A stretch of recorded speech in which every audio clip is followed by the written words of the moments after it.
Audiobook title, Celestial Interstellar Commander. Original title, The Strongest Interstellar Commander, / Chinese letter, Chinese letter, Chinese letter, Chinese letter, Chinese letter, Chinese letter, Chinese letter, Chinese letter. Translator, by Zephyr Audiobook and Short Fable Audiobook. Chronicle of Major Events. Federation Calendar Year 11. Humanity claims dominion over the Centauri Reach star system, establishing their first foothold beyond the home territories. Federation Calendar Year 15. Human forces surge forward, conquering the Barnard star system and expanding the Federation's stellar empire. Federation Calendar Year 21.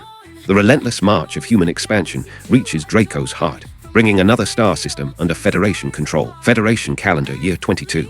The Ark's Empire's elite 3rd Imperial Guard Legion thunders through the Star Road, arriving at Draco's heart in a devastating show of force. That same fateful year, the system's 3rd Fleet garrison clashes with the invading forces in brutal combat. Federation Calendar Year 23. After a series of catastrophic battles, the Federation's 3rd Fleet faces complete annihilation. Draco's heart falls under the iron grip of the Ark's Empire. Federation Calendar Year 30. The 3rd Imperial Guard Legion of the Ark's Empire storms through the Star Road once more, this time targeting Barnard. The Federation's 1st Fleet makes their desperate last stand at the Star Road exit point. Federation Calendar Year 32. The exit point defenses crumble under relentless assault. The Ark's Empire's 3rd Imperial Guard Legion pours into Barnard's system like a flood of destruction. Federation Calendar Year 33.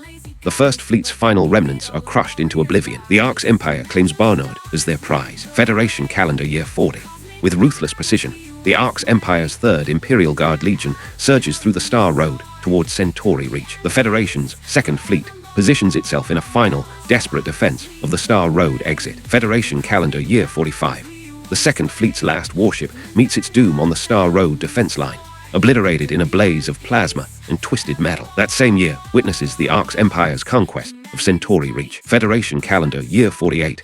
Kyan Parsi ascends to power as the Federation's new president, taking the helm of humanity's battered civilization. Federation Calendar Year 48. Khalid Zara's extraordinary journey begins as fate intervenes in the timeline of war. Federation Calendar Year 50. President Kyan Parsi makes a pivotal decision, appointing Arthur Sterling as commander of the 4th Fleet. Federation Calendar Year 51. Arthur Sterling presents his revolutionary moat strategy to President Kyan Parsi, who grants immediate approval. In a bold tactical withdrawal, the 4th Fleet abandons the Star Road defense line and retreats to the formidable fortress world of Ares Garrison. Federation Calendar Year 52. The Ark's Empire's armada reaches the Sol system, their dark vessels casting shadows across human space. The enemy's main battle fleet penetrates the asteroid belt between Ares and Jupiter, only to fall into Arthur Sterling's masterfully orchestrated ambush. The 4th Fleet's devastating surprise attack costs the invaders 80,000 warships before they flee back to Jupiter's protective embrace. Federation Calendar Year 56. Khalid Zara enters the prestigious Armstrong Naval Academy, beginning his transformation into humanity's greatest military mind. Federation Calendar Year 58. Khalid Zara graduates ahead of schedule, his exceptional talents earning him Arthur Sterling's personal attention. Using his command authority, Sterling promotes the young prodigy directly to colonel and summons him to Ares Garrison. There, Sterling assigns Khalid command of the 101st Task Force, an elite unit within the 4th Fleet. Federation Calendar Year 58. In the treacherous depths of the asteroid belt, Khalid Zara achieves his first major victory, crushing Rex's fleet and capturing the prize that would change everything, Doran Garlan, the 9th Prince of the Ark's Empire. Federation Calendar Year 58. With the 9th Prince as their bargaining chip, humanity forces General Barak, supreme commander of the 3rd Imperial Guard Legion, into a ceasefire. The negotiated armistice spans 7 years, offering humanity precious time to rebuild. During the delicate negotiations, Ark's rebel forces attempt to sabotage the peace accord, only to face Khalid Zara's swift and total destruction of their insurgent fleet. Federation Calendar Year 58. Khalid Zara's battlefield brilliance earns him promotion to Rear Admiral. Federation Calendar Year 58. Humanity achieves a technological breakthrough with the first successful warp engine transition test, opening new possibilities for interstellar warfare. Federation Calendar Year 59. The nuclear fusion trials reach triumphant completion, providing humanity with unprecedented energy capabilities. Federation Calendar Year 59. Treachery strikes at the heart of the Federation as Iden Seller betrays humanity's trust. The traitor orchestrates Prince Doran Garland's daring escape while kidnapping Ira Sterling. With Seller's inside knowledge, 30,000 Ark's warships slip past the asteroid belt defenses undetected. The second asteroid belt war erupts in devastating fury. Federation Calendar Year 59. Khalid Zara leads a relentless pursuit through the asteroid field sector 017, cornering Prince Doran's fleeing armada. In a spectacular battle, he rescues Ira Sterling and delivers justice to both Prince Doran and the traitor Aiden Seller. Federation Calendar Year 59. Khalid Zara rallies additional reinforcements to support the main battlefield, joining forces with Arthur Sterling to annihilate Cody's Vanguard fleet in a crushing victory. Federation Calendar Year 59. In the asteroid belt's deepest reaches, Khalid Zara and Arthur Sterling deliver a crippling blow to General Barak's forces, driving the shattered remnants back to Jupiter. The Second Asteroid Belt War reaches its decisive conclusion. Federation Calendar Year 59. Khalid Zara ascends to Lieutenant General and accepts appointment as acting commander of the Federation's First Fleet. Federation Calendar Year 59. The Third Asteroid Belt War commences with unprecedented ferocity, culminating in the complete obliteration of the Ark's Empire's 3rd Imperial Guard Legion. Federation Calendar Year 59. Humanity reclaims the Sol system, driving the alien invaders from their ancestral home. Federation Calendar Year 60. The Federation fleet hosts its inaugural Mech Combat Championships, showcasing the next generation of warfare technology. Federation Calendar Year 61. In coordinated lightning strikes, the Federation's First Fleet launches a surprise assault on Centauri Reach, while the Fourth Fleet simultaneously strikes at Barnard, marking humanity's return to offensive operations across the galaxy. Chapter 001. Khalid Zara Federal Year 58. Near the headquarters of the Space Navy at Armstrong Command, Luna, stood the prestigious Armstrong Naval Academy. At midday, within one of the Academy's artificial ecological chambers, Khalid Zara lay sprawled lazily across the verdant grass, eyes closed, appearing to savor his daily afternoon rest like a contented cat basking in artificial sunlight. Speaking of Khalid Zara, his name echoed through every corridor of the Academy, a legend both celebrated and lamented. The faculty hailed him as the once-in-a-century prodigy of the Warship Command Division, yet simultaneously branded him the most problematic student to emerge in a millennium. His reputation as a tactical genius had been forged in his very first week, when he systematically dismantled every instructor in fleet simulation battles with an almost casual efficiency that left seasoned veterans questioning their careers. By all logical reasoning, such extraordinary talent should have made Khalid the Academy's crown jewel, their most prized cadet. Reality, however, painted a starkly different picture. Mention Khalid's name to any instructor, and their response invariably condensed into 2 words: complete headache. The young man possessed an almost supernatural ability to locate any comfortable surface for impromptu naps, treating sleep as both art form and personal mission. His apparent lack of ambition frustrated everyone, yet maddeningly, he effortlessly claimed first place in every simulation examination without breaking a sweat. This paradox had once driven Dean Leo Fulton to desperate measures. Determined to humble Khalid's seemingly lackadaisical attitude, the Dean had marched across to the neighboring Space Navy headquarters and personally recruited Colonel Aiden Seller, a 29-year-old rising star commanding a small fleet, whose meteoric rise through the ranks had earned him recognition as the most brilliant military mind of the new generation. The Dean's strategy had been elegantly simple. Let this seasoned officer demonstrate that raw talent, however remarkable, still required discipline and continued learning to reach true mastery. The outcome shattered every expectation with devastating completeness. Khalid had obliterated Aiden Seller's fleet with such overwhelming superiority that the colonel emerged from the simulation questioning the very foundations of his military training. 100 warships against 100 warships, Khalid achieved total victory while sustaining damage to only a single vessel. Rumors suggested that Aiden required 3 months of intensive psychological counseling before he could function normally again, a fact that sparked considerable tension between the Academy and Space Navy leadership, who suspected deliberate humiliation. After that incident, the Academy faculty collectively threw up their hands in surrender. What else could they do? When it came to fleet command, not a single person on the entire campus, instructors included, could match Khalid's abilities, rendering all attempts at discipline utterly meaningless. Having luxuriated on the grass for a full hour, Khalid's eyes gradually flooded open. Ding! Congratulations, host. Your artillery command ability has improved. Current level, B. Reward granted. Brain development increased by 1%. Instantly, Khalid felt his mind sharpen with crystalline clarity. Display attribute panel, he murmured quietly. Host, Khalid Zara intelligence quotient, 380 brain development, 18%, previously 17%. Command abilities: Artillery Command B, Evasion Command C, Formation Command B, Mech Command C. Mission 1. Become a true fleet commander by commanding at least 10 warships. Reward: Warp Drive Technology, Mission 2. Achieve the military rank of Colonel. Reward: Genetic Enhancement Serum plus unlock Physical Attributes panel. Artillery Command finally reached B level. Khalid mused with satisfaction. If I faced Aiden again now, I could defeat him without sustaining a single casualty. Examining his command panel, he noted the progression with quiet pride. Humanity's relatively brief venture into the stellar age meant their interstellar warfare experience remained frustratingly shallow. While Aiden Seller might shine within the Federation fleet, older, more established civilizations would likely consider him laughably inexperienced. The simulated opponents Khalid battled daily within his system's training environment far exceeded Aiden's capabilities, even at their most basic levels. Though Khalid's abilities registered only as B and C grades, these ratings weren't measured against Federation standards. Achieving A level already represented the current Federation's absolute pinnacle. Yet his system's evaluation scale extended far beyond A, encompassing S, SS, SSS, and EX classifications that seemed almost mythical in their scope. 10 years, Khalid whispered, gazing through the chamber's transparent dome toward the star-studded void. 10 years since arriving in this world, and graduation approaches in just one more year. Indeed, Khalid wasn't originally from this reality. Through some cosmic accident, he had transmigrated into this body bearing his identical name, accompanied by an extraordinary gift, the Galactic Supreme Commander System, designed to cultivate every skill necessary for stellar fleet command. While everyone assumed Khalid spent his days in idle slumber, he actually endured grueling training within the system's virtual battlegrounds, engaging in realistic combat scenarios against simulated fleets from dozens of different species and civilizations. The 100% immersive virtual environment replicated actual warfare in every detail, except the ultimate consequence. Death remained permanently off the table. Khalid, you can't keep sleeping here. The instructors have been searching everywhere for you.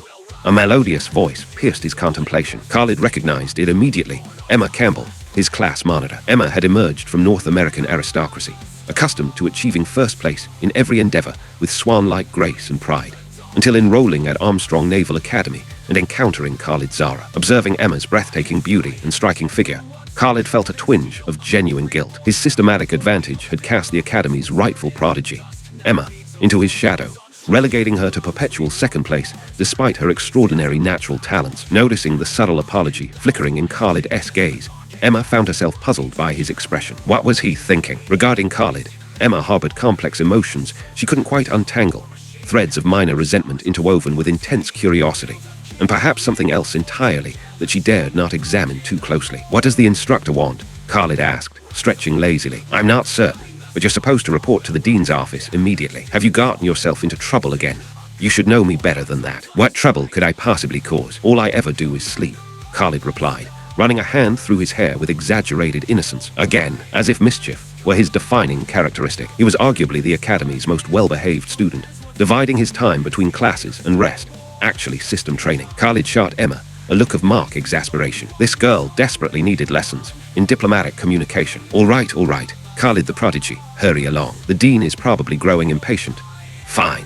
Khalid reluctantly rose, brushing wrinkles from his slightly disheveled uniform before heading toward the exit. Wait! Emma's voice stopped him just as he reached the chamber's threshold. She approached with purposeful steps, extending her hands to smooth his clothing with gentle, practiced motions. You're such a mess for someone your age. Look at all this dust on your uniform.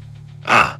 The scene resembled nothing so much as a devoted wife preparing her husband for important business, leaving Khalid momentarily speechless. They're perfect. After meticulously removing every speck of dirt from Khalid's uniform, Emma lifted her head to meet his gaze, only to discover him staring at her with a peculiar expression. The next moment, realizing the intimate nature of her actions, Emma's cheeks bloomed crimson. Sensing the atmosphere growing increasingly awkward, she spun around and fled the ecological chamber without another word. Strange, Khalid murmured to himself, watching her hasty retreat. I've never seen her blush before. Actually quite charming, now that I think about it.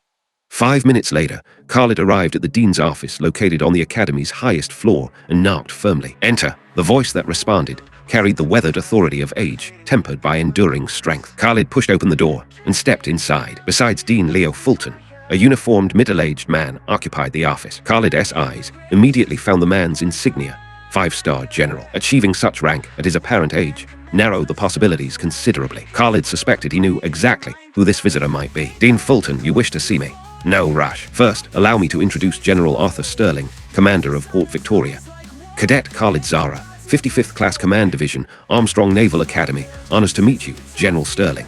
In a heartbeat, Khalid's lazy demeanor vanished completely, replaced by perfect military bearing as he snapped to attention and delivered a crisp salute. This man was a living legend, referenced repeatedly throughout their textbooks, the greatest hero of the solar system defense war and humanity's most accomplished interstellar fleet commander. Though Arthur Sterling's detailed records remained classified at the highest security levels, with only his name and historic achievements available to the public, his reputation alone commanded Khalid's deepest respect. According to Federation archives, when 3 of humanity's 4 great fleets had suffered devastating defeats during the solar system defense war, Arthur Sterling had led the final remaining fleet in a miraculous counterattack. In the asteroid belt, he had crushed an enemy force 10 times larger than his own fleet, preserving human civilization from complete extinction. Arthur Sterling was humanity's greatest hero, without exception. Dean Fulton's mouth fell open in astonishment, witnessing Khalid's transformation into a model of military discipline and respect. Expressions and comportment he had never seen from the young man. "Hi, old Leo, this doesn't match your description at all." Arthur Sterling chuckled warmly. Aye, Leo Fulton found himself speechless. Could he admit this was his first time seeing Khalid behave with such professionalism? That would be rather embarrassing. "Khalid, I've asked you here to inquire about early graduation. Given your actual capabilities, remaining at the academy offers little additional learning opportunity." "Yes, sir. If possible, I would welcome the chance to graduate early and join the Federation fleet." Khalid hadn't forgotten his system's 2 critical missions. Such an extraordinary opportunity deserved his complete commitment. Arthur Sterling was absolutely correct. Continued academy attendance would provide minimal additional benefit. "Excellent. Your graduation examination, fleet simulation combat, will be conducted personally by me." "Understood. Yes, sir. I won't disappoint your expectations, General Sterling." "Very good. You're dismissed. Report to the Academy's simulation combat building tomorrow morning at 0800 hours sharp." "Yes, sir." Khalid saluted Arthur Sterling once more before turning crisply and departing the Dean's office. "Are you really planning to personally conduct Khalid's examination?" Leo asked after the door closed. "Indeed. His easy victory over Eidenseller, while impressive, doesn't reveal his true capabilities. I want to push him to his absolute limits and discover what he's truly capable of achieving." "Very well, if you insist, but I'm warning you. He's the most exceptional student I've encountered in my entire teaching career. If you take responsibility for him, you must be prepared to answer for his future. Don't worry. Tomorrow, if he can genuinely impress me, I'll grant him the highest possible promotion and assign him command of his own mixed fleet." Leo Fulton inhaled sharply. He hadn't expected Arthur Sterling to play at such high stakes. Khalid was only 19 years old.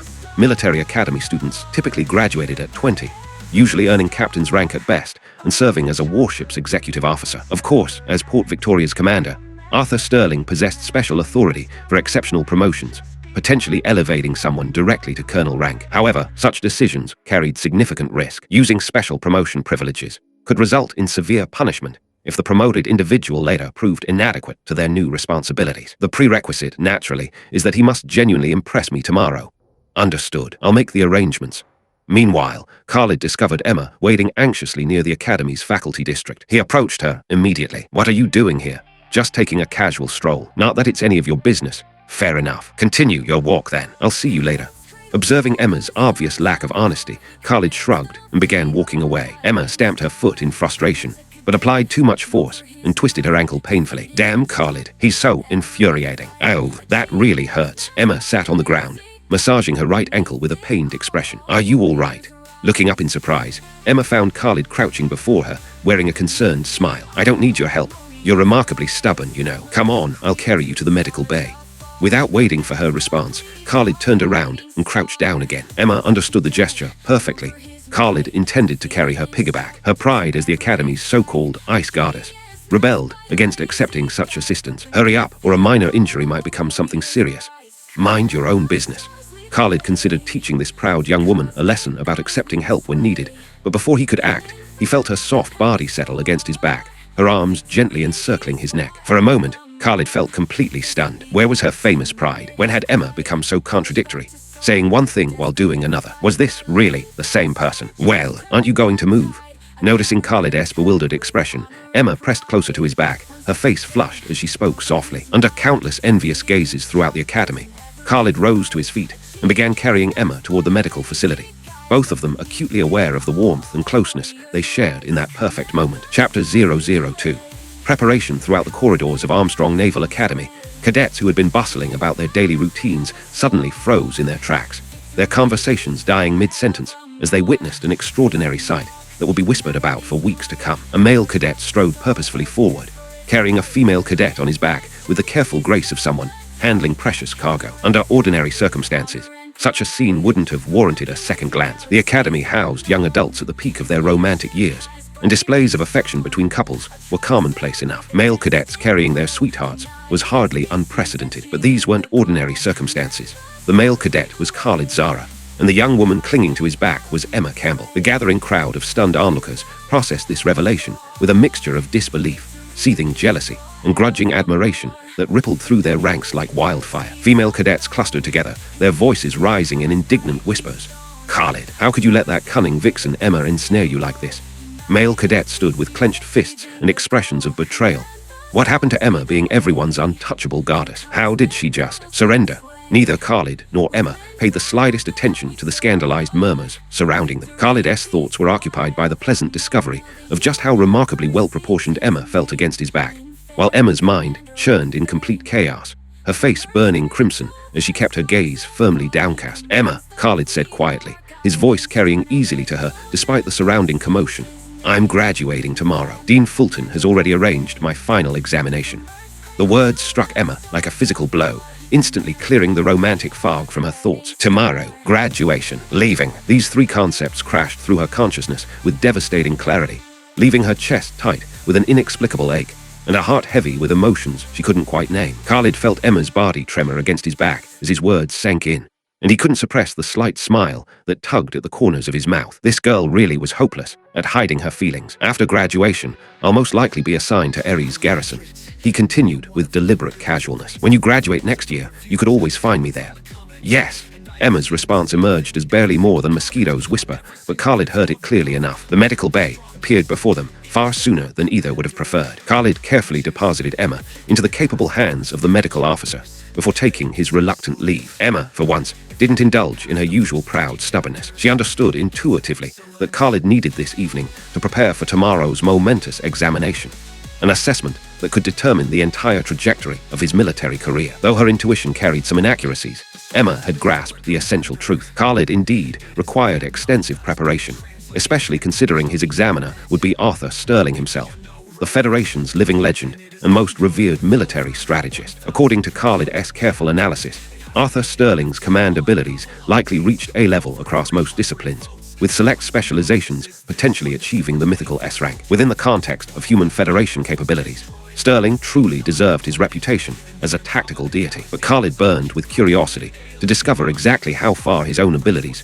could carry him in direct confrontation with such a master. System: initialize encounter battle training protocol. Set difficulty to level 5. Virtual battlefield activated. Level 5 opponent established. Simulation mode: encounter battle. Entry available in 10 seconds. Please prepare, host. Level 5 represented the system's apex of challenge. Opponents whose every ability scored perfect A ratings across all command disciplines. Khalid recognized that earning Arthur Sterling's acknowledgement in tomorrow's simulation would require a demonstration of genuinely exceptional skill. His system missions hung in the balance.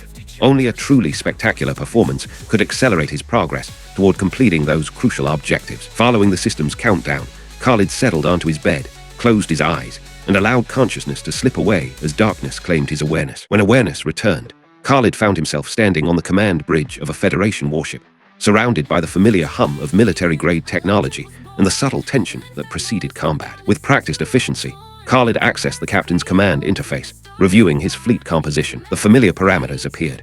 100 ships versus 100 ships. Such scenarios had become routine through countless hours of virtual warfare. Report: enemy fleet detected at range 50 million kilometers, announced his tactical officer. The night stretched endlessly before Khalid, filled with defeat after crushing defeat, as he threw himself against seemingly insurmountable opposition. The virtual environment operated on a 10 one-time compression ratio, meaning his 15 hours of real-world training translated into 150 grueling hours within the simulation, 29 separate battles, each ending in his tactical annihilation. Level 5 opponents remain far beyond my current capabilities, Khalid admitted quietly as dawn light filtered through his dormitory window. Yet the brutal evening hadn't been entirely fruitless. In his final virtual engagement, though ultimately defeated, he had managed to destroy nearly 40 enemy vessels before succumbing, a significant improvement over earlier attempts. Congratulations, host. Formation, command, ability improved to level A. Reward granted. Brain development increased by 2%. Once again, Khalid felt his mental acuity sharpen with crystalline precision. Display attribute panel. Host. Khalid Zara intelligence quotient, 380 brain development, 20%, previously 18% command abilities. Artillery command B, evasion command C, formation command A, match command C, mission 1. Become a true fleet commander by commanding at least 10 warships. Reward, warp drive technology, mission 2. Achieve the military rank of colonel. Reward, genetic enhancement serum plus unlock physical attributes panel. Excellent, Khalid murmured with satisfaction. In terms of fleet formation command, I should now rank among humanity's master-level practitioners. After evaluating his enhanced capabilities, Khalid checked his tactical chronometer. Past 7 o'clock already. Time to move. He retrieved a nutrition capsule from his system's storage space, downing the concentrated meal replacement in a single gulp. These remarkable supplements, earned through previous mission completions, provided complete daily nutritional requirements with unmatched convenience. After donning his dress uniform with military precision, Khalid departed his quarters and headed toward the Academy's simulation combat building. To his surprise, a graceful figure awaited him just beyond the residential district. Emma Campbell stood with perfect posture, her morning beauty enhanced by determined resolve. "What are you doing here?" Khalid asked, though his tone suggested he already suspected her answer. "As your primary academic rival, I believe it's essential that I observe your graduation examination firsthand," Emma replied, with carefully constructed haughtiness. This girl, Khalid thought with amusement. One night, and she's back to her prideful act. She really does need constant management. The examiner for today's assessment holds rather special status. I doubt observation will be permitted. "You mean General Arthur Sterling? I've already spoken with Dean Fulton, and he's granted me permission to observe." Khalid found himself momentarily speechless. He should have expected such influence from the Campbell family's eldest daughter. After all, Emma's grandfather, Marshal Duncan, currently served as deputy commander of the Federation Fleet, a connection that Dean Fulton simply couldn't afford to ignore. Furthermore, after yesterday's dramatic scene of Khalid carrying Emma to the medical bay, followed by her request to observe his examination, Dean Fulton had easily read between the lines. As an experienced observer of young romance, he could only smile at the eternal dance of youth. Soon, both cadets arrived at the Academy's simulation combat building, where Dean Fulton and General Arthur Sterling were already waiting. "Reporting for duty," Khalid announced, snapping into a military bearing so perfect it could have served as a textbook illustration. "Cadet Khalid Zara, 55th Class Command Division, Armstrong Naval Academy, reporting for graduation examination as ordered, sir." Dean Fulton, having witnessed this transformation once before, observed with knowing satisfaction. But Emma stood transfixed with amazement. Could this really be the same Khalid? Chapter 003. Revolutionary Tactics. Dean Leo Fulton observed Khalid's impeccable military bearing with a mixture of admiration and exasperation, his lips pursing in wry amusement. "This young rascal has never once displayed such perfect discipline in my presence. What an absolute scoundrel. Cadet Zara, are you prepared for examination?" Arthur Sterling's authoritative voice cut through the tension. "Fully prepared, sir. Requesting permission to commence assessment." Khalid's response rang out with crystalline military precision, his posture remaining flawlessly rigid. "Excellent. We shall begin immediately. Today's simulation parameters: 100 warships versus 100 warships. Both fleets conform to standard Federation mixed formation configurations. Any questions? No questions, sir. Outstanding. Proceed to your simulation part. Assessment commences in 5 minutes. Yes, sir. The Academy's simulation system employed cutting-edge holographic technology that, while not achieving the absolute realism of Khalid's system-generated virtual environments, still provided remarkably immersive combat experiences. Today's examination would unfold within the simulation combat building's dual-occupancy chamber, housing 2 individual command pods within its compact confines. For observation purposes, the second-floor holographic auditorium featured a circular viewing gallery surrounding a central projection space, spanning roughly 600 square meters. As Khalid and Arthur Sterling sealed themselves within their respective command pods, Leo Fulton escorted Emma Campbell to the holographic auditorium, where he activated the 3-dimensional display systems. Within moments, the central viewing area blossomed into a breathtaking stellar panorama, clearly revealing 2 small fleets positioned within this vast cosmic theater. Inside his simulation pod, Khalid's brow furrowed with genuine concern. "An asteroid field," he muttered, "the most challenging terrain imaginable." In open space encounter battles, success hinged primarily on artillery command, evasion maneuvers, and formation coordination, skills that could be measured and compared with mathematical precision. Such engagements offered limited tactical complexity, lacking the varied terrain features that ground-based warfare provided for flanking maneuvers, strategic cuts, and encirclement tactics. Under those circumstances, even if Khalid ultimately faced defeat, he could ensure that Arthur Sterling would pay a devastating price for victory. But asteroid field combat operated by entirely different rules. Here, success demanded tactical brilliance and innovative strategies, that pushed the boundaries of conventional military thinking. Khalid suspected that Arthur Sterling had deliberately reviewed his simulation records, identifying asteroid field operations as his primary weakness, and selecting this environment specifically to test his adaptability. He wants to observe how I respond when facing unfavorable conditions, Khalid realized with growing clarity. Indeed, Arthur Sterling's objective was precisely that: to evaluate Khalid's problem-solving capabilities when confronted with his greatest operational shortcoming. However, Arthur Sterling had made one critical miscalculation.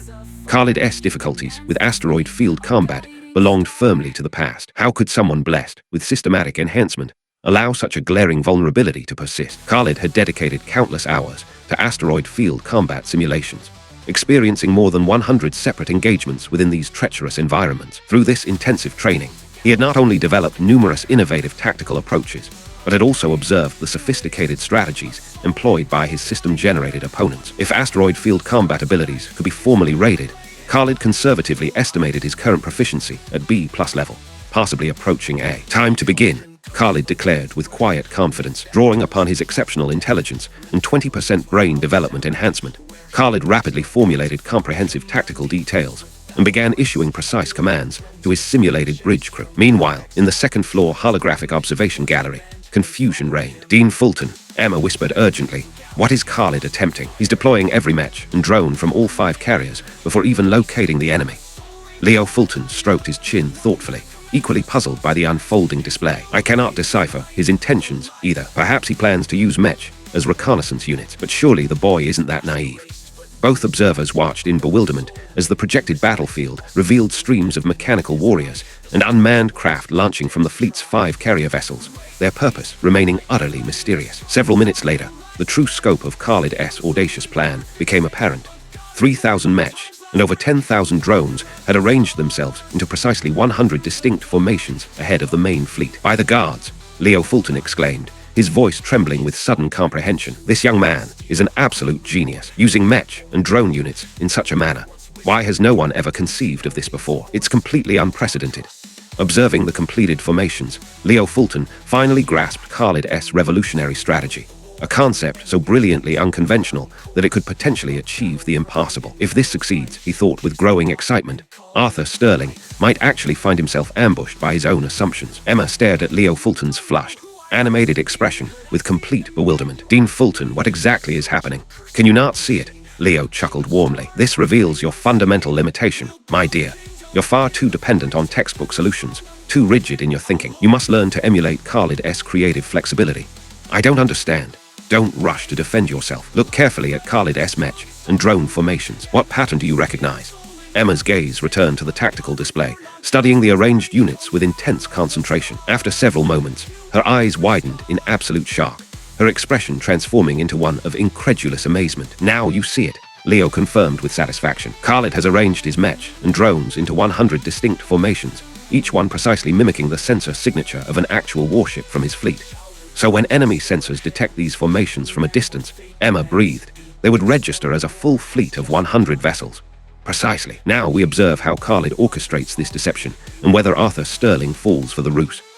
Khalid's actual fleet underwent rapid transformation, dividing into 3 separate task forces that disappeared into dense asteroid clusters scattered throughout the region. Meanwhile, the false fleet composed of Mechs and drones began moving steadily toward Khalid's right flank. From the opposite direction, Arthur Sterling's fleet advanced with measured precision. Watch closely, Leo murmured with anticipation. The real performance is about to begin.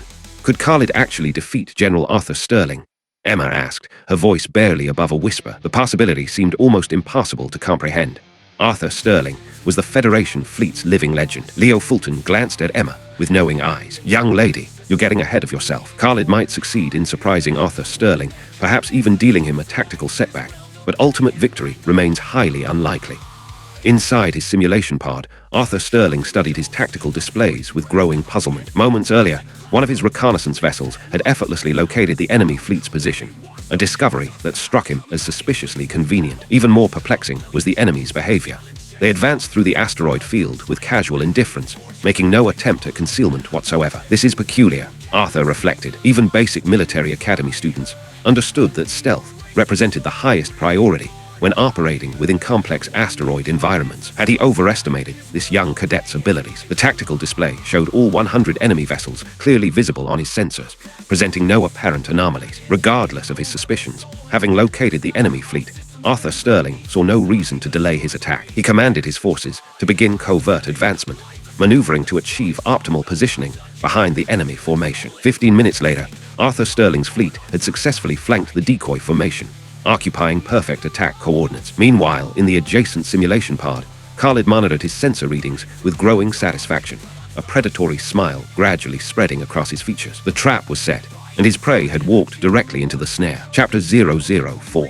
Examination complete inside his simulation pod, Arthur Sterling surveyed the tactical display with growing unease. His fleet had achieved perfect attack positioning against Khalid-S formation, yet the enemy vessels showed no defensive response whatsoever. Something felt fundamentally wrong, though he couldn't identify the specific source of his discomfort. Throughout his distinguished military career, Arthur Sterling had never encountered such a perplexing tactical situation. Nevertheless, when opportunity presented itself so clearly, military doctrine demanded decisive action. Just as Arthur Sterling prepared to unleash his opening salvo, enemy fire erupted from his starboard flank with devastating precision. His tactical sensors revealed 3 separate task forces, 100 warships total, materializing from what had appeared to be empty space. How is this possible? Arthur Sterling's mind raced. Why does Khalid command 200 vessels? Driven by mounting confusion, he focused intently on his forward sensor readings, studying the enemy fleet that had initially drawn his attention. His eyes widened in absolute amazement as comprehension dawned. The 100 ship-shaped sensor signatures were disintegrating before his very eyes, revealing their true nature. Each apparent warship consisted of dozens, sometimes hundreds, of smaller contacts moving in precise formation. Brilliant, Arthur Sterling murmured with grudging admiration. You've been orchestrating this deception from the very beginning. Leo is going to enjoy this story for years to come. However, he continued with steely determination, while you've managed to surprise me, achieving ultimate victory won't be nearly so simple.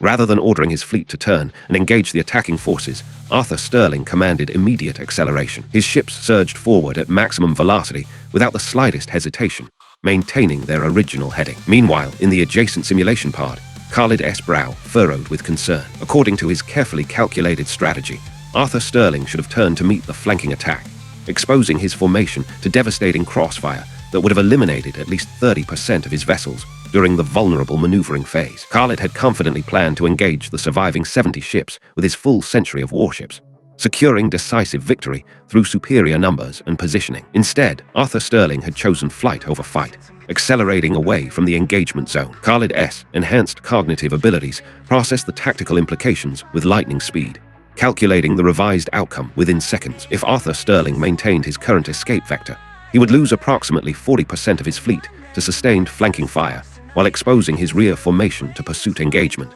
a scenario that should guarantee Khalid-S victory with even greater certainty. Yet something nagged at Khalid-S strategic instincts. Could Arthur Sterling truly be displaying such tactical incompetence? This approach resembled the panicked responses of the Academy's most mediocre students, not the calculated maneuvers of humanity's greatest military mind. Several minutes later, Khalid consulted his tactical display, confirming that Arthur Sterling's fleet had sustained 42 vessel losses while approaching the edge of Khalid-S effective firing range. Despite his lingering doubts, the battlefield situation demanded immediate action. Any further delay would allow Arthur Sterling's forces to escape beyond pursuit range, squandering Khalid-S numerical advantage. Suppressing his reservations, Khalid ordered full pursuit, committing his entire fleet to the chase. 100 undamaged warships pursuing 58 mostly damaged vessels should have represented an impossible situation for Arthur Sterling. Yet Khalid-S tactical instincts continued screaming warnings that he was overlooking something crucial. Khalid-S fleet traced a sweeping arc through the asteroid field,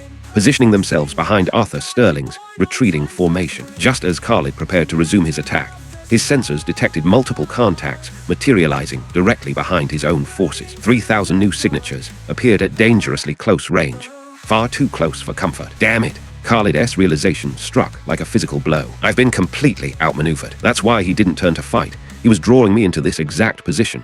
The tactical picture crystallized with devastating clarity. To pursue Arthur Sterling's retreating fleet, Khalid had been forced to advance and execute the precise turning maneuver that brought him to this predetermined location. Arthur Sterling had seeded this area with 3,000 concealed mech, deploying them systematically during his apparent retreat. Every time an asteroid had blocked the line of sight between the opposing fleets, Arthur Sterling had released additional mech squadrons, hiding them behind the rocky barriers. Truly worthy of the Federation fleet's legendary commander, Khalid acknowledged with grudging respect. I still have much to learn. The battle's outcome became mathematically certain. 3,000 mech, executing close-range assault against capital ships, meant inevitable slaughter for Khalid's fleet. His own mech and drone forces remained too far forward to provide assistance, having been committed to the initial deception. Even if Khalid could redirect them against Arthur Sterling's main fleet, those carriers remained intact, with over 10,000 interceptor drones still available for deployment. While mech excelled at close-range ship killing, they remained vulnerable during their approach phase. Attempting a direct assault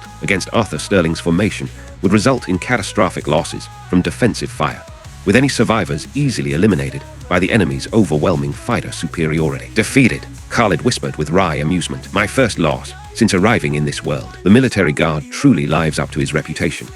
Khalid watched with professional detachment as his vessels fell one by one to the mechanical onslaught, accepting his first tactical defeat with philosophical grace. 10 minutes later, the simulation concluded. Arthur Sterling had achieved total victory, eliminating Khalid's entire fleet while sustaining only 42 losses. Khalid, you performed exceptionally well, Arthur Sterling declared as he emerged from his simulation pod, observing Khalid's respectful salute with obvious satisfaction. You're the first opponent to inflict such significant casualties on my forces.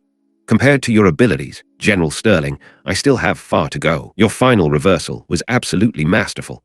What you lack is experience with life and death combat. Only through genuine warfare will your tactical abilities reach full maturity. The Academy environment, however excellent, remains fundamentally artificial. Come to Port Victoria. That's where you'll find the crucible that will forge you into a true commander. Yes, sir. Khalid's subtle change from General Sterling to simply sir conveyed his acceptance clearly. He was ready to join Port Victoria and fight on humanity's front lines. Arthur Sterling nodded approvingly, continuing with evident satisfaction. Excellent. I'll process your transfer orders immediately. This afternoon, we'll conduct your promotion ceremony here at the Academy. Once you've received your new rank, you'll accompany me back to Port Victoria. Yes, sir. Together, they proceeded to the holographic observation gallery. Well, Arthur, Leo Fulton's expression radiated mischievous satisfaction as he addressed his former student. Are you satisfied with today's results? Please don't mark me, Professor. Arthur Sterling replied with a rueful chuckle. Khalid demonstrated remarkable potential. I'll formally promote him this afternoon before taking him to Port Victoria. Professor. Both Khalid and Emma exchanged bewildered glances. Dean Fulton was Arthur Sterling's instructor. Noticing their shocked expressions, Leo Fulton chuckled warmly. Don't look so amazed, you two. Arthur graduated from our 32nd class, technically your senior, though his records carry level 3 security classification, which is why you're unaware of his academy background. Khalid nodded, finding this explanation perfectly reasonable given Arthur Sterling's legendary status. Leo Fulton cleared his throat, abandoning his teasing demeanor for formal authority as he made his official announcement. I hereby declare that Cadet Khalid Zara, 55th Class Fleet Command Division, Armstrong Naval Academy, has completed his graduation examination with distinction. Assessment passed with excellence.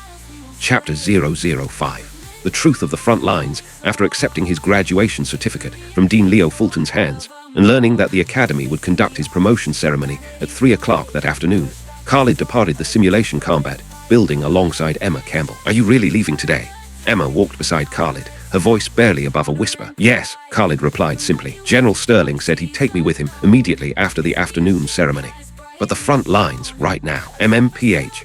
Emma's words were cut short as Khalid gently placed his hand over her mouth. I know about the front lines, Khalid said quietly, and I know far more than you do. Emma stared at Khalid with her beautiful eyes, confusion written across her delicate features. How could Khalid possibly know? The information should be completely classified.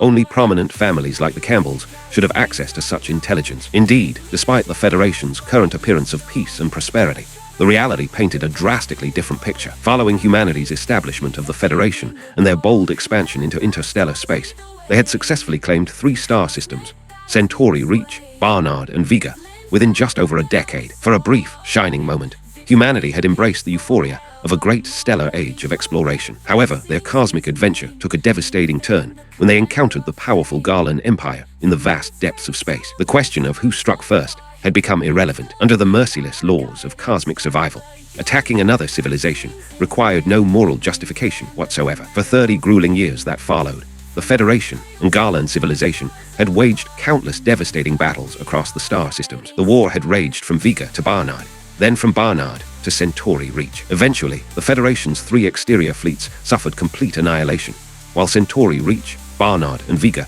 fell entirely under enemy occupation. At this catastrophic juncture, humanity's Federation retained only the 4th Fleet, stationed within the solar system itself. Their total warship count had plummeted from a peak of 150,000 vessels to a mere 30,000, comprising 20,000 ships in the 4th Fleet and 10,000 in the Home Guard. Meanwhile, the Garland Empire's 200,000 warships advanced relentlessly toward the solar system. In Federal Year 52, enemy forces penetrated the solar system. Arthur Sterling, newly appointed as 4th Fleet Commander, withstood tremendous pressure and ordered all vessels to withdraw to Ares Garrison. Arthur Sterling understood with crystal clarity that facing 10-to-1 odds in direct confrontation offered absolutely zero possibility of victory. Even with his exceptional abilities, the most optimistic direct engagement scenario would achieve perhaps a 1:3 casualty ratio, and that represented the absolute ceiling of possibility. The only viable strategy lay in utilizing the asteroid belt's treacherous terrain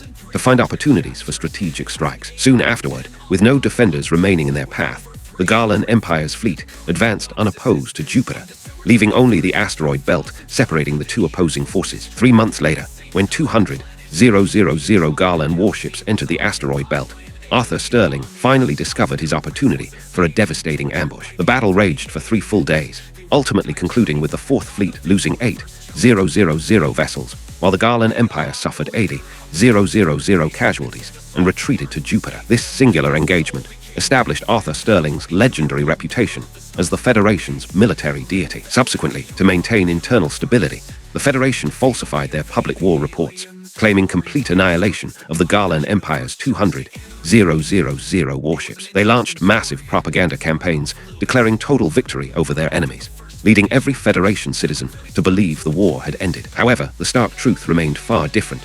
Though the Garland Empire had sustained enormous losses, 120,000 of their warships still occupied Jupiter. Humanity remained trapped within the asteroid belt, unable to venture beyond their defensive positions. Furthermore, according to Arthur Sterling's strategic assessment, the Garland Empire's failure to launch a second offensive over recent years likely indicated they were awaiting reinforcements. Therefore, humanity's current situation was desperately precarious, a complete contradiction to the Federation's internal atmosphere of celebration and prosperity. "Don't worry," Khalid said, with quiet confidence. "Perhaps by the time you reach Ares Garrison next year, I'll already hold the rank of general."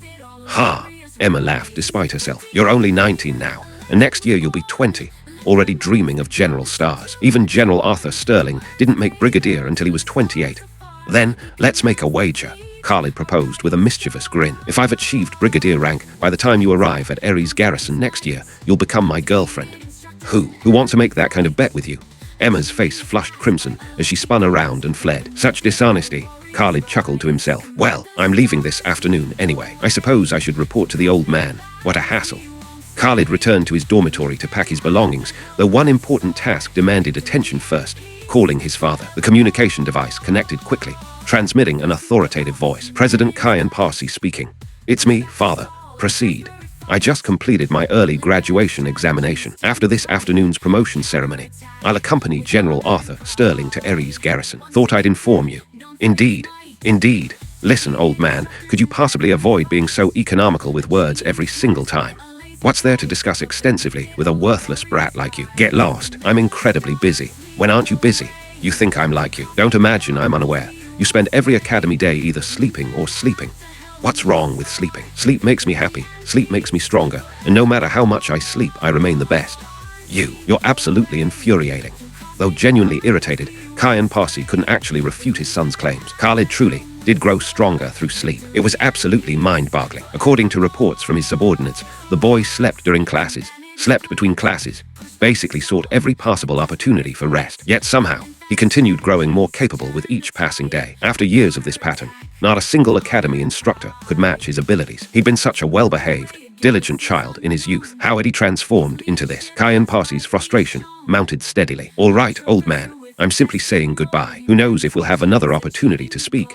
Kyan Parsi fell silent. Others might remain ignorant of the front line's true conditions, but how could he not know? He was, after all, the Federation's president. As for Khalid, Kyan Parsi had deliberately classified his son's records early on, substituting falsified documentation for public consumption. He never wanted his political position to negatively influence Khalid's development. Consequently, even Dean Leo Fulton remained unaware that Khalid was actually the Federation president's son. For several moments, neither spoke, the atmosphere heavy with unspoken concerns. "Be careful out there," Kyan Parsi said finally. "I'm not ready to bury my son. You take better care of your own health." Their conversations always followed this pattern, seemingly constant arguments that actually masked deep mutual care. This represented their unique method of communication. After ending the call, Khalid began packing his belongings. Noting substantial time remained, he simply collapsed onto his bed for sleep, or rather, training. At 3 o'clock that afternoon, the Academy's central auditorium filled with every cadet and instructor assembled for the promotion ceremony. The gathered cadets felt thoroughly bewildered. Wasn't the promotion ceremony an annual event? The previous ceremony had concluded recently. Why another ceremony now? Who was receiving promotion? Even the instructors appeared completely mystified. When Dean Leo Fulton took the stage and began speaking, absolute pandemonium erupted throughout the auditorium. Chapter 006. Ares Garrison, Cadets. Dean Leo Fulton's voice rang across the packed auditorium. "Today, one of our exceptional students has completed his graduation examination ahead of schedule. General Arthur Sterling will now conduct his promotion ceremony."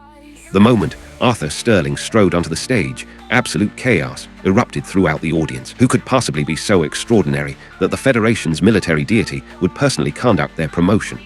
General Arthur Sterling, humanity's greatest hero, standing right before us. Wait, isn't the General's information classified? Is it safe for him to appear so openly? That classification applies to external security, you fool. We're a military academy. We're part of the Federation fleet. If I take a photo right now, will I get arrested? What do you think? As Arthur Sterling took his position on stage, a cacophony of whispered conversations filled the auditorium like rushing water. Silence! Leo Fulton's thunderous command instantly restored order. The Dean possessed genuine authority when necessary, despite his occasionally mischievous private demeanor. What kind of behavior is this? You are military personnel. Have you forgotten basic discipline? Cadet Khalid Zara, 55th Class Fleet Command Division, please report to the stage.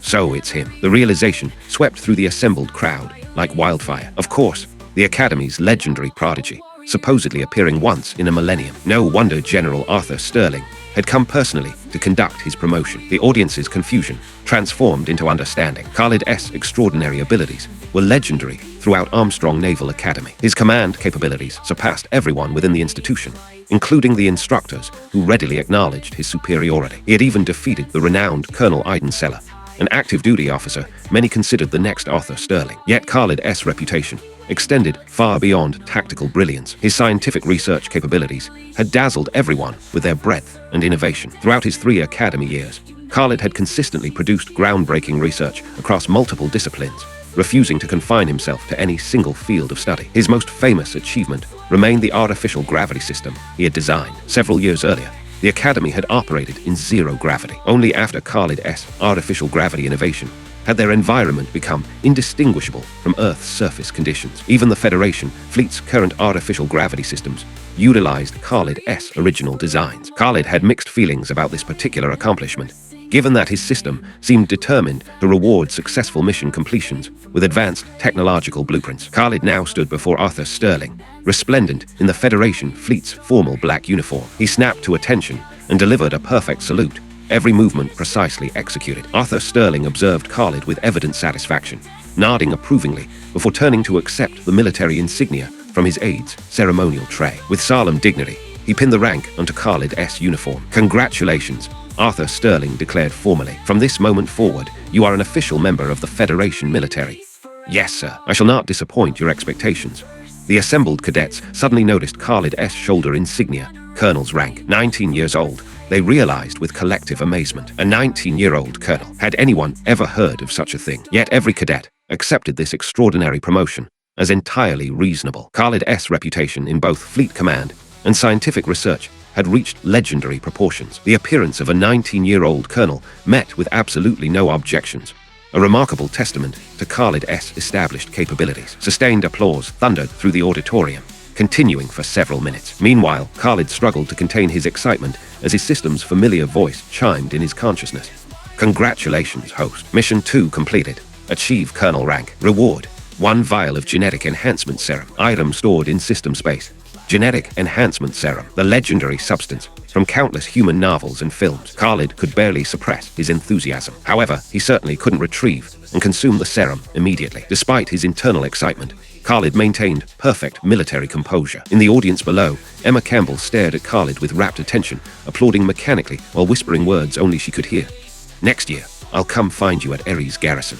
At 4 o'clock that afternoon, following the conclusion of the promotion ceremony and Leo Fulton's farewell, Khalid departed with Arthur Sterling for Ares Garrison. 3 days later, Khalid's transport vessel, a Petrel-class destroyer, arrived at the massive military installation. This marked Khalid's first visit to Mars since his dimensional crossing. The entire base orbited the Red Planet, comprising a compact space city, 38 major orbital stations, and countless smaller orbital facilities. Here, the 4th Fleet's 20,000 warships maintained station alongside numerous civilian vessels. Why such extensive civilian traffic? The answer lay in the asteroid belt between Mars and Jupiter, currently the Federation's sole source of strategic resources, requiring intensive mining operations. However, under present circumstances, asteroid belt mining carried significant risks. Though formal hostilities had ceased since Federal Year 52, the Garlan Empire continued deploying small raiding fleets throughout the asteroid field, primarily targeting Federation resource extraction ships. Consequently, one of the 4th Fleet's primary missions involved patrolling the asteroid belt and protecting mining operations. Over the past 6 years, countless small-scale engagements had erupted throughout the region. Therefore, 18 of Ares Garrison's 38 orbital stations served exclusively civilian mining ships and transport vessels. So this is Ares Garrison, Khalid mused, gazing through the destroyer's observation ports. Absolutely magnificent. Before him stretched a massive military harbor containing no fewer than 1,000 warships, a truly awe-inspiring sight. Knowing that 19 similar facilities existed throughout the orbital complex filled Khalid with profound excitement. Soon, the destroyer docked within the compact space city's harbor, Ares Garrison's central headquarters. After disembarking, Arthur Sterling escorted Khalid directly to his private office, instructing his aide to summon someone called Ira Sterling. Khalid didn't recognize the name and paid little attention to the summons. "Here are your orders," Arthur Sterling said, settling behind his desk while Khalid maintained perfect attention before him. "Please review them." Khalid accepted the documents and quickly scanned their contents, his amazement growing with each line. Arthur Sterling had granted him direct command of an entire fleet. The orders read: following recommendation by 4th Fleet Commander General Arthur Sterling, Khalid Zara is hereby promoted to Federation Fleet Colonel and appointed commander of the 4th Fleet's 101st Mixed Task Force, effective immediately. The 101st Mixed Task Force represents the 4th Fleet's newest experimental unit, Arthur Sterling explained. It comprises 144 vessels, 9 carriers, 9 battle cruisers, 18 cruisers, 36 destroyers, and 72 frigates. Additionally, Ares Garrison will allocate a medium-class orbital station as the 101st Task Force's exclusive base. Khalid found this arrangement puzzling. A medium orbital station could typically accommodate 50 battle cruiser-class vessels and 500 destroyer-class ships. Yet Arthur Sterling proposed dedicating an entire medium station exclusively to the 101st Task Force. This seemed highly unusual. Did 144 warships really require such extensive facilities? You're wondering why such a large station would serve as your fleet's exclusive base? Arthur Sterling inquired, noting Khalid's confusion. Yes, sir. Because this particular station formerly served as a warship experimental facility, Arthur Sterling explained, his expression carrying deeper meaning. It can dock only about 100 vessels. The remaining space houses various production workshops. Do you understand? Arthur Sterling's meaningful gaze conveyed implications that extended far beyond his words. Chapter 007. Khalid's adjutant within Arthur Sterling's office. Khalid found himself growing increasingly uncomfortable under the general's penetrating stare. "Sir, you're making me nervous with that look." "Stop pretending, young man," Arthur Sterling said with knowing authority. "I understand everyone harbors secrets, but given humanity's current predicament, and considering your family background, you should be well aware of our situation. There's a time and place for hiding one's capabilities, and this isn't it." "Ah, very well, sir. I accept your proposal. I'll make excellent use of this facility. Actually, I've had some promising inspirations lately, so you should expect good news soon." "That's more like it. I won't pry into your secrets, but don't hold back when it truly matters." "Understood. Yes, sir. Nog. Enter. Reporting as ordered, sir." Major Ira Sterling reporting for duty. Just as Khalid and Arthur Sterling concluded their cryptic conversation, one that would have been completely incomprehensible to ordinary listeners, the person Arthur Sterling had summoned arrived. Khalid studied the newcomer carefully. She appeared to be in her early 20s and possessed stunning beauty that could easily rival Emma Campbell's. Examining her shoulder insignia revealed solid Major's rank, excluding his own unique advantages. Achieving Major by age 20 represented exceptional capability. However, her entire demeanor radiated an almost supernatural coldness. While Khalid appreciated Ice Queen types, this woman had clearly taken the concept to extremes. Khalid genuinely felt the room's temperature drop several degrees upon her entrance. And that was no exaggeration. Ahem, Khalid, allow me to introduce Major Ira Sterling, Arthur Sterling said, noting Khalid's furrowed brow after his assessment of the newcomer. She'll serve as your adjutant from now on. You two must work together effectively. Understood. From Khalid's expression, Arthur Sterling easily deduced his thoughts. Good grief, daughter. When will you ever warm up a bit? Arthur Sterling regarded his child with paternal exasperation. Yes, sir. What else could Khalid say? Arthur Sterling's expression made it abundantly clear this was his daughter. Poor general, Khalid thought sympathetically. Having such an ice-cold daughter must be incredibly challenging. The 101st Mixed Task Force is yours now. Don't disappoint me. Yes, sir. Ding. Congratulations, host. Mission 1 completed.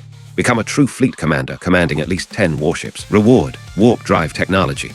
Ding. Due to host's exceptional performance exceeding requirements, hidden reward activated. Additional reward: industrial robot technology. Hidden rewards. This was definitely a first. Khalid's spirits soared with excitement. Now he possessed a fleet, a base capable of warship construction, plus advanced industrial robotics and warp drive technologies. Absolutely perfect. Actually, not quite perfect yet. If he could acquire some research specialists, that would complete the picture. After all, he couldn't possibly transition into full-time scientific research.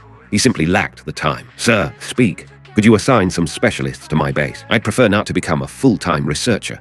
Already arranged. They're waiting at your facility. Thank you, sir. Very well. You two take your orders and get moving. Arthur Sterling waved dismissively. Khalid saluted smartly before departing, with Ira Sterling following silently behind. Their journey proceeded in uncomfortable silence until Khalid could no longer bear the tension. Major Sterling, we'll be working together for quite some time. Could you tell me your areas of expertise? Everything. Let me rephrase that. What's your particular specialty? Everything. All right. Could you at least guide me? I'm still unfamiliar with this place. Without a word, Ira Sterling stepped briskly ahead of Khalid, assuming the lead position. She didn't speak, simply strode forward with mechanical precision. Sister, could you please not be quite so extreme? This is getting ridiculous. Khalid stared helplessly at Ira's retreating figure, realizing that changing her personality would prove far more challenging than dealing with Emma Campbell's occasional stubbornness. Watching Ira march 10 meters ahead without even glancing back, Khalid hastened to catch up. 30 minutes later, under Ira's silent guidance, they boarded a transport shuttle and reached the 101st Mixed Task Force's assigned berth, Medium Orbital Station 27. Throughout the entire journey, Ira spoke not a single word, maintaining an expression of absolute neutrality that nearly drove Khalid to despair. He consoled himself mentally. Having a gorgeous adjutant should be enjoyable, but instead it's becoming psychological torture. Shaking his head, Khalid composed himself. As the newly appointed fleet commander, he would soon address all personnel, a speech that could not fail, or his future leadership would become exponentially more difficult. After disembarking the shuttle, Khalid surveyed the 144 warships berthed within the station with profound satisfaction. Perfect. Well, almost perfect. If only his companion's personality could be adjusted, then it would truly be flawless. Major Sterling, order all fleet personnel to assemble within the station. Yes, sir. Ira Sterling raised her right hand, manipulating her personal computer before speaking into the communication system. All personnel attention. Report immediately to the station assembly area. Repeat, all personnel report immediately to the station assembly area. Her voice echoed throughout every corner of the facility. Khalid nodded approvingly and activated his chronometer. According to minimum standards, complete personnel assembly following such orders should not exceed 10 minutes. 10 minutes might seem excessive, but this was a medium-class orbital station. Running from one end to the other would require at least 30 minutes. Fortunately, crew quarters were positioned near the main station areas. Otherwise, even 30 minutes would prove insufficient. 1 minute later, all personnel already within the station had assembled. 5 minutes later, streams of people emerged from the station's internal sections. 7 minutes later, Ira Sterling reported, Sir, 101st Mixed Task Force Assembly complete. Expected personnel, 32,900. Present for duty, 32,900. Impressive. Khalid stared at Ira Sterling with newfound respect. How had she managed to count tens of thousands of people so precisely? This woman definitely possessed remarkable capabilities. After confirming complete assembly, Khalid stepped forward, adjusted his personal computer to amplification mode, and began his inaugural address. Fellow service members, my name is Khalid Zara. I am 19 years old and your new commanding officer of the 101st Mixed Task Force. Khalid's opening statement immediately unsettled the assembled personnel. 19 years old, colonel rank, new fleet commander. Was this some kind of international joke which powerful family had arranged for their pampered son to gain military experience? Given the current frontline situation, how could this be happening? It was completely irresponsible. Their skeptical reactions weren't unreasonable. A 19-year-old colonel was highly irregular, and a 19-year-old mixed task force commander was virtually unprecedented. Typically, fleets of this magnitude were commanded by brigadier generals. Suddenly, every gaze directed toward Khalid carried distinct hostility and suspicion. Chapter 008. Warp drive within the expansive confines of Medium Orbital Station 27. Khalid surveyed the tens of thousands of assembled personnel, whose expressions carried unmistakable hostility. A knowing smile played across his features as he continued his address. You're wondering how someone who's barely 19 could possibly hold the rank of colonel, let alone command a mixed task force, aren't you? You're thinking this kid must be some pampered aristocrat's son, here to pad his military record, right? And you're asking yourselves, what gives this boy the right to command us? Khalid delivered his triple challenge with an easy smile, his gaze sweeping across the sea of suspicious faces before him. Therefore, I hereby announce the 101st Mixed Task Force's sole governing principle. Anyone who can defeat me in fleet simulation combat will become the new commanding officer. The announcement detonated through the assembled ranks like an explosive charge. No fleet commander in memory had ever made such a bold declaration. Could this impossibly young colonel actually possess genuine expertise rather than mere political connections? Wait, Khalid Zara, why did that name sound so familiar? Recognition began dawning among the crowd as personnel exchanged meaningful glances. That name definitely rang bells, though few could immediately place where they'd heard it. Suddenly, a major standing in the front rank straightened with obvious excitement as memory struck. Sir, speak. May I ask if you're the same officer who engaged Colonel Iden Seller from Fleet Headquarters in simulated combat last year? Correct. I did indeed face Iden Seller in simulation last year. Of course it's him. The questioning major's excitement intensified visibly upon receiving confirmation. The revelation rippled through the assembly like wildfire. Now everyone remembered why Khalid Zara's name had sounded so familiar. This was the cadet who had utterly annihilated Iden Seller's forces while sustaining damage to only a single vessel. The legendary prodigy, supposedly appearing once in a millennium at Armstrong Naval Academy. No wonder he held colonel's rank at 19 and commanded a mixed task force. Everything suddenly made perfect sense. I knew it, many thought privately. General Arthur Sterling would never allow some privileged dilettante to serve under his command. Any other questions? Sir, go ahead. I've heard that our current artificial gravity generation systems were designed by you, sir. Is this accurate? Absolutely. I did design those systems. The collective gasp that followed exceeded even the previous reaction. Most personnel paid little attention to technical matters, much less the identity of specific designers. Only those with particular interest in technology would possess such knowledge. The vast majority had been completely unaware of Khalid's contributions to artificial gravity technology. This revelation struck them with profound impact. What kind of person is this? They wondered. Not just a tactical prodigy, but a scientific genius as well. The hostility vanished from every face, replaced by fervent admiration and respect. Having such an extraordinary commander suddenly made their futures seem far more secure. If there are no further questions, we'll conclude today's assembly. All personnel, return to your stations. Major Sterling will relay specific orders shortly. Yes, sir. Major Sterling, escort me to the research team General Arthur Sterling arranged. Understood. Ira Sterling's expression remained unchanged as she acknowledged the order, then turned and walked away with characteristic efficiency. Khalid shook his head resignedly. This is going to be a long journey indeed. He hurried to catch up. Soon they arrived at a massive structure occupying the station's central core, where several white-haired elderly figures supervised over 100 personnel working to unpack and calibrate various equipment. Ira Sterling led Khalid to a distinguished gentleman of approximately 70 years, wearing the traditional white coat of a senior researcher. Professor Zand, this is the base commander, Colonel Khalid Zara. Ah, so you're the Khalid that Arthur Sterling mentioned, the designer of the artificial gravity generation system. I'm Alim Zand. Professor Zand, it's an honor. I hope we'll work well together. Don't get ahead of yourself. I made it clear to Arthur Sterling, if you can't provide something genuinely surprising, I'm walking away immediately.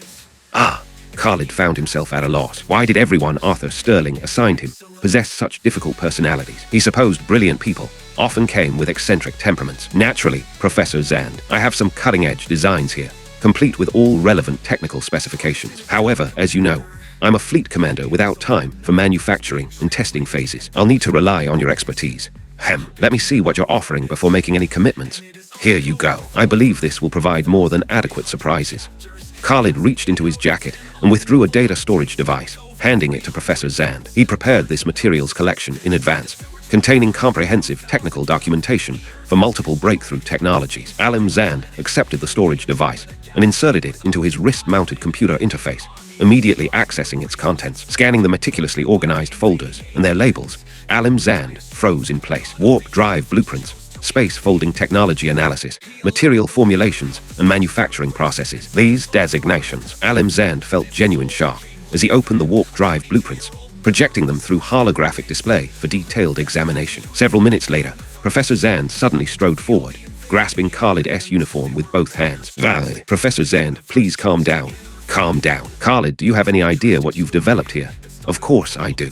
You say that so casually. This technology could make you the Federation's greatest scientist. Alim Zand spoke with absolute sincerity. Warp drive technology would allow Federation fleets to traverse space rapidly without relying on established star routes, rendering interstellar distances essentially irrelevant. With this advancement, the Federation's forces would gain decisive advantages in their ongoing conflict with the Garlan Empire. Nearby, Ira Sterling's expression changed for the first time. She knew Professor Zand's reputation, the man who showed no deference even to her father, General Arthur Sterling. Yet here he was, declaring Khalid the Federation's greatest scientist with obvious excitement. What exactly had Khalid shared to provoke such a reaction? Ira Sterling found herself studying Khalid with newfound curiosity. Hello, Arthur. Professor Zand was already contacting the General. Professor Zand, what's happening? You have some nerve asking me that. I need 10 times my current personnel allocation immediately. Is there some emergency? Emergency. Khalid has created a situation far beyond my current capabilities with just 100 researchers. Khalid has caused some kind of crisis. Chapter 009.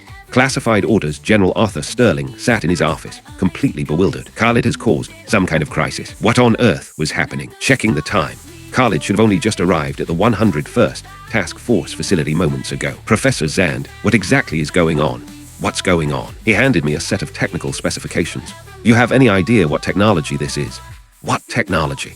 Complete warp drive technology documentation, including every material formula required for construction. Do you understand what this means? It means we can begin manufacturing immediately. Do you comprehend the implications?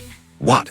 Arthur Sterling shot up from his chair with such force that his startled shout echoed through the adjacent offices, demonstrating the magnitude of his shock. That young man, Arthur thought incredulously. Just minutes ago, he mentioned having some new ideas and designs, and this is what he meant. Warp drive technology. Arthur Sterling understood exactly what warp drive represented. The ability to manipulate spacetime, fold space itself, and achieve faster-than-light travel. Currently, humanity's interstellar travel depended entirely on the mysterious star roads connecting different solar systems. While these pathways allowed 3 times light-speed travel, they possessed significant limitations. Vessels could only follow predetermined routes. The star roads functioned like railway networks spanning the galaxy, with each star system serving as a station. To reach a destination 100 light-years away, travelers had to locate the nearest star road entrance, then follow the established route through multiple systems, never traveling in straight lines, but rather stopping at each waypoint like an interstellar train. What were the star roads exactly? Unfortunately, humanity had never determined their true nature, knowing only that they formed a vast transportation network throughout the galaxy. The solar system itself connected to 2 external star roads, one leading to Centauri Reach, another to Barnard. The most widely accepted theory suggested these weren't natural phenomena, but artificial constructs, possibly the transportation infrastructure of some ancient civilization. Warp drive technology offered completely different capabilities. Unlike star roads' fixed routes and mandatory waypoints, warp drive allowed direct travel to any location within its folding range, achieving superior speeds. The military applications were particularly revolutionary. Star roads only connected different star systems,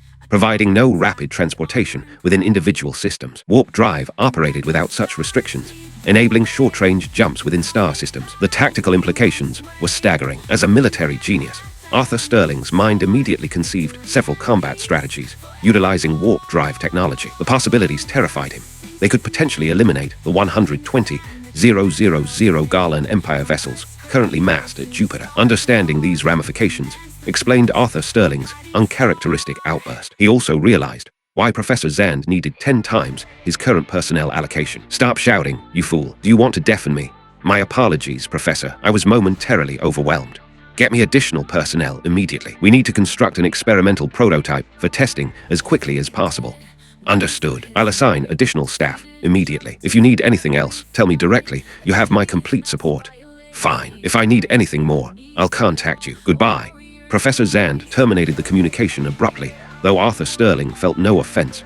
This represented typical behavior from the eccentric scientist. However, Khalid continued, providing extraordinary surprises. Warp drive technology surpassed all expectations. Without hesitation, Arthur Sterling pressed a red button on his desk. The emergency communication line directly connecting to the Federation president, reserved for critical situations only. President Parsi, this is Arthur Sterling. We have a significant development. Several minutes later, after concluding his conversation with Kyan Parsi, Arthur Sterling summoned his aide. Order all engine and materials research personnel at Ares Garrison to report immediately to Medium Orbital Station 27. Execute this command at once. Yes, sir. After his aide departed, Arthur Sterling contacted Professor Zand again. What do you want now? I'm extremely busy.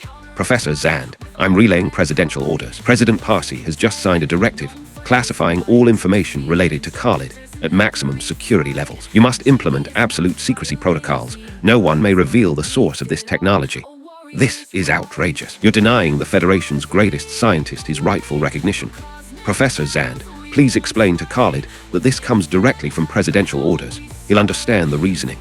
Professor Zand promptly terminated the call again, leaving Arthur Sterling somewhat exasperated. Within Medium Orbital Station 27, Professor Zand fumed with indignation. What right does the president have to deny Khalid his due recognition? What authority justifies such actions? Professor Zand, what's troubling you? Khalid approached upon witnessing the elderly scientist's obvious agitation. Khalid, perfect timing. Arthur Sterling just informed me that the president has issued classified orders forbidding anyone from revealing the warp drive technology source. This amounts to stealing your deserved recognition. I absolutely refuse to allow such injustice. Khalid finally understood Professor Zand's anger. The man was defending his honor. The gesture warmed Khalid's heart. Professor Zand was genuinely kind-hearted. As for his father, Khalid easily understood Kyan Parsi's motivations. This was protective action, considering the extraordinary nature of Khalid's technological breakthrough. Professor Zand, please don't concern yourself. The president is actually protecting me. Nonsense. Wait, you said the president is protecting you. Kyan Parsi, Khalid Zara. Professor Zand wasn't foolish. The implications became immediately apparent as he stared at Khalid with widening eyes. Khalid didn't respond verbally, instead offering Professor Zand a rueful smile and confirmatory nod. Very well. I won't interfere further. I'll implement the president's classified orders for all personnel with knowledge of this technology. Thank you, Professor Zand. Incidentally, here's additional technical documentation for industrial robotic systems I developed previously. Please review this as well. More technology. Hand it over immediately. Observing Professor Zand's eager excitement, Khalid smiled helplessly and produced another data storage device. Chapter 010. First Combat, the Federation possessed industrial robotics technology, though it remained relatively primitive compared to what Khalid had just provided. While these existing systems offered modest efficiency improvements over human workers, their prohibitive costs, limited versatility, and numerous other drawbacks had prevented widespread adoption. The industrial robotics technology from Khalid's system differed dramatically. Compared to human workers, these machines averaged 5 times greater efficiency while maintaining superior flexibility and precision. Most importantly, the overall production costs remained remarkably low. The system had included revolutionary material formulations using resources humanity could easily obtain in vast quantities, enabling mass production and deployment. After reviewing the technical specifications, Professor Zand's eyes blazed with excitement as he immediately contacted Arthur Sterling again, demanding additional personnel with characteristic urgency. Once the research team arrangements were settled, Ira Sterling escorted Khalid to the commander's office. My office is adjacent to yours, she stated with clinical precision upon their arrival. Contact me if you require assistance. Without further elaboration, Ira Sterling departed, leaving Khalid alone in his new workspace. Khalid shook his head and surveyed his surroundings. The office included a private bedroom and bathroom. Excellent amenities for what he planned to do next. Why did these particular facilities matter? Because Khalid's immediate plans could potentially create significant complications without them. After securing the office door, Khalid retrieved the genetic enhancement serum from his system space. The vial contained a beautiful sky blue liquid that seemed to shimmer with inner light. Without hesitation, he tilted back his head and consumed the entire contents. From his previous life's reading experience, Khalid expected one of 2 common reactions to genetic enhancement serums: overwhelming drowsiness or violent toxin expulsion accompanied by terrible odors. These expectations explained his earlier concern about bedroom and bathroom facilities. Khalid settled into his chair, closed his eyes, and waited. Several minutes passed. Strange, he murmured. Why don't I feel drowsy? My body isn't expelling toxins either. Perhaps I was too influenced by fictional portrayals. System, display attribute panel. Host, Khalid Zara strength, 350 agility, 350 reaction, 350 stamina, 350 mental, 350 intelligence, 380 normal human range, 50-100 lifespan, 500 years brain development, 20% command abilities. Artillery command B, evasion command C, formation command A, mech command C. Mission 1. Destroy 500 Garland Empire warships. Current 0/500. Reward. Energy shield technology. Mission 2. Achieve brigadier rank. Reward. Basic genetic enhancement formula. Interesting. 500 years of life expectancy. Though my physical appearance seems unchanged.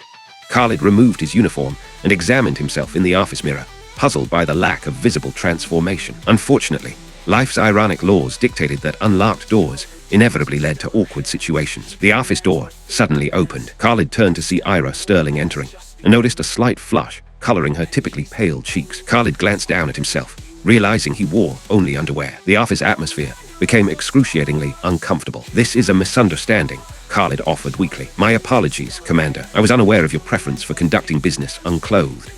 Ira Sterling stepped backward, closed the door with military precision, and departed. Khalid's head drooped in embarrassment. After dressing, he returned to his desk and activated the communications panel. Major Sterling, please report to my office.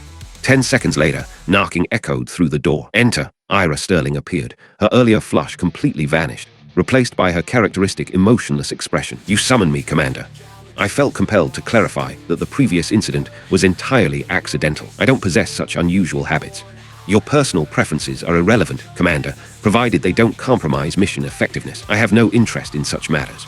Khalid found himself yearning for Emma Campbell's comparatively warm personality. Before their conversation could deteriorate further, Khalid's communicator chimed. Seeing Arthur Sterling's identification, he answered immediately. General Khalid, despite your recent appointment, an emergency mission requires the 101st Mixed Task Force's immediate deployment. Yes, sir. Awaiting orders. 30 of our resource extraction vessels in asteroid belt sector 279 have encountered Garland Empire forces. They are currently hiding within an asteroid cluster, awaiting rescue. I've transmitted detailed intelligence to your tactical computer for review during transit. Understood. The 101st Mixed Task Force will depart immediately. This represents your first combat engagement. Exercise caution. Yes, sir. You have my word. After terminating communications, Khalid glanced at Ira Sterling, who nodded and immediately began operating her tactical computer with practiced efficiency. Soon, Level 1 combat alerts echoed throughout the base. Despite her maddening personality, Khalid thought, she's remarkably competent during actual operations. Together, they departed the office and hurried toward the harbor. The 101st Mixed Task Force's flagship was one of the formation's battle cruisers. Khalid and Ira Sterling quickly boarded and proceeded to the bridge. The command crew had already assembled when they arrived. Khalid surveyed the bridge before settling into the captain's chair, while Ira Sterling assumed her position beside him with characteristic rigidity. Major, is the fleet prepared for departure? Reporting, sir. Estimated 17 seconds until ready status. Remarkable, Khalid mused. She instantly processed status reports from every vessel and calculated precise timing predictions. Even I couldn't achieve such accuracy. Commander, please focus your attention on the mission. Your personality really is deplorable. I've decided, after we return, I'm going to seriously work on improving your social skills. Reporting, sir. Fleet departure preparations complete. Ready to clear harbor. Ira Sterling completely ignored Khalid's comments, delivering her report with professional detachment. Clear harbor. Proceed to asteroid belt sector 279 at maximum velocity. Acknowledged. Khalid calculated the distance. Approximately 0.2 astronomical units to sector 279, requiring roughly 3 hours at their maximum speed of 3,000 kilometers per second. He hoped the mining vessels could remain hidden for that duration. As the fleet surged through the void, Khalid studied the tactical data for sector 279. Understanding battlefield terrain represented an essential pre-combat requirement for any competent commander. The region contained an extremely dense asteroid field, where large fleets couldn't operate effectively. Only smaller formations of fewer than 200 vessels could navigate the treacherous environment. The area's complexity provided countless hiding places, making direct assault extremely dangerous due to ambush potential. Based on Khalid's analysis, the enemy's primary objective was clearly ambushing the rescue fleet rather than destroying 30 mining vessels. If the Garland forces simply wanted to eliminate the miners, they wouldn't need 200 warships. A microfleet of fewer than 10 vessels would suffice. Yet the distress signal specifically mentioned 200 enemy vessels. Ridiculous, Khalid muttered. Only fools would deploy 200 warships specifically to raid mining operations. This is a classic besiege the point-to-strike reinforcement strategy, something our ancestors perfected long ago. Major, adjust fleet heading. New destination, asteroid belt sector 280. Chapter 011. Counter-ambush warfare commander. We're racing against time to conduct a rescue operation. Why are we heading to sector 280? Ira Sterling's voice carried a note of confusion. Major Sterling, could you please relay my orders first, then ask questions? Khalid's tone remained steady but firm. My apologies, sir. Ira Sterling immediately recognized her error and swiftly transmitted the new commands. All fleet units, adjust heading immediately to asteroid belt sector 280.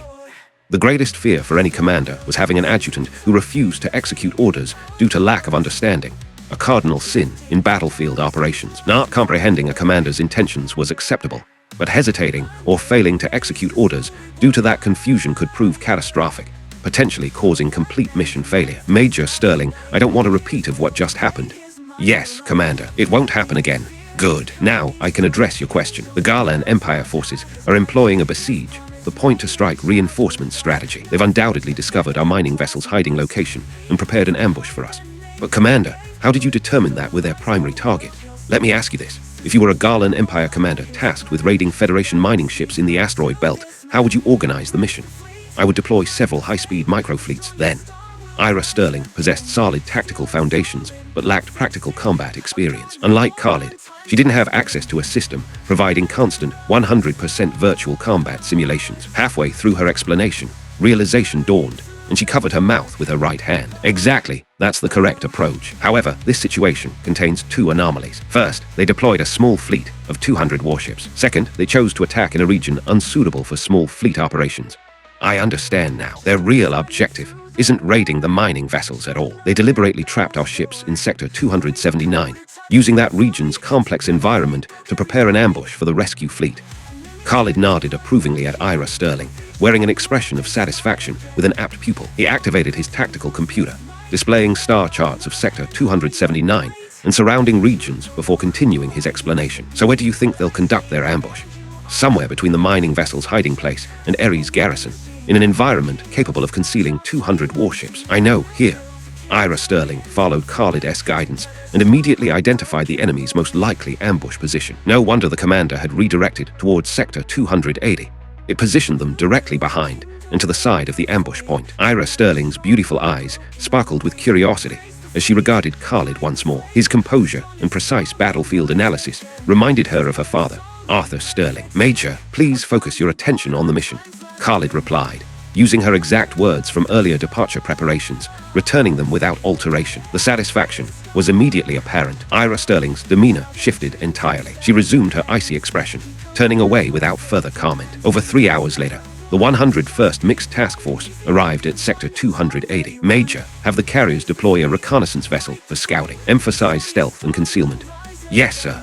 Soon, a small reconnaissance ship launched from a carrier, carefully threading through dense asteroid clusters to maintain cover while advancing in a circuitous route. 10 minutes later, Khalid received the scout's report. The Garlan Empire fleet had been located exactly as predicted, with every vessel concealed behind asteroids in the previously identified ambush position. This positioning would prove devastatingly effective against fleets approaching from Ares garrison's direction. However, Khalid's forces now occupied their enemy's flank and rear. Put simply, once Khalid initiated his attack, the warships hiding behind asteroids would find their escape routes completely blocked when facing his fleet. Turn to engage. Khalid would demonstrate that during the lengthy 180-degree rotation process, at least half their vessels would be destroyed.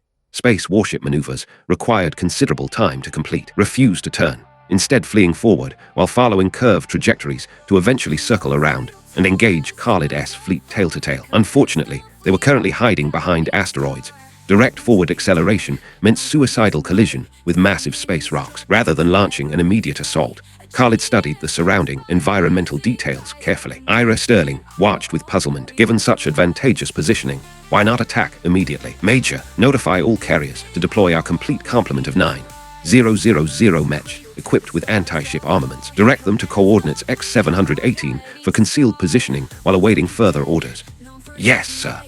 Ira Sterling had learned from her previous mistake and no longer questioned commands, immediately contacting the carriers. Massive Mech squadrons launched from the carriers, streaming toward coordinate X718. 10 minutes later, a report arrived, Sir, Mech forces have reached designated positions and completed concealment. Excellent. Major, plot a stealthy approach route for the fleet, then commence advance. Understood. Route calculated. Fleet beginning advance. That quickly, Khalid thought. Barely 10 seconds, just like the previous harbor assembly, when she counted over 30,000 personnel in mere seconds. Does she also have a system? System, can you scan Ira Sterling's attributes? Scan completed. Name, Ira Sterling Intelligence, 240 brain development, 22% good grief. Her brain development exceeds mine. System, are you certain you're unique? Target Ira Sterling shows no system binding traces. Well, if I didn't have cheat codes, she'd be humanity's strongest individual. Major, maintain maximum stealth during approach, close to minimum safe distance. Also, keep reconnaissance vessels monitoring enemy fleet. Cease advance and open fire at any sign of detection. Yes, sir. Aboard the Garland Fleet flagship nearby. 9th Prince, 3.5 hours have elapsed. According to calculations, forces departing from Ares garrison should have arrived already. Yet no enemies have appeared. To prevent complications, we should withdraw. Listen, Rex, are you suggesting my perfect operation was anticipated? Why not consider the possibility of poor enemy discipline and sluggish response times? 9th, Prince Doran Garland regarded Rex with obvious disdain. Rex shook his head helplessly. He knew exactly who they faced. The accursed Arthur Sterling, who had once devastated their 200,000 warships with merely 20,000 vessels. Everyone knew the excellence of forces under Sterling's command. Poor discipline, sluggish responses. This was absurd. Rex deeply regretted agreeing to accompany the 9th Prince on this expedition. What began as a recreational outing had resulted in Doran seizing operational command and using Rex's fleet to test his tactical theories. I can only hope our opponents aren't particularly capable commanders, Rex thought grimly. Meanwhile, aboard Khalid's flagship, Commander, we've reached maximum approach distance. Moving closer with 144 warships will certainly result in detection. Very well, let's begin. Major Sterling, coordinate fire distribution and target priorities. Focus on eliminating their carriers first. Yes, sir. Chapter 012. Strategic entrapment behind the Garland Empire fleet's ambush position. Not far away, over 100 Federation warships burst forth from a dense asteroid cluster, launching a devastating coordinated salvo directly at the enemy formation. Following Khalid's precise orders, every vessel capable of targeting enemy carriers focused their fire accordingly. At that same moment, aboard the Garland ambush fleet's flagship, 9th Prince Doran Garland reclined comfortably in the captain's chair, head propped on his hand as he rested. Doran was, by all accounts, an elite academy graduate from the Empire's premier military institution, where he'd achieved top honors and earned the Emperor's favor. This deployment to the front lines had been ordered by the Emperor himself, ostensibly to experience warfare firsthand, though more cynically, it served as little more than resume padding. Upon arriving at the Neve Tzedek front, Doran's arrogance convinced him that his future required leading a decisive victory. Hence this current operation. While Doran's academic performance had been exemplary, he lacked any practical combat experience, what humans would call armchair strategizing. Report. Numerous enemy vessels approaching from our rear, launching attack formations. What? How did they get behind us?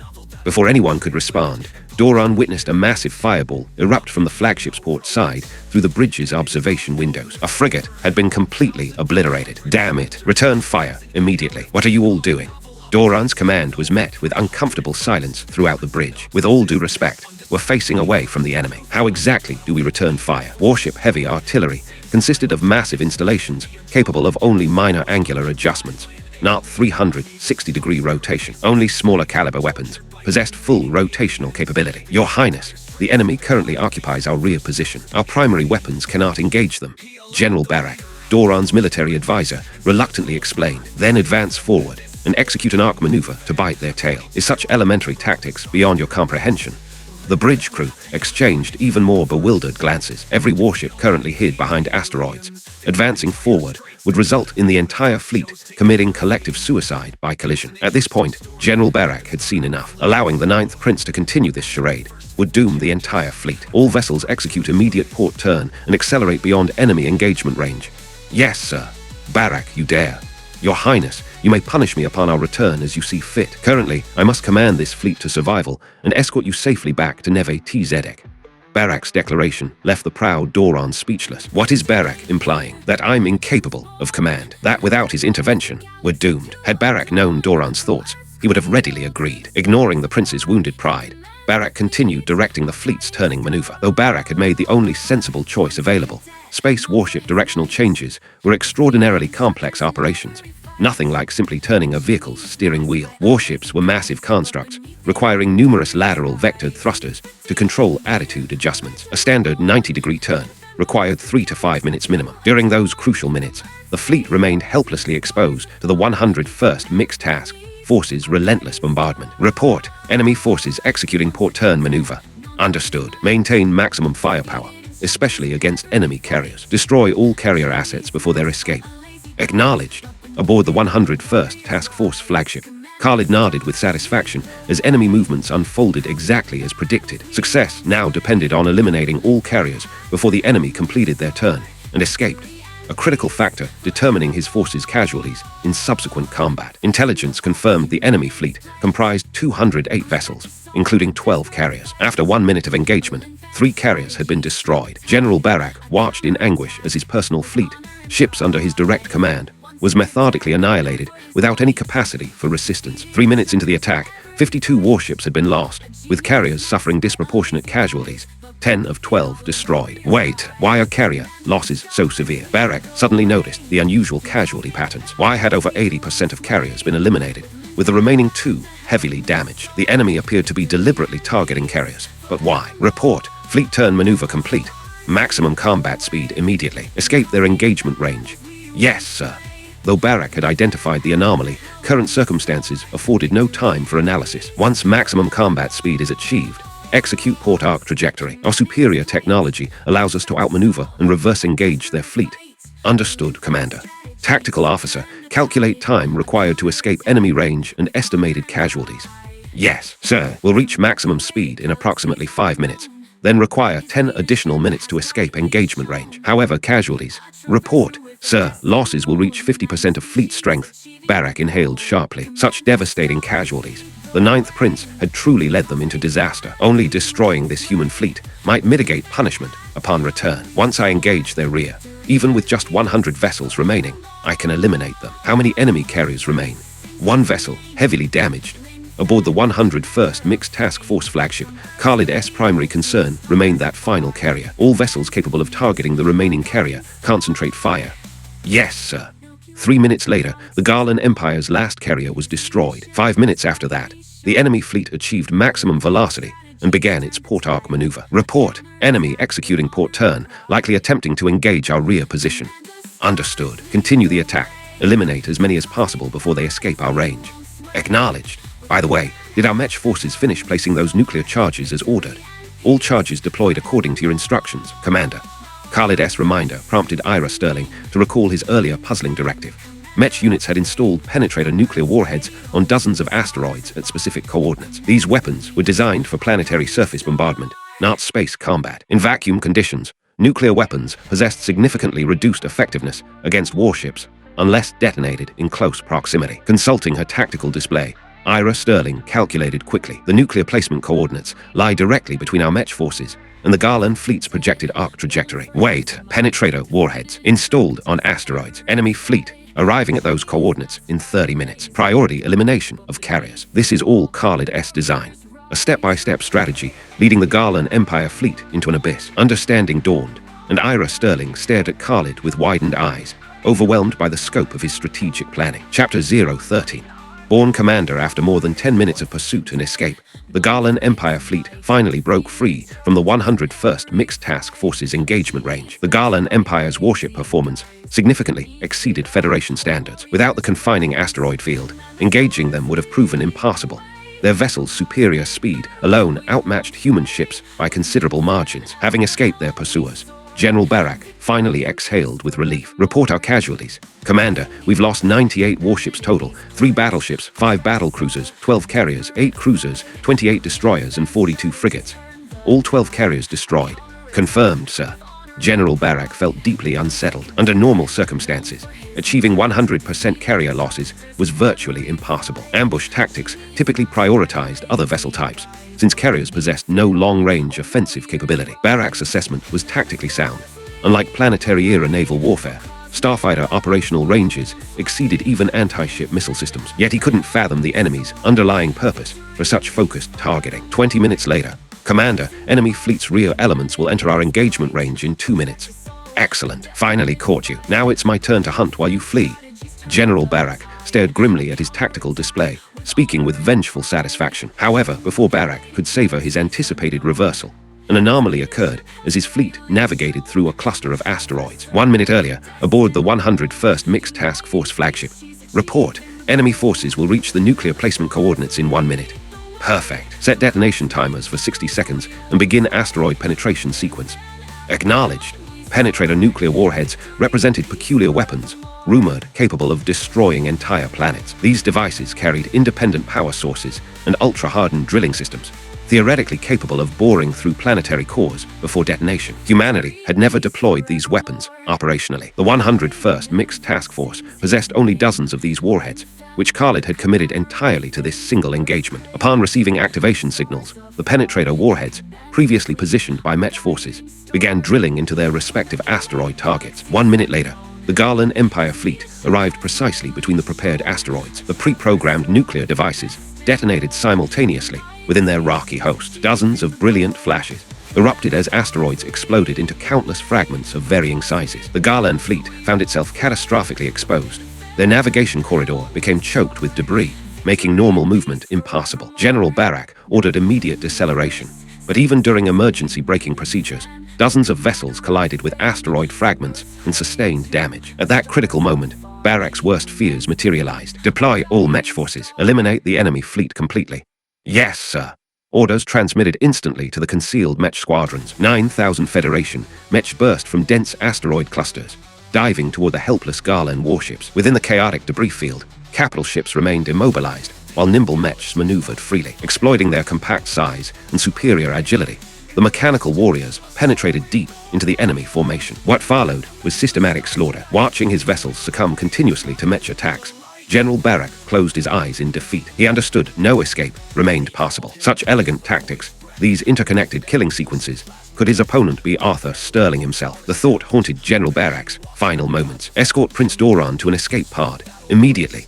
Barak glanced at the paralyzed 9th Prince, gesturing for bridge guards to evacuate their royal charge. Barak could die here honorably, but Prince Doran, despite his tactical incompetence, remained imperial blood and absolutely could not perish in this engagement. 2 guards saluted General Barak respectfully before supporting the stunned prince toward the escape systems. 10 minutes later, as the final Garland Empire vessel succumbed to destruction, the battle concluded definitively. Major, report our combat results. Yes, sir. We destroyed 208 Garland Empire warships with 0 Federation capital ship losses. Mech casualties: 528 units destroyed with 218 successful pilot ejections. The remainder, Khalid understood the implications without elaboration. In this era, Mechs represented capital ships' natural predators at close range, though victory required overwhelming numerical superiority. Typically, 20 Mechs could eliminate 1 warship under optimal conditions, which military analysts considered excellent exchange rates. Economically, single warships cost equivalent to hundreds of Mech,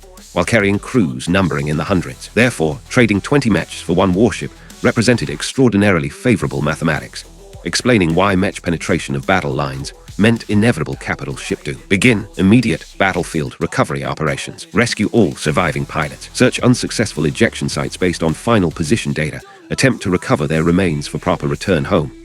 I'll arrange this immediately, sir. After completion, transmit our battle report to Ares Garrison.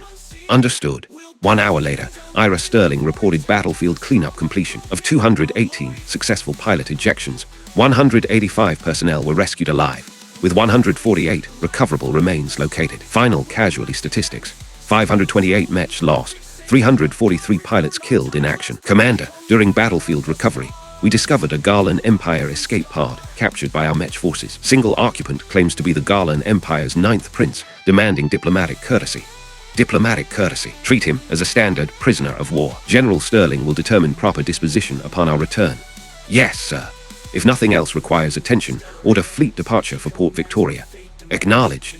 During their return journey, Ira Sterling compiled comprehensive battle reports and transmitted detailed analysis to Ares Garrison. At that moment, Arthur Sterling waited anxiously in his office. By his calculations, combat should have concluded, but whether the outcome demonstrated mere theoretical knowledge or genuine command genius remained unknown. Knock, knock, knock. Report. Enter, General. The 101st Mixed Task Force has transmitted their battle report. Excellent. Let me review it immediately. His aide presented the documentation, which Arthur Sterling examined with growing amazement. Outstanding. Khalid proved worthy of our confidence. 0 capital ship losses while destroying 208 enemy vessels at the cost of merely 500 mech, plus capturing the Garland Empire's 9th prince. Yes, sir. Upon first reading this report, I could hardly believe the results. Have you forgotten his performance at Armstrong Naval Academy when he thoroughly outmaneuvered me? That young man possesses exceptional capabilities. The aide recalled accompanying Arthur Sterling to the academy, suddenly understanding anyone capable of defeating the general so decisively represented unprecedented talent within Federation military ranks. Viewed in this context, such combat results seemed entirely reasonable. However, sir, how should we handle the captured prince? That decision exceeds our authority. President Parsi will maximize this royal prisoner's strategic value most effectively. Chapter 0:14. Ira's hidden side Federation. President Kyan Parsi sat in his office, utterly bewildered. His son had barely arrived at Port Victoria before engaging the Garland Empire in combat, and achieved a stunning 200-0 victory ratio. Most crucially, he'd captured the Garland Empire's 9th prince. Even Arthur Sterling's legendary first engagement hadn't been this decisive. For years, Kyan had received reports describing his son as a prodigy at Armstrong Naval Academy. Initially, he'd dismissed such claims. Surely no one could surpass Arthur Sterling's abilities. Yet Khalid continued producing revolutionary technologies with disturbing frequency. Early innovations focused on civilian applications, but gradually Khalid ventured into military engineering. The breakthrough came over a year ago when someone burst into Kyan's office announcing, "Your son has designed artificial gravity generation systems." That revelation had genuinely shocked the president. Since then, Kyan wondered whether Khalid had chosen the wrong career path. Perhaps scientific research suited him better. The following year had been relatively quiet, leading Kyan to believe his son had finally settled down. Then Khalid's graduation exam thoroughly outmaneuvered Arthur Sterling. Upon reaching Ares Garrison, he immediately resumed his disruptive innovations, producing warp drive technology and industrial robotics 30 years ahead of Federation capabilities. Now this massive military victory, Kyan felt his heart couldn't withstand having such a prodigious son. Enough worrying about that troublesome boy, he decided. The crucial question now was handling the captured 9th prince. President Parsi finally regained his composure and summoned his aide to arrange an emergency cabinet meeting. At Ares Garrison's medium orbital station 27, the 101st Mixed Task Force had completed docking procedures. Rather than dispersing, all crew members formed silent ranks in the harbor. Arthur Sterling stood waiting at the flagship's gangway alongside Khalid and Ira Sterling, their expressions solemn. Soon, personnel emerged from the flagship in ceremonial formation. Pairs of soldiers carrying flag-draped coffins in precise step. 343 coffins total. The entire harbor maintained absolute silence until Khalid's commanding voice rang out, "Present arms." Over 30,000 personnel snapped to attention, saluting toward the gangway as coffin after flag-covered coffin descended. Only 148 coffins contained actual remains. The others were empty. Such was the nature of space warfare in this era. Weapons possessed such devastating power that recovering bodies was often impossible. Finding even fragments represented extraordinary fortune. As the memorial ceremony progressed, tears welled in every observer's eyes. These 343 souls had been their comrades mere hours ago, now departed forever. Finally, all coffins launched from the station toward deep space, a sacred Federation fleet tradition. After honoring their 343 fallen warriors, Khalid dismissed the assembled forces. "Khalid, outstanding work. You exceeded all expectations." Arthur Sterling approached with unreserved praise. "I haven't done enough. 343 people still died under my command." "Khalid, understand this. No war occurs without casualties. You performed exceptionally." Arthur Sterling felt genuine concern. He'd witnessed numerous commanders unable to accept subordinate deaths, eventually suffering complete psychological collapse. He desperately hoped Khalid would avoid such fate. Possessing talent was one matter. Withstanding battlefield psychological pressure was entirely different. However, Arthur Sterling's worries proved unfounded. Khalid was no ordinary person. He possessed a system and lived 2 lifetimes. His mental fortitude exceeded any normal human's. "General, I understand. I simply want to perform better next time." "Good. I've come with new orders." "Yes, sir." Regarding your captured 9th prince, President Parsi convened a special session determining we'll use him as leverage for negotiations with the Garland Empire. The diplomatic team arrives in several days. You'll provide escort. Understood. You fought a major engagement and must be mentally fatigued. Get some rest. Arthur Sterling clapped Khalid's shoulder before departing. Did Khalid actually need rest? With physical capabilities exceeding normal human limits by 350%, he felt no fatigue whatsoever. Sleep remained necessary, though Khalid hadn't had proper rest since arriving at Ares garrison. Soon Khalid returned to his office, entering the adjacent bedroom and lying down fully clothed. System: simulate asteroid belt escort mission. Set opponent difficulty level 5. Configure our forces as 101st Mixed Task Force. Enemy forces as Garlan Empire vessels. Battlefield configured. Opposing fleets simulated per host requirements. Mission parameters: escort duty, commencing in 3 seconds. Such a considerate system. Khalid smiled before entering virtual combat for another training session. What Khalid didn't realize was that his office door had opened. Life's inevitable law struck again.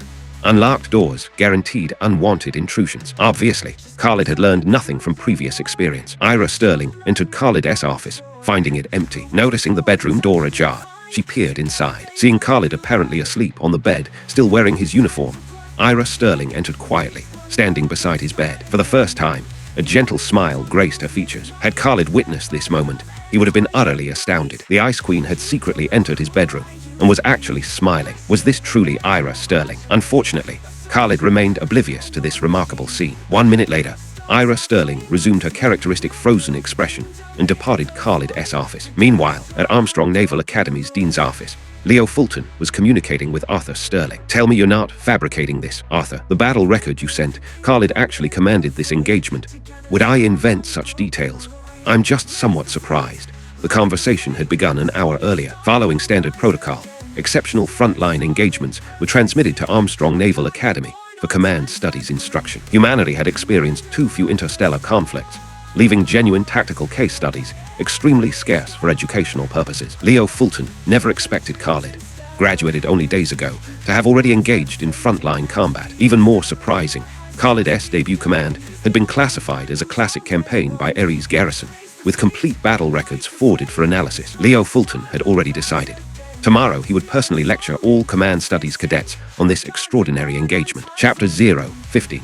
A shocking classroom. After concluding his communication with Arthur Sterling, Leo Fulton felt a surge of excitement coursing through him. Arthur Sterling had just informed him of two remarkable developments. First, Khalid's inaugural combat deployment had resulted in a battle worthy of inclusion in military textbooks as a classic engagement. Second, due to this victory and the capture of the Garlan Empire's 9th prince, High Command had authorized partial disclosure of frontline realities within military academies to boost morale. Naturally, civilian populations would remain uninformed until the Garlan Empire was completely expelled from the solar system. Armed with these revelations, Leo Fulton began meticulously reviewing the detailed battle records Arthur Sterling had transmitted, preparing for tomorrow's personal lecture and analysis. The following morning, all tactical students at Armstrong Naval Academy received notifications.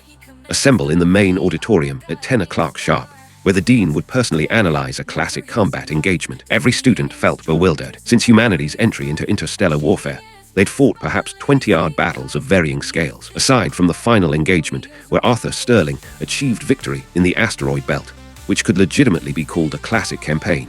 Hadn't the Garlan Empire overwhelmed them in every other encounter? Moreover, that asteroid belt victory had been analyzed several times already. Beyond that singular triumph, what other classic engagements existed for discussion? Despite their confusion, students assembled punctually in the great auditorium. What struck the gathered cadets as particularly strange was that not only had they been summoned, but every tactical instructor had also arrived and taken seats among the student body rather than their usual positions. This seemed highly irregular, even when the dean personally delivered lectures. Such elaborate arrangements were unprecedented. Furthermore, instructors typically occupied side positions near the podium when observing classes. When had they ever sat within student seating areas? At precisely 10 o'clock, Leo Fulton strode purposefully onto the platform. Students, today's case study concerns a battle that occurred yesterday between our Ares Garrison 4th Fleet's 101st Mixed Task Force and Garlan Empire forces within an asteroid field.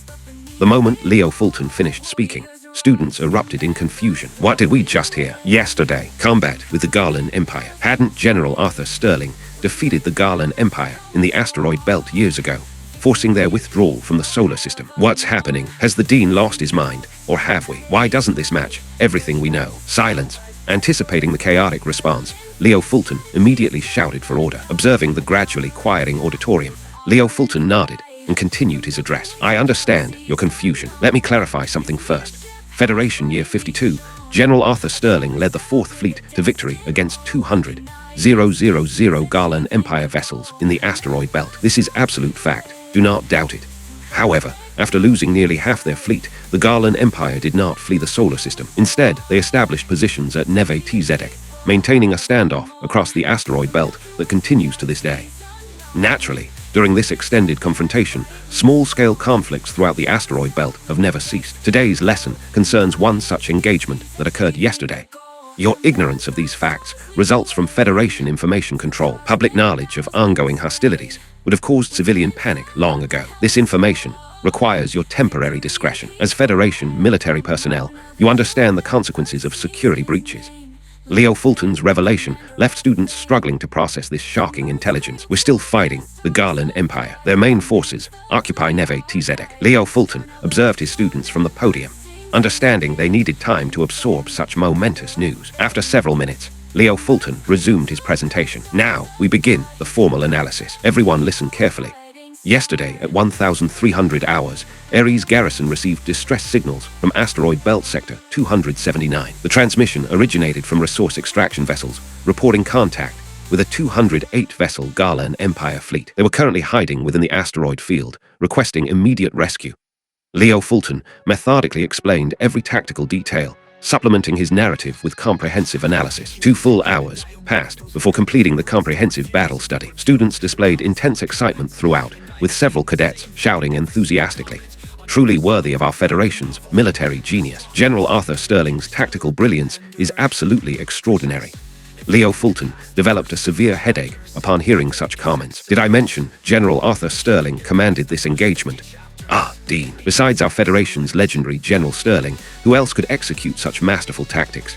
The newly appointed commander of the 101st Mixed Task Force, someone you all know personally.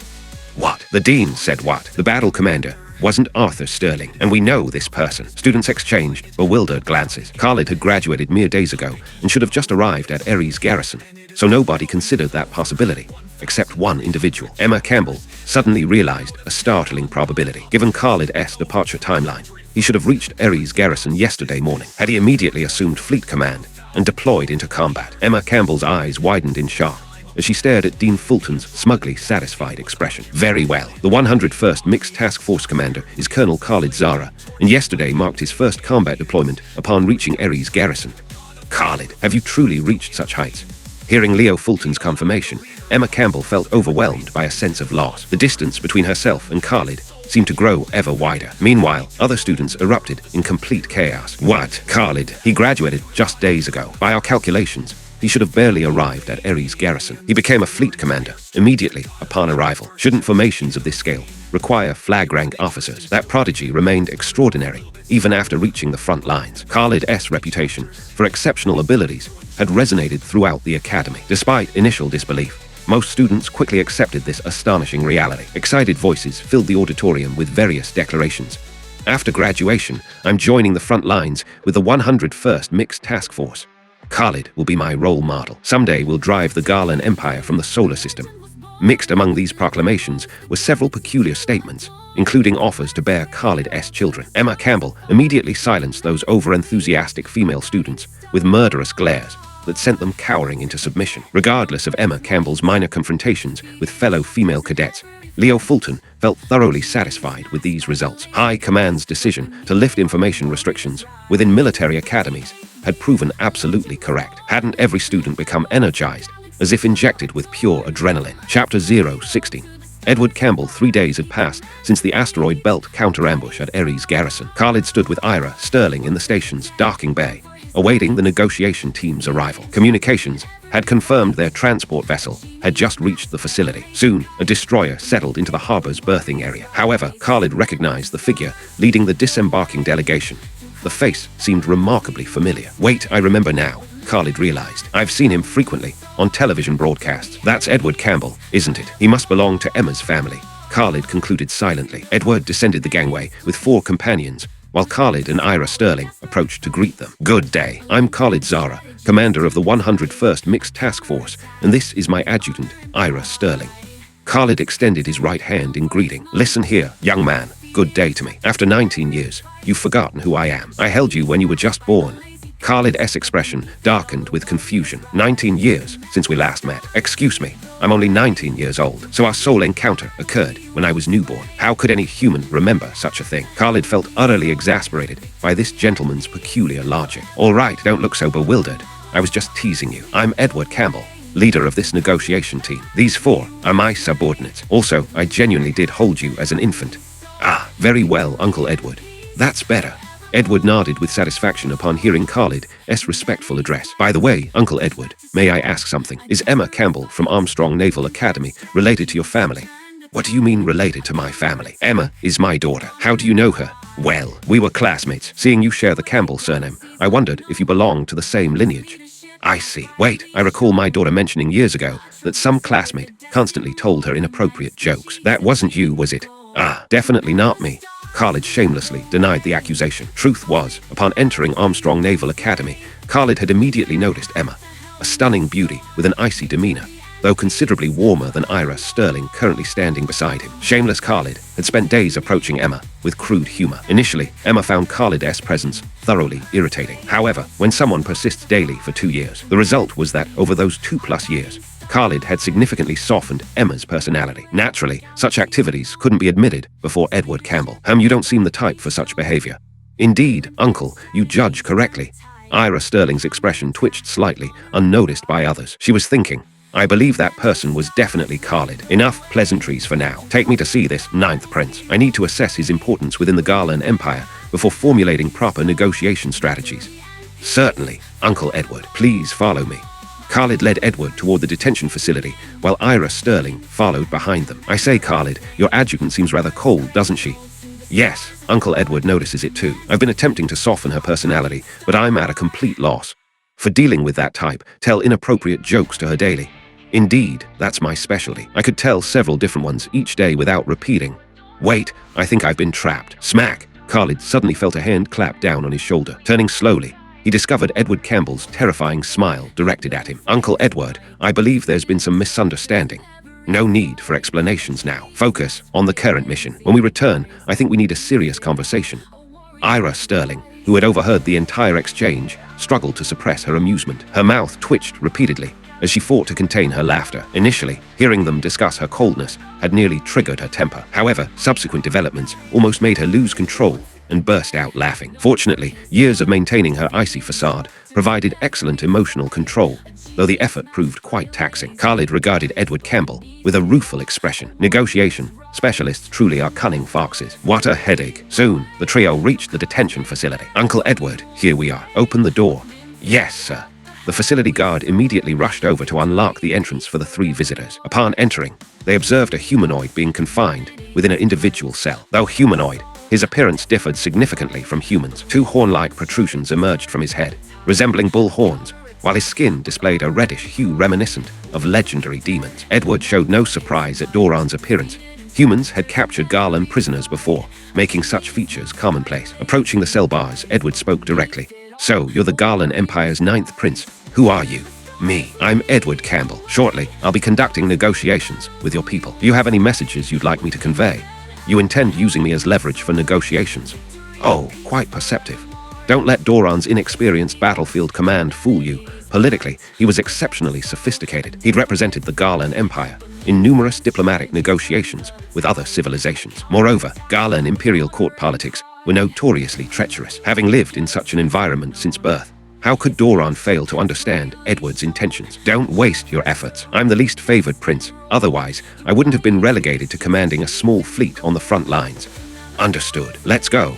Edward immediately turned toward Khalid and headed for the exit. Ira Sterling looked completely puzzled. What exactly did we come here to observe? After leaving the detention facility, Edward glanced at Ira Sterling and addressed Khalid. Your adjutant doesn't seem to understand. Perhaps you should explain.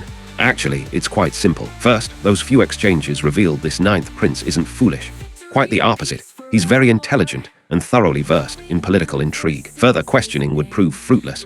Second, we've already obtained crucial intelligence. When he claimed we shouldn't waste our efforts because he's the least favored prince, his eyes drifted leftward slightly, and his hands displayed subtle, unnatural movements. Therefore, he was lying. This 9th prince isn't merely favored, he's extremely beloved, quite possibly the Garland Emperor's most cherished son. You can deduce all that from a few sentences. Are you too actually human? While shocked, Ira Sterling silently wondered to herself. Chapter 017.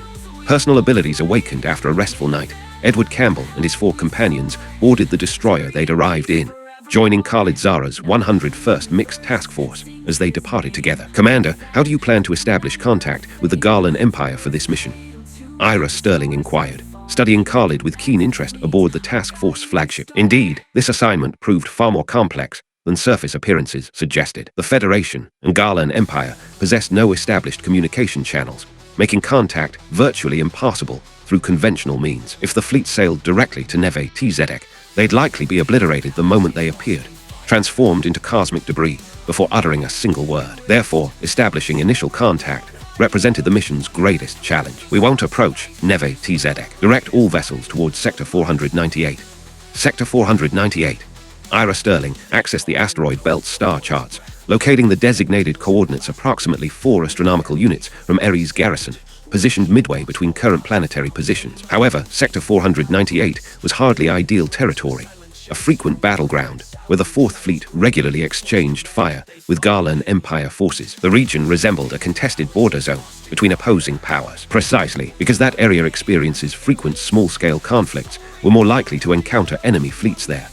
Ira Sterling felt puzzled. How did visiting that location relate to today's diplomatic mission? In that sector, both sides opened fire immediately upon contact, maintaining zero communication. Even if they encountered Garland vessels and transmitted messages, the enemy would ignore them completely, responding with devastating bombardment instead. I understand your concerns. Let me ask you this. When fighting someone who's lost all reason, how do you make them calm down and listen?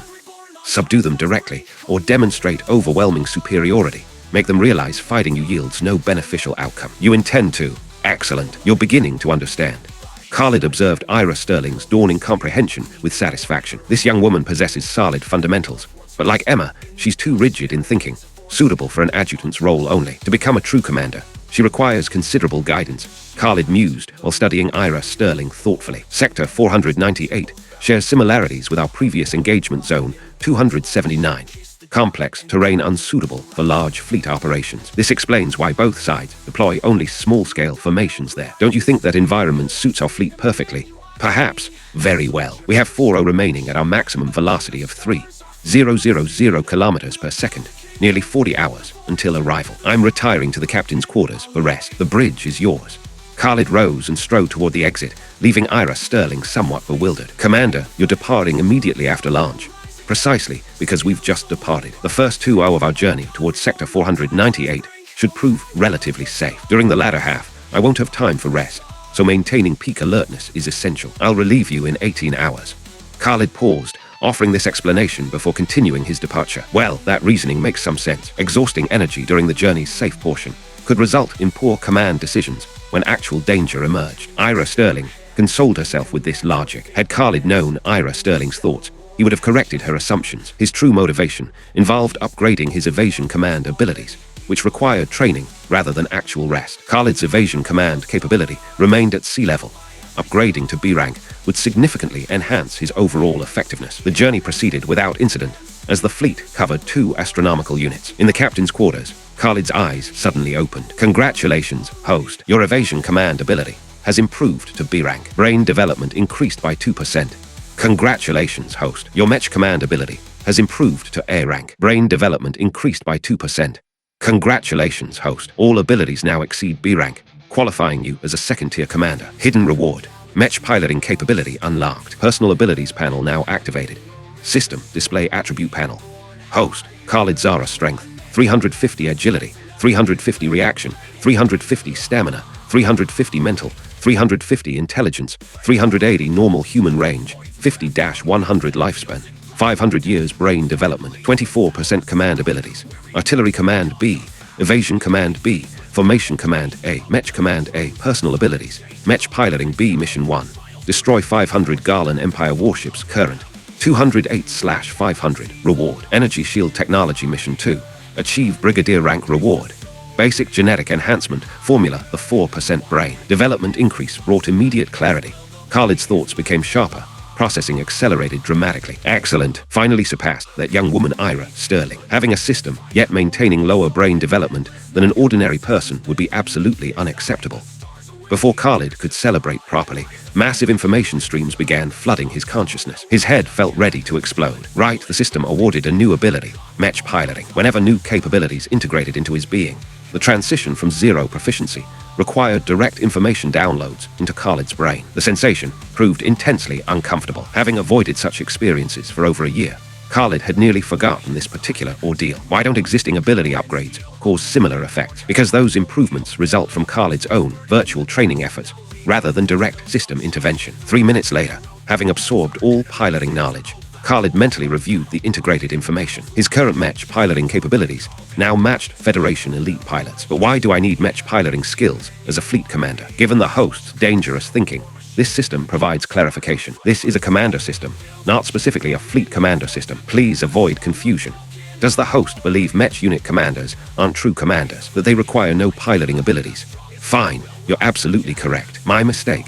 Khalid shook his head in resignation, though he acknowledged the system's logic was flawless. Moreover, possessing such skills offered only advantages, no drawbacks whatsoever. With all matters resolved, Khalid returned to the bridge, approaching Ira Sterling, who occupied the captain's chair. However, what he witnessed left him speechless. Khalid's eyes widened at the extraordinary scene before him. Ira Sterling had activated a virtual panel, sketching something while displaying the faintest smile, an expression of breathtaking beauty that brought ancient poetry to mind.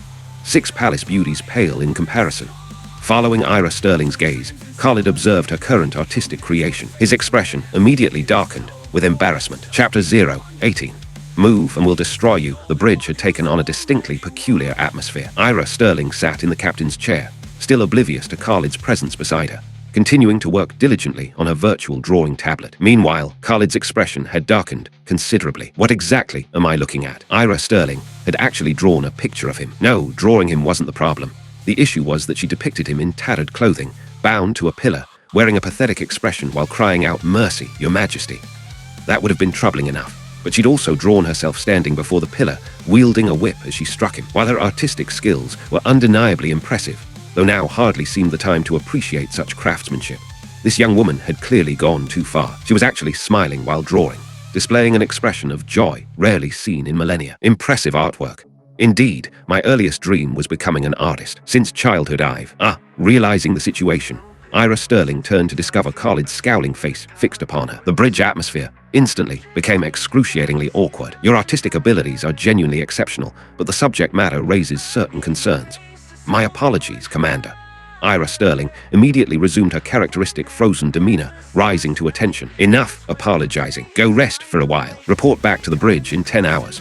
Khalid waved dismissively. Regarding Ira Sterling, he truly didn't know how to proceed. Should he follow Emma's example, spending days telling inappropriate jokes to gradually transform her personality? Though she didn't seem entirely emotionless, that smile he'd witnessed appeared genuinely authentic. Perhaps her icy exterior represented some form of protective facade. But why? Yes, sir. Ira Sterling felt thoroughly mortified, wanting nothing more than immediate escape from Khalid's vicinity. After responding curtly, she turned and departed with rapid strides. Before she'd taken more than a few steps, Khalid's voice reached her again. You should smile more often. You're quite beautiful when you do. Ira Sterling froze momentarily, then bit her lower lip before hurrying away. Listening to her retreating footsteps, Khalid glanced at the still-active virtual tablet, displaying Ira Sterling wielding her whip, his expression darkening once more. Such a lovely young woman. Why must she harbor these particular tendencies? At that same moment, aboard a massive warship within the Garland Empire fleet staging area near Neve Tzedek. Commander, our reconnaissance squadrons have transmitted their reports. What news? Have they located the 9th Prince?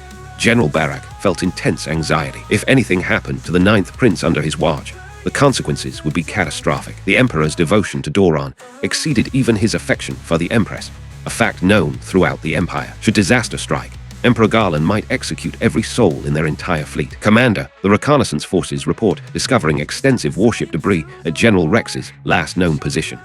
I care nothing for Rex's fleet. Simply tell me whether survivors exist. Is the 9th Prince alive or dead? Commander, according to reconnaissance findings, Rex's entire fleet was annihilated. However, no escape pods were found within the flagship wreckage, suggesting they were successfully launched. The 9th Prince escaped via emergency pod.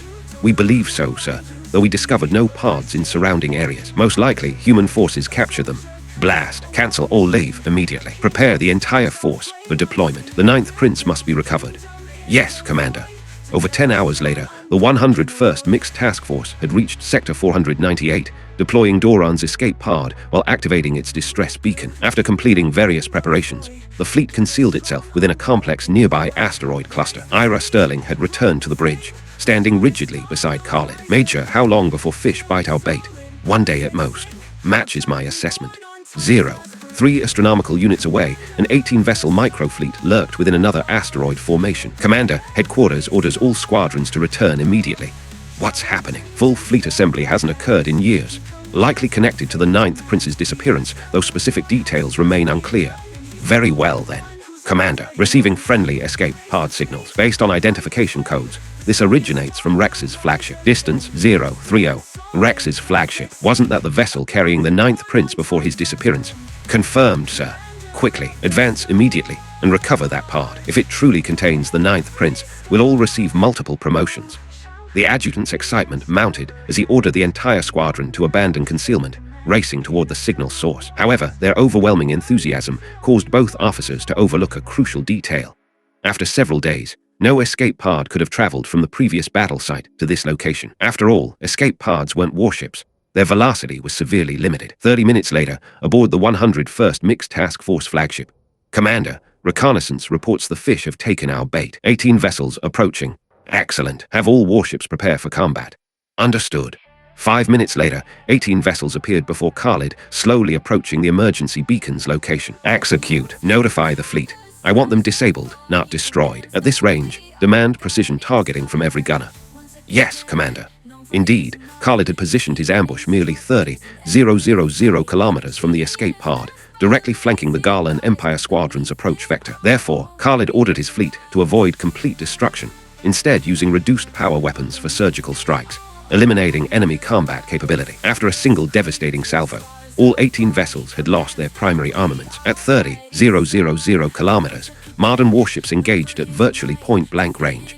Missing such targets would require deliberate effort. The battlefield now displayed 18 reconnaissance vessels with destroyed engines and weaponry, trailing smoke while clinging to minimal life support. Report, Commander. Mission accomplished. All 18 vessels have had weapons and propulsion systems destroyed. Excellent work. Now transmit this message to the enemy. Within the Garland squadron, their commander felt overwhelming anxiety. Such terrible luck. We've encountered human forces. Clearly, that escape pod had been bait designed to lure them into this trap. How could they have fallen for such an elementary deception? But why had the humans shown restraint? They'd only destroyed armaments and engines, rather than annihilating the vessels entirely. Completely illogical behavior. Commander, the enemy has transmitted a message. We're already meat ready for slaughter. Let's hear what they have to say. Read it aloud. Nobody move. Try anything and we'll destroy you all. Chapter 019. Preparing for negotiations. Nobody move. Try anything and we'll destroy you all. What the hell? The Garland commander felt utterly bewildered. Commander, the enemy has sent a second message concerning the 9th Prince.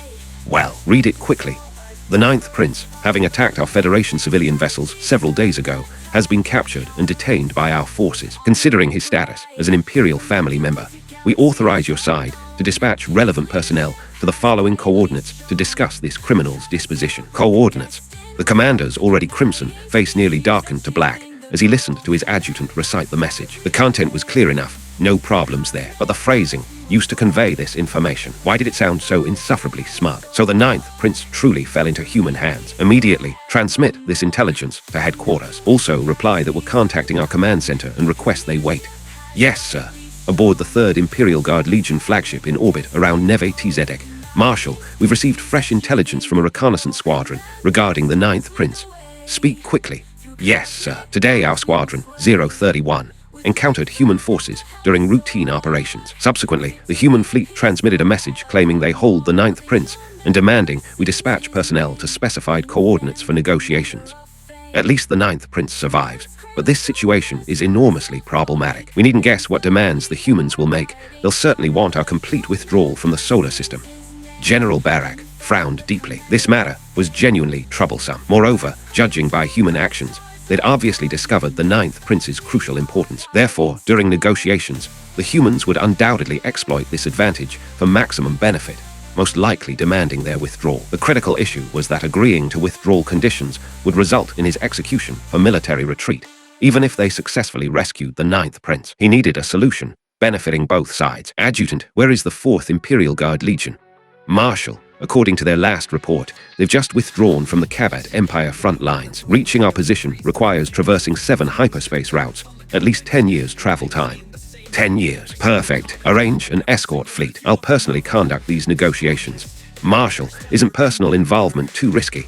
What are you thinking? Besides escort vessels, won't you arrange additional fleets maintaining distance behind us? Moreover, I don't believe humans orchestrated all this merely to eliminate one negotiator. Yes, Marshal. I'll arrange everything immediately. In Asteroid Belt Sector 498, aboard the Garland Reconnaissance Fleet, Commander, Headquarters has replied. Read it. In 2 days, the Marshal will personally oversee negotiations at your location. However, no one may reveal the Marshal's identity. This information may be shared with humans. The Marshal coming personally. Isn't this too risky? This news left the commander somewhat stunned. Normally, they should dispatch negotiation specialists instead. If anything went wrong, he was definitely finished. Request video communication with them. Yes, sir. Aboard the 101st Mixed Task Force flagship. Commander, they are requesting video communication. Probably have results. Connect them. Yes, sir. Soon, a virtual screen materialized before the captain's chair, displaying a crimson demonic humanoid. I am Commander Loris of Squadron 031, 3rd Imperial Guard Legion, Garland Empire. You may proceed. How has your headquarters responded to our demands? Obviously, Loris felt dissatisfied with Khalid's attitude. I've introduced myself properly. Basic etiquette demands reciprocal identification. However, current circumstances prevented any outbursts. Everyone understood that if anything happened to the 9th prince, possibly their entire legion would face execution. Headquarters has dispatched negotiation personnel, arriving in 2 days. How do you propose arranging the negotiation venue? Simple. We brought materials, allowing construction of a temporary space station within 2 days. Both sides may use only shuttles transporting maximum 6 persons for negotiations. Acceptable, but we must inspect for potential threats after station completion. I agree, provided inspections occur under our personnel's supervision. Very well. I consent. Then it's settled. I'll notify you once preparations are complete. Khalid immediately terminated communication. Demonic beings. Major Sterling, aren't you frightened? Most women fear demons, don't they? Ridiculous. Ira Sterling refused to address Khalid's pointless question, rolling her eyes dismissively. Actually, you look quite attractive when rolling your eyes. Commander, please maintain proper conduct during missions. Ah, so after mission completion, anything goes. Observing Khalid's smiling face directed toward her, Ira Sterling gritted her teeth hatefully, turning away to ignore this insufferable man. Major Sterling, during active missions, what does it mean for my adjutant to turn her back on me? You. Enough. Go arrange deployment of our portable space station modules for assembly. I'll arrange it immediately. Ira Sterling practically spat each word through clenched teeth. With extensive mecha systems, a temporary space station was constructed within hours, even featuring artificial gravity installations. Subsequently, several Garland personnel inspected the interior thoroughly under fleet supervision, ensuring no dangers existed. 2 days later, a medium Garland Empire fleet arrived. Naturally, General Barak hadn't used his massive Titan-class warship, instead traveling aboard a battlecruiser. He'd removed his marshal's uniform, donning civilian diplomatic attire. That's their temporary negotiation facility. Yes, Marshal. Commander Loris reports his personnel conducted comprehensive interior and exterior inspections, confirming safety. Proceed then. After speaking, General Barak glanced at 5 accompanying negotiation specialists who dutifully followed him from the bridge. Over 10 minutes later, shuttles from both sides approached the space station. The Garland Empire delegation consisted of General Barak and 5 negotiation experts. The Federation side included Edward Campbell's negotiation team and Khalid. Initially, Khalid wasn't required to participate, but 2 days earlier, the system had issued a mission. Mission 3. Participate fully in upcoming negotiations. Meet your short-term primary opponent, Marshal Barak. Completion reward. Mech piloting ability upgraded to A rank. Therefore, Khalid shamelessly called Edward Uncle countless times, thoroughly abandoning dignity to eventually secure observational participation privileges. Chapter 020. Ceasefire agreement. Regarding the system's Mission 3, Khalid harbored numerous theories. First, the system never issued meaningless tasks or provided worthless rewards. Previously, it had suddenly granted him a personal ability, Mech piloting, and now issued another mission with Mech piloting advancement to A rank as the reward. This deeply intrigued Khalid. As a human with explosive intelligence and exceptionally high brain development, Khalid rapidly theorized hundreds of possibilities. However, he believed most likely that future circumstances would require Mech piloting capabilities. But this wasn't Khalid's immediate concern. Currently, he remained curious about the Garland Empire's Legion Marshal mentioned in the system mission. He clearly remembered the enemy had claimed only ordinary negotiation personnel would attend. Yet Khalid would never doubt the system. If it stated something, that was definitive. Soon, both delegations entered the temporary space station, where a long table had been arranged with 6 chairs on each side. After taking seats, Khalid studied the 6 Garland representatives across from him, quickly identifying the figure occupying the head position with keen perception. Unmistakably, an aura of supreme authority emanated from this individual. Undoubtedly, the Marshal Barak mentioned by the system. Sensing Khalid's scrutiny, General Barak fixed his penetrating gaze upon him. This individual doesn't appear to be a negotiator. After studying Khalid for several seconds, General Barak smiled casually while speaking. Indeed, he's the fleet commander who escorted me here, not a negotiation specialist. These 5 handle negotiations, while he merely observes. Please pay him no mind. Edward Campbell, similarly occupying the head position, responded immediately. However, Edward felt somewhat surprised internally. The enemy is truly perceptive. These negotiations won't prove easy. Since you've clarified this, we may proceed. Shall we begin? Certainly. Today's primary discussion concerns your Empire's 9th Prince's disposition. Speak directly. What are your terms? Simple. Your forces withdraw from the solar system. You've already occupied all our outer territories. Surely complete annihilation isn't necessary. Impossible. Agreeing today means Emperor Garland executes me tomorrow. Propose alternative conditions. The Federation maintains only this single demand. Should anything befall the 9th Prince, I assume the consequences would prove equally unbearable for you.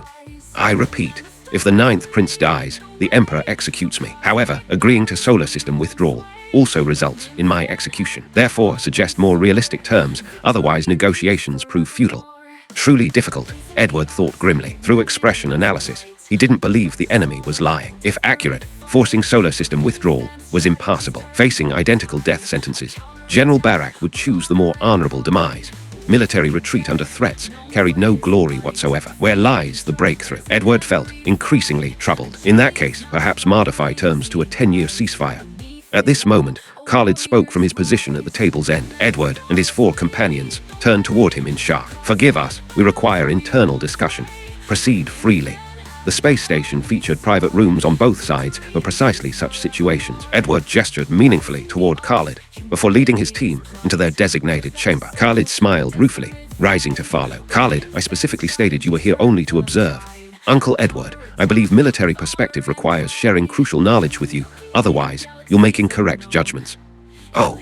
Hearing Khalid's response, Edward's initial displeasure gradually transformed into curiosity. Have I truly overlooked important considerations? Uncle Edward, why do you believe we currently maintain temporary stalemate with them? Because 6 years ago, Arthur Sterling inflicted severe damage in the asteroid belt. Without certainty, they won't risk another major engagement there. Correct. Now, if they agreed to solar system withdrawal, would the Federation dare venture beyond the asteroid belt? If not, what purpose does their departure serve?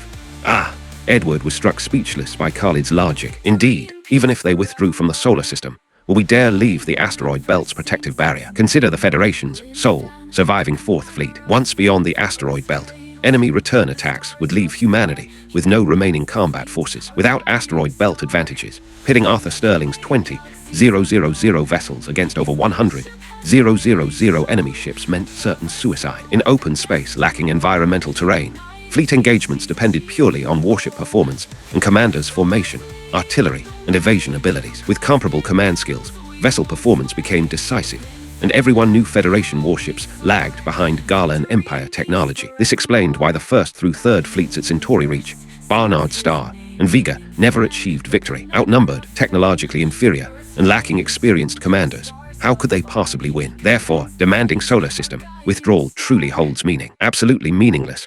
Worse, it wastes a valuable bargaining chip. Uncle Edward, you know about our warp drive development. Seeing Edward's expression suggest comprehension, Khalid continued. Indeed, your father hasn't stopped boasting about it. I never knew the old man had that side. Anyway, we currently need time, not territorial withdrawal. Time. Exactly. When warp drives achieve full deployment, our counteroffensive begins. You're also aware of our industrial robotics. Mass implementation will multiply shipbuilding speeds several-fold. So we truly need time above all else. Precisely. Time, nothing else holds significance. Understood. I'm thoroughly convinced now. Military genius, scientific genius, and still a strategic visionary. You're too kind, Uncle. Shall we return? Soon, both men rejoined the negotiation table. Apologies for the interruption. Let's continue. Acceptable, but no more impossible demands, otherwise we're wasting time. Then we'll proceed with Khalid's suggestion, a 10-year ceasefire. I can accept this condition, but when do you plan returning the 9th prince? Naturally, after the 10-year period concludes. Impossible. What prevents you threatening us with the 9th prince afterward? What do you propose? If you insist on post-agreement return, I'll accept 5 years maximum. Immediate return grants 10 years. Immediate return is impossible. How do we prevent you reneging? Then 5 years. Khalid lost interest in the remaining discussion. It resembled marketplace haggling. Whether 5 or 10 years mattered little to him. Both sides merely pursued final diplomatic victory. 10 years would suggest Federation triumph, while 5 years would indicate Garland Empire success. Khalid estimated final agreement around 7 or 8 years. Mutual compromise, achieving resolution. As predicted, both parties settled on 7 years. Just as formal agreement signing commenced, unexpected complications arose once more. Chapter 021. Ira Sterling in peril. Commander, massive fighter squadrons have suddenly launched from the enemy fleet, heading toward the space station. Ira Sterling's anxious voice crackled through Khalid's communicator. Stay calm. What are their numbers? Can we intercept? How much time do we have? Interception impossible. The space station lies between our fleet and theirs, preventing artillery engagement. Enemy count exceeds 5,000 fighters. Estimated 10 minutes before they bring the station within weapons range. Deploy all Mech forces immediately. Yes, sir. Marshal Barak, I require an explanation. After closing communications, Khalid fixed his gaze on General Barak. How did you learn my identity? That's irrelevant. What matters is your intentions here. I issued no such orders. What? Observing General Barak's expression, Khalid didn't believe he was lying. What exactly is happening? This is General Barak. Explain these launching fighters immediately. Marshal, the situation remains unclear. We're investigating. However, 1/3 of our fleet has lost response control. Destroy all launched fighters at once. Impossible, Marshal. They are maintaining position directly between our fleet and the negotiation point. Any attack risks destroying the space station itself. Then we'll, Marshal, look out. Whiz, everything unfolded in a lightning instant. One Garland negotiator suddenly produced a laser pistol, aiming directly at General Barak and squeezing the trigger. Another negotiator immediately shoved General Barak aside, taking the laser blast himself and dying instantly. Fortunately, the anti-personnel laser lacked sufficient power to breach the station's outer hull. General Barak rose from the floor, eyes blazing as he stared at the armed negotiator. Wade, what are you attempting? Forgive me, Marshal, but the 9th prince's existence disrupts the Empire. For the first prince's sake, Prince Doran must die. We cannot permit any agreement with humans. You serve the first prince, and you said we. Correct. Those approaching fighters belong to us. Everyone dies here today, ensuring humans never return the 9th prince. Even if the Empire eventually destroys humanity, they'll execute Prince Doran before their own annihilation. You're so confident in success. When did you? Khalid now stood behind the traitor, having cleanly severed his right arm and claimed the weapon, pointing it at Wade writhing on the floor. Everyone stared at Khalid in shock, amazed by his exceptional combat skills. Of course, with all physical attributes at 350, am I some ordinary human? Don't celebrate yet. Even eliminating me won't help you escape 5,000 fighter attacks. That's not your concern. Whiz. Khalid pulled the trigger, ending Wade's life instantly. Marshal Barak, you don't object? Naturally not. But what's our next move? Time grows short. Don't worry. As precaution, this station includes propulsion systems. However, I must ask Marshal Barak to visit our fleet. I can hardly fly toward your vessels now. No problem. Once everything concludes, how do you intend handling me? Rest assured, I'll return you safely afterward. Very well. I'll visit your side briefly. Khalid raised his hand, operating his personal tactical computer. Soon, 3 concealed propulsion modules emerged from the station's side and activated. Though not particularly fast, they advanced toward their own Mech forces, accelerating rendezvous with the deployed Mech squadrons. Marshal Barak, if I heard correctly, your subordinate mentioned 1/3 of your fleet has mutinied. Correct. Then we may face fierce combat ahead. I might destroy over 300 of your vessels. I hope you won't take offense. Khalid maintained his smile while addressing General Barak. General Barak understood perfectly. Given current circumstances, the station would rendezvous with friendly Mech forces before enemy fighters achieved weapons range. However, once fighter squadrons failed, those rebellious ships would certainly continue attacking. Combat was inevitable, and those 300-odd vessels had become mutineers. General Barak felt no emotional burden. Let them die honorably by human hands. 6 minutes later, the space station joined the 9,000 deployed Mech, continuing toward the 101st Mixed Task Force. The Mech forces divided. 6,000 units remained to engage enemies, while 3,000 escorted the station during withdrawal. After another 5 minutes, Garland Empire fighters encountered Federation Mech squadrons. Mechs represented humanity's sole technological advantage over the Garland Empire. During the solar system defense, Mechs had enabled Arthur Sterling's 10-to-1 victory ratio. Without them, no ambush could achieve such devastating exchange rates in ship-to-ship combat. Though Garland fighters were advanced, they severely lagged behind Mechs in both maneuverability and firepower. The Mutineer fighter squadrons retreated after losing over 2,000 craft. Subsequently, Mech forces searched for escape paths before returning to base. Khalid arranged the 4 remaining Garland Empire delegates and Edward's 5-member negotiation team in a rest chamber before proceeding to the bridge. Where's Major Sterling? Commander Major Sterling, What happened? Speak quickly. She personally led Mech forces to rescue you. Who authorized her abandoning her post? Where is she now? We detected Major Sterling's escape pod ejection, but Mech forces report they couldn't locate. Damn it. Foolish woman, please don't let anything happen to you. Khalid felt inexplicably anxious. Ira Sterling, do you copy? Respond if you hear this. Khalid called directly through his communicator. I hear you. Sorry, I think I lost consciousness earlier and just awakened. Activate your distress beacon immediately. I cannot locate your pod's position. Already activated. Good. Stay put and wait. After cutting communication, Khalid contacted the flagship's Mech squadron commander. Battle cruisers carried 12 Mech units total. Ira Sterling had taken 1, leaving 11 available. Baron Kaplan, assemble 9 pilots and accompany me immediately. I'm heading down, prepare the Mech. Yes, sir. Ending the call, Khalid addressed the bridge command crew. Everyone switch to command channel 2. I'll coordinate from the field. With that, Khalid rushed out, leaving the bridge command staff staring in bewilderment. First Major Sterling, now the Commander 2. Chapter 022. Ira Sterling's secret within the battle cruiser's hangar bay. Ground crew personnel bustled about conducting pre-deployment Mech inspections. Baron Kaplan, are the Mech ready? Khalid, having just changed into his pilot's suit and entered the hangar, called out loudly. Commander, they are prepared. Excellent. Mount up, we're bringing Major Sterling home. What? Commander, we can handle this ourselves. You shouldn't. Silence. Follow orders. Hearing that Khalid intended personally leading the rescue mission for Ira Sterling, Baron Kaplan immediately grew agitated. If anything happens to the commander, how could we possibly explain it? But just as he prepared to voice his concerns, Khalid cut him off sharply. Yet Baron Kaplan still hesitated. Do you want me to throw you in the brig? Why are you standing there like an idiot? Let me tell you something nobody else knows. I have another nickname, humanity's greatest pilot. With that, Khalid vaulted into a Mech cockpit and sealed the canopy. Khalid wasn't entirely fabricating. After completing the system's temporary mission 3, his Mech piloting ability had reached A rank, making him an ace among aces by current human standards. After all, ordinary humans' physical capabilities couldn't compare to Khalid's. No matter their talent, bodily limitations prevented achieving peak performance. Consider reaction speed alone.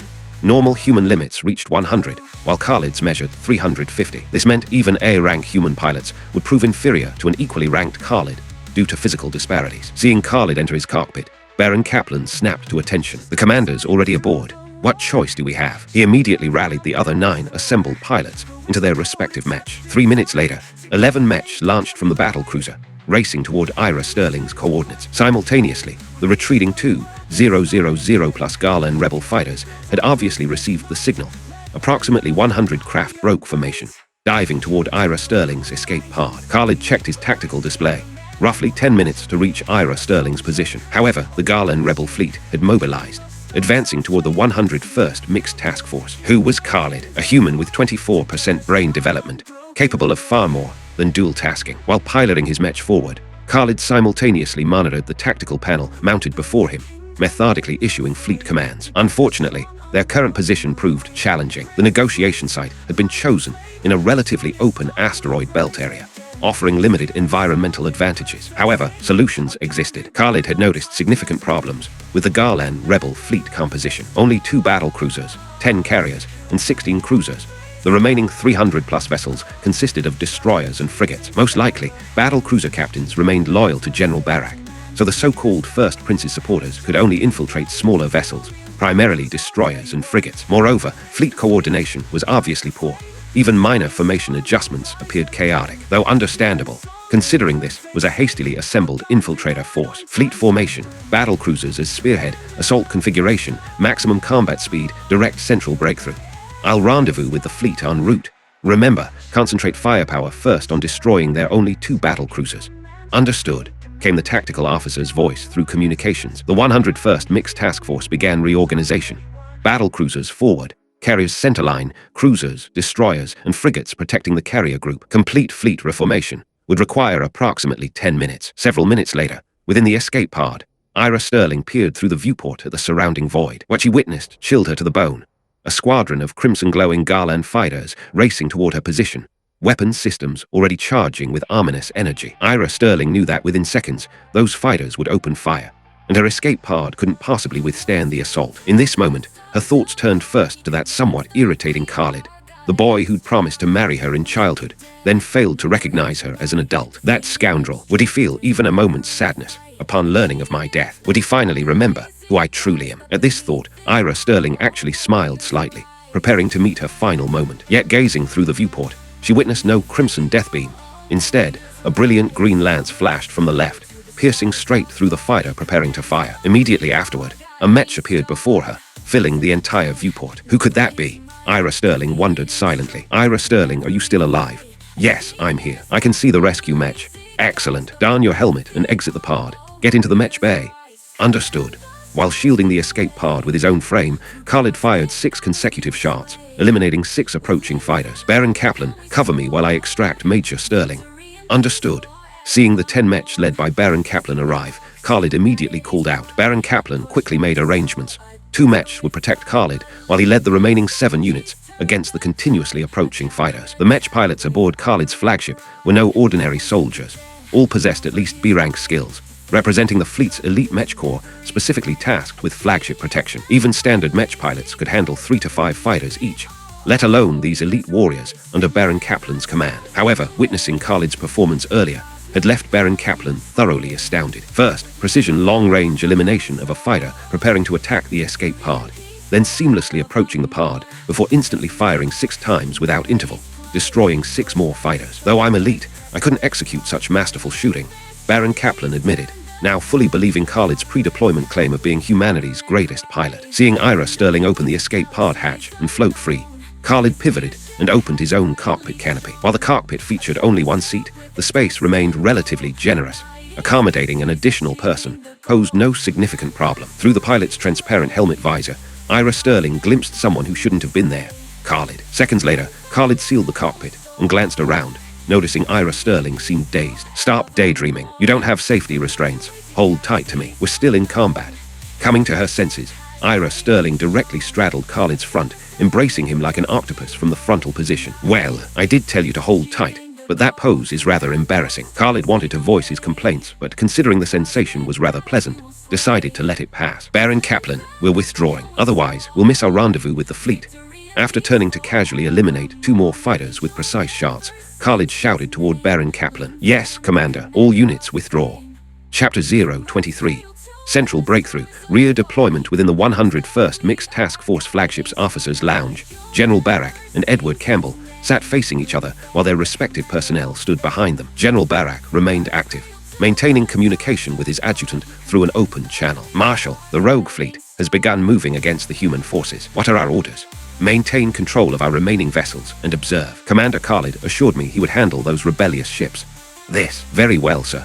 Marshal Barak, you seem remarkably unconcerned about our fleet's potential defeat, Edward observed. Naturally, I've observed Commander Khalid's eyes. He's no ordinary individual. While the rebels possess over 300 vessels, their ship composition lacks coherence and unified command. I believe Commander Khalid will defeat them without significant losses.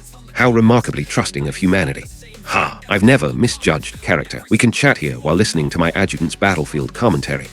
Ahead, and to the side of the advancing 101st Mixed Task Force, 11 mechs raced at maximum velocity, weaving continuously through complex asteroid clusters. The pursuing fighters had long since been left behind. These 11 mechs contained elite-class pilots at minimum. Losing a few fighters in such complicated terrain was child's play. You can loosen your grip now. We've shaken them off. Khalid addressed Ira Sterling, who sat straddling his lap while embracing him directly. Though Khalid admitted being held by such a stunning woman felt remarkably pleasant, the position remained somewhat embarrassing. Do you truly not remember what you told me 11 years ago? Ira Sterling's voice reached his ears, leaving Khalid stunned. Had Ira Sterling and he known each other previously? 11 years ago. Khalid smiled ruefully. He possessed no such memories. Unlike fictional accounts, Khalid hadn't inherited the original body owner's memories after his transmigration. This reminded him of 10 years past, when he'd first arrived and desperately claimed amnesia to anyone who asked. insisting he remembered nothing, even when medical examinations revealed no problems. Khalid maintained his story, successfully avoiding detection. 11 years ago would be 1 year before his transmigration. No wonder he had no memories of Ira Sterling. I apologize, but I'm unclear about your meaning. Perhaps you're unaware. 10 years ago, I suffered a head injury and lost all memory. I remember nothing before age 9. Ira Sterling suddenly lifted her head from Khalid's shoulder, staring at him with wide, incredulous eyes. Amnesia, correct. So you weren't pretending not to recognize me because of that vixen at the academy. Regarding my memory loss, I believe your father should know about it. Why not ask him? Also, from your words, we apparently knew each other as children.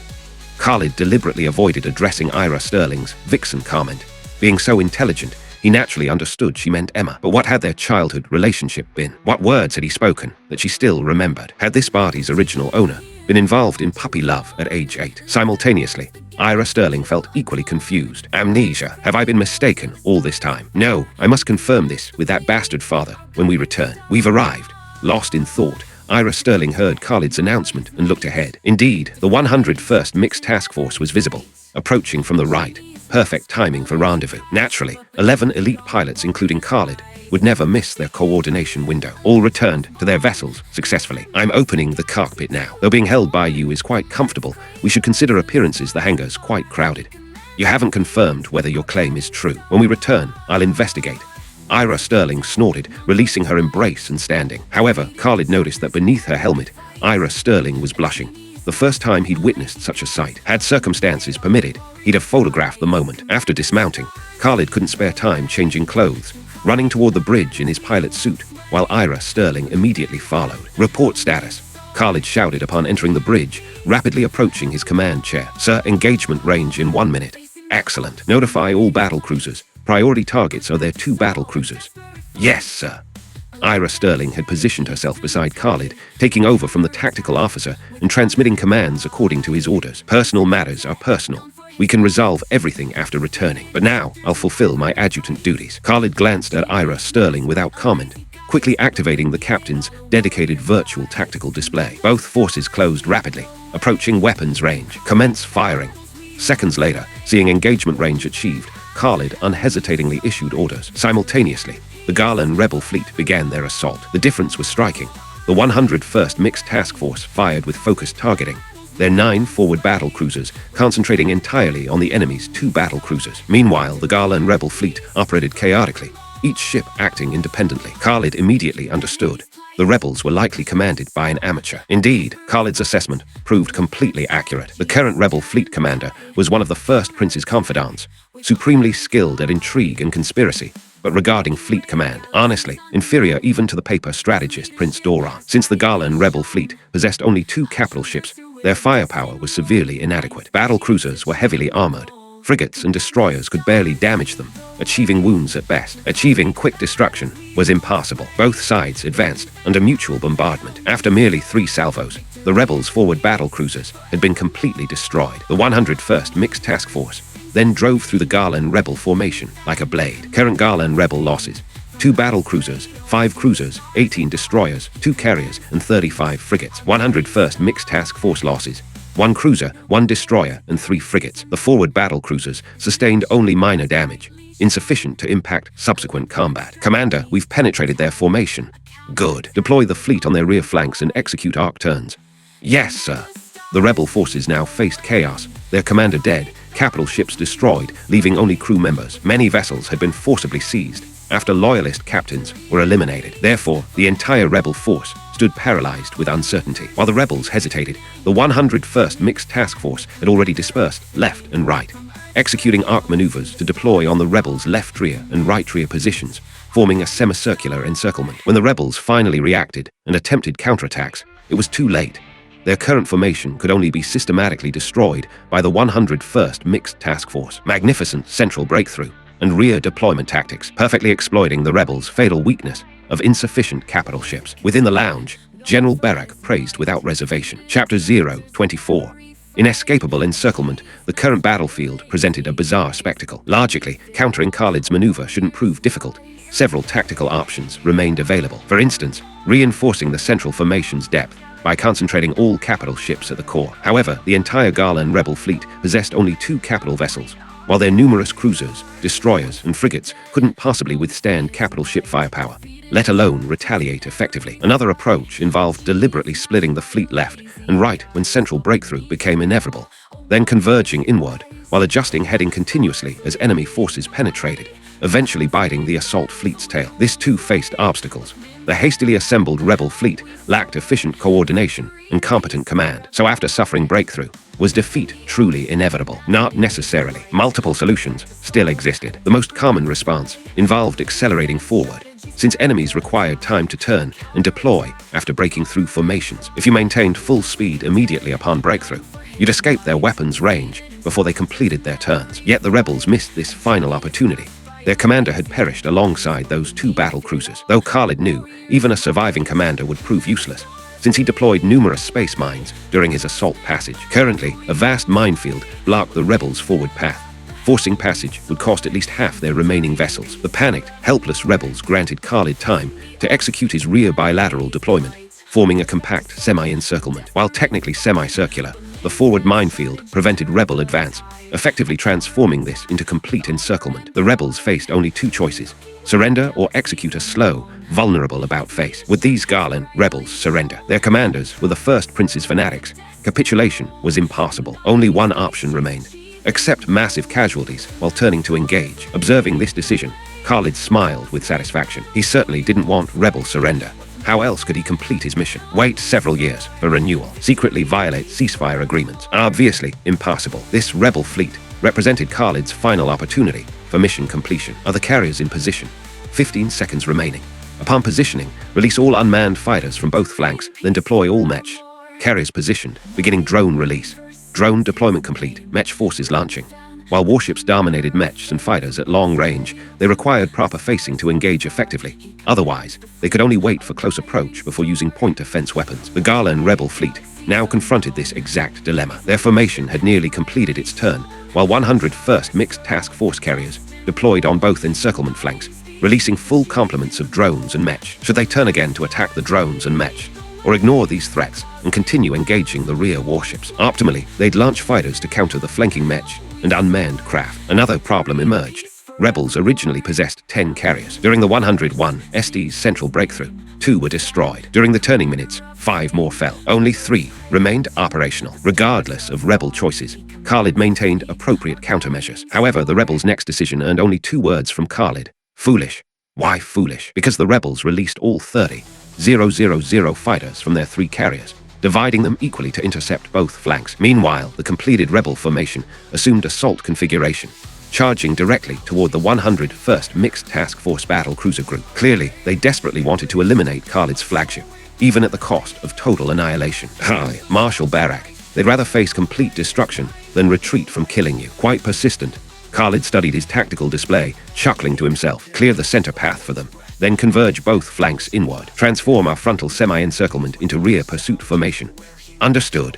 Soon, a strange spectacle unfolded. Matching the rebel charge, the 101st Mixed Task Force Encirclement Center suddenly withdrew to both sides, while the flanking squadrons converged and reconnected. Thus, the original frontal semicircle became a rear U-shaped pursuit formation. Even the rebels felt bewildered. We charged and actually broke part of their encirclement. How did flanking and rear forces suddenly form another U-shaped trap without our noticing? This defies all logic. With only dozens of mostly damaged vessels remaining, this renewed semi-encirclement eliminated all opportunities. Whether attempting escape or another strike at Khalid's flagship, no chances remained. 10 minutes later, as the final rebel frigate exploded, formal combat concluded. Congratulations, host. Mission completed.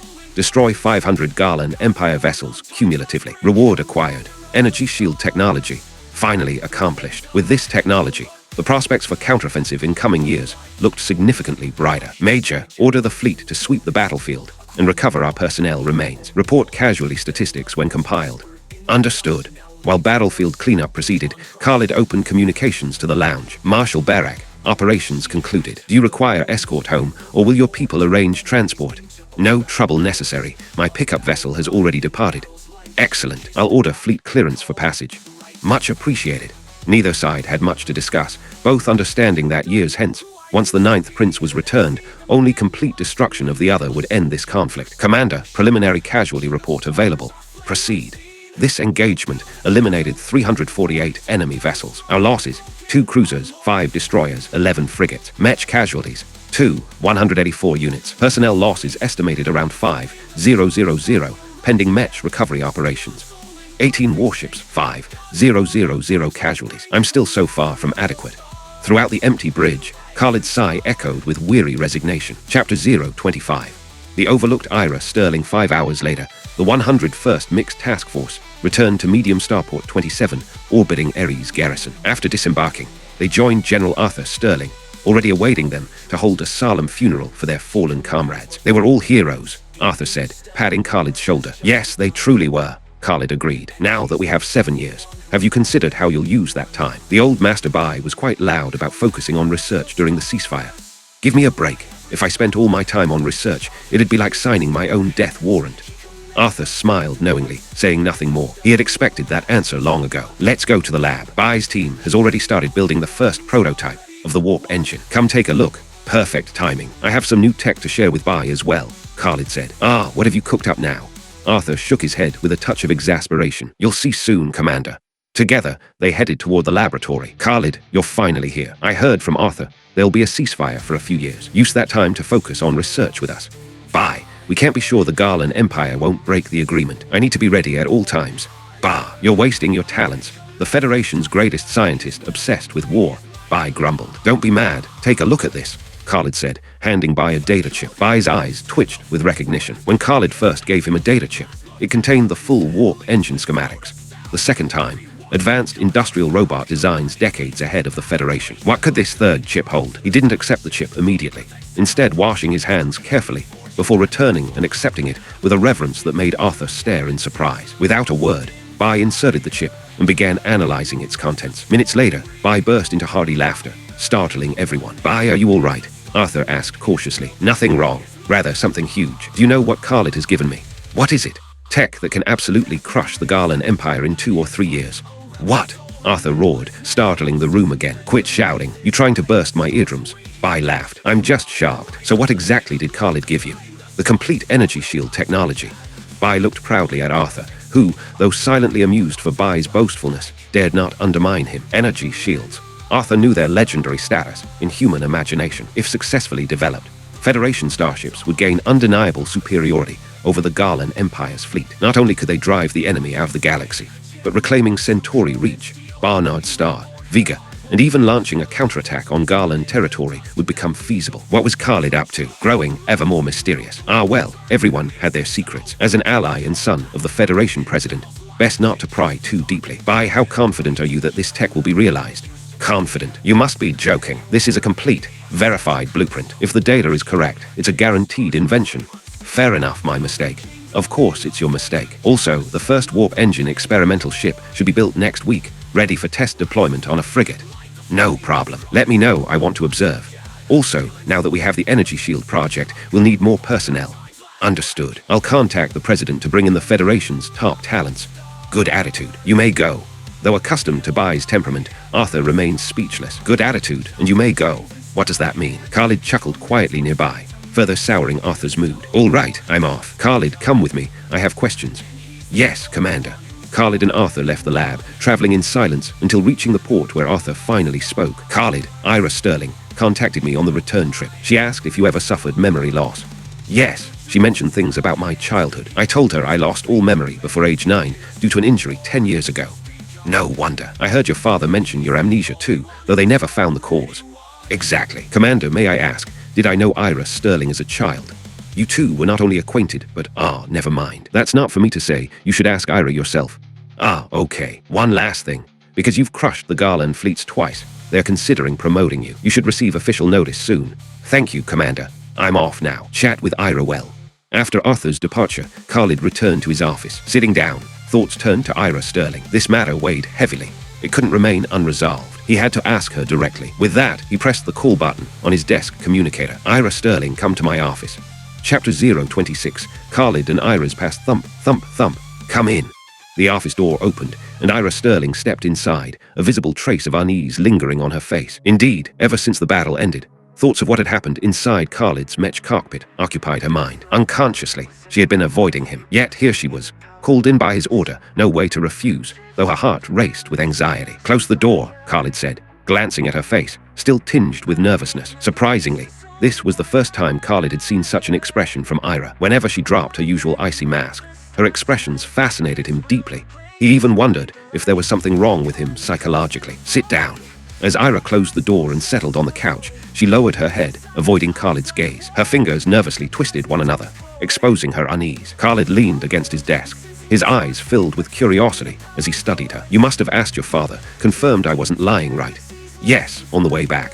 "Then, can you tell me what I said 11 years ago? After all, I have no memories before age 9. Surely I didn't make grand promises at 8. Words I can't recall." Trying to lighten the mood, Khalid joked, but Ira suddenly raised her head, her beautiful eyes wide and fixed intently on him. Could it really be? Could he remember? "Really?" Khalid asked cautiously, searching her gaze. Ira nodded softly. He groaned inwardly. 8 years old, and already making lifelong promises. That gave him a headache. Wait, what headache? This was a rare beauty in front of him, with an incredible figure. Why should he suffer? Moreover, Khalid felt no aversion to Ira. The memory of her smile on the bridge stayed with him, lingering and drawing him in. He recalled the moments on the bridge, in the Mech cockpit. It hardly warranted any headaches. "Ira, now that you know I lost all memories before age 9, will you tell me about the past?" Khalid moved to sit beside her, eyes fixed on Ira. She nodded faintly and began recounting. When Khalid was 8, Lin Zhen wasn't yet president, and General Arthur Sterling wasn't the renowned military guard. Both families even lived in the same courtyard. From early childhood, Khalid trailed 3 years older Ira, endlessly repeating that when grown he'd marry her. How a 5-year-old could speak like that was anyone's guess. Yet he kept saying it until age 8. Ira's icy expression wasn't new. Since her mother's death, her face had been reserved, even cold, except in Khalid's presence, where a smile often appeared. Khalid's childhood was inseparable from Ira's. In her heart, Khalid's place surpassed even her father's. At the time, General Arthur was a lieutenant general, often away leading troops. Ira saw him only a few times a year, with only a housekeeper keeping the household. When Khalid was 8, Lin Zhen became Federation president. Consequently, Khalid's family had to relocate to the presidential palace. At parting, Khalid shouted to Ira, promising to marry her when grown. 11-year-old Ira even gave Khalid her first kiss before General Arthur. A light, innocent touch. "I'll wait for you." That was her final promise to Khalid. Weeks later, on Khalid's 9th birthday, he tragically fell downstairs. When he awoke, he was no longer the same. Bodyguards quickly took him to the infirmary, but the medical staff found no injuries. His body had already been repaired by the system. Aware of his lost memories and lacking original owner recall, Khalid insisted he'd forgotten everything. Meanwhile, Ira waited for Khalid. She alone couldn't enter the presidential palace to see him. Years passed until Ira graduated Starfleet Academy and entered Ares Garrison. One day, while delivering equipment to the academy, she spotted Khalid outside the library, the very man she'd long thought about. Though grown, she recognized him instantly. Little did she know, Khalid's memories no longer contained her. Eager to approach, she saw Khalid walking beside another Western girl just as stunning as herself, laughing and chatting with her, barely acknowledged in return. Broken-hearted, Ira returned to the garrison with tear-filled eyes, startling General Arthur. Despite questioning, she remained silent. Eventually, Arthur learned from aides that Ira's mood shifted after returning from the academy. Research revealed the newcomer freshman Khalid was constantly revolving around Emma Campbell. Arthur knew of Khalid and Ira's past, as well as Khalid's amnesia. Did it surprise anyone that Ira had changed? What could he do? Scold Khalid? Demand explanation from someone who'd lost memories? Nothing but silence resolved the matter. From then on, Arthur kept an eye on Khalid's academy life. 2 years later, Khalid graduated early and joined Arthur at Ares Garrison. Arthur hoped for reconciliation, perhaps with regained memories, or, failing that Khalid would still rekindle something with Ira. After all, didn't Ira deserve someone better than the Campbell girl? Thus, Arthur assigned Ira as Khalid's adjutant. But matters deteriorated once more. When Khalid and Ira reunited after over a decade, Khalid showed no recognition, crushing Ira's heart. Only when Ira saw Khalid piloting a Mech to rescue her, emotionally confronting him in the cockpit about feigning ignorance and forgetting their shared past, did she hear an unexpected possibility from his lips. "Sorry, I lost my memories 10 years ago due to injury. I have no recollection of anything before age 9. Chapter 027.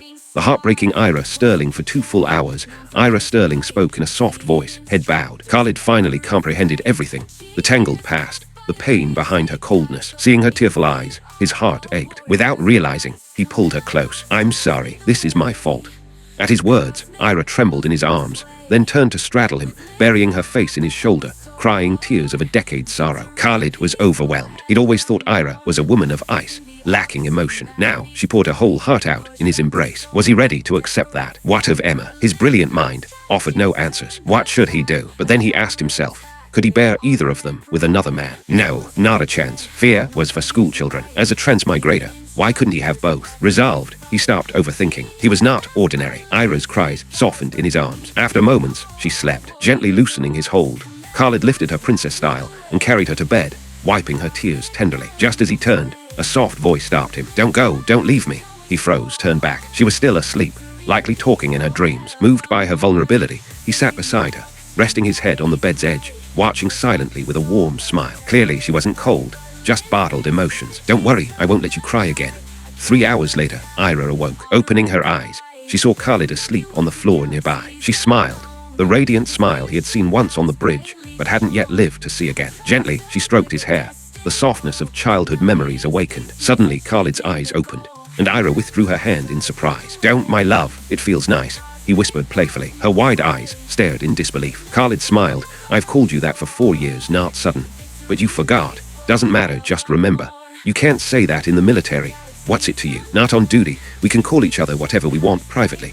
Why? Ira was momentarily at a loss. Khalid remained unfazed. Checking the time, he said. It's almost mealtime. Shall we eat together? Still flustered, Ira nodded. Khalid stood, lifting her princess style once more. Hey, put me down. Try saying husband. No way. Then let me carry you to the mess.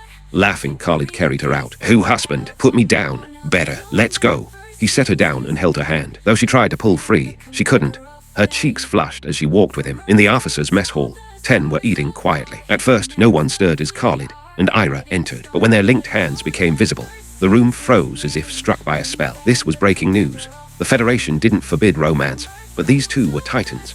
The youngest colonel and fleet commander of the Federation, and the 4th fleet's most beautiful officer, daughter of legendary General Arthur Sterling. Their union was explosive. Seated side by side, they ordered the standard sets. Ira chose vegetarian, Khalid took curried chicken nuggets. Khalid frowned at her meatless plate. No meat. Got used to it as a kid. He remembered her story. Her family's housekeeper embezzled funds, leaving only vegetables for Ira. She ate little meat for years, never telling her father. Thanks to nutrition supplements, she stayed healthy. Her diet deficiencies were masked. The thought pierced Khalid's heart anew. Holding a piece of chicken, he said softly, open wide.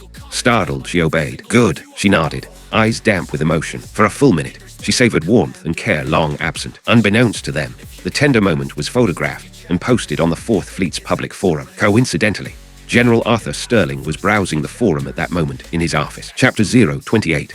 Warp Drive Testing. 5-star Admiral Arthur Sterling of the Federation Fleet. As commander of both Ares Garrison and the 4th Fleet, he maintained a rather unique habit, dedicating at least 30 minutes daily to browsing the fleet's internal forums. Thus, the commanding officer of Ares Garrison settled into his office chair and opened the internal forum once again. Upon entering, a wildly popular post immediately caught his attention at the top of the page, titled, "The 4th Fleet's Most Devastating Display of Affection." Curiosity piqued, Arthur immediately clicked the thread. What greeted his eyes left him stunned. The post contained a video, not unusual in itself. His daughter appeared in the footage, also unremarkable, since his subordinates had frequently posted her images over the years. The video showed Khalid and Ira sitting side by side, tolerable enough. But the crucial detail was Khalid holding a piece of chicken toward Ira's mouth, while she willingly opened hers, subsequently displaying a hint of pure happiness. Arthur's eyes widened in shock. Had Khalid recovered his memories? Arthur immediately theorized this as the only logical explanation. Without recovered memories, such rapid development would be impossible. Playing the video repeatedly, watching the blissful expression cross Ira's face as she savored the chicken, Arthur felt deeply moved. This was the first time he'd witnessed such an expression from his daughter. However, thoughts of the Campbell girl soon triggered a headache. He'd need to have a serious conversation with Khalid. Now that things had progressed this far with Ira, what did he intend regarding Emma Campbell? Some explanation was certainly required. From that day forward, Ira gradually adapted to Khalid's transformed treatment. The pair began arriving at the mess hall hand in hand at every mealtime, distributing their elaborate displays of affection with reckless abandon. All things considered, Ira was changing for the better, no longer the eternal block of ice. 3 days later, Arthur Sterling arrived at the 101st Mixed Task Force Base with over a dozen warships. Beyond bringing vessel and personnel reinforcements plus promotion orders, he delivered an unexpected surprise for Khalid, a silver-white warship, larger than battle cruisers and nearly matching carrier dimensions. This custom battleship-class command vessel had originally been allocated as Arthur Sterling's new flagship. However, concerned for his daughter and future son-in-law, he directly transferred it to serve as the 101st Mixed Task Force flagship. Khalid immediately fell in love with the magnificent vessel, its streamlined hull, silver-white coating, and aesthetically pleasing design throughout. With this flagship addition, the 101st Mixed Task Force expanded to 145 warships total. Before Khalid could fully appreciate his new command, Ira Sterling had assembled the entire task force at the port for Arthur Sterling to conduct the promotion ceremony. As Arthur Sterling pinned the Rear Admiral insignia on Khalid's uniform, system notifications echoed through his mind. Congratulations, host. Mission completed. Achieve promotion to Rear Admiral rank. Reward acquired. Basic genetic enhancement serum manufacturing technology. New mission 1 issued. Achieve promotion to Vice Admiral rank. Completion reward. Brain development serum manufacturing technology. New mission 2 issued. Command a subfleet of 1000 plus vessels. Completion reward. Civilization levels 1-6 comprehensive guide. New mission 3 issued. Destroy 3000 Garland Empire warships. Completion reward. Complete Orion Arm Star chart with territorial distributions. Impressive rewards indeed. The brain development serum could dramatically enhance Federation research capabilities. The civilization levels 1-6 guide was equally crucial, providing humanity insight into cosmic civilization classifications, offering vital reference for Federation future planning. Most importantly, the complete Orion Arm Star chart with territorial distributions represented an invaluable treasure. With this, humanity wouldn't venture blindly beyond the solar system, but could formulate optimal strategies based on stellar geography and power distributions. However, one significant problem remained. Destroying 3000 Garland Empire vessels during a 7-year ceasefire seemed impossible. System detects maximum ceasefire duration of 1 year. Host should abandon unrealistic expectations. What did the system mean? Would circumstances change? Khalid realized he needed advanced preparation. Regarding the newly acquired basic genetic enhancement serum technology, Khalid decided to wait 1 or 2 weeks before delivering it to Alim Zand. 3 revolutionary technologies in under a month would appear suspicious. Soon, Khalid's promotion ceremony concluded, followed by others throughout the fleet. After 2 major battles, everyone had earned merit shares. Many personnel already approached promotion thresholds. Ultimately, 319 officers across the 101st Mixed Task Force received rank advancement, a process requiring 2 full hours. Upon completion, Arthur Sterling and Khalid toured the Warp Drive project. Alim Zand announced testing would commence in 3 days. Commander Sterling expressed satisfaction, but was promptly dismissed by Alim Zand's characteristic disdain. Arthur Sterling remained unfazed. He was accustomed to such treatment. Leaving Khalid with instructions to treat his daughter well, he departed. Time passed swiftly. During the ceasefire, Khalid maintained a regular routine involving 3 daily activities: handling administrative duties, conducting system training, and deepening his relationship with Ira Sterling. Today was different, a momentous occasion. Humanity's first experimental warp drive test had even drawn President Kayan Zara for personal observation. In the dark void, a frigate hung motionless, its interior fitted with the experimental warp drive. The test involved jumping from Ares to Terra Prime, currently separated by approximately 200 million kilometers. Aboard a nearby research vessel, Alim Zand led hundreds of specialists continuously monitoring data streams during final pre-experiment preparations. Master Alim, all systems checked and verified. Excellent. President Zara were ready to proceed. While Alim Zand showed little deference to Arthur Sterling, he maintained proper respect for Kayan Zara, if only because Kayan was Khalid's father. This sight left Arthur Sterling somewhat speechless. Didn't you used to ignore even presidential authority? Now you're being courteous because the president is Khalid's father. Observing Arthur Sterling's bemused expression, Khalid struggled to suppress laughter, easily guessing his thoughts. Very well, let's begin. Chapter 029. 585 times light speed, the personnel aboard the test frigate trembled with nervous anticipation. This maiden trial carried enormous risk. Any malfunction could spell doom for everyone aboard. Beep beep. Commencing test sequence. Destination, Terra Prime orbit. Acknowledged. Coordinates, input complete. Energy routing to warp drive. Warp drive activated. Ready for jump on command. Beep beep. Execute jump. Understood. Initiating jump. The pilot stared at his right hand, gripping the warp lever, gritted his teeth, and yanked it down with fierce determination. Aboard the research vessel, observers suddenly witnessed the test ship distort briefly before vanishing instantaneously. Quick, analyze the data streams. Yes, Master Alim. The expert teams sprang into frenzied activity. Master Alim, Terra Prime confirms the experimental vessel's arrival. External hull shows no damage. What? Already? Contact the test ship immediately. Have them report their onboard chronometer readings. At once. Simultaneously, in Terra Prime orbit, the experimental vessel's bridge crew stood collectively stunned, particularly the pilot. By the gods, I merely blinked while pulling the warp lever, and upon opening my eyes, Terra Prime filled the viewport, 200 million kilometers, covered in an eye blink. Beep beep. Test vessel, please respond. Test vessel, please respond. This is the test vessel. We've reached Terra Prime orbit successfully. All hands accounted for. Excellent. Outstanding. Check the warp data collector. Installed on your bridge immediately. What numbers do you see? Sir, the display reads 114. What? 114. Are you certain? Confirmed. Absolutely certain. The reading is definitely 114.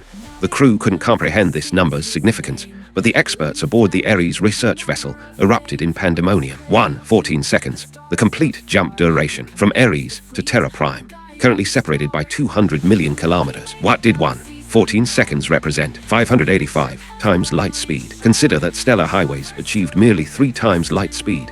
This breakthrough increased humanity's interstellar travel velocity by nearly 200-fold, while completely bypassing highway networks for direct jumping anywhere in space. Master Alim, what's happening? What does 114 mean? President Kayan Zara, observing the seemingly manic hundreds of specialists, couldn't resist asking. President Zara, 14 seconds. From Ares to Terra Prime, 200 million kilometers. Your journey here took several days, correct? Yet our experimental vessel just crossed that distance in merely 14 seconds. Do you comprehend this velocity? 585 times light speed. Haha, Kayan Zara sat thunderstruck. He'd personally flown from Terra Prime to Ares, requiring over 3 days. Now Alim Zand claimed the test ship accomplished this in 14 seconds. 585 times light speed. In that moment, he finally understood why the hundreds of experts had become so ecstatic. Master Alim, when can we mass-produce these warp drives for fleet installation? Arthur Sterling shared Kayan's urgency, focusing entirely on fleet deployment timing. However, his question earned Alim Zand's withering stare. What are you thinking? You believe new equipment requires only one test. Can we guarantee safety? I'm telling you, at least 10,000 trials are necessary before confirming safety standards and approving mass production, then deployment. Don't even dream of completion within 2-3 years. Well, no problem. We have 7 years. 2-3 years remains manageable. Hearing Alim's minimum 2-3 year timeline initially disappointed Arthur Sterling, but remembering the 7-year ceasefire restored his optimism. Unfortunately, nearby Khalid disagreed. The system had warned that renewed warfare would erupt within 1 year maximum. 30 minutes later, under Alim Zand's direction, the experimental vessel jumped back to Ares, again requiring precisely 14 seconds. This confirmed the first-generation warp drive's velocity, 585 times light speed. Such terrifying speed revolutionized travel concepts. For example, the distance between the solar system and Centauri reach measured approximately 422 light years. At the Federation's conventional 3,000 kilometers per second, the journey required roughly 1,000 years. Using stellar highways reduced travel to about 17 months. With warp drives achieving 585 times light speed, the same journey required less than 3 days. A staggering improvement. Whether civilian or military applications, warp drives would trigger explosive human development. These test results filled Federation leadership with tremendous confidence. Kayan Zara had already decided to summon all advisors upon returning, comprehensively revising future policies. Previously unthinkable projects could now receive serious consideration. Following the initial experiment, Alim Zand immediately led teams in constructing additional warp engines, 10 units this time, to accelerate testing schedules. Despite his harsh treatment of Arthur Sterling, Alim Zand actually felt even greater urgency. Returning to immediate production, he aimed to complete comprehensive safety testing within 1 year. 2 weeks later, 10 new warp drives were finished. Arthur Sterling cooperated fully, providing 1 battle cruiser, 1 carrier, 3 cruisers, 3 destroyers, and 2 frigates for comprehensive multi-class testing. While warp drive progress proved highly encouraging, the Energy Shield project faced significant complications. Despite possessing complete technical specifications, energy supply remained inadequate. Shield maintenance consumed enormous power, yet current warship nuclear reactors couldn't match continuous shield consumption rates. Simply put, recharge speeds lagged behind consumption rates, causing shields to fail after brief activation when recharge couldn't maintain pace. This applied to normal conditions.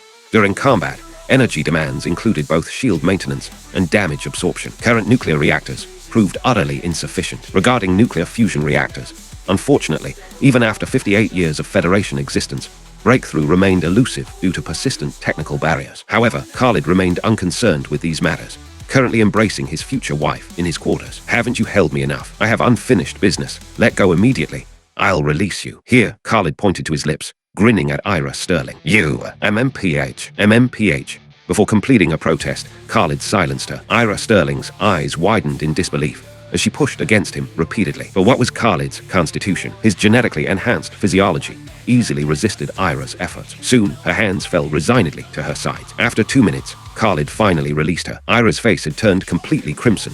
She spun around and fled. Absolutely adorable. Watching Ira's hasty retreat, Khalid chuckled warmly. Chapter 030. Nuclear fusion technology. After watching Ira Sterling flee from his office, Khalid approached his desk, contemplating Alim Zan's earlier words about the energy crisis plaguing their shield systems. The fundamental problem was stark. Maintaining energy shields demanded far more power than their nuclear reactors could supply. Even under optimal conditions, no weapons fire, no incoming attacks, the shields could sustain themselves for a mere 30 seconds. What should have been revolutionary technology had become utterly useless in human hands. The system gives me energy shield technology, but no power source to run it. What kind of cruel joke is this? Ding. Host's dissatisfaction with system rewards detected. Upon review, energy shield technology reward deemed inadequate. Temporary mission now available. Ding. Temporary mission issued. Raise artillery command and evasive command abilities to A rank within 1 month. Reward nuclear fusion technology. Khalid blinked in surprise. The system is that intuitive. One complaint, and it offers a solution. Nuclear fusion would completely solve the shield's power requirements, with energy to spare. However, advancing 2 combat abilities to A rank wouldn't be simple. Both had recently reached B rank, and even with intensive training, achieving A rank would demand every moment of the next month. Perfect excuse. I'll claim to be researching fusion technology in seclusion. Decision made. Khalid first visited the research facility to deliver the genetic enhancement drug data to Alim Zand. Alim accepted the storage chip with his usual reverence, immediately inserting it into his computer. Despite bracing himself after 3 previous technological bombshells, the contents still astounded him. Basic genetic enhancement drugs, dramatically improving human capabilities while extending lifespans. Master Alim, before you get too excited, I need to inform you that I'll be spending the next month in seclusion, researching nuclear fusion technology to solve our energy shield power supply problem. What? Nuclear fusion research? Do you have any idea what you're attempting? Humanity has struggled with this for over a century. Come now, Master Alim. Of the 4 technologies I've provided, which could others have developed so rapidly? Fair point. If you actually succeed, it would solve our energy shield crisis completely. Excellent. Focus on perfecting the genetic enhancement drugs this month. They are equally crucial. Very well. Leave the enhancement drugs to me. After Khalid departed, Alim immediately contacted Arthur Sterling. Alim here. Send money. Send personnel. Click. Arthur stared at his communicator in bewilderment. Money and personnel. For what? How much? What specialties? The cryptic send, money send, personnel hang up sequence left him baffled. With no alternative, Arthur decided to visit Starport 27 personally, suspecting Khalid had unveiled another revolutionary project. Back in his office, Khalid summoned Ira Sterling. Why are you standing so far away? Keeping my distance, preventing any sudden misbehavior. Apparently that kiss rattled her more than expected. Still have work to do there. Fair enough. I'm informing you that I'll be secluded for the next month, researching nuclear fusion technology. Bring me meals daily and allow absolutely no one else into my office except you. An entire month. Missing your husband already. Don't worry. You'll see me during meal deliveries. If that's insufficient, you could always sleep here at night. Who would miss you? I prefer you stayed locked away forever, you scoundrel. Despite her protests, Khalid knew Ira's personality well enough to trust she'd follow his instructions precisely. Moving to his bedroom, Khalid prepared for his month-long training regimen. System, please maintain my physical condition. I don't want muscle atrophy from a month of inactivity. Ding. No concerns necessary. Host's physical attributes are permanently logged. Even 10 years of inactivity would produce no deterioration. The system's been remarkably responsive lately, answering my thoughts directly. Silence returned. Typical system. Attitude. At 6 o'clock that evening, Ira entered with a meal tray, finding the office empty. Where is he? Wasn't he supposed to be researching? Entering the bedroom, she discovered Khalid peacefully sleeping on the bed. Furious, she slammed the tray onto the side table and stormed out. An hour later, Khalid completed a training session and opened his eyes, spotting the meal tray. The situation was obvious. Ira had seen him sleeping and left in frustration. Chuckling softly, he consumed the meal in 3 efficient minutes before resuming his rest. The month passed swiftly. Throughout this period, Ira never witnessed Khalid awake, always finding him asleep during her visits. Despite her irritation, she fulfilled his requests flawlessly, even preventing Alim Zand and Arthur Sterling from entering his office. Finally, Khalid's eyes opened as the month concluded. Ding! Congratulations, host. Fleet evasive command ability. Advanced to A rank. Reward: 2% brain development increase. Current total, 28%. Ding! Congratulations, host. Temporary mission completed. Artillery command and evasive command raised to A rank within 1 month. Reward: nuclear fusion technology acquired. System: Display personal attributes. Host, Khalid strength, 350 agility, 350 reaction, 350 stamina, 350 mental, 350 intelligence, 380 normal human range, 50-100 lifespan, 500 years brain development, 28% command abilities. Artillery command A, evasive command A, formation command A, match command B. Personal skills. Match piloting A, active missions. Mission 1. Achieve Lieutenant General rank, reward. Brain enhancement drug manufacturing technology. Mission 2. Command subfleet of 1000 plus ships, reward. Civilizations level 1-6 detailed briefing. Mission 3. Destroy 3000 Garland Empire warships. Current 0/3000, reward. Complete Orion Arm star chart with power distribution. Reviewing his enhanced capabilities, Khalid nodded with satisfaction. Excellent. Time to visit Master Alim. Chapter 031. Return to the academy. Arriving at the research facility, Khalid found Master Alim Zand deeply engrossed in his work. Master Alim, Khalid greeted. HM, you're finally out. I must say, you better keep your adjutant in check. Several times, I've come looking for you only to be brusquely turned away. His attitude is downright terrible. Ah, Master Alim, that's my fault. I instructed him not to let anyone disturb my seclusion. I take responsibility. Ah, I see. So, any breakthroughs? If it had been someone else spending a month locked away, Alim would not have asked. After all, fusion research had eluded humanity's greatest minds for over a century. It was nonsense to expect sudden results. But with Khalid, the young prodigy, his expectations soared boundlessly. Finally, some real results. Here, what? Although Alim's hopes ran high, he couldn't help but twitch his lips as Khalid handed over another data chip. This was the 5th time Khalid had handed him a chip, every time signaling the birth of a discovery that would shake the Federation. Could it be fusion? Alim took it with a trembling hand, carefully inserting it into his neural terminal, fully aware of what nuclear fusion signified. He studied the data intently. 5 minutes passed with Alim completely still, like a meditating monk. Half an hour remained the same, until more than an hour later. Ah, now I see. Humanity's entire approach has been mistaken. No wonder no breakthrough came. Upon finishing the core material, Alim's emotions nearly overwhelmed him. His mentor had devoted a lifetime to fusion research with no success. For Alim, this breakthrough carried profound personal weight. Master Alim, control yourself. Your health is vital. Enough. Don't fuss over me. Carry on with your work. I'll manage follow-up. All right, I'll take my leave. Take care of yourself. Deep in thought, Khalid worried for the aging Master Alim, knowing such emotional swings could harm him. Fortunately, with the genetic enhancement drug technology already given to Alim, once developed, it would restore his vitality to midlife. But just as Kin Lai left the lab, he heard Master Alim's booming voice behind him. Hey, Arthur Sterling. I, Alim Zand, demand funds. Demand personnel. Click, the line dropped. Khalid blinked in disbelief, pitying his future father-in-law. Once a revered Federation military guard, Arthur Sterling was reduced to grumbling over a curt phone call. Funds. People then cut off. Nearby in Ares garrison headquarters, Arthur held his communicator with a weary smile, accustomed as always to Master Alim's bluntness. Wait, Master Alim wants money, and people again. Could Khalid finally be out of seclusion, with fusion research done? Leaning back, Arthur sighed, and prepared to visit the 101st Mixed Task Force base, to both check on Khalid's progress and discuss academy matters with Lai Fulin. Meanwhile, Khalid returned to his office, and found Ira Sterling awaiting him, her eyes tinted with mild grievance. Hey love, that look isn't right. Sleeping comfortably for a month. I was locked in study, not sleeping all day. You have the nerve to say that. If I hadn't checked your vitals daily and brought you meals, I'd think you were vegetable.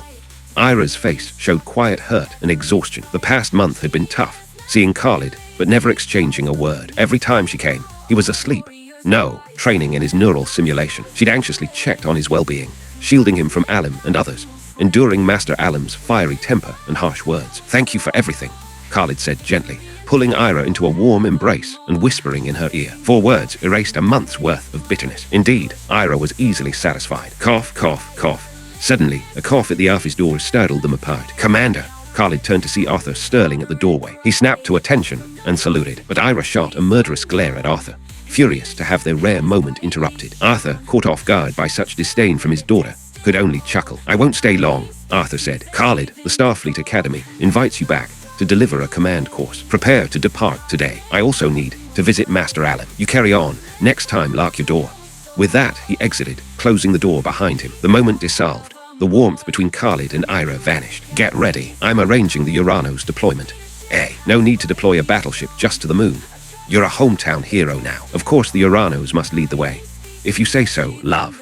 The sleek, silver-white giant warship slid out of the starport. Its streamlined hull beguiled onlookers, Unlike any existing Federation vessel's design, impossible to forget. This was Khalid's flagship, the battleship Uranus. 3 days later at the Lunar Starfleet Academy, instructors and command students gathered in the starport. Curiosity buzzed as they knew only that a special command lecture was scheduled. A grand welcome arranged. Rumors swirled. Who deserved such fanfare? Most guessed Arthur Sterling, having earned that honor. Look, what's that ship? One student pointed excitedly outside. All present, students, instructors, even Dean Leo Fulton, turned to see a massive silver-white warship approaching the starport. Its streamlined form, unmatched by any Federation cruiser or carrier, captured every gaze. As the flagship neared, its name etched boldly on the hull became clear. Uranus, the name of the Sky Guard. Indeed, the magnificent vessel, Uranus, was the pride of Khalid Zara. Chapter 032. Harbor Showdown at the Royal Starfleet College in Greenwich. The magnificent Uranus settled gracefully into its berth. As the battleship's side hatch opened with a pneumatic hiss, 2 figures descended the gangway. A strikingly handsome man beside a woman of breathtaking beauty. The assembled students stared in bewilderment. That man looks familiar, but a rear admiral at such a young age. Wait, that's Khalid Zara. How did he become a rear admiral in just 2 months? That promotion speed is terrifying. As for the woman following behind, none recognized her, but her stunning appearance left everyone mesmerized. Her beauty rivaled Emma Campbell's, enhanced by 3 additional years of maturity and the distinctive bearing of military service. She commanded every gaze. However, one person in the student formation focused differently. Emma Campbell stared intently at Ira Sterling behind Khalid. Whether from feminine intuition or something deeper, she sensed an indescribable threat emanating from this newcomer. Khalid, you've finally arrived. I've contacted Arthur Sterling repeatedly, but he kept saying you were in seclusion and unavailable. As the pair descended the gangway, Dean Leo Fulton immediately approached. My sincere apologies, Dean. I spent a month in seclusion, concentrating on breakthrough research. No matter, you're here now. I'm entrusting these students to you. Understood. Khalid then led Ira Sterling before the assembled student formation. Allow me to introduce myself. I'm Khalid Zara, 19 years old, holding the rank of Rear Admiral and currently commanding the 101st Mixed Task Force.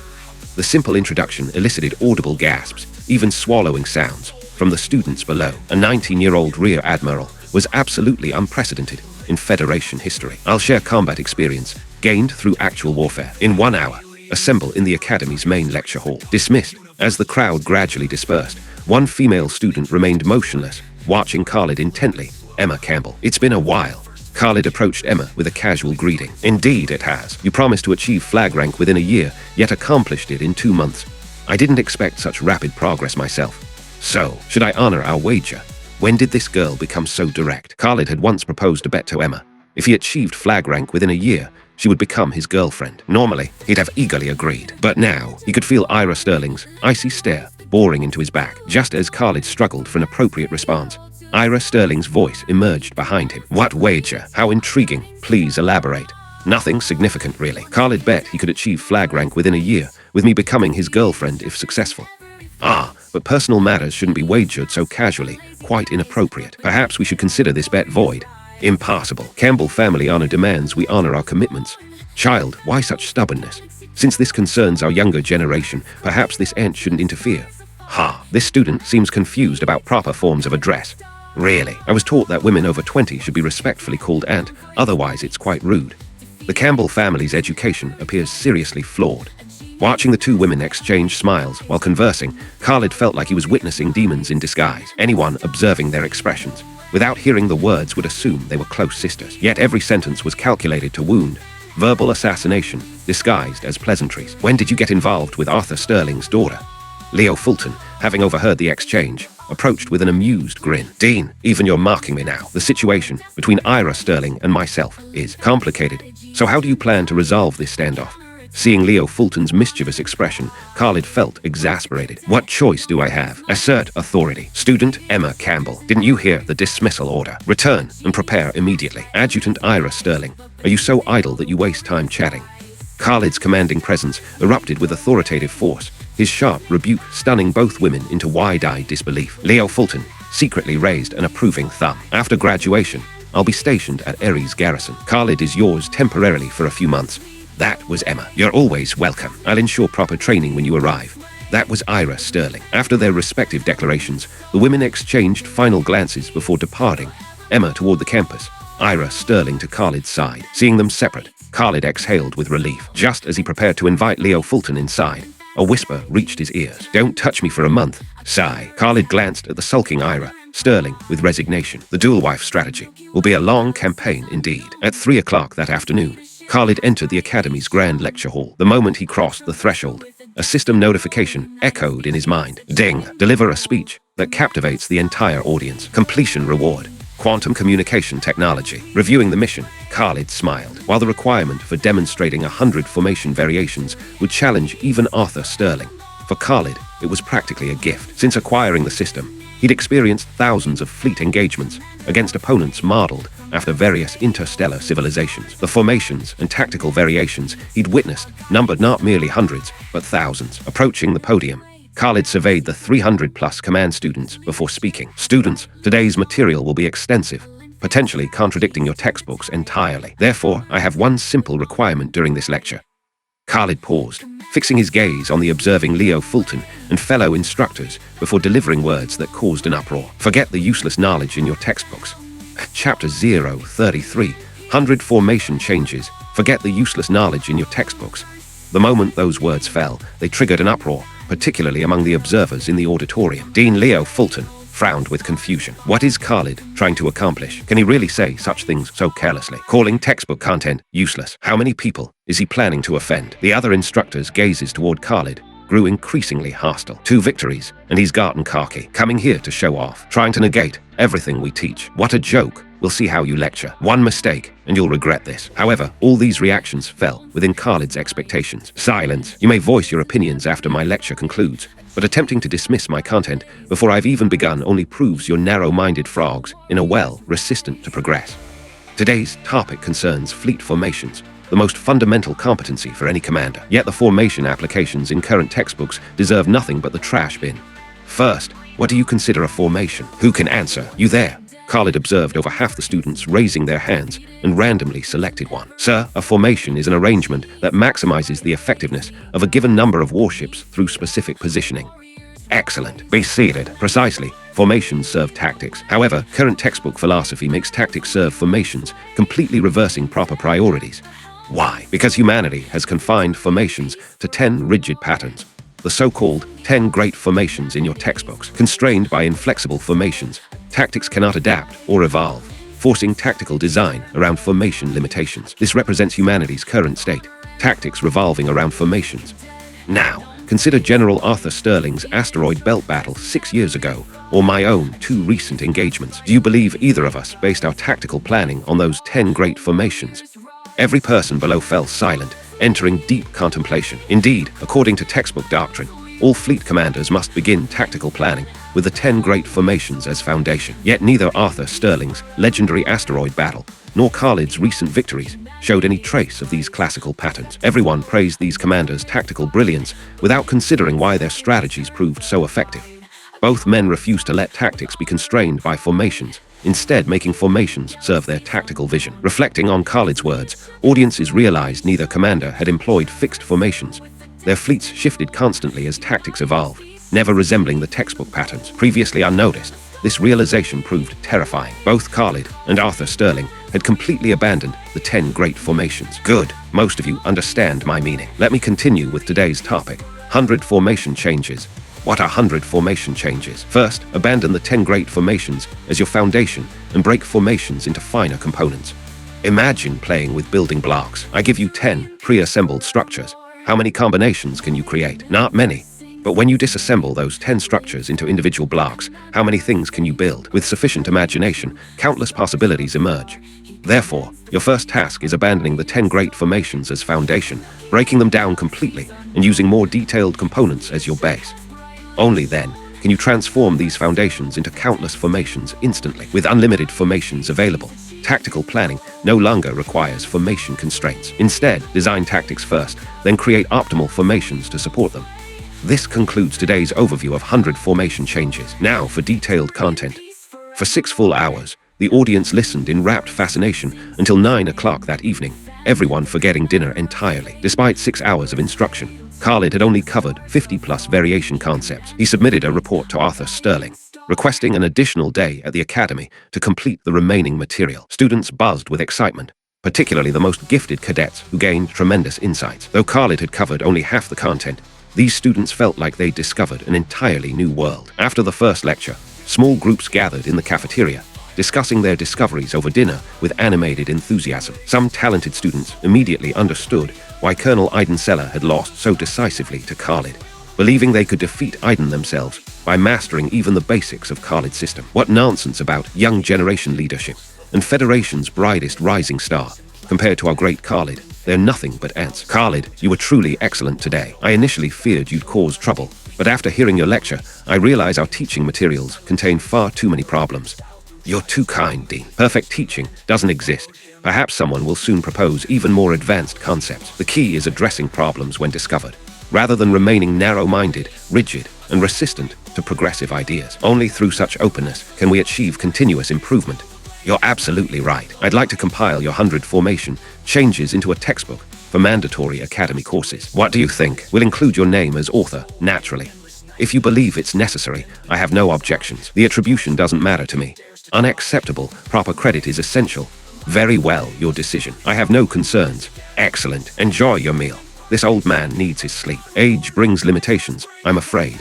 Shortly after Leo Fulton departed, Ira Sterling selected a piece of beef and offered it to Khalid. Husband, have some meat. What's happening? Khalid wondered. Didn't she furiously declare a month-long embargo earlier? Why the sudden change? Despite his confusion, Khalid habitually opened his mouth to accept Ira Sterling's offering. Just as he prepared to respond, he spotted Emma Campbell standing beside their table with her meal tray. Understanding dawned immediately.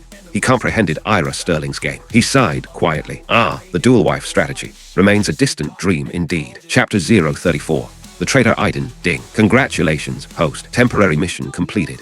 Deliver a captivating lecture to the entire audience. Reward acquired. Quantum communication technology. Ding. Due to the host's impact far exceeding mission requirements, hidden reward obtained. 1 personal ability enhancement opportunity. The following evening, having finally completed all lecture content, Khalid heard the system notifications echo through his mind. Quantum communication technology.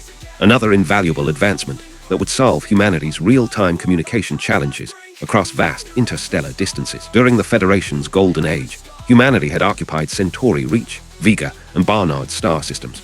Yet communication delays and interstellar travel efficiency remained persistent headaches. The earlier warp drive breakthrough had completely resolved travel efficiency issues, while this quantum communication technology would eliminate communication delays across star systems. Khalid couldn't have been more satisfied with this reward. However, the hidden reward left him puzzled. According to the system's explanation, he could select 1 personal ability for enhancement. The problem, his current personal abilities consisted solely of mech piloting. No choices available. Should he upgrade mech piloting to S rank? Ultimately, Khalid decided to save this enhancement opportunity for future necessity. With matters concluded, Khalid and Ira Sterling prepared to return to Ares Garrison. At the starport, Dean Leo Fulton personally saw them off. Besides Leo Fulton, Emma Campbell had also come to bid farewell. Strangely, Emma exchanged no words with Khalid, instead whispering privately with Ira Sterling. Whatever they discussed, the subsequent scene left Khalid completely baffled. Sister Ira, I'm entrusting Khalid to your care. I'll report to Ares Garrison next year. Excellent. When you arrive next year, I'll arrange your assignment directly to the 101st Mixed Task Force. What? Khalid found this conversation utterly bewildering. While pleased to see their harmony, the exchange struck him as surreal. Last night, they'd exchanged harsh words. How had they become close sisters overnight? This defied all logic. You've got quite the touch, lad. Resolved everything in one evening. Leo Fulton patted Khalid's shoulder with that mischievous grin. Resolved? What exactly? Khalid wondered. Did I somehow time travel again? Before he could process this development, Emma approached with another verbal strike. Listen here, Khalid. You'd better not mistreat Sister Ira, or you'll answer to me when I arrive next year. Understood? Aye. Enough stammering. Time to go. After bidding farewell to both women, Khalid boarded the Uranos with his head full of questions. Love, what exactly happened between you two? Nothing significant. I went out to chat with Emma last night. What did you discuss to cause such a transformation overnight? I won't tell you what we discussed. Emma's situation arose because of your memory loss. I've accepted that, but absolutely no third party. I'm sorry. Khalid struggled for words, simply stepping forward to embrace Ira Sterling. Enough. Too many people around for such displays. Let's head to the bridge. Whatever you say, love. Though Khalid remained ignorant of the previous night's conversation between Ira Sterling and Emma, it no longer mattered. This represented the best possible outcome. No need to scrutinize every detail. 3 days later, the Uranos returned to medium orbital starport 27 at Ares Garrison. Upon disembarking, they encountered an unexpected visitor. Iden Seller. Strange. Why is he here? The Seller family rivaled the Campbells in influence, though their power base lay in military rather than political spheres. Iden Seller was the current family head son and first heir to the Seller legacy. Regarding genuine competence, countless individuals within the Fourth Fleet possessed superior qualifications. Iden Seller's Federation-wide reputation stemmed primarily from his family's promotional efforts. The Seller family never anticipated that Iden's Academy reputation-building campaign would create such a massive scandal. Following that incident, the Seller family had attempted to use their military influence to destroy Khalid, only to receive warnings from both Kyan Zara and Arthur Sterling. That's when they discovered Khalid's presidential parentage, facing opposition from the current Federation president and the legendary Arthur Sterling, commander of the Federation's sole remaining main fleet. Even the Seller family dared not pursue further schemes. Khalid, it's been a while. Indeed it has. What brings you to Ares Garrison? It concerns you, actually. Me. You know, I grew up surrounded by family flattery and manufactured acclaim. Years in that environment made me arrogant. I genuinely believed I was a super genius comparable to General Arthur Sterling. Only after your devastating defeat did I realize I'd been living within others' lies. So you're here for frontline experience. Exactly. I specifically requested assignment to your fleet. Here's my transfer order. Please take care of me. Khalid accepted the document, confirming Arthur Sterling's personal signature authorizing Iden's appointment as Fleet Staff Officer. The order checks out. Welcome to the 101st Mixed Task Force. Yes, thank you, Commander. Iden Seller snapped to perfect military attention, saluting Khalid. He seems genuinely reformed, Khalid mused. After brief conversation, Khalid departed with Ira Sterling. However, the departed Khalid couldn't witness Iden's complete transformation. Drawing a strange device from his clothing, Iden placed it in his ear. Marshal Barak, this is Iden Seller. I've successfully infiltrated the 101st Mixed Task Force base as planned. Excellent. Remember your priorities. First mission, rescue the 9th Prince. Second mission, assassinate Khalid Zara. Third mission, kidnap Arthur Sterling's daughter, Ira Sterling. However, if conflicts arise with the first mission, abandon the others. Clear? Yes, Marshal Barak. Perfectly clear. Good. Complete this assignment, and I'll recommend you for Gala and Empire honorary citizenship. When we conquer the Federation, you'll become Terra Prime's governor. Yes, thank you, Marshal Barak. I will complete the mission. Excellent. That's all. After ending communication, Iden's expression turned sinister. Khalid Zara, just wait. Given the opportunity, I'll personally eliminate you. Chapter 035. Nuclear fusion ignition. 2 months swept by in an instant. The Federation calendar now marked year 59. During this period, the busiest team within the entire Fourth Fleet belonged to Master Alim Zan's research division. The group had expanded to over 2,000 personnel, managing multiple SSS classified projects simultaneously with methodical precision. First, the warp drive had completed over 3,000 short-range jump tests without incident, officially concluding Phase 1 trials. Master Alim now prepared intensively for Phase 2 long-range testing, targeting a location 1 light-year beyond the Vega system. Since the Gala and Empire relied entirely on stellar highways for interstellar navigation, Federation vessels appearing in deep space would remain undetected, a strategic advantage for covert operations. Second, genetic enhancement drugs had completed initial human trials. While results fell short of Khalid's system-enhanced capabilities, they still delivered remarkable improvements. Physical attributes increased 120-150% across all metrics, with lifespans extending to 250-300 years. Finally, the first nuclear fusion reactor stood completed, awaiting initial testing. Success would trigger mass production, ushering humanity into the fusion age. Thanks to Khalid's industrial robot technology, officially designated second-generation industrial robots within Federation records, mass production of warp drives, fusion reactors, and energy shields could refit the entire Fourth Fleet within 2-3 years. Khalid, you haven't handed me a storage chip in ages, Master Alim declared with theatrical resentment as Khalid and Ira Sterling entered the research center. Khalid chuckled helplessly. What kind of phrasing is that? Anyone overhearing might think I'm delivering illicit videos. Master Alim, I figured you had enough projects keeping you busy.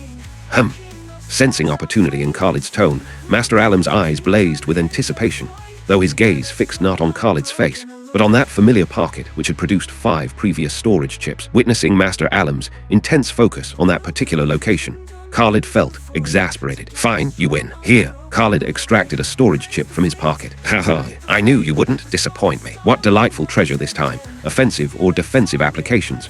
Offensive and defensive. Really? Khalid noticed Master Alim's personality, increasingly resembling Dean Leo Fulton's mischievous nature. Quantum communication. Your contributions never cease amazing me, lad. Perfect timing too. We can integrate testing with the warp drive's Phase 2 trials.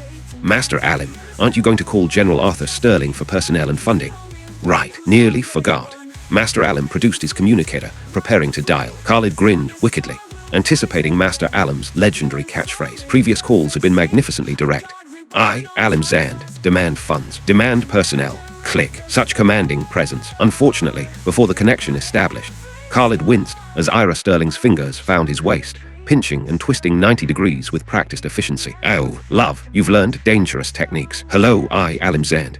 Master Alem, you need personnel and funding again. What has Khalid developed now? Arthur Sterling interrupted before Master Alem could complete his signature declaration, leaving both men stunned. Arthur Sterling interrupted. He disrupted Master Alem's dramatic announcement. Only one person suppressed laughter behind her hand. Ira Sterling. Observing Ira's amusement, Master Alem glared meaningfully at Khalid.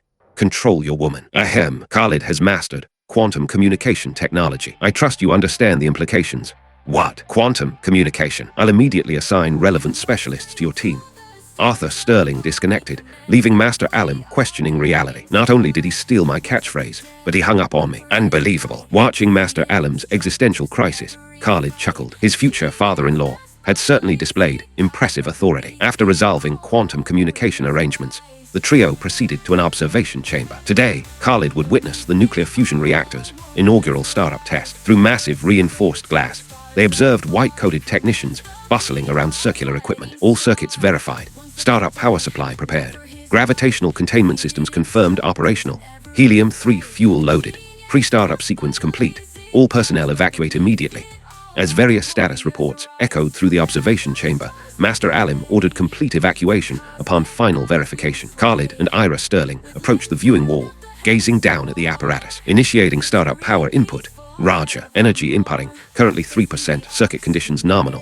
37% no anomalies. 89% no anomalies. 100% fusion reactor startup energy input complete. Activate.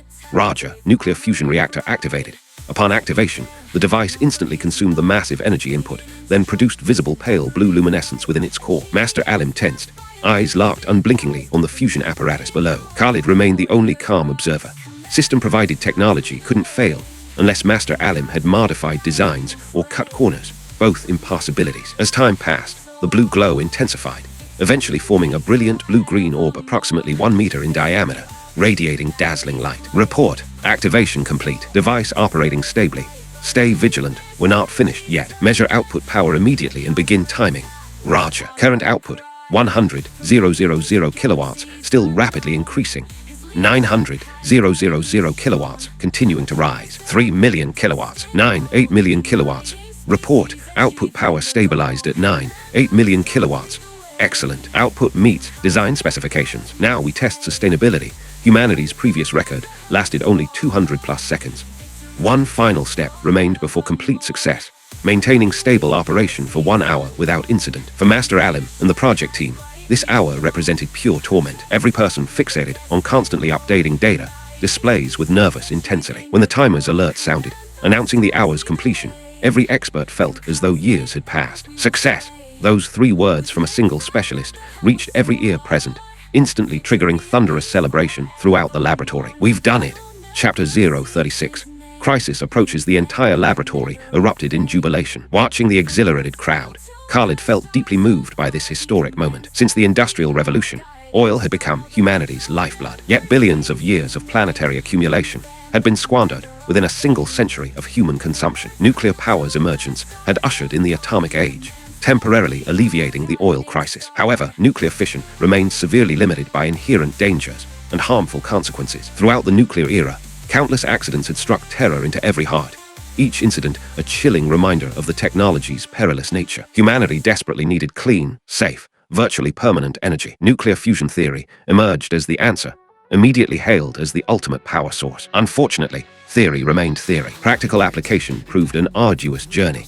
After over a century of struggle, humanity still couldn't unlock fusion's secrets. Until this moment, this boiling laboratory announced humanity's official entry into the fusion age. This represented an epochal leap, no less significant than humanity's entrance into the interstellar era. Soon, reports of fusion success reached President Kyan Zara's desk. Vice President Edward Campbell sat across from Kyan in his office. Kyan, once this news breaks, next year's re-election is absolutely guaranteed. Indeed, the Federation's governance structure emphasized policy continuity, Presidential terms lasted 12 years, with a maximum of 3 consecutive terms. Kyan's first term had only 1 year remaining. Fusion's success provided a massive boost for his re-election campaign, with his son as the primary developer, should any complications arise. Publicizing this achievement would guarantee Kyan's victory against any opponent. I never imagined that boy would prove so capable. Honestly, I can barely comprehend him anymore. Enough modesty. You've struck gold. Our immediate concern is accelerating lunar helium-3 mining operations, or will severely impact fusion development. Already arranged. No worries there. I'm more concerned about the Seller family's recent suspicious activities. The Sellers. Yes, I've received disturbing intelligence. They've positioned numerous personnel within the 4th Fleet. Something's brewing. My thoughts exactly. Arthur Sterling and I deployed special surveillance teams, monitoring all Seller family members in the 4th Fleet. Unfortunately, months of investigation have yielded nothing. Let's hope we're overthinking this. Indeed, let's hope so. The Seller family had indeed intensified operations, aiming to control the 4th Fleet through extensive network manipulation, transferring numerous family members into fleet positions. Naturally, Arthur Sterling wasn't foolish. Upon detecting Seller family maneuvers, he immediately coordinated with Kai and Zara, assigning these individuals to non-executive positions while deploying comprehensive surveillance. Unfortunately, neither leader realized that even the Seller family patriarch had been manipulated, a mere pawn on someone else's chessboard. The true puppet master remained hidden. 6 months later, the Federation flourished magnificently. Massive fusion installations rose across Federation space, while obsolete nuclear plants faced demolition. Humanity embraced clean, safe energy. Moreover, fusion's low costs and high output triggered dramatic electricity price reductions. The Federation even considered eliminating residential power charges, billing only commercial users, demonstrating just how affordable energy had become. Master Alim Zan's research team continued achieving breakthrough after breakthrough. Long-range warp drive testing neared completion, bringing mass deployment within reach. Quantum communication technology underwent simultaneous testing with remarkable results, maintaining zero-latency communication across 10+ light years with flawless performance. Additionally, naval fusion reactor designs had been completed, with the first experimental unit under construction for imminent testing. Everything seemingly progressed toward a brighter future. However, nobody noticed the massive crisis approaching. Ares Garrison Orbit, 101st Mixed Task Force Detention Facility. PZZT. 2 laser weapon discharges left both guards staring incredulously at the man before them, collapsing into spreading pools of blood. Iden Seller, accompanied by 2 Seller family infiltrators, approached the cell door, inputting access codes to unlock the barrier. Your Highness Doran, General Barak sent me to escort you home to the Mother World. Please come with me.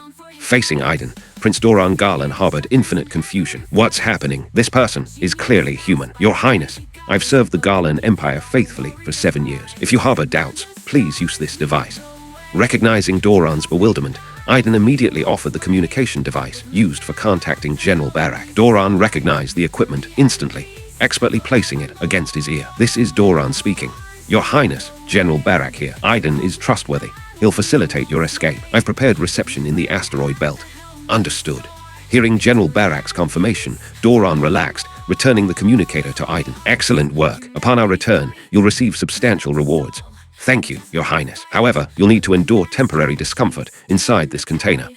Iden indicated the crate his 2 subordinates carried. Doran wasn't foolish. Walking out openly would be suicidal. Abandoning meaningless pride, he nodded and moved toward the container. After Doran settled inside and the lid closed, the 2 subordinates lifted the crate, following Iden's lead. Throughout their journey, numerous personnel greeted Iden, who responded with unchanged expressions and friendly smiles. Over 8 months, Iden had maintained a perfect facade of righteousness and helpfulness within the 4th Fleet, cultivating excellent relationships with everyone, a performance worthy of acting awards. Naturally, people inquired about the crate's contents. Iden delivered prepared responses. Testing equipment from the Research Institute requiring immediate port transport. 10 minutes later, Iden and his subordinates reached the harbor, loading the container aboard a docked transport vessel. Just as Iden prepared to board, a challenging voice rang out behind him. Iden, what exactly did you just load aboard that ship? Chapter 037. Ira Sterling's crisis. Iden Seller had 1 foot already aboard the transport vessel when he slowly turned, discovering that his challenger was Ira Sterling. Adjutant Sterling, this equipment was requested by the Research Division for headquarters transport. I honestly don't know what it contains.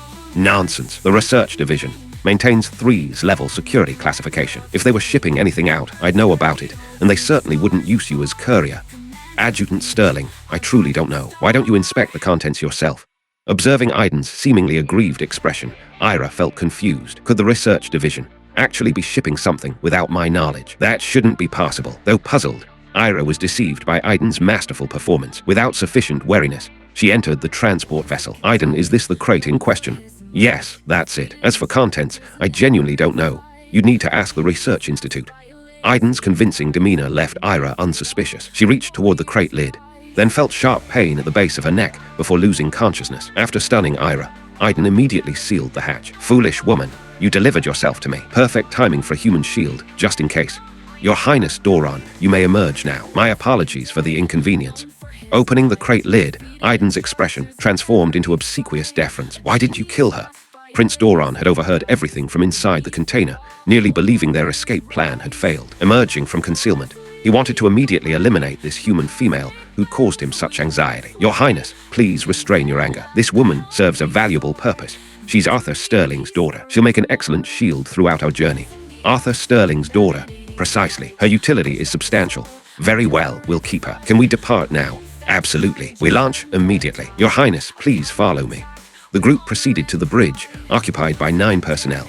Though one lay in a spreading pool of blood, the transport's original captain. After dragging away the deceased captain, Doron assumed the command chair, while Aiden stood beside him. Ira remained bound securely on the deck nearby. Transport vessel 0287 here. Material delivery, mission complete. Requesting return clearance. Transport 0287, your return authorization confirmed. Departure approved. Everything proceeded according to plan. This transport was scheduled for return at precisely this time, so traffic control harbored no suspicions and granted immediate clearance. As engines ignited, the vessel slowly departed the starport toward Ares garrison headquarters. However, after traveling some distance, it suddenly altered course toward the asteroid belt. Meanwhile, Khalid worked through paperwork in his office when alarm klaxons shrieked throughout the starport. Simultaneously, his communicator chimed. Chief of Staff William Hayes calling. William, what's happening? Sir, the prisoner Doron has escaped. 2 guards killed, plus 4 monitoring station personnel murdered. What? Have you reviewed external surveillance? Yes, sir. Already checked. 20 minutes ago, surveillance shows Staff Officer Aiden and 2 others removing a crate from the detention facility, ultimately boarding transport vessel 0287 at the starport. It's already departed. Ready the fleet for immediate launch. Yes, sir. One additional matter requires your attention. Speak. According to port surveillance, when Aiden's team loaded their crate aboard the transport, Adjutant Sterling attempted to intervene. She entered the vessel afterward and never emerged. What? Khalid's fury erupted. Ira Sterling represented his greatest vulnerability. Aiden dared lay hands on Ira. William, assemble the fleet immediately. I want strike readiness in minimum time. Yes, sir. Terminating communication, Khalid strode outside while contacting Arthur Sterling. Khalid, what's your situation? I received alerts about level 1 combat readiness at your starport. General, Doron has escaped. Aiden's cellar assisted. They are aboard transport 0287, departed less than 10 minutes ago. What? Damn the Cellar family. I deployed extensive surveillance on them. How did this happen? General, there's more. According to surveillance, Ira Sterling was apparently captured aboard their vessel. Repeat that. Captured whom? General, it's Ira Sterling. Khalid, listen carefully. Use any means necessary to rescue Ira Sterling.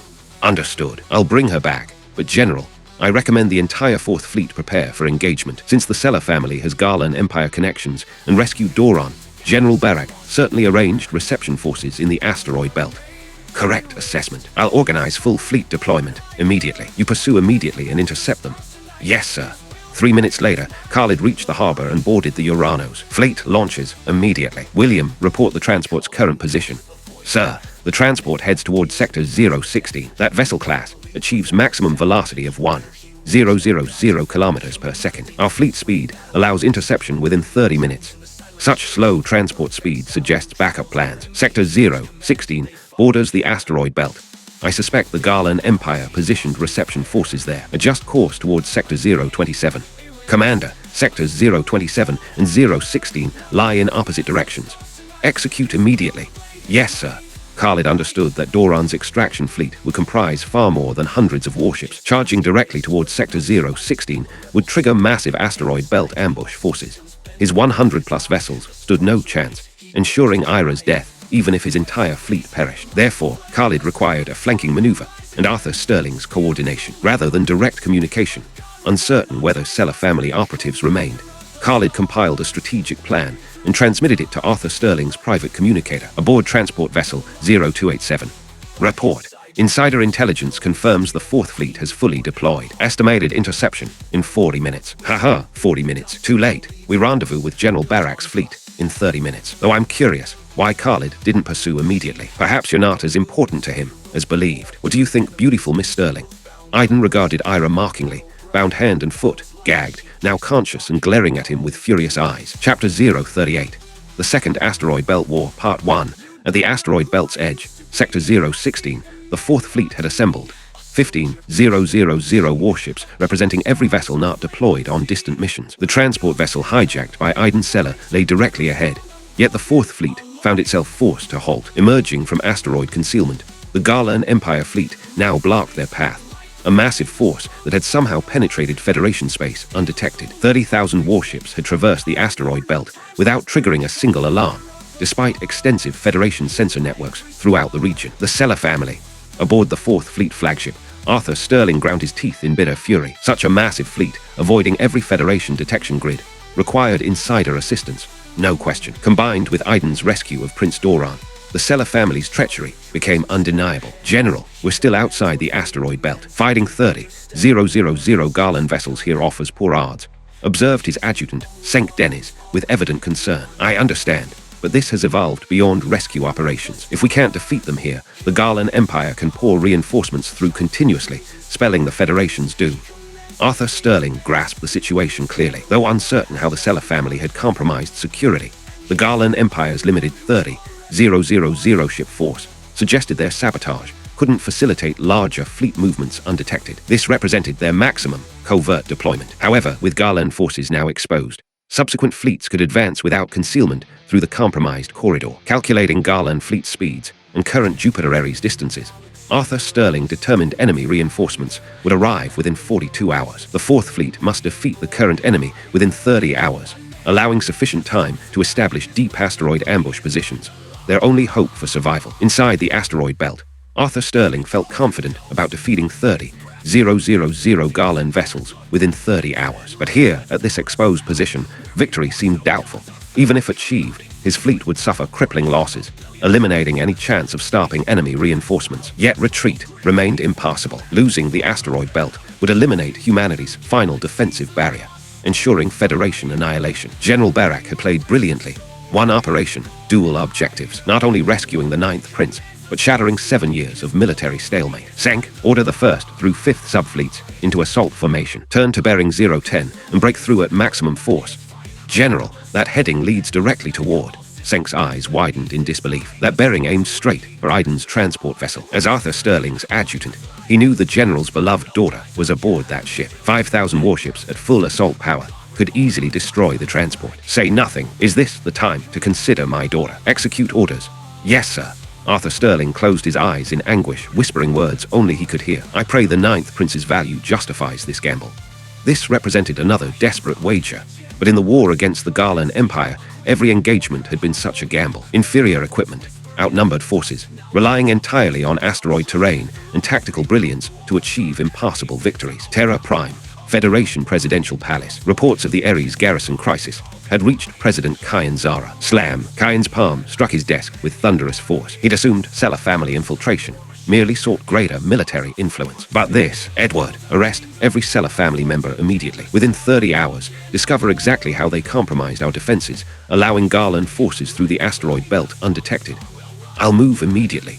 Remember, authorize any interrogation methods necessary. The sooner they talk, the better our survival chances. Understood.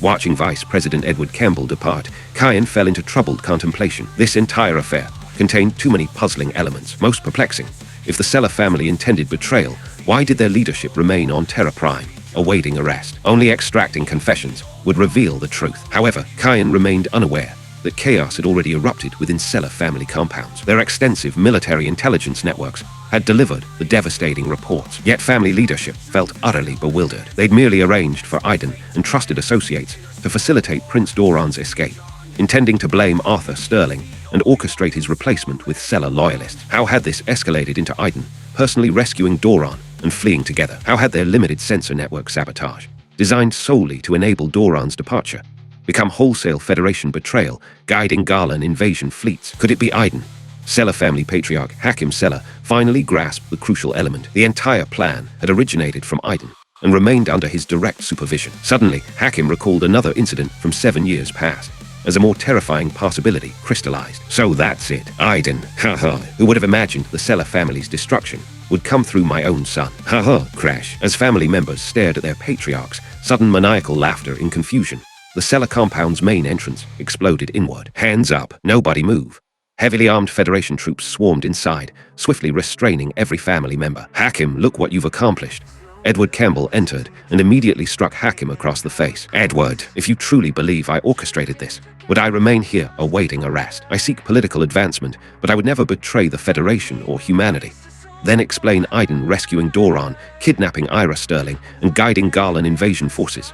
Those events are real, but I'll explain everything now. I pray it's not too late. Speak. 10 minutes later, that's the complete truth. No deception whatsoever. Then explain Aiden's actions. Explain how Garland fleets exploited your network to position 30,000 warships on our doorstep. I only understood this moments before your arrival. Do you remember how Aiden returned to the Seller family years ago? Hearing Hakim's words, Edward's eyes widened as chilling realization struck. You mean that incident 7 years ago was actually Chapter 039, The Second Asteroid Belt War, Part 2, Asteroid Belt Sector 027, aboard the Uranos Bridge. Report, 4th Fleet Main Force has engaged Garland Empire vessels in Sector 016. Signal the fleet, turn to bearing 070. Understood. Use encrypted Channel 7. Message content, rendezvous Sector 019. Yes, sir. Though puzzled, Sector 019 lay along their adjusted trajectory. William Hayes wondered if reinforcements awaited. However, since the commander offered no explanation, speculation remained inappropriate. Meanwhile, in Sector 016, primary battleground, the 4th Fleet's 5,000 warships had formed tight assault formation, charging toward bearing 010 at maximum velocity. This surprised Garland Vanguard Commander Saul, who knew Arthur Sterling's daughter was aboard the hijacked transport, expecting Federation reluctance to fire in that direction. He deployed merely 2,000 vessels there, while concentrating his main force forward. As Saul hesitated whether to reinforce his left flank, Arthur Sterling's assault fleet opened fire. 5,000 ships against 2,000 delivered devastating results. Over 200 Garland vessels destroyed instantly, with energy bolts streaking perilously close to the fleeing transport. The sight chilled Saul's blood. Any stray shot killing the 9th Prince would ensure their execution, regardless of humanity's ultimate defeat. Reluctantly, he dispatched 10,000 warships to reinforce the left, while ordering surviving left flank vessels to escort the transport toward Neve Tzedek. Minutes later, 900 remaining ships began shepherding the transport's retreat, while 10,000 reinforcements filled the gap, engaging the 5 attacking subfleets. The battlefield now split into 2 theaters. The 4th Fleet's right forward position, where approximately 700 vessels from 5 subfleets faced 10,000 Garland ships, and the central main battle, where 10,000 4th Fleet vessels confronted 18,000 Garland warships. Order assault fleet to turn bearing 050, execute arc maneuver. Yes, sir.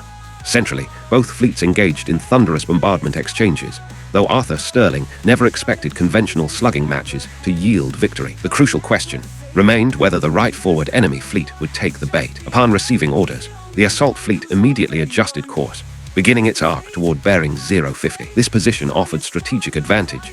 The arc's completion would carry them beyond the forward 10,000 enemy vessels, directly behind the escaping transport. Recognizing this development, Saul immediately commanded his left side 10,000 ships to pursue, determined to destroy the human fleet entirely. Report, the 10,000 enemy vessels at bearing 010 are turning to pursue our assault force. If they catch our ships, the situation becomes critical. Understood. Order main fleet to abandon frontal engagement. Turn to bearing 050, pursue and strike hard from behind.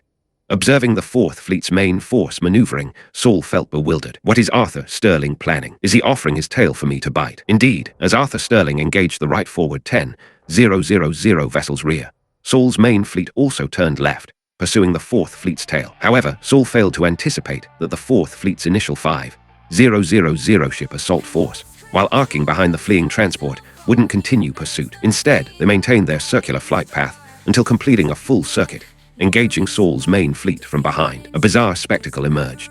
The entire battlefield formed a circle, with 4 fleets locked in mutual tail-chasing pursuit. The 4th Fleet's 5,000 ship assault force pursued Saul's 18,000 vessels. Saul's 18,000 000 vessels pursued Arthur Sterling's 10,000 ship main force. Arthur Sterling's 10,000 ship main force pursued the original 10,000 intercepting vessels. Those final 10,000 Garland ships pursued the 5,000 vessel assault force. The scene resembled 4 serpents, each biting the tail of the one ahead. Pure attrition warfare. General, this has become purely a war of attrition. With our inferior numbers, we're severely disadvantaged. I understand. Maintain current formation. I have my reasons. Senk Dennis couldn't comprehend why his general had engineered this consuming stalemate, leaving no escape routes. In mutual pursuit formation, any fleet attempting withdrawal would expose its flanks during course changes. In space warfare, flank exposure meant massive casualties, yet maintaining this attrition pattern, while preventing immediate defeat and potentially lasting dozens of hours, remained ultimately futile. With roughly half the enemy's total vessels, the 4th Fleet would eventually be consumed. And even if they survived, Garland reinforcements crossing the asteroid belt within hours would seal their destruction. The trap is set. Now it's your turn, Khalid. Arthur Sterling whispered words only he could hear. Without 4th Fleet pursuit, Iden Sellers hijacked transport, and its 900-vessel escort proceeded unimpeded toward Neve Tzedek. Your Highness, the 4th Fleet has been engaged by Imperial forces. No further pursuit threatens us. Excellent. General Barak performed admirably. You've also excelled. Name your reward. Your Highness, if possible. I want this woman. Iden indicated the bound Ira Sterling nearby. This woman. Very well. I grant her to you. Prince Doran glanced briefly at Ira Sterling before agreeing without consideration. Human appearance conflicted drastically with Garland aesthetic preferences. He privately scorned Iden for wasting such a generous reward opportunity on this ugly female creature. Iden regarded Ira Sterling with malicious satisfaction. His desire for her had festered for months, suppressed only by mission requirements. Hearing their conversation, Ira Sterling fixed Iden with murderous glares. Her defiant fury seemed to satisfy Iden's twisted psychology further, his expression growing increasingly sinister. Chapter 040. The Second Asteroid Belt War, Part 3. Within the Mech hangar aboard the flagship Uranos, Asteroid Belt Sector 019, Khalid sat enclosed in his Mech's cockpit. System, use the personal ability enhancement opportunity I saved previously on Mech piloting. Ding. Enhancement activated. Host, prepare for knowledge infusion.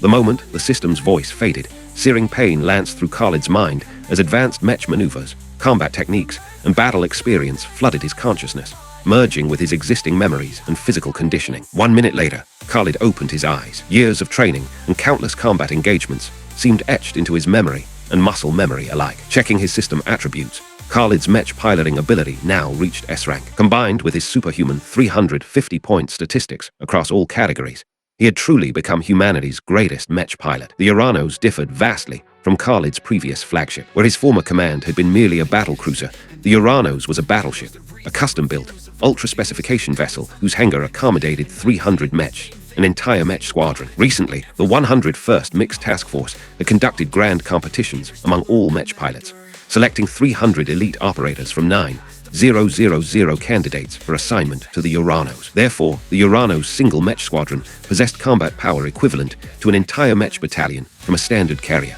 No exaggeration whatsoever. Commander, the fleet and Mech units are fully deployed. We're ready when the fish enter our net. Excellent. Time for me to depart. Wait for my signal to attack. Commander, I must advise you once more. Let Captain Baron Kaplan lead the assault. You don't need to risk yourself. William, I don't think you understand who I am. Commander, I'm humanity's strongest Mech pilot. William Hayes felt bewildered. His commander was humanity's strongest Mech pilot. How had he missed this? Enough. Follow my plan exactly. Don't concern yourself with other matters. Yes, sir. After ending communication with William, Khalid drew a deep breath. Ira, I'm coming. All units launch. Yes, sir. Through electromagnetic catapult, Khalid launched first from the hangar, followed by Baron Kaplan, leading the remaining 298 Mechs in sequence, pursuing Khalid's trajectory. 30 minutes later, between asteroid belt sectors 019 and 016, a fleet appeared. Prince Doran's escort force, moving steadily towards sector 019. Report. Scout ship 027 here. Enemy contact confirmed. Entering sector 019 from 016. 876 warships in protective formation. Target vessel at formation center. Acknowledged. Continue surveillance. Yes, sir. Report. Scout ship 015 here. Target estimated 1 minute from entering ambush zone. Understood. Within his Mech's cockpit, Khalid touched the pendant against his chest. Ira, can you feel it? I'm coming to rescue you. Simultaneously, aboard the transport vessel, Ira Sterling felt her chest pendant vibrate once. Her eyes widened in sudden recognition, as tears streamed down her beautiful face. This pendant was one of a matching pair that Khalid had specially commissioned from Master Alim's hand. Both Khalid and Ira wore identical pieces. Since Master Alim had crafted them, they naturally possessed special functions. When the two pendants remained within 10 million kilometers of each other, no reaction occurred. However, if separated beyond 10 million kilometers and then brought back within range, they triggered gentle vibrations. Khalid had told Ira he feared losing her again like the previous incident, so he'd requested this special creation from Master Alim. Ira had been deeply moved upon receiving it, though they'd never truly needed its function until now.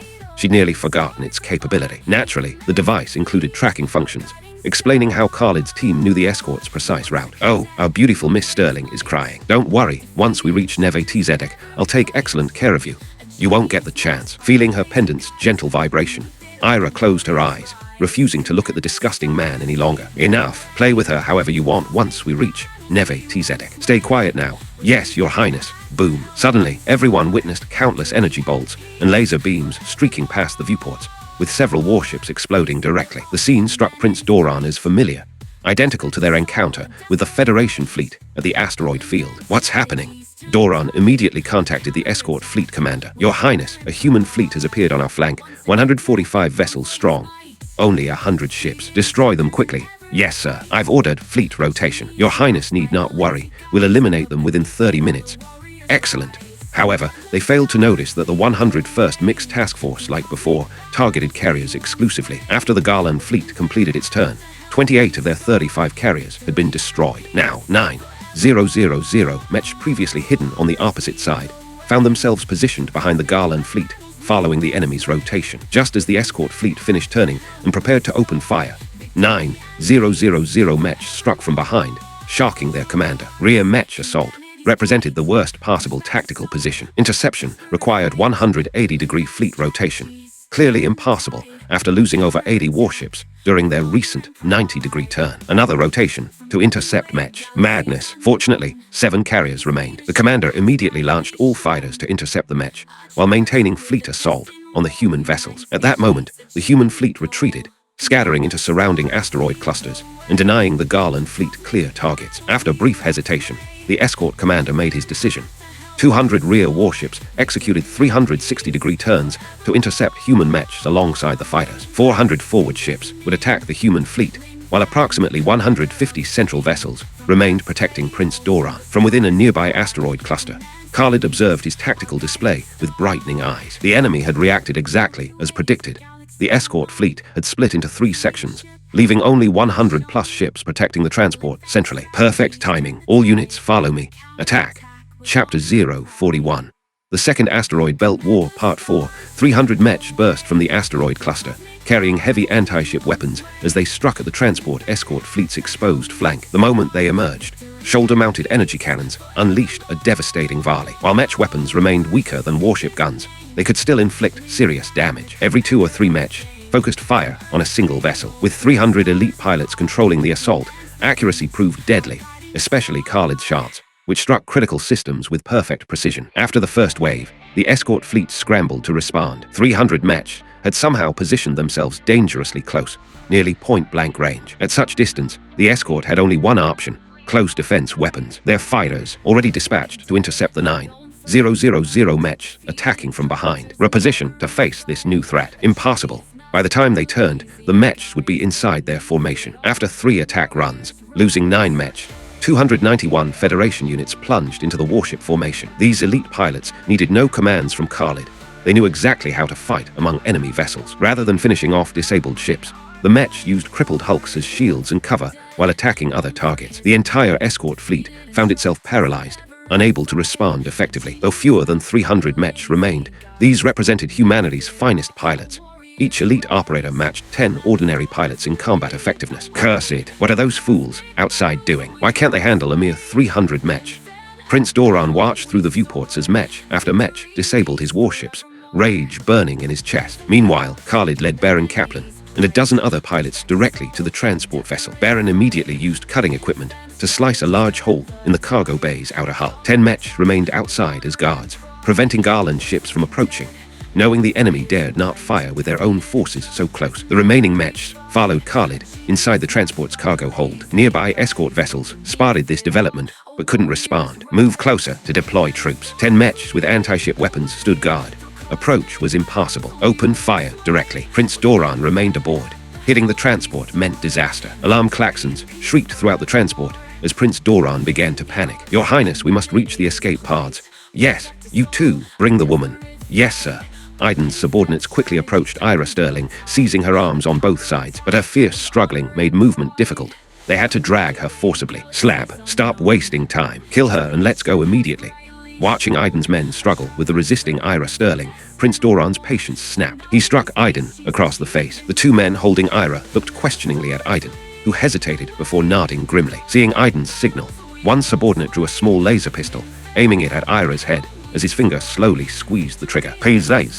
After the laser discharge, everyone stood frozen. The scene before them differed drastically from their expectations. Ira Sterling hadn't collapsed in a pool of blood. Instead, Aiden's gunman lay on the deck, with a small hole burned through his skull. Who gave you permission to touch my woman?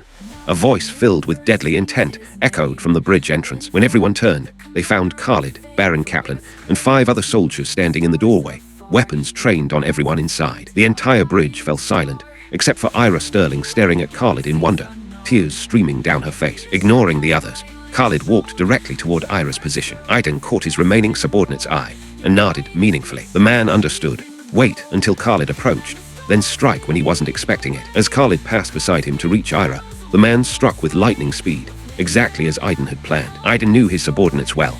Both possessed excellent combat skills. Ambushing a recent military academy graduate like Khalid should be effortless. Khalid had only himself to blame for walking so carelessly into range. Commander, Baron Kaplan shouted a warning while raising his weapon, but couldn't fire. Neither could the others. The angle made shooting impossible.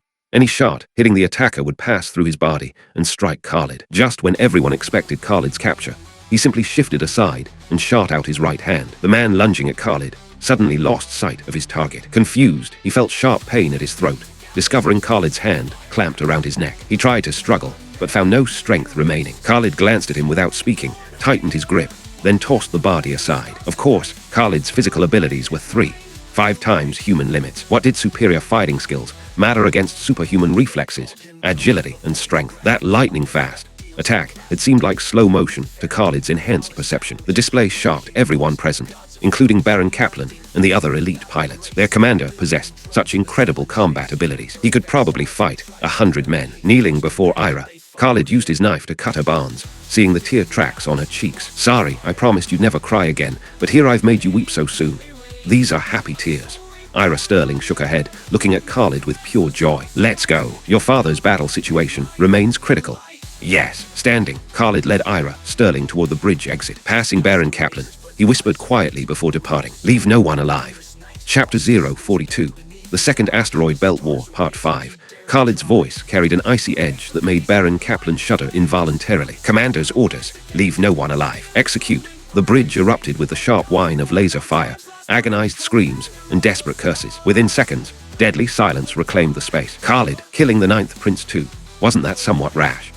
The Garland Empire's main force of 30,000 warships has already crossed the asteroid belt and is battling the General in Sector 016. Their follow-up force of 90,000 ships is also en route. If we lose this engagement, humanity faces extinction. If we win, the Garland Empire won't possess sufficient strength to attack again for 10 years. So the 9th Prince had outlived his usefulness. Most importantly, they dared to threaten my wife. That last reason is the real one, isn't it? Ira Sterling understood perfectly. Khalid's strategic explanation was merely justification. Even with the battle underway, holding the 9th Prince could still pressure General Barak into retreat. He wasn't entirely useless, as Khalid claimed. Still, Ira felt warmly satisfied by his protective fury. Some things are better left unsaid when you understand them. Love. You've got much to learn. Beep beep. Commander, this is William. What's your situation? Ira's been rescued. Aiden Seller and Prince Doran are dead. Excellent. Glad the adjutant is safe. However, Commander, we have a problem. Long-range sensors detect a fleet approaching from Sector 031. They'll reach our battlefield in 50 minutes. Don't worry, they're friendlies. Continue engaging the enemy main force. Don't fight them head-on, but don't let them disengage either. Understood? Yes, sir. Understood. William recalled Khalid's earlier encrypted message through Secure Channel 7. So the approaching vessels were indeed reinforcements. But which fleet? Based on detected numbers, approximately 5,000 warships approached. Wait, the 4th Fleet possessed 20,000 vessels total. Currently, 15,000 000 battled in Sector 016, while dozens of smaller squadrons patrolled throughout the asteroid belt, unable to return quickly. Roughly 5,000 ships altogether. Of course, neither the general nor the commander had recalled those patrol fleets to the main battle. Instead, they'd secretly assembled them in a concealed asteroid sector, awaiting Khalid's coded signal. William suddenly grasped the entire strategic picture, his battlefield anxieties evaporating instantly. The commander had planned everything hours ago. What was there to worry about? He need only execute orders precisely. Leading Ira Sterling to where the mech waited, Khalid helped her into his cockpit as before. All units, disengage immediately. Withdraw via predetermined routes.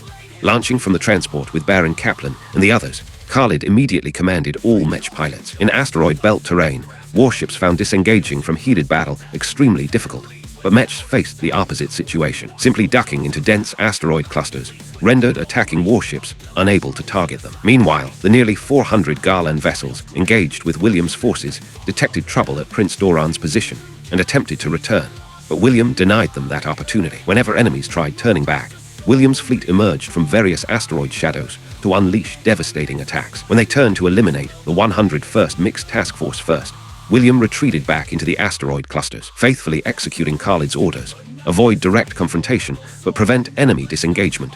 William's tactics infuriated the Garlan commander beyond measure, yet left him helpless. Ignoring the 101st Mixed Task Force for a 180-degree turn and direct rescue would expose his flanks to devastating enemy fire during rotation, causing massive casualties. Worse, the Federation forces would pursue relentlessly during his return journey. His current 372 ships would likely lose over 270 vessels before reaching the Prince's position. Hardly rescue capability. The other battle zone couldn't spare assistance either. 70+ remaining warships and 20,000 fighters remained locked in chaotic combat with over 8,000 Federation mech, preventing any withdrawal to aid the Prince. Just as William's harassment reached peak frustration levels, another report plunged the Garlan commander into despair. Commander, a human fleet has appeared on our flank, approximately 5,000 vessels. What? According to latest intelligence, General Barak's 90,000 ship reinforcement fleet wouldn't arrive for another 36 hours. The Vanguard force remained locked in battle with Federation forces. His own fleet totaled barely 500 ships under extremely disadvantageous conditions. How could they possibly face 5,000 human warships? The commander fell silent, unable to conceive any escape route. Turn immediately, regardless of losses, toward the transport. Order the escort vessels around the transport to select their best condition ship. Transfer the 9th Prince aboard, then use speed advantages to evacuate him. All other ships follow me. Will cover the withdrawal.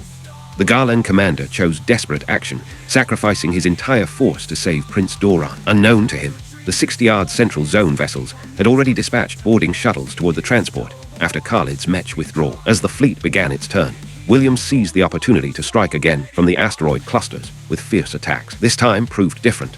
The Garlan fleet completely ignored William's devastating damage and continued rotating. Inside his mech, Khalid used encrypted Channel 7 to contact the approaching reinforcement fleet. General Arthur Sterling had already ordered all 32 squadrons to follow Rear Admiral Khalid's unified command during this engagement. Deploy 20 squadrons to support the 101st Mixed Task Force from the flanks.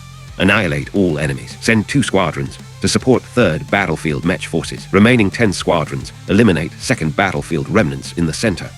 After issuing orders, the 32 small fleets moved according to Khalid's commands. At the primary battlefield, the fleet completing its 180-degree turn and withdrawing bore a commander with extremely grim expression. The rotation had cost 120 warships directly, with the 101st Mixed Task Force still harassing from behind. Commander, terrible news. Now what? The Central Escort Fleet reports boarding shuttles reached the transport. But, speak up. But what? But they discovered His Highness the 9th Prince's body. Body.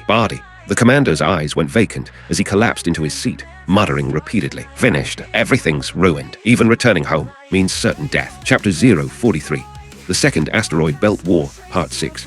Half an hour later, when the final Garlan Empire warship sank beneath concentrated fire, the entire battlefield fell silent. Order the support fleet to leave 1 squadron for battlefield cleanup and rescue of any surviving Federation personnel. The remaining 31 squadrons will follow my fleet to Sector 016.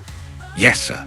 After returning to the Uranos, Khalid and Ira Sterling immediately resumed their roles as commander and adjutant. Additionally, once the fleet departs, arrange a video conference with all 31 squadron commanders. Right away, sir. 10 minutes later, Khalid left one squadron to handle battlefield cleanup and rescue operations, while leading the other 31 squadrons towards Sector 016. Gentlemen, I am Commander Khalid Zara of the 101st Mixed Task Force. By General Arthur Sterling's orders, I will temporarily command these 32 squadrons in combat operations. During this period, I expect complete obedience to my commands. Any objections? None, sir. Khalid's reputation within the 4th Fleet was well established, and the 31 commanders present led only small squadrons. The highest ranking among them held the same Rear Admiral rank as Khalid himself, so no complaints arose. Excellent, since our upcoming operations are extremely dangerous. One wrong step means total defeat. Everyone must listen carefully. I'll now explain our tactics. 10 minutes later, all 31 commanders stared at Khalid in shock. So you and General Sterling planned this together all along. No wonder Arthur Sterling had created that strange mutual attrition formation in Sector 016, a seemingly suicidal pattern of mutual destruction. Previously, when everyone saw the main battlefield reports, they couldn't believe how the general was conducting the battle. It seemed like amateur tactics, so this was all an elaborate trap for the Garland Empire. But whose strategy was this really? The general's or Khalid's? It didn't feel like Arthur Sterling's usual tactical style. Could it be Khalid's plan? If so, this young man had an unlimited future. He might even surpass the Federation's legendary military guard, General Arthur Sterling. Everyone, prepare yourselves. We'll reach the battlefield in approximately 1 hour and 30 minutes. Yes, sir.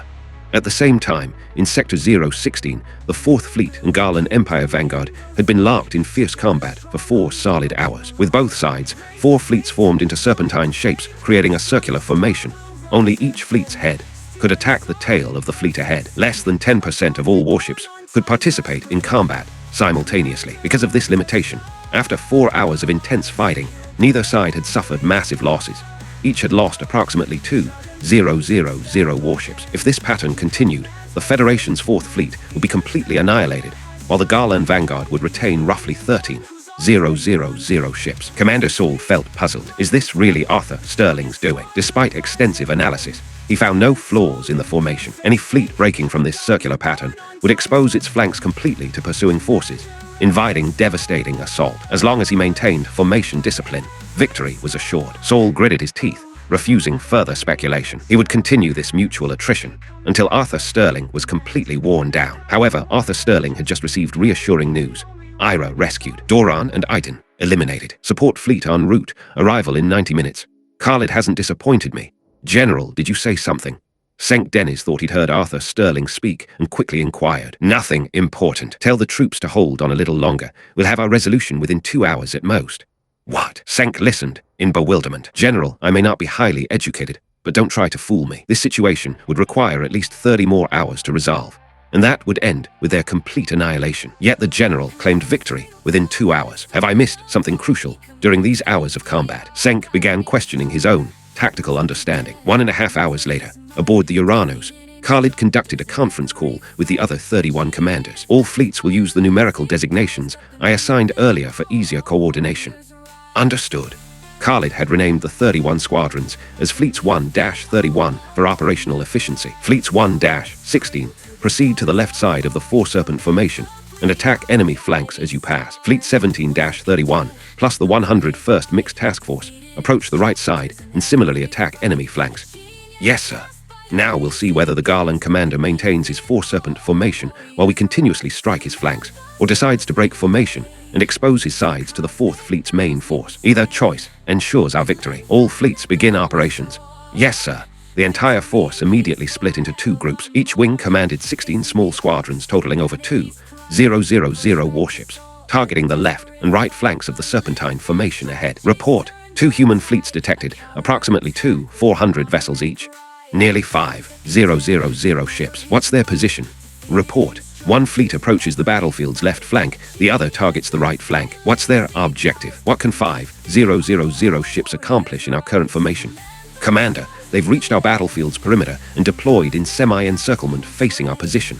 Wait, this is bad. Why didn't I consider this possibility? We're locked in mutual tail-chasing formation, with no fleet able to break away first. Now these 2 human fleets circle outside our formation. Periodically, we must pass directly in front of them, exposing our flanks to both reinforcement groups.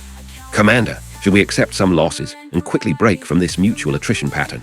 Impossible. Breaking formation would expose our flanks directly to the 4th Fleet. Losses would be even greater. Saul felt panic rising as he ran various simulations of withdrawal versus maintaining formation. Every scenario ended the same way.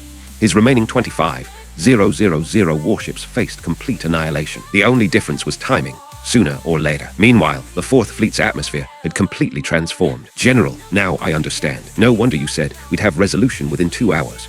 Haha, Khalid designed the entire strategy. Notify the fleet. If the enemy attempts to break from the Four Serpent formation, immediately target their exposed flanks and hit them hard. If they show no signs of withdrawing, we'll continue this head-biting tail pattern while Khalid handles the flank attacks. Yes, sir. Chapter 044. The Second Asteroid Belt War Part 7. On the main battlefield, 2 fresh fleets joined the engagement. Though these reinforcement fleets possessed relatively few warships compared to the Fourth Fleet, and Garland Empire forces locked in fierce combat, their small numbers mattered little. The crucial factor was Arthur Sterling's strategic positioning. The Garland Empire fleet found itself completely unable to maneuver freely, trapped in continuous circular motion. When these 2 fleets reached position and deployed into formation, they revealed deadly fangs. Report. Fleet deployment complete. Garland Empire vessels will enter our firing range in 1 minute. Excellent. Once they enter range, open fire immediately. Relay this order to the other fleet as well. Yes, sir. After issuing commands, Khalid continued studying his virtual tactical display. Reinforcement fleets and B currently positioned themselves on the left and right flanks of the Four Serpent formation. Therefore, the Fourth Fleet and Garland Empire's 4 fleets would pass before both reinforcement groups in turn, exposing their flanks completely during transit. At this moment, before Khalid's 400+ warships, the Fourth Fleet's 5 sub-fleets rear sections were passing. Once they cleared the area, pursuing Garland vessels would appear. The perfect moment for reinforcement fire. 1 minute later, open fire.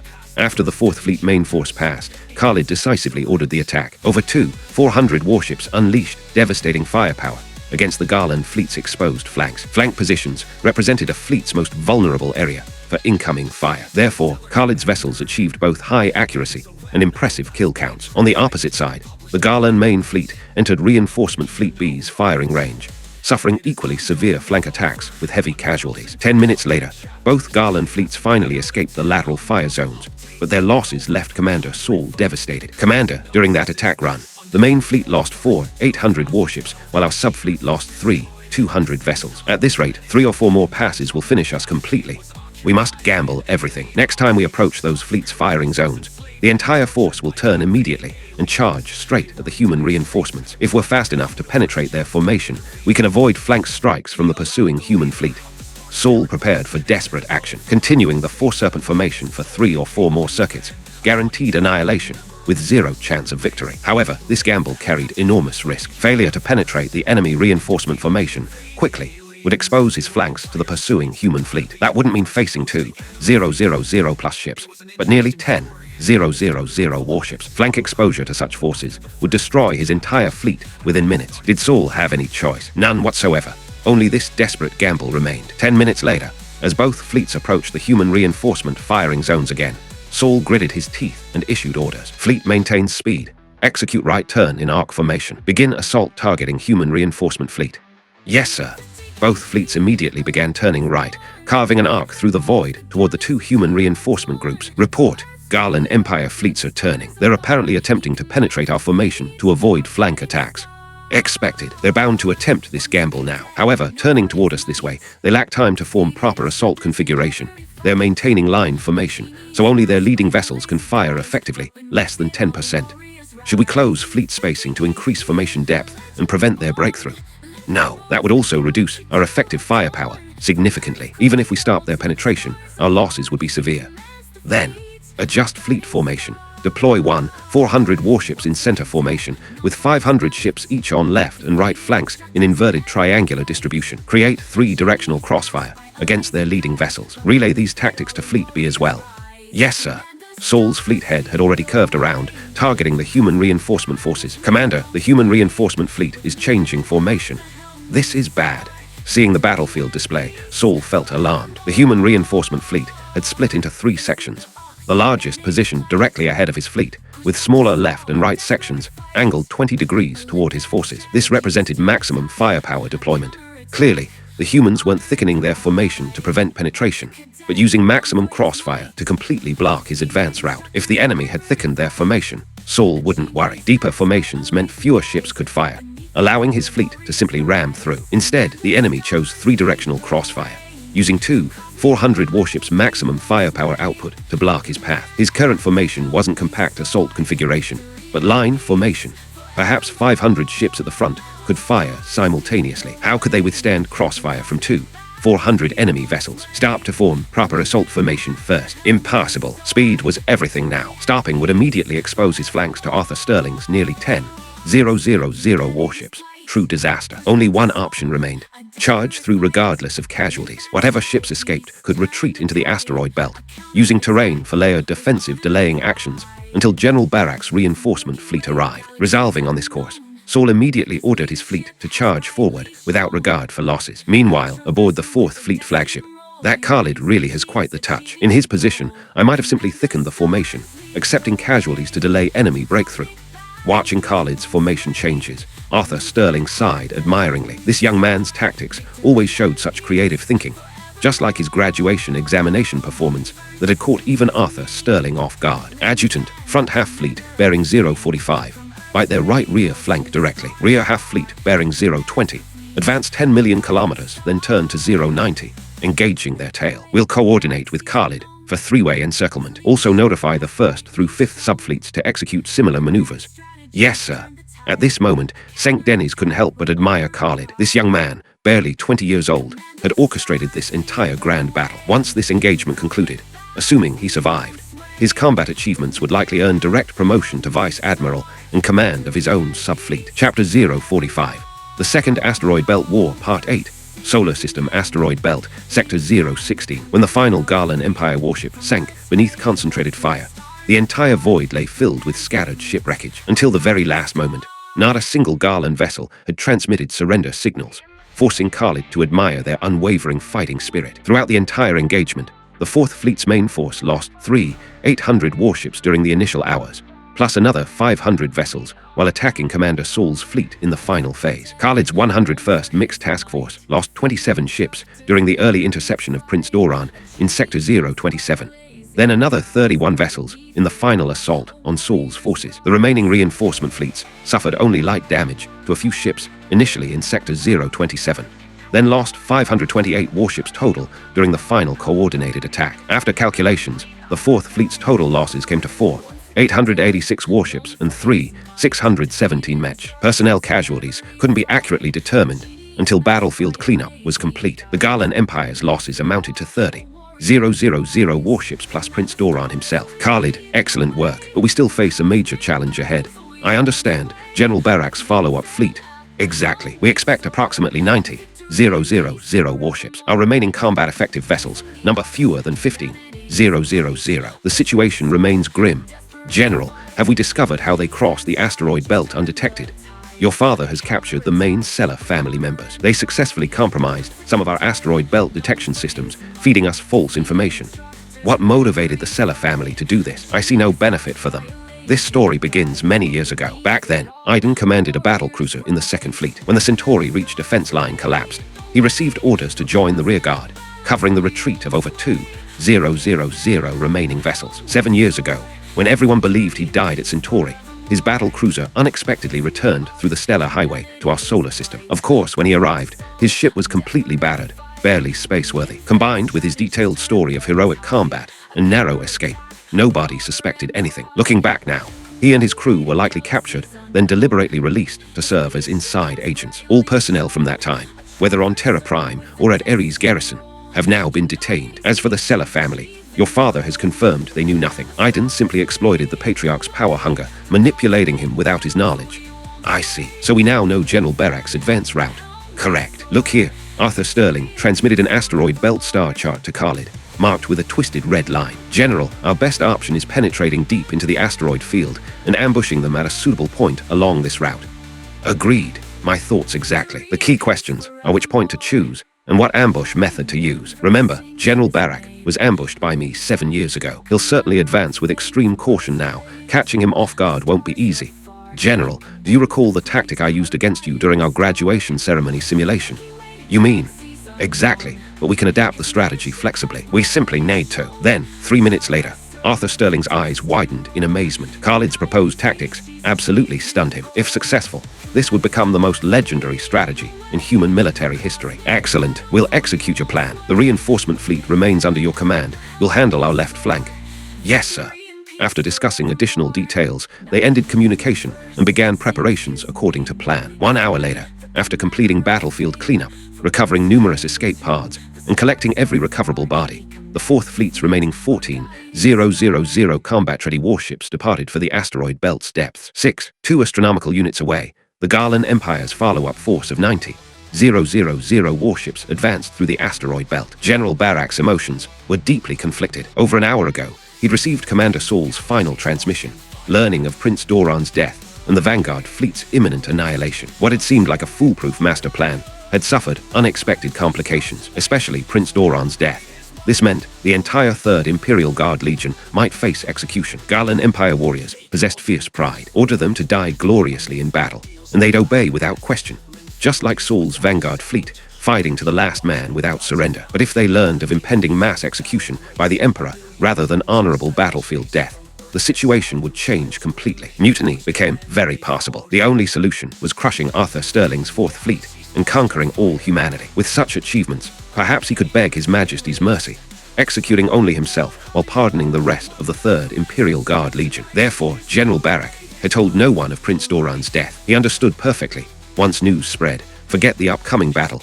Even without mutiny, morale would plummet to absolute zero. The Garland fleet continued along its predetermined route, while the Federation's 4th Fleet penetrated deep into the asteroid belt. The entire region remained eerily quiet. On the 3rd day, both forces finally encountered each other. General Barak, human fleet detected ahead, approximately 15,000 vessels.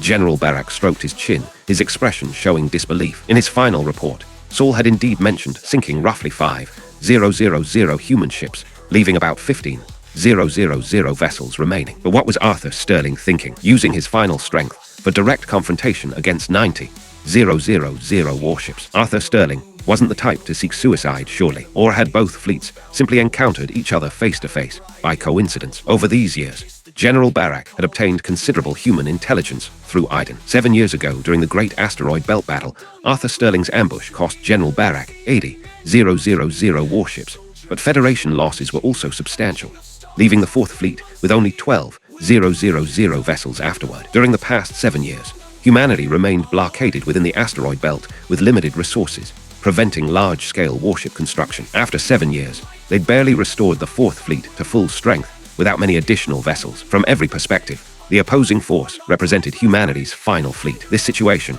could only be explained as coincidence. Humanity seemed destined for extinction. Order the fleet forward, crush humanity's last resistance. Yes, General Barak.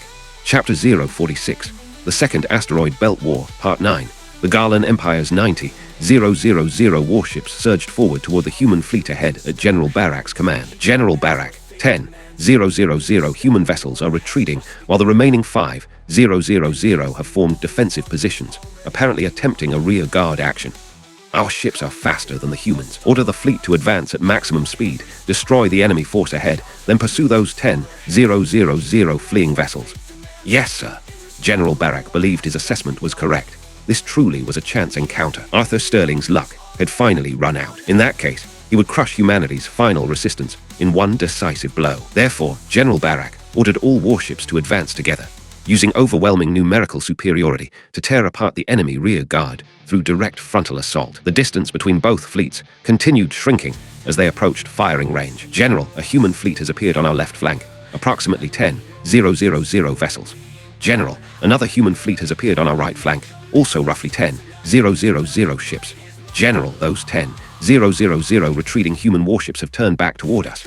Hearing his subordinates' reports, General Barak felt momentarily stunned. What's happening? That's 35,000 ships total. Had humanity been concealing their true strength all along, waiting for this exact moment? General Barak studied his tactical display. Ahead of his fleet, 15,000 human vessels faced him directly, while 10,000 more approached from each flank, all converging on his position. Soon he'd be caught in three-directional crossfire. This situation looked extremely dangerous. Quickly, before entering enemy firing range, order all vessels to execute 180-degree turns, then advance at full speed to escape the human encirclement.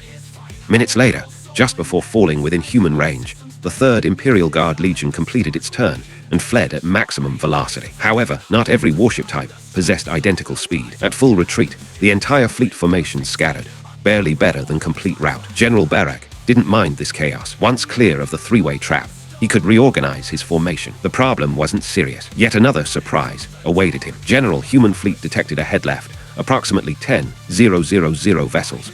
General Human Fleet detected ahead right, also roughly 10,000 ships.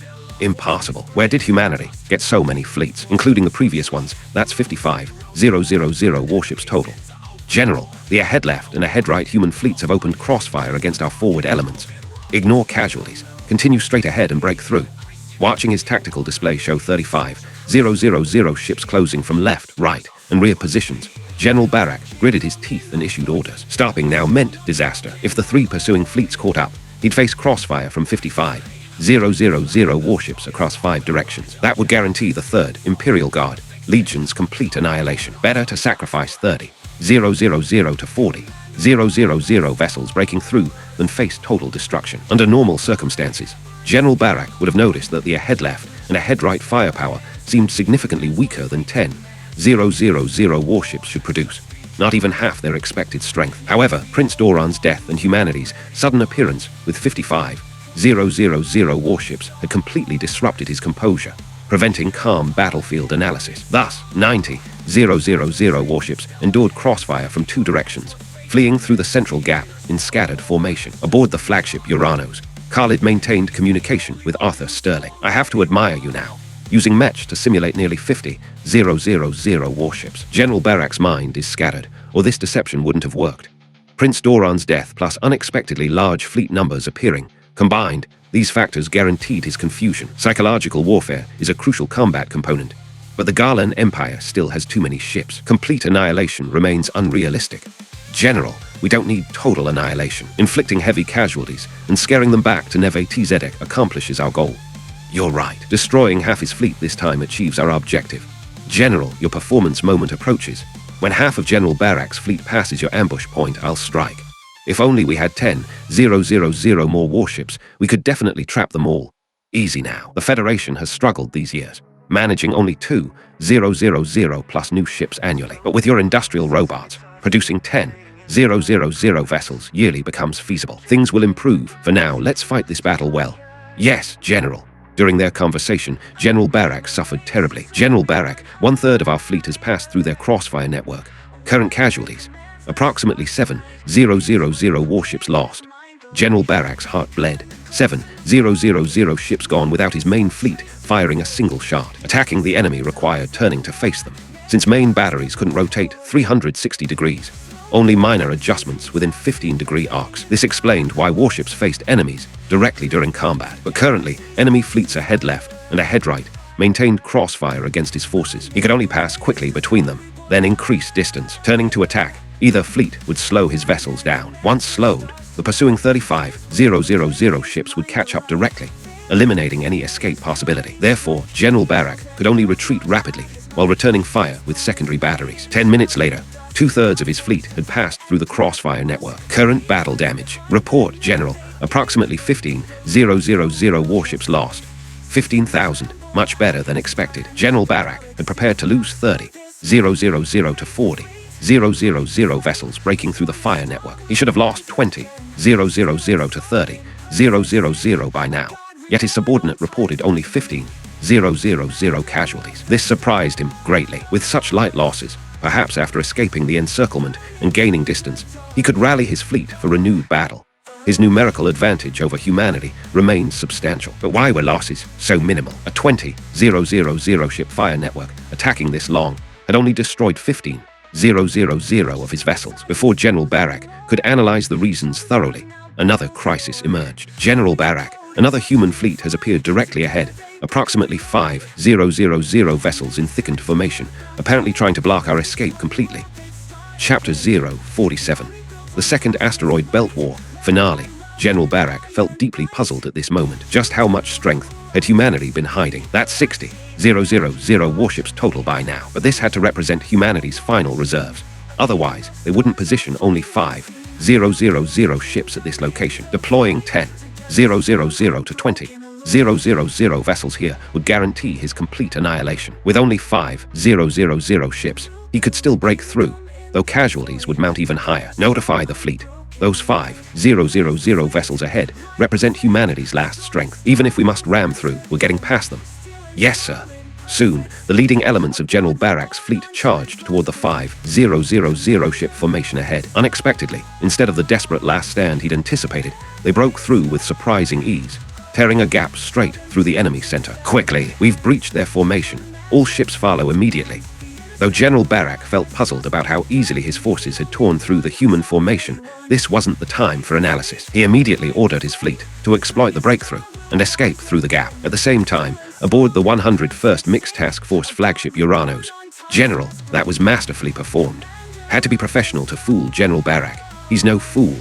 The truth was that General Barak's fleet hadn't easily torn through Arthur Sterling's formation. Rather, Arthur Sterling had coordinated with the enemy breakthrough, gradually splitting his fleet left and right at precisely the right moment, creating the illusion of a central penetration. Under normal circumstances, General Barak might have noticed something, but with his entire 3rd Imperial Guard Legion in panicked retreat and his mind completely scattered, he could no longer observe battlefield details carefully. After Arthur Sterling's 5,000 ships split left and right, they turned to face General Barak's forces passing between them, creating fresh crossfire. Meanwhile, Khalid and Senk Deniz, each commanding over 4,000 warships, began turning as General Barak's rear elements passed through the gap, converging to strike from behind. Why did Khalid and Senk each command only 4,000 plus ships rather than 10,000? Obviously, the remaining vessel counts were Mech decoys, just like Khalid's first simulation battle against Arthur Sterling, including the initial 3 fleets totaling 35,000 warships. These were also Mech simulations. The battlefield's actual Federation vessels numbered only the 14,000 ships commanded by Khalid, Senk, and Arthur Sterling. Thus, the entire battlefield reformed into another 3-way pincer attack. Half an hour later, the 3rd Imperial Guard Legion finally escaped the human encirclement at maximum speed and gained distance. Report casualties immediately. General Barak, our current losses exceed 40,000 warships, and half the remaining 40,000 plus vessels are damaged. Hearing his subordinates report, General Barak felt sick inside. Nearly half his fleet gone. Even among surviving ships, over 20,000 bore damage and couldn't fight at full capacity. Looking at his tactical display, 60,000 human warships had consolidated behind him in pursuit. How can we possibly fight this? Sigh, this is fate. Arthur Sterling is my natural nemesis. General Barak sighed deeply, thinking these bitter thoughts. Order the entire force return to Neve Tzedek base. Yes, sir.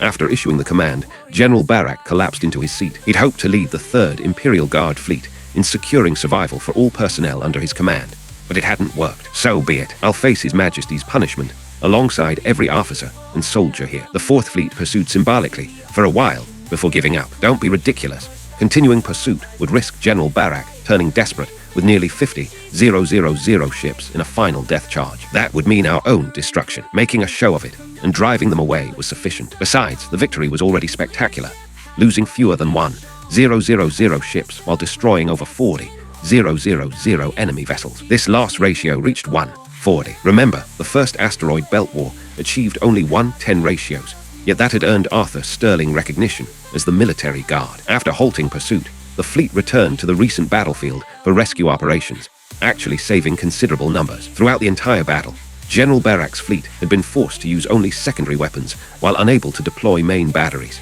severely limiting their destructive power. Therefore, most damaged Federation vessels were disabled rather than destroyed outright, leaving many personnel alive. After battlefield cleanup, the entire 4th Fleet began its journey home to Ares Garrison. Terra Prime, Federation Presidential Palace, President Kyan Zara, Vice President Edward Campbell, and other staff waited anxiously in the conference room. Still no battlefield reports. It's been several days. Knock, knock, knock. Just as Edward finished speaking, someone knocked at the door. Enter, report, battlefield dispatch from the 4th Fleet. Read it immediately. Hearing news from the 4th Fleet, Kyan immediately stood and shouted. All other officials watched the messenger tensely. February 7th, 4th Fleet Main Force encountered Garland Empire Vanguard in Asteroid Belt Sector 016 and engaged in fierce combat. Using tactics planned by Rear Admiral Khalid Zara, we completely annihilated 30,000 enemy warships with losses under 5,000 vessels.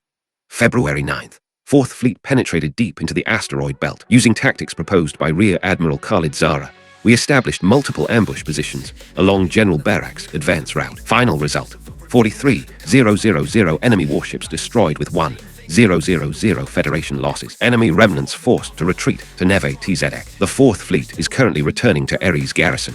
For a moment, everyone in the conference room felt stunned. Where was the desperate situation? Where was the final battle to the last man? This report sounded strange, especially the deep asteroid belt ambush of 90,000 Garland ships with 1:43 loss ratios. How do you fight a battle like that? Do we have detailed battle proceedings?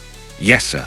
The colonel delivering the report immediately inserted a data card into the conference room's optical computer. The holographic projector displayed its contents: the entire campaign's progression, including tactical applications. Good God, what kind of monster is this Rear Admiral Khalid? Using 14,000 warships disguised as 60,000 to set multiple ambush traps, scaring General Barak into full retreat. One staff member shouted in amazement. It was simply too incredible. Not only was this staffer shocked, even Khalid's own father, Kayan Zara, felt stunned. The Federation Fleet Commander and Deputy Commander nearby were equally speechless. If this isn't a miraculous battle, what is? While everyone remained in shock, Edward Campbell spoke up. I propose promoting Khalid to Vice Admiral and appointing him to command our soon-to-be reorganized First Fleet. Chapter 048. Promotion to Vice Admiral. After Edward Campbell's words settled, the conference room fell silent. It wasn't that his proposal seemed unreasonable. If military achievements truly mattered, only General Arthur Sterling in the entire Federation surpassed Khalid's record. But the key issue was his age. He barely turned 20 and already a Vice Admiral. Arthur Sterling's promotion had been considered rapid, yet he'd only reached Vice Admiral at 35. For a moment, the assembled staff hesitated to vote, exchanging uncertain glances as they struggled to reach a decision. I see you all have concerns. Please voice them openly so we can discuss this together, Edward said, scanning the room. He understood their thoughts perfectly. It all came down to seniority. Vice President Campbell, the issue is that Khalid is simply too young. 20 years old commanding an entire fleet as Vice Admiral. Isn't that rather fast? Exactly. The youngest Vice Admiral in Federation history was General Arthur Sterling at 35. Right. Young people should spend more years developing their character. The staff members voiced their concerns one after another, but the problem boiled down to two words: age. Was age truly an issue? In peacetime, certainly. Military officers had no opportunities for combat achievements and could only advance through seniority. But were they living in peacetime now? This was wartime, a conflict determining the Federation's very survival. In war, what mattered? Ability and military accomplishments, not age. Your concerns center on age alone. Let me ask you this. In our current struggle for Federation survival, would you prefer a 20-year-old commander capable of defeating the Garland Empire, or a 50-year-old commander who lacks that ability? Well, everyone in the conference room fell silent. Yes, what era were they living in? Was this really the time to debate age and seniority? Moreover, where do you think our artificial gravity systems came from? Our warp drive technology, energy shield systems, nuclear fusion advances. Khalid's contributions extend far beyond battlefield victories. Even promoting him to Admiral wouldn't be excessive. Yet you want to use his age as an excuse to deny him Vice Admiral rank. Must we wait until Garland warships reach Terra Prime's orbit before you realize your mistake? Edward spoke with obvious frustration, while President Kayan Zara remained silent throughout. Since this concerned his own son, his direct advocacy might seem inappropriate. Edward's support was perfect. Vice President Campbell, you're absolutely right. I support this proposal. Indeed, nothing matters more now than defeating the Garland Empire. If a 10-year-old could guarantee victory, I'd support that too. I agree as well. Agreed. Agreed. Agreed. Soon, every staff member in the conference room raised their right hands. Unanimous approval. Excellent. With unanimous consent, we hereby promote Khalid to Vice Admiral and appoint him acting commander of the First Fleet until his promotion to Admiral makes the position permanent. Seeing no further objections, President Kayan stood and made the announcement. The acting commander designation was necessary due to Federation structure. Vice Admirals typically commanded fleet divisions, while full fleet command required Admiral rank. Since Khalid couldn't skip directly from Rear Admiral to Admiral, this compromise allowed him to command the First Fleet while holding Vice Admiral rank. 3 days later, Senk Dennis notified Khalid early that morning to report to General Arthur Sterling's office. Knock. Enter. Reporting, General. Vice Admiral Khalid reporting as ordered. Good. I've called you here to announce a command. Arthur Sterling rose with a smile, walking slowly toward Khalid. Human Federation 4th Fleet, 101st Mixed Task Force Commander, Rear Admiral Khalid Zara. Since assuming command of the 101st Mixed Task Force, you have repeatedly distinguished yourself in battle. and played a decisive role in the Second Asteroid Belt War. In recognition of your outstanding military achievements, you are hereby awarded the rank of Federation Vice Admiral. After reading the citation, Arthur Sterling retrieved Vice Admiral insignia from his desk and personally replaced Khalid's shoulder boards. Congratulations. Thank you, General. Don't thank me yet. There's another order. Khalid, attention. Yes, General. In recognition of Vice Admiral Khalid's exceptional command abilities and tremendous military achievements, you are hereby appointed Acting Commander of the Federation First Fleet. Continue your excellent service and restore humanity's rightful territory. This announcement shocked Khalid. He'd expected appointment as a division commander overseeing perhaps 1,000 warships, but General Sterling had just said what? He was appointed First Fleet Commander, though only acting commander. That still meant commanding the entire First Fleet, 20,000 warships total. Khalid knew about the First Fleet. After 5 years of painstaking rebuilding, the Fourth Fleet had finally restored its 20,000 vessel strength. Newly constructed ships since then were designated for First Fleet reorganization, currently numbering 5,000 vessels, with the Federation's massive industrial robot deployment dramatically boosting production efficiency. They could now manufacture over 10,000 warships annually. This meant that beyond replacing Fourth Fleet losses from recent battles, just 18 months would complete the First Fleet's full complement. Ding! Congratulations, host, on completing the mission. Achieve Vice Admiral rank. Reward: Brain Development Serum Manufacturing Technology. Ding! Congratulations, host, on completing the mission. Command a fleet division of 1,000 plus vessels. Reward: Detailed Guide to Civilizations Levels 1-6. Ding! Host has exceeded mission parameters. Hidden Reward: Level 7 Civilization Guide. Ding! Issuing Narvis Period Ultimate Assessment Mission. Phase 1. Drive the Garlan Empire from the solar system. Time limit: 3 years. This mission provides no individual rewards. Host must complete all 3 ultimate assessment phases to receive the system upgrade to full version. System notifications echoed in Khalid's mind. He completed 2 more missions, one exceeding requirements, plus his earlier 3,000 kill achievement in Asteroid Belt Sector 060. All 3 system missions were now complete. However, the new mission puzzled Khalid. Not the mission content itself, but the system's reference to Narvis Period Ultimate Assessment. Had he been using this system for 10 years while still in Narvis mode, and it was only a beta version, he needed to complete all 3 assessment phases before upgrading to the full release. Khalid's mind filled with endless complaints. 10 years of use, and only now I discover you're a knockoff. Chapter 049. Examining the rewards. What's wrong? Overwhelmed. Should I speak with the president? Tell him you're not ready. Perhaps start with a division command instead. As Khalid pondered the system's revelations, Arthur Sterling spoke up, mistaking his confusion for shock at the fleet appointment. Absolutely not, General. Very well. I'm leaving you, the 101st Mixed Task Force, to bring along to the First Fleet. Ira Sterling as well. Yes, General. 20 minutes later, Khalid returned to the 101st Mixed Task Force headquarters. Disembarking from his shuttle, he went straight to his office. Too much required sorting through. First came the mission rewards. The detailed guide to civilizations levels 1-7. True to form, the system had loaded everything onto a data card. Khalid inserted it into his optical computer and began reading. Universal civilizations comprised 12 distinct levels. Levels 1 through 10, Super Civilization and Transcendent Civilization. Level 1 Civilization.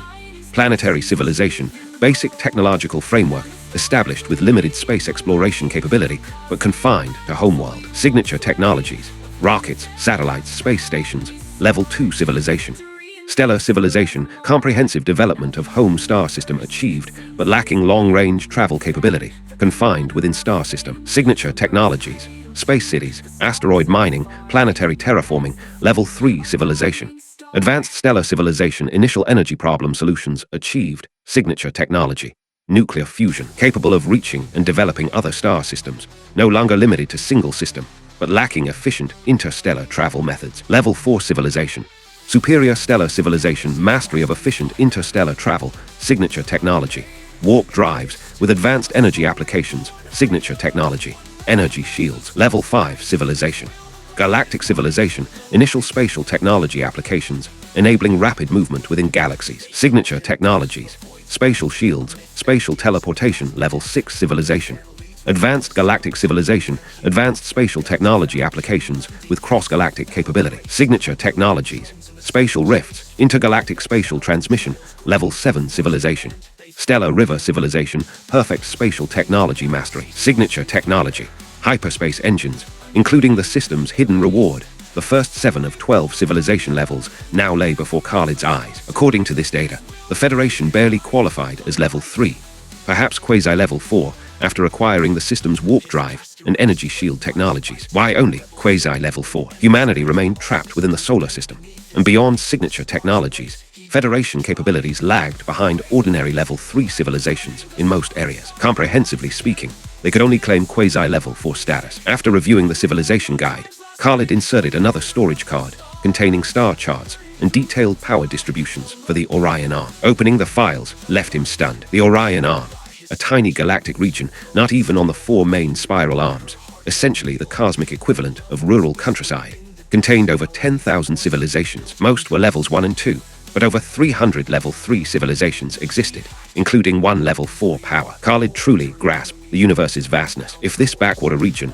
harbored 10,000 civilizations, how many populated the entire galaxy? Millions, perhaps tens of millions. Magnifying the star chart to locate the solar system, he examined surrounding civilizations. The nearest was indeed the Garlan Empire, currently spanning 38 star systems. Comparing other level 3 civilizations revealed the Garlan Empire as relatively weak among Orion Arm powers. Most level 3 civilizations controlled 50-200 star systems. By contrast, humanity possessed 1 solar system, hiding within its asteroid belt, afraid to venture forth. How utterly pathetic. Without his arrival, Arthur Sterling might have prolonged Federation survival by a few years at most. But since he'd arrived, humanity was destined to compete across this entire universe. Time to add fuel to humanity's fire. With this thought, Khalid left his office, heading toward the research sector. Well, Khalid, you're a vice admiral now.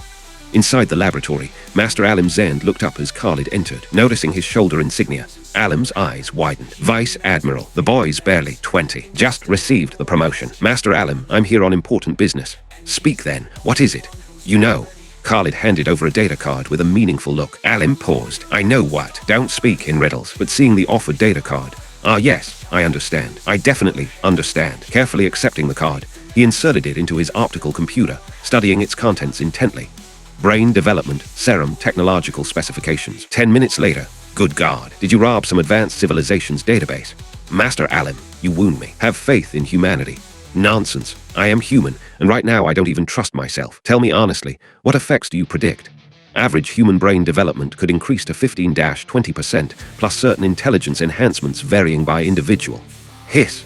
Master Alim drew a sharp breath. Normal humans utilized less than 10% of their brain capacity.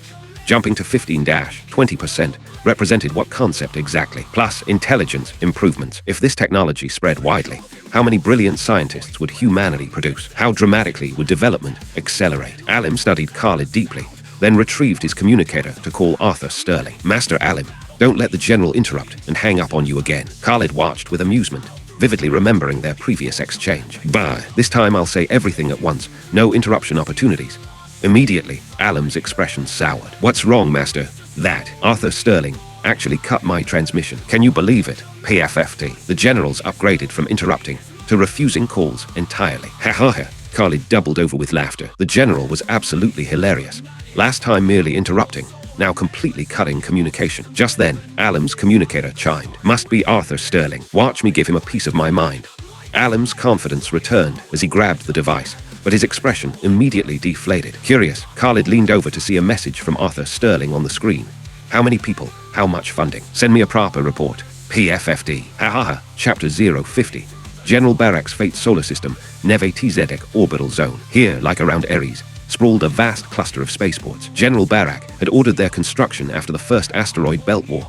At peak capacity, they'd housed over 120,000 warships. Now the facility felt desolate. Of 120,000 vessels that had departed for battle, only 48,000 had returned. In his private quarters, General Barak had finished writing his report, accepting full responsibility for the disaster while pleading with the Emperor to execute only him. Though General Barak knew this was nearly impossible given His Majesty's temperament, even the slimmest chance demanded effort. These subordinates had followed him loyally through decades of campaigns. After transmitting the report, General Barak collapsed into his chair like a deflated man, his eyes utterly hollow. 3 months later, Ares Orbital Zone, 1st Fleet Temporary Spaceport Cluster. This facility comprised 1 major integrated spaceport, 5 medium ports, and 20 small docking stations from the original Ares garrison. Total capacity, 8 500 warships. Since recent months, ship production had gone toward replacing Fourth Fleet losses. Khalid's First Fleet still numbered only 5,000 plus vessels. For now, existing ports sufficed. Additional port construction proceeded rapidly. Within 3 months, 10 medium and 30 small spaceports would be complete. Notably, the former 101st Mixed Task Force had become the 1st Fleet's Guard Squadron, expanded to 1,000 ships. The remaining 4,000 vessels formed the 1st through 4th Divisions. Lunar Armstrong Naval Academy. Today marked the Academy's annual milestone. Another graduating class would begin their military careers. However, inside the dean's office, a certain young lady was having a tantrum. "Dean, explain this to me right now." Emma Campbell slammed her assignment notification onto Leo Fulton's desk, shouting furiously. Leo regarded Emma with amused eyes, chuckling softly. "What's to explain? You're assigned to the rebuilt First Fleet, with immediate staff officer rank. Others would envy such placement. Why the tantrum? You know perfectly well I wanted the Fourth Fleet. Fine, I'll pull some strings and transfer you there." Wait. Emma had expected fierce resistance, with likely failure. Now what? One sentence solved everything. Emma felt completely bewildered. Oh, incidentally, Khalid was promoted to Vice Admiral 3 months ago for exceptional service and appointed acting commander of the rebuilt First Fleet. What? Emma's eyes widened in disbelief as she stared at Leo. "You're not joking, are you? Khalid's only 20, already Vice Admiral and First Fleet Commander." Seeing Emma's incredulous expression, Leo felt thoroughly pleased. "Well then, I'll contact military headquarters about transferring you to the Fourth Fleet." Slap. Leo reached for Emma's assignment papers, but she exploded with superhuman speed, snatching them back. "Dean, I have urgent business. Goodbye. Nothing happened here today."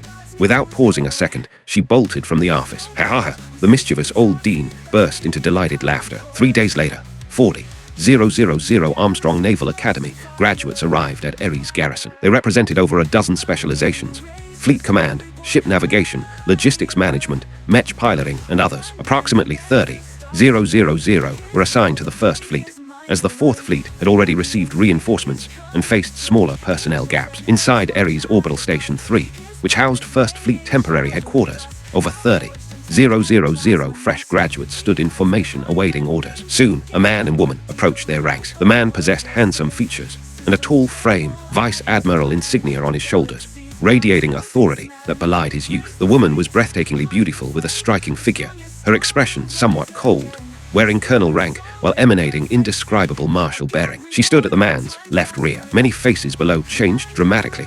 They recognized the Vice Admiral as none other than Khalid Zara, who'd graduated early the previous year, only 1 year post-graduation, becoming Vice Admiral and Fleet Commander at 20. Was this some joke? Though most of you know me, introductions are proper. I'm Khalid Zara, acting commander of the First Fleet and your direct superior for your military careers ahead. 51 light-years from the solar system, Garland star system. This was the Garland Empire's capital region, containing 1 natural life-bearing world, 12 terraformed planets, and 27 resource worlds. The richest star system within 100 light-years. Planet Garland, Imperial Palace. Emperor Ronan Garland stared at a report with bloodshot eyes. Slam! Ronan struck his desk violently, emanating terrifying killing intent that made assembled ministers afraid to breathe loudly. Execute every member of the 3rd Imperial Guard Legion immediately. Your Majesty, absolutely not. Military Minister Ross Garland saw Ronan preparing to condemn the entire 3rd Imperial Guard and urgently intervened. In the entire audience hall, only he dared speak at such moments. As Ronan's uncle and the greatest contributor to his rise to power, Ross commanded the Emperor's utmost trust. Executing an entire legion would destabilize military morale, especially during war with the Sultanate of Kabad. Such actions were extremely unwise. How could Ross not feel urgent? Those incompetents caused Prince Doran's death. General Barak suffered repeated defeats in the human home system, leaving the 3rd Imperial Guard with barely 50,000 ships. Such failure demands death as atonement. Your Majesty, that's still 50,000 warships. If you insist they accompany the 9th Prince in death, let them provide final service. Uncle's meaning: order them to attack humanity with everything until the last vessel. Tell General Barak, conquer the humans and only he dies. Fail and die on the battlefield.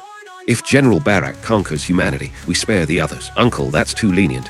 Your Majesty, you are Emperor. Consider the greater picture. We're currently at war with the Sultanate of Kabad, another veteran level 3 civilization. Executing an entire legion now would certainly destabilize military morale, benefiting us nothing. Hearing Ross's words, Ronan calmed slightly. He was hot-tempered, not stupid. Very well. We'll follow Uncle's counsel. Send General Barak his orders. Yes, Your Majesty. Chapter 051. Snow Leopard-class battlecruiser, the first fleet starport cluster, hung in Mars orbit like a constellation of steel and light. After completing his address and announcing the dismissal, Khalid Zara's gaze found Emma Campbell in the crowd below. Truth be told, with Emma's striking beauty and impressive figure, she would catch anyone's attention during even the most casual sweep of the assembly. However, Emma clearly possessed her own fierce pride. The moment dismissal was announced, she turned sharply on her heel and strode away toward the fleet staff headquarters to report for duty. For her, she would earn her place beside Khalid through her own efforts and capabilities. Until then, she wouldn't simply throw herself at his feet. Still as stubborn and proud as ever, Khalid muttered with a wry smile, watching Emma's retreating figure. "Commander, we need to proceed to observe the new warship testing now," his aide announced. "Right, let's go."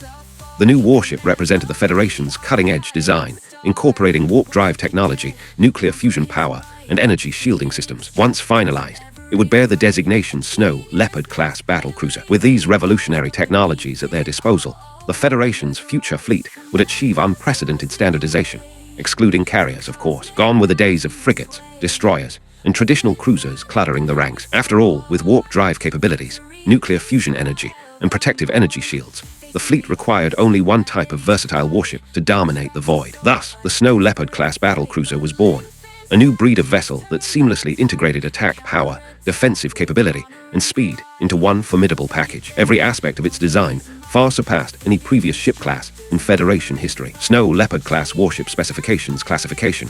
Battlecruiser displacement. 1. 8 million tons hull dimensions. Length 1, 282 meters, width 285 meters, height 178 meters, armor thickness. Forward section 22 meters, remaining sections 12 meters. Primary weapons. Twin-mounted 15-meter caliber ion cannons, 4 units. Secondary weapons. High-energy laser cannons, 36 units. Point defense. Rapid-fire electromagnetic projectile cannons, 96 units. Additional armament. Multi-purpose missile launch silos, 512 units. Defensive systems. First-generation Energy S. Healed sublight engine. 6000 km/s faster-than-light engine. 585 times light speed. First-generation warp drive. Crew complement. 1. 835 personnel. Khalid and Ira Sterling boarded the Uranus and traveled to the designated testing zone, then transferred via shuttlecraft to the research vessel that awaited them in the stellar void. "Khalid, you made it," came a familiar voice as they entered the observation deck. "Just finished dealing with the new recruits and rushed over," Khalid replied. "Professor Zand, let's begin," Arthur Sterling commanded. "HMPH, don't need you to tell me that," Alim Zand grumbled. Ever since Arthur Sterling had abruptly cut off communications during their last encounter, the Persian scientist bristled with barely contained irritation whenever he laid eyes on the general. "Activate the experimental vessel's energy shields," Alim ordered his team. Acknowledged. Energy shields now online. Through the viewing screens, Khalid could make out a faint blue field materializing around the Snow Leopard-class battlecruiser, wrapping the entire vessel in protective energy. "Monitor nuclear fusion power output and shield maintenance status," Alim continued. "Reporting. Nuclear fusion output stable. Shield maintenance consuming only 2% of maximum power output." "Excellent. Proceed to the next phase." "Khalid, you're up." "Right." This was precisely why Khalid had brought the Uranus specifically for this test. If they were going to evaluate the new shields properly, they needed the Federation's most powerful warship to provide the firepower. "Uranus, this is Khalid. I'm ordering you to fire a 3-round salvo with main batteries at the experimental vessel." Uranus acknowledged. Target locked. Opening fire. 3 million kilometers away, the Uranus's main guns began gathering energy. Moments later, the first energy projectile launched toward the test ship, followed by the second and third rounds in rapid succession within mere seconds. Reporting. 3 rounds salvo complete. Impact estimated in 7 seconds. Good. Continue standing by. Acknowledged. Seconds ticked by before the first energy blast slammed into the experimental vessel, only to be completely absorbed by the pale blue shield without inflicting any damage whatsoever. The second and third rounds followed suit. Reporting. Shield integrity down to 92%, 84%, 76%. Good. Test shield recharge rate. Understood. Directing 80% of nuclear fusion output to energy shield systems. Beginning recharge sequence. Reporting. Recharge rate steady at 1% every 5 seconds. Why only 80% power output? Simple. The warship itself required energy for essential systems. Weapons firing, engine operation, and countless other functions. You couldn't possibly dedicate 100% of power output solely to shields. "General Sterling, it appears we've achieved the expected results," Khalid observed with satisfaction, listening to the research team's data reports while addressing the visibly excited Arthur Sterling. "Aye, absolutely right. Based on these figures, when engaging Garland Empire warships, we should be able to withstand at least 20 consecutive main battery salvos from the enemy. Once we have sufficient numbers of Snow Leopard-class vessels in service, I won't worry about facing General Barak head-on. Speaking of Barak, I suspect there might be some variables to consider, Khalid mused. How so? Previously, we learned that the 9th prince was the Garland Empire's most beloved son. After his death, the emperor will likely choose one of two responses. Go on. First possibility, execute General Barak immediately, or even eliminate his entire fleet in a fit of rage, then send different forces to attack the Federation. That's certainly possible. If that happens, I could actually breathe easier. What we need most right now is time. General Sterling, I'm afraid we won't be so fortunate with the second possibility. If I were in the Emperor's position, I'd still want Barak dead, but I wouldn't execute him outright. Instead, I'd order him to lead his remaining forces in a desperate assault. Advance only, never retreat, and let him die on the battlefield.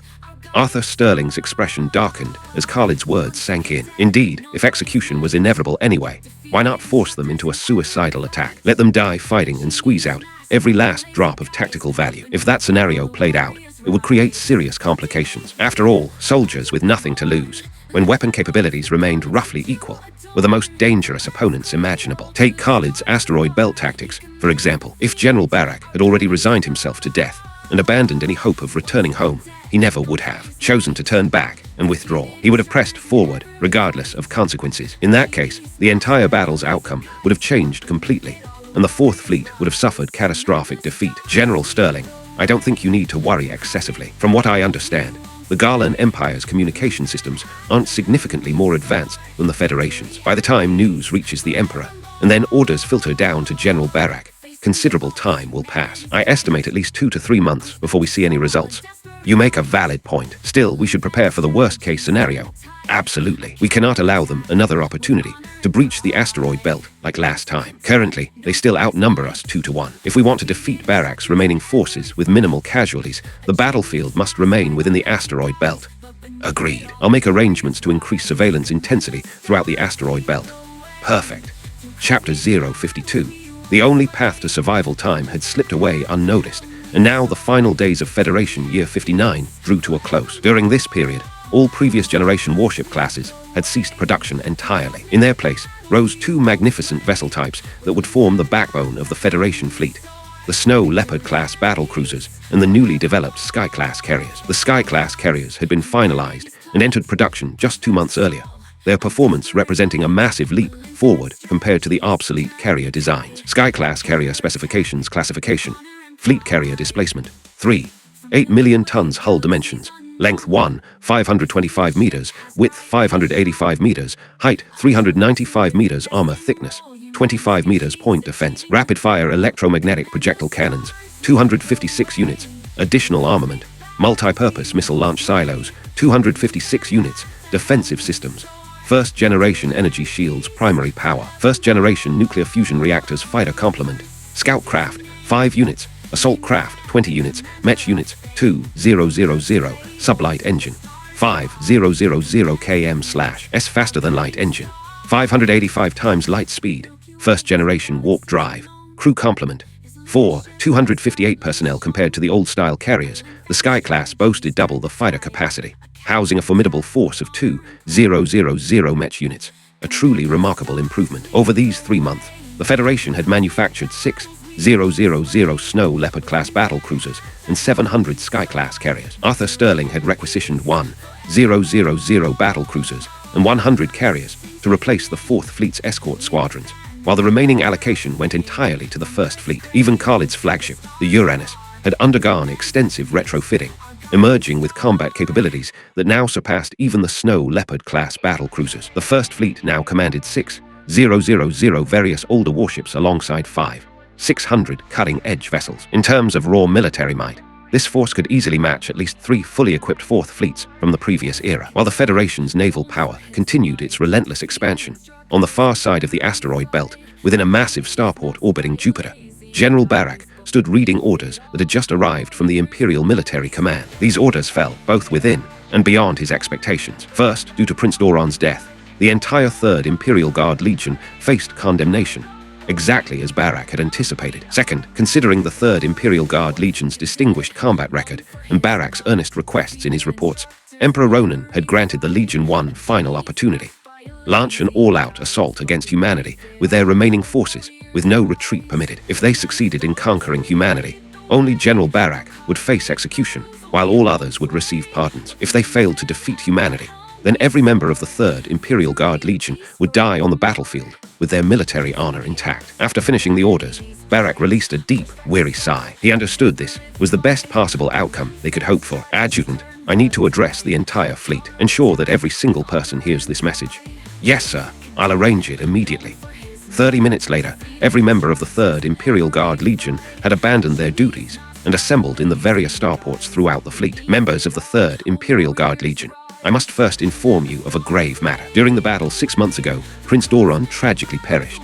Barak's opening words struck like thunder from a clear sky. Throughout the Empire, everyone knew of the Emperor's overwhelming affection for the 9th Prince. Now that the Prince had died under the 3rd Imperial Guard Legion's command, no one needed to guess how the tyrannical Emperor would punish them. Every face in the assembled crowd turned ashen white. 6 months ago, when I reported Prince Doran's fate to His Majesty, I petitioned him to execute only me and spare all members of the 3rd Imperial Guard Legion. Today, the orders from the Imperial capital have arrived.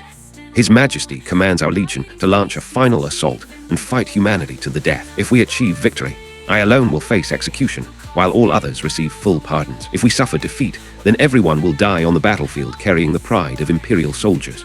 This is your only path to survival. When Barak's final words echoed through the starports, absolute silence fell over every gathering. Gradually, the eyes of every Garland soldier began glowing crimson, filled with murderous intent. Yes, General Barak spoke the truth. This was the only lifeline he had fought so desperately to secure for them. Slowly, rhythmic battle cries began rising from every starport throughout the fleet. Kill, kill, kill. I now command all personnel to prepare for combat. Tomorrow, we launch our desperate charge against humanity. Either we win or we die. Kill, kill, kill. The next day, in Khalid's office, Emma Campbell stood rigidly at attention before his desk. This marked the first face-to-face encounter between Emma and Khalid since her arrival with the First Fleet. If Ira Sterling hadn't conspired with Chief of Staff William Hayes to specifically assign Emma to deliver the Staff Department's report to Khalid, this stubborn young woman might have continued her prideful avoidance indefinitely. According to Emma's original plan, she would only meet with Khalid after earning her general's stars. Such was the extent of her fierce pride. How are things? Have you settled in well after 3 months here? Aye. Distance had made things bearable, but now, truly facing Khalid, Emma found herself completely flustered. Stop stuttering. Am I really so terrifying that you've been hiding from me for 3 months? No, it's because. Speak up. What's the reason? You're a captain now. For heaven's sake, what kind of example does this stammering set? Yes, Commander. It's because I felt the distance between us growing ever wider, and I thought at least after becoming a general I could. PFFT. Emma's words were interrupted by laughter from the office doorway. Really? Why are you terrorizing her like that? And Emma, honestly, waiting until you become a general. How old will you be by then? Not everyone can be a freak of nature like this one. Hey, is that how you describe your own husband? A freak of nature? Ira entered the office and closed the door behind her, ignoring Khalid entirely as she focused on Emma. Sister Ira, didn't we settle this that evening? You're here now, so why are you second-guessing yourself again? I just feel like I'm falling further and further behind you both. You're worried about that. What happened to the courage you showed when you challenged me back at the academy? Sister Ira, please stop. I was wrong, all right. Just then, Khalid's communicator chimed. Seeing Arthur Sterling's identification, he immediately answered. General Sterling. Khalid, we're detecting movement from General Barak's forces. We've spotted his fleet in the asteroid belt, heading directly for our Mars garrison. General Sterling, is it their entire force? Affirmative. We've tracked 48,000 warships. Combined with previous battle losses, this should represent their complete remaining strength. If that's the case, this most likely confirms the second scenario I predicted. Hearing Khalid's assessment, Arthur Sterling recalled the 2 possibilities Khalid had outlined 3 months earlier. The second scenario. That really is going to be troublesome. Chapter 053. General Barak's desperate assault. The solar system's asteroid belt stretched endlessly before them, a maze of tumbling rock and cosmic debris through which more than 30,000 warships of the 1st and 4th fleets now advanced with deadly purpose. General Sterling, defeating General Barak's nearly 50,000 warships won't be difficult given our current strength. The real challenge lies in minimizing our own casualties, Khalid explained, his voice carrying across the secured communication channel. According to our analysis, we're likely facing a force of desperate soldiers, men with nothing left to lose. They won't attempt flanking maneuvers, they won't retreat, and they certainly won't concern themselves with casualty rates. Against such an army, psychological warfare tactics become utterly useless. Therefore, Our greatest challenge now becomes achieving victory with minimal losses, and we can't rely on psychological manipulation to structure our fleet tactics. Within the Uranus's command bridge, Khalid conducted a tactical video conference with Arthur Sterling, their holographic displays flickering with strategic data and fleet positions. For the Federation, defeating General Barak's fleet truly posed no insurmountable challenge. After all, the 1st and 4th fleets boasted over 6,000 next-generation warships, vessels equipped with energy shields and possessing devastating firepower. However, their opponent represented something far more dangerous. A fleet that disregarded casualties and scorned death itself. In essence, they faced a suicide squadron of unprecedented scale. While suicide squadrons weren't uncommon in warfare, who had ever encountered one that actually outnumbered their own total forces? At such a scale, this wasn't merely a suicide squadron. It had become a razor-sharp blade suspended above the Federation commanders' heads, ready to devour them completely at the slightest tactical misstep. Without proper precautions, victory might come at a catastrophic price. You're absolutely right, Khalid. Have you developed any strategic ideas? Arthur inquired. Well, it's hardly a creative tactic, just a straightforward decapitation strike. Oh, let's hear it. Certainly. My concept is... At the same moment, five astronomical units distant from the Federation fleet, aboard the flagship of the Galan Empire's 3rd Imperial Guard fleet, a very different conversation was taking place. General, how should we engage them? The adjutant asked, studying the tactical displays with growing unease. How should we fight? Recklessly, ruthlessly, without regard for our own survival, General Barak replied, his scarred features set in grim determination. General, I'm afraid I don't understand your meaning. My meaning is simple. Regardless of what tactics Arthur Sterling employs, we respond with one word: charge. After delivering this declaration, General Barak glanced at his confused adjutant, noting the man's obvious bewilderment. Understandable, really. This particular combat philosophy would baffle any Imperial commander worth his rank. But what kind of fleet did Barak now command? A force that feared no losses, would never retreat, and had transcended the fear of death itself. Under these extraordinary circumstances, previously impossible tactics suddenly became viable reality. Still confused? Let me provide an example, Barak continued, his voice taking on an almost instructional tone. Combat within this asteroid belt follows a predictable pattern: conceal, search, position, attack. Concealment means hiding your fleet to maximum effect, preventing enemy detection. Then comes the search phase, locating enemy positions while maintaining your own concealment. Next is positioning, seizing the most advantageous attack coordinates based on enemy location and movement patterns. Finally, the attack itself. This represents the correct tactical application for environments like asteroid belts. Put more simply, it's about achieving victory through minimal casualties by any means necessary. But what's our current situation? We command 48,000 vessels crewed by soldiers already resigned to death. Do you understand what this means? It means we can shatter every conventional rule and abandon traditional tactics entirely. You want to ambush me? Excellent, I'll allow it. Wherever you position your ambush, I'll charge directly toward it. Multiple ambush vectors, no problem. I'll deploy small squadrons to engage your secondary positions, gifting you those vessels to destroy, while my main force drives straight into one of your ambush points to eliminate you. Even if destroying 10,000 of your ships cost me 20,000 of my own, I consider it acceptable. This is what I mean by reckless, ruthless combat, the tactics of those with nothing left to lose. Now the adjutant finally comprehended. The general was treating all 48,000 warships as an expendable suicide force, disregarding their own casualties in pursuit of enemy annihilation. Why had humanity's previous tactical victories succeeded so brilliantly? Because they had exploited psychological warfare on a massive scale. Fleet commanders who worried about casualties would naturally seek to minimize losses, and in doing so, they would fall directly into the enemy's carefully prepared traps. After all, this was precisely what the human commanders had anticipated. They had calculated exactly how their opponents would attempt to minimize casualties. When Imperial forces acted according to humanity's expectations, defeat became inevitable. Consider the first and second great asteroid belt battles. In either engagement, if General Barak had possessed his current death-embracing resolve, the Federation would have ceased to exist long ago. As humans might say, the barefoot fear not those who wear shoes. However, when the shoe wearer also removes their footwear, the final outcome becomes far less certain. One day later, in asteroid belt sector 039, a relatively clear region with sparse rocky debris, the moment of truth arrived. General, we've detected human warships ahead. 25,000 vessels total, and scans confirm Arthur Sterling's flagship among them. The communications officer reported with barely contained excitement. No other enemy forces detected in the surrounding space. Negative, sir. This sector is largely empty, no possibility for concealed vessels. Then, we advance with the entire fleet. Take him down. Capturing Arthur Sterling equals conquering half the human federation. Acknowledged.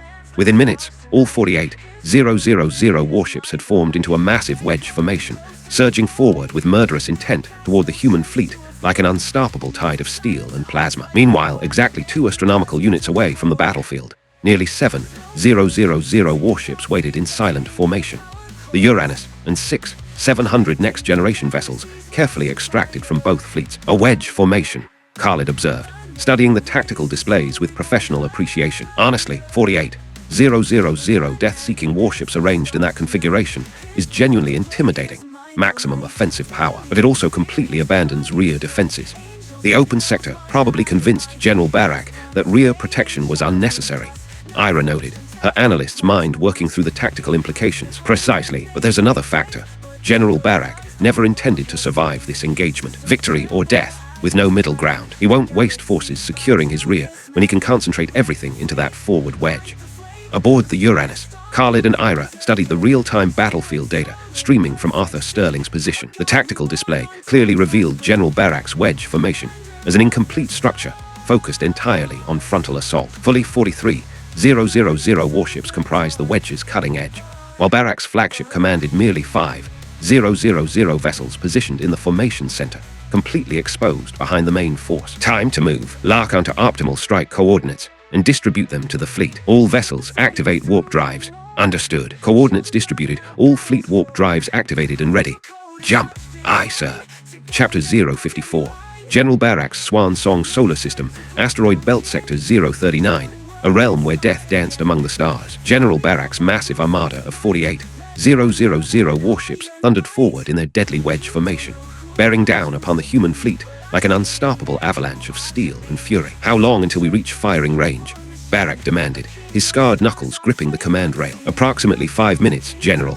Excellent. Arthur Sterling can't escape now, even if he wanted to. Signal all vessels. Maintain formation once we enter firing range. Continue advancing while firing. I want us to ram straight into their battle lines. Acknowledged, sir. At that precise moment, in the empty void behind Barak's fleet formation, space itself seemed to contract violently. Without warning, 701 warships materialized from nothingness, as if the very fabric of reality had torn open to birth them. Immediately, they ignited their sublight engines and surged toward Barak's vulnerable center formation. General, a human fleet has suddenly appeared behind us. 701 vessels charging directly at our position. And the communications officer stammered. And what? Speak up, man. Barak's blood ran cold. What in the void was happening? How had these ships simply appeared? Their positioning struck like a perfectly placed dagger thrust, aimed directly at his most vulnerable point. His wedge formation ships were completely unable to provide any assistance to the center guard. General, all 701 of those warships are battle cruiser class or larger. Impossible. Have the humans concentrated their entire capital ship fleet here? More importantly, how in the name of the stars did they just appear like that?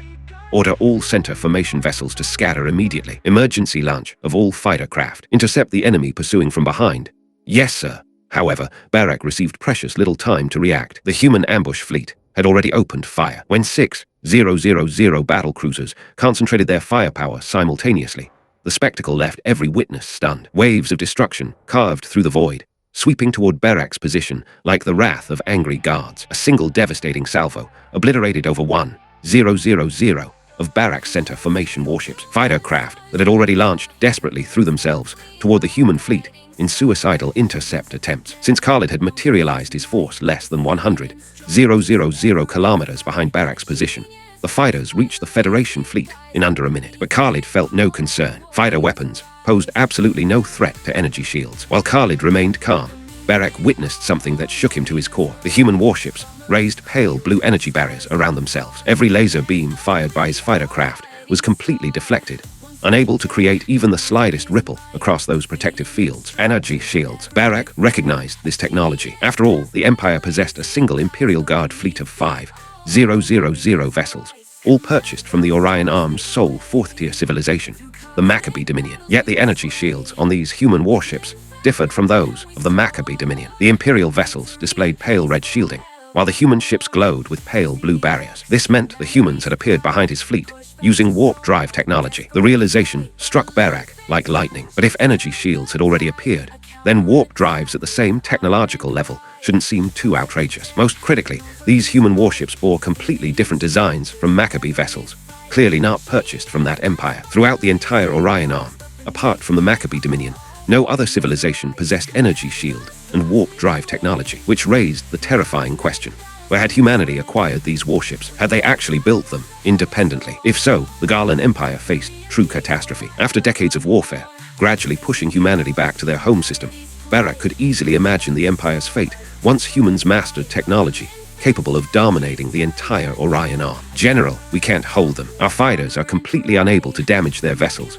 It's pure slaughter. Those must be the legendary energy shields. Correct. Those are indeed energy shields. Furthermore, the reason this human fleet appeared suddenly behind us is because these warships are equipped with warp drives. What? Warp drives? Isn't that legendary technology, like energy shields, that only 4th-tier civilizations possess? Didn't humans just achieve 3rd-tier status? Perhaps the Garland Empire has provoked a civilization we should never have challenged. The Empire will soon face great suffering. But how can we possibly continue fighting under these conditions? Barak studied his tactical display, watching the light darts representing his surrounding vessels vanish with alarming speed. The terrifying human fleet's vanguard had already penetrated deep into his formation. Fighter craft continued their desperate attacks against overwhelming point defense fire, being shot down in massive waves. Some pilots, finding any opportunity, flew directly into human warships in kamikaze strikes, all proving utterly futile. Barak turned toward his adjutant, his expression touched with despair. No chance remains. No point struggling further. Connect me to all vessels. I must make one final broadcast. Yes, General. The adjutant's face showed complex emotions as he regarded Barak. This was the first time he had ever seen his commanding officer display such hopelessness. Even after suffering 2 major defeats in the asteroid belt, Barak had never worn such an expression. Meanwhile, within the forward wedge formation, all warships detected the rear assault and contacted their immediate superiors, requesting orders. Should they turn back for rescue? As the fleet descended into chaos, the general broadcast system activated, carrying Barak's distinctive, resonant voice throughout the armada. Warriors, my path ends here. After all, I am the condemned criminal His Majesty intended to execute. Instead of facing direct execution, I find great satisfaction in dying on the battlefield. But you are different. You still have a chance at survival. Don't look back. Don't hesitate. Advance straight ahead. Tear through the human fleet before you, then proceed to their homeworld and destroy everything. Barak knew this was impossible. Even if they defeated the fleet ahead, they could never escape the terrifying force behind them. But for the Empire, every fraction of human strength they could eliminate mattered. This was the final service he could render. Forgive me, warriors who have followed me for decades. Even at the end, I must deceive you into sacrificing your lives. Barak thought with bitter regret. May the guard of starlight guide you forward. His words never finished. The broadcast abruptly severed. Behind the formation, an ion cannon blast struck Barak's battleship directly in the command bridge. The entire bridge crew perished instantly, leaving no survivors. Chapter 055. Reclaiming the Solar System, Asteroid Belt Sector 039. The Federation fleet's battle line stretched across the void like a gleaming wall of defiance. Commander Admiral Zara has sent a message through Secure Channel 3. The communications officer announced. Read it. My fleet has broken through enemy center formation. General Barak's flagship confirmed destroyed. Now executing Plan 3. Excellent. Senk, how long until the enemy fleet reaches firing range? Arthur Sterling demanded, his eyes fixed on the tactical displays. Report, 152 seconds, sir. Perfect. Order the fleet to deploy horizontally according to Plan 3. Acknowledged. With General Barak's center formation eliminated, the entire 3rd Imperial Guard Legion had inadvertently formed an inverted V formation. In response, Arthur Sterling arranged his fleet in a straight horizontal line. In any conventional commander's assessment, Arthur's maneuver would seem utterly foolish. Everyone knew that wedge formations thrived against horizontally deployed enemies. They could tear massive gaps through the center and divide opposing fleets completely. 152 seconds later, both forces opened fire simultaneously. The 3rd Imperial Guard Legion showed no signs of reducing speed, continuing their advance at nearly 4,000 kilometers per second. The entire enemy fleet seemed determined to crash directly into the Federation formation. Truly suicidal tactics. Senk, coordinate with their assault. Spread the fleet to both flanks. Remember, make this performance convincing. Arthur commanded. Understood, sir. 3 minutes later, the 3rd Imperial Guard Legion spearhead smashed into the center of Arthur Sterling's defensive line. The center formation appeared to collapse on contact, scattering toward both flanks as the entire formation was torn open by a massive breach. Unfortunately for the enemy, General Barak wasn't alive to recognize this carefully orchestrated deception. Well performed. According to Plan 3's established schedule, have our divided formations deploy vertically along their flanks. Aye, sir. Shortly after the 3rd Imperial Guard Legion broke through the Federation defensive line, their forward warships began exploding in rapid succession. Only then did the Legion's temporary commander realize the truth. The human fleet had positioned a massive minefield behind their lines. If they attempted to force their way through, they wouldn't need the Federation fleet to destroy them. The mines would eliminate more than half their force single-handedly. Though the temporary commander immediately ordered a halt to their advance, he discovered with horror that his fleet was now completely surrounded. Khalid and Arthur had successfully reunited, forming a perfect square encirclement. 3 sides consisted of Khalid's fleet and Arthur's forces, which had been deliberately divided into 2 sections. The 4th side was the deadly minefield. Without giving the 3rd Imperial Guard Legion any opportunity to reposition, Khalid and Arthur launched their comprehensive assault. The Legion found themselves under attack from behind, left, and right simultaneously, with massive numbers of warships being destroyed every second. From the beginning, Khalid's tactical design had been elegantly simple. Use Arthur Sterling and all older generation vessels as bait to lure General Barak's main force, then identify weaknesses and have Khalid lead all next generation warships in a direct warp jump from 2 astronomical units away for a decapitation strike. Though General Barak had successfully transformed the entire 3rd Imperial Guard Legion into a suicide fleet whose straight-line desperate assault was genuinely terrifying, this force possessed a fatal weakness once their commander was eliminated. Simply put, if the enemy before them vanished and no capable general remained to provide tactical adjustments, the entire fleet would fall into confusion about how to proceed, creating internal chaos. At this moment, combined with 4-sided encirclement, their death-defying momentum instantly transformed into an atmosphere of despair. The 3rd Imperial Guard Legion reacted exactly as Khalid had predicted, falling into complete disarray. Apart from scattered return fire, most warships found themselves continuously slaughtered by Federation forces attacking from 3 directions. Particularly devastating was Khalid's fleet behind them. 6,000 Snow Leopard-class battle cruisers pounded the 3rd Imperial Guard Legion mercilessly. 20 minutes later, as the Legion's final warship exploded, the 3rd Great Asteroid Belt battle ended in complete human victory. Of course, neither Khalid nor Arthur intended to return to the Mars garrison at this point. After clearing the battlefield, they led their fleets directly toward General Barak's Jupiter base. 2 days later, the combined 1st and 4th fleets, totaling 29,800 warships, arrived at Jupiter. Unexpectedly, the entire Jupiter base starport cluster offered no resistance whatsoever. Only after deploying massive mech forces to secure the various starports did the commanders learn the reason.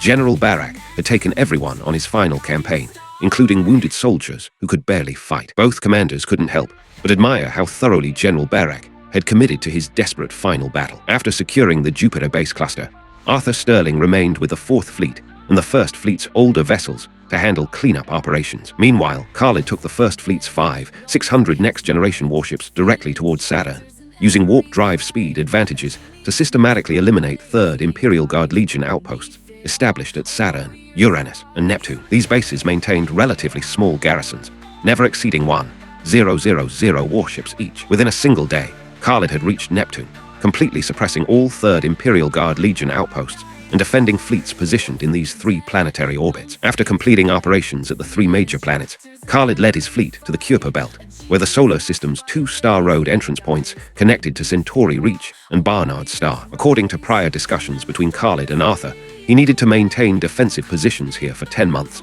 until the 1st Fleet completed its retrofit with next-generation vessels and could rotate duty assignments, while Khalid busily established defensive lines at the Star Road entrance. 22 light-years away in the Tebi star system, a massive fleet was slowly emerging through the Star Road. This armada comprised 300 warships, the fully equipped 4th Imperial Guard Legion, which had been rotated from the Kabat Empire front lines several years earlier. General Assad, we've just received the latest news from the Empire. Prince Doran is dead, an aide reported grimly. What? How did he die? According to reports, Prince Doran perished in the solar system. His Majesty initially ordered the execution of everyone in the 3rd Imperial Guard Legion, but Minister Ross intervened, reducing it to only General Barak's execution. General Barak is to be executed. General Assad's eyes widened in disbelief. He and General Barak had maintained an excellent personal friendship. Suddenly learning that his close friend faced execution by the Emperor came as a tremendous shock. How far are we from the solar system? 22 light-years in direct distance, 28 light-years via Star Road routes. Estimated travel time is approximately 9 years. Very well. No delays during the journey. Proceed at maximum speed. I intend to personally avenge General Barak. Acknowledged, General. Chapter 056. Khalid's grand plans. 3 days had passed since the third Great Asteroid Belt battle, and victory's sweet taste still lingered in the Federation's collective memory. Khalid stood within the command center of the Uranus, gazing out at the completed defensive installations that now guarded both Star Road entrances. The Kuiper Belt stretched endlessly around them, a cosmic frontier that marked humanity's newest boundary. A familiar sensation stirred within his consciousness, that peculiar awareness that had guided him through so many pivotal moments. The voice that had become his constant, invisible companion whispered with satisfaction. First phase complete. The Garland Empire has been expelled from the solar system. Time exceeded all expectations. New abilities unlocked. Personal combat skills enhanced. Second phase initiated. Complete destruction of the Garland Empire. Time limit, 10 years. The magnitude of this new objective struck Khalid like a physical blow. Expelling the enemy from their home system had been challenging enough, but completely destroying an interstellar empire, the scope seemed almost impassable. Still, he had learned to trust these internal promptings. They had never led him astray before. Khalid activated his personal data display, reviewing his accumulated skills and capabilities. His command abilities had grown tremendously over the past months. Artillery coordination, evasive maneuvers, formation tactics, match unit leadership. Each represented countless hours of study, practice, and real combat experience. His formation command skills had reached their pinnacle after nearly a year of intensive work, including developing comprehensive tactical manuals for both the Royal Starfleet College and the active fleet. The 1,000 formation variations manual alone had required hundreds of theoretical exercises and practical applications. Personal combat abilities showed similar growth. His mech piloting skills had reached extraordinary levels through dedicated training and multiple combat engagements. A new capability had recently emerged: starship piloting, though Khalid questioned its practical value. Why would a fleet commander need to personally pilot a vessel? Then again, his unusual talents had always served him well, even when their purpose wasn't immediately apparent. Setting aside these contemplations, Khalid focused on more immediate concerns. Stationed here in the Kuiper Belt's cold emptiness, his forces faced a significant morale challenge. Without starports for recreation or planetary facilities for shore leave, the crews would remain confined to their ships for 10 long months. Such conditions could erode discipline and fighting spirit. He needed something to maintain their edge, a challenge that would keep them sharp and engaged. Suddenly, inspiration struck. He recalled Professor Alim Zand mentioning new prototype mechs under development, advanced units with capabilities far exceeding current production models. Perfect. Khalid pressed the communications button on his desk. Ira, notify the staff department. Conference room. Meeting in 10 minutes. I want you there as well. Acknowledged, Commander, came her crisp reply. After ending the transmission, Khalid refined the details of his emerging plan before heading to the Uranus's main conference room. Good, everyone's here. Let's begin immediately, Khalid announced, entering to find Adjutant Ira Sterling, Chief of Staff William Hayes, and 9 staff officers already assembled and waiting. As you all know, we're committed to defending these Star Road positions for 10 months. Unlike our Mars garrison, we lack starport facilities or planetary cities where our personnel can unwind and maintain morale. Extended isolation like this can seriously impact combat effectiveness. Indeed, Commander. Do you have a solution in mind? William inquired, recognizing Khalid's purposeful tone. I do. I propose organizing a grand mech tournament. Given our current circumstances, what could be more thrilling or engaging than competitive mech combat? Excellent idea, sir, William responded enthusiastically. Competitive mech fighting would provide both motivation and entertainment value beyond anything else we could arrange. Honestly, if Earth had mech tournaments, even football would lose its audience. But how do we solve the venue problem? We lack materials to construct a proper arena. That's not a concern, William. Have you forgotten where we're stationed? The Kuiper Belt. William's eyes widened as understanding dawned. Exactly. Their current location was a natural mech arena. While the complex environment posed challenges for large warships, it offered perfect terrain for agile mech units. Countless asteroids, debris fields, and varied gravitational conditions that would test every aspect of pilot skill. Precisely, the Kuiper Belt itself. Furthermore, I intend to provide meaningful prizes. Professor Zand is currently manufacturing 20 advanced prototype mech. I'll request 8 or 10 units as rewards for tournament winners. With prizes like that, our mech pilots will go absolutely mad with excitement. William laughed. That's exactly the reaction we want. Khalid grinned. May I make a suggestion?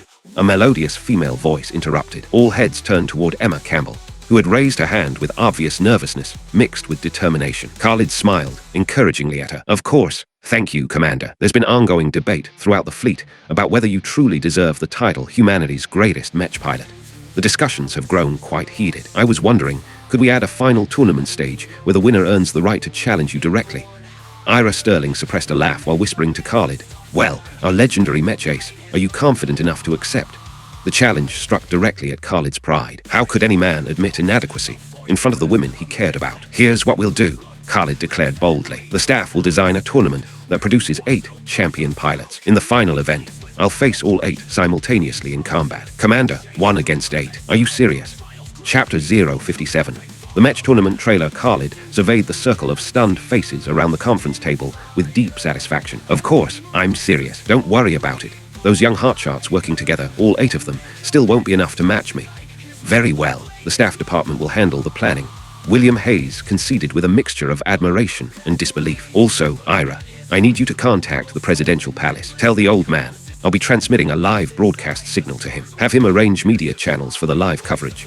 "Commander, why would we do that? Opening an internal fleet competition to public broadcast doesn't seem appropriate," William questioned. "You're all missing a crucial point," Khalid explained, leaning forward with intensity. "The Federation needs to rebuild 4 major fleets right now. We're not short on warships, crew members, civilian staff, or logistics support. What we desperately lack are mech pilots, and this shortage is absolutely massive. You need to understand that mech pilots have the highest casualty rate in the entire fleet. Most civilians avoid choosing this career path when they enlist. That's our current reality, and I intend to change it completely." "I understand now." William's eyes lit up with comprehension. "By showcasing mech combat competition to the public, something far more thrilling and exciting than any traditional sport, we'll create a mech craze throughout the Federation. People who want to pilot those magnificent machines will have no choice but to join the Federal Fleet as mech pilots." William marveled at the brilliance of his young commander's strategy. "Exactly. So, Ira, when you contact my father, explain this underlying purpose to him as well. That should resolve any concerns." "Understood, sir." Additionally, William, coordinate with the 4th Fleet to borrow their 100 Sky-class carriers temporarily. We have plenty of mech pilots still stationed at Ares Garrison who need transportation here. We can't play favorites. "Acknowledged, Commander." "Excellent. Staff Department, I want a complete tournament planning proposal within 1 week." Meeting dismissed. The following day at the Presidential Palace on Terra Prime, President Kyan Zara, Vice President Edward Campbell, and various senior advisors gathered once again in the main conference room. "What does everyone think of Khalid's proposal?" President Zara asked after ensuring everyone had reviewed the complete report. "I believe it's entirely feasible," declared Marshal Alastair Duncan, the Federation Fleet's commanding officer, his aged face animated with excitement. "Our fleet's greatest challenge is exactly what Khalid described: a severe shortage of mech pilots. The general public considers mech piloting too dangerous, so annual enlistments for this role fall drastically short of requirements. The mech pilot shortage had plagued the Federation fleet for years. Each fully staffed fleet required 1 million qualified mech pilots, yet annual recruitment barely reached 100,000 candidates. This created an impossible situation. Not only could they not replace combat losses, but they couldn't even staff the first wave of pilots needed for rebuilding the 4 major fleets. Khalid's plan offered the potential to create a genuine mech enthusiasm wave throughout the Federation. Anyone who dared oppose this initiative would face the personal wrath of the 80-year-old Marshal, who remained ready to prove his fighting spirit hadn't diminished with age. Indeed, the mech pilot issue has been a constant concern. Vice President Campbell agreed supportively. Rebuilding 4 major fleets with current pilot numbers would satisfy only 30% of requirements. The problem is severe, so I strongly endorse Khalid's suggestion. Edward had additional motivation. His daughter Emma had contacted him the previous day with a very clear message: cause any trouble with this plan, and she'd disown him permanently. Her fierce determination still made the devoted father nervous. With both the vice president and the fleet marshal expressing support, and considering the plan's obvious benefits to the Federation, the remaining advisors saw no reason for opposition. Besides, opposing this initiative would create numerous powerful enemies. The unanimous vote passed without dissent. That evening, the Presidential Palace released an announcement to the entire Federation. The Federation fleet would host a spectacular mech combat tournament featuring the most skilled mech pilots from throughout the fleet, with comprehensive live coverage across all major media networks. Additionally, the Federation released Khalid's specially prepared promotional video, a dazzling showcase of Kuiper belt mech warfare, featuring himself alongside 300 elite pilots from the Uranus. The promotional trailers release immediately captivated Federation audiences everywhere, watching hundreds of mechs weaving through asteroid debris at incredible speeds, engaging in spectacular combat with classic high-difficulty maneuvers. Viewers felt their blood boiling with excitement. The entire Federation network exploded with activity. Holy stars. I had no idea match combat was this incredible. This competition looks absolutely thrilling, way more exciting than regular sports. I'm definitely watching. These scenes are making me seriously consider military service in the Mech Corps. I can't wait. I'm heading to the recruitment office right now. Hey, do you meet the physical requirements? Mech piloting demands exceptional physical conditioning. For everyone asking, I already signed up. There's a recruitment center right below my apartment. They told me they're not checking physical fitness this time. Apparently, once you join, the Federation has methods to enhance your physical capabilities. Really? Are they talking about genetic enhancement drugs being developed? That's entirely possible. Otherwise, why would they waive physical requirements? Countless discussions flooded the network with unprecedented enthusiasm. The next morning, Federation citizens discovered something absolutely shocking. Every recruitment center had massive lines stretching for several city blocks. Some queues extended for miles. 3 days later, an event occurred that left Marshal Alistair Duncan simultaneously overjoyed and overwhelmed. In just 3 days, only 3 days, over 5 million citizens had registered at recruitment centers to join the Federation Fleet's Mech Corps. And this was merely from releasing one promotional trailer. Once the actual tournament began and live broadcasts reached the public, how many more would enlist? Forget future projections. The current 5 million applicants already exceeded the requirements for rebuilding all 4 major fleets, with over 2 million surplus candidates. Marshal Duncan found himself genuinely uncertain whether to celebrate or despair. The positive aspect: the Federation Fleet's greatest long-standing problem had been solved in 3 days. The negative aspect: managing this many applicants seemed impossible, especially since recruitment center queues continued growing daily. Estimates suggested final applications might reach 30 million people. If 5 million applicants couldn't be processed effectively, 30 million would surely be the death of the elderly Marshal. Desperate circumstances required decisive action. Marshal Duncan issued an immediate fleet-wide order. Current Mech pilot recruitment cycle is now closed. Chapter 058. The name of Khalid Marshal Alistair Duncan's single command unleashed absolute chaos throughout the Federation, a cacophony of protests and despair that echoed across countless worlds. The order sparked genuine turmoil, considering that recruitment centers across the Federation had over 10 million citizens still waiting in massive queues stretching for city blocks. Fortunately, recruitment officials repeatedly assured the crowds that this wouldn't be the only enrollment opportunity. Future recruitment drives would continue regularly. These promises gradually restored order to the chaotic scenes unfolding at every military installation. Setting aside the dramatic events occurring on Terra Prime, Chief of Staff William Hayes brought Khalid an intriguing piece of news aboard the Uranus. Commander, I've communicated with General Sterling's staff, and initially there were no issues. However, as you're aware, Mech combat sports have become absolutely explosive on Terra Prime recently. The Federation's planned broadcast coverage will rival any major sporting championship. So General Sterling wants 4th Fleet Mech pilots to participate in the competition as well. Khalid anticipated. Your intuition is remarkable, sir. That's exactly General Sterling's position. He's assured me he won't bring his entire fleet complement, just 1,000 selected Mech pilots to join our first fleet pilots here. That's perfectly acceptable. Speaking of which, I see you're carrying documents. Has the competition proposal been finalized? Yes, Commander. Please review it. William handed over the comprehensive report, the product of 4 intensive days' work by 9 staff officers, plus himself as Chief of Staff. He felt genuinely proud of this thoroughly developed plan. Excellent, let me examine this. Accepting the report, Khalid's enhanced cognitive abilities, operating at 30% brain capacity, allowed him to process information at extraordinary speed. He spent merely 2 or 3 seconds per page, completing the nearly 100-page document in under 2 minutes. William's heart skipped a beat watching this display. Reading so quickly. Did the proposal displease the commander? Had they failed completely? After finishing the report, Khalid ignored William's obvious anxiety while carefully considering the proposed plan. Overall, he felt satisfied. The proposal was thoroughly detailed, accounting for numerous important considerations. The competition would consist of 3 distinct phases. Phase 1. Individual competition. All participating pilots could register. 32 elimination groups would determine the final 32 champions, who would then compete in round-robin format to establish rankings and select the 8 strongest pilots. Phase 2. Squadron competition pilots could form 10-member teams, competing across 8 elimination groups to determine the final 8 squads, followed by round-robin matches to crown the ultimate squadron. Phase 3.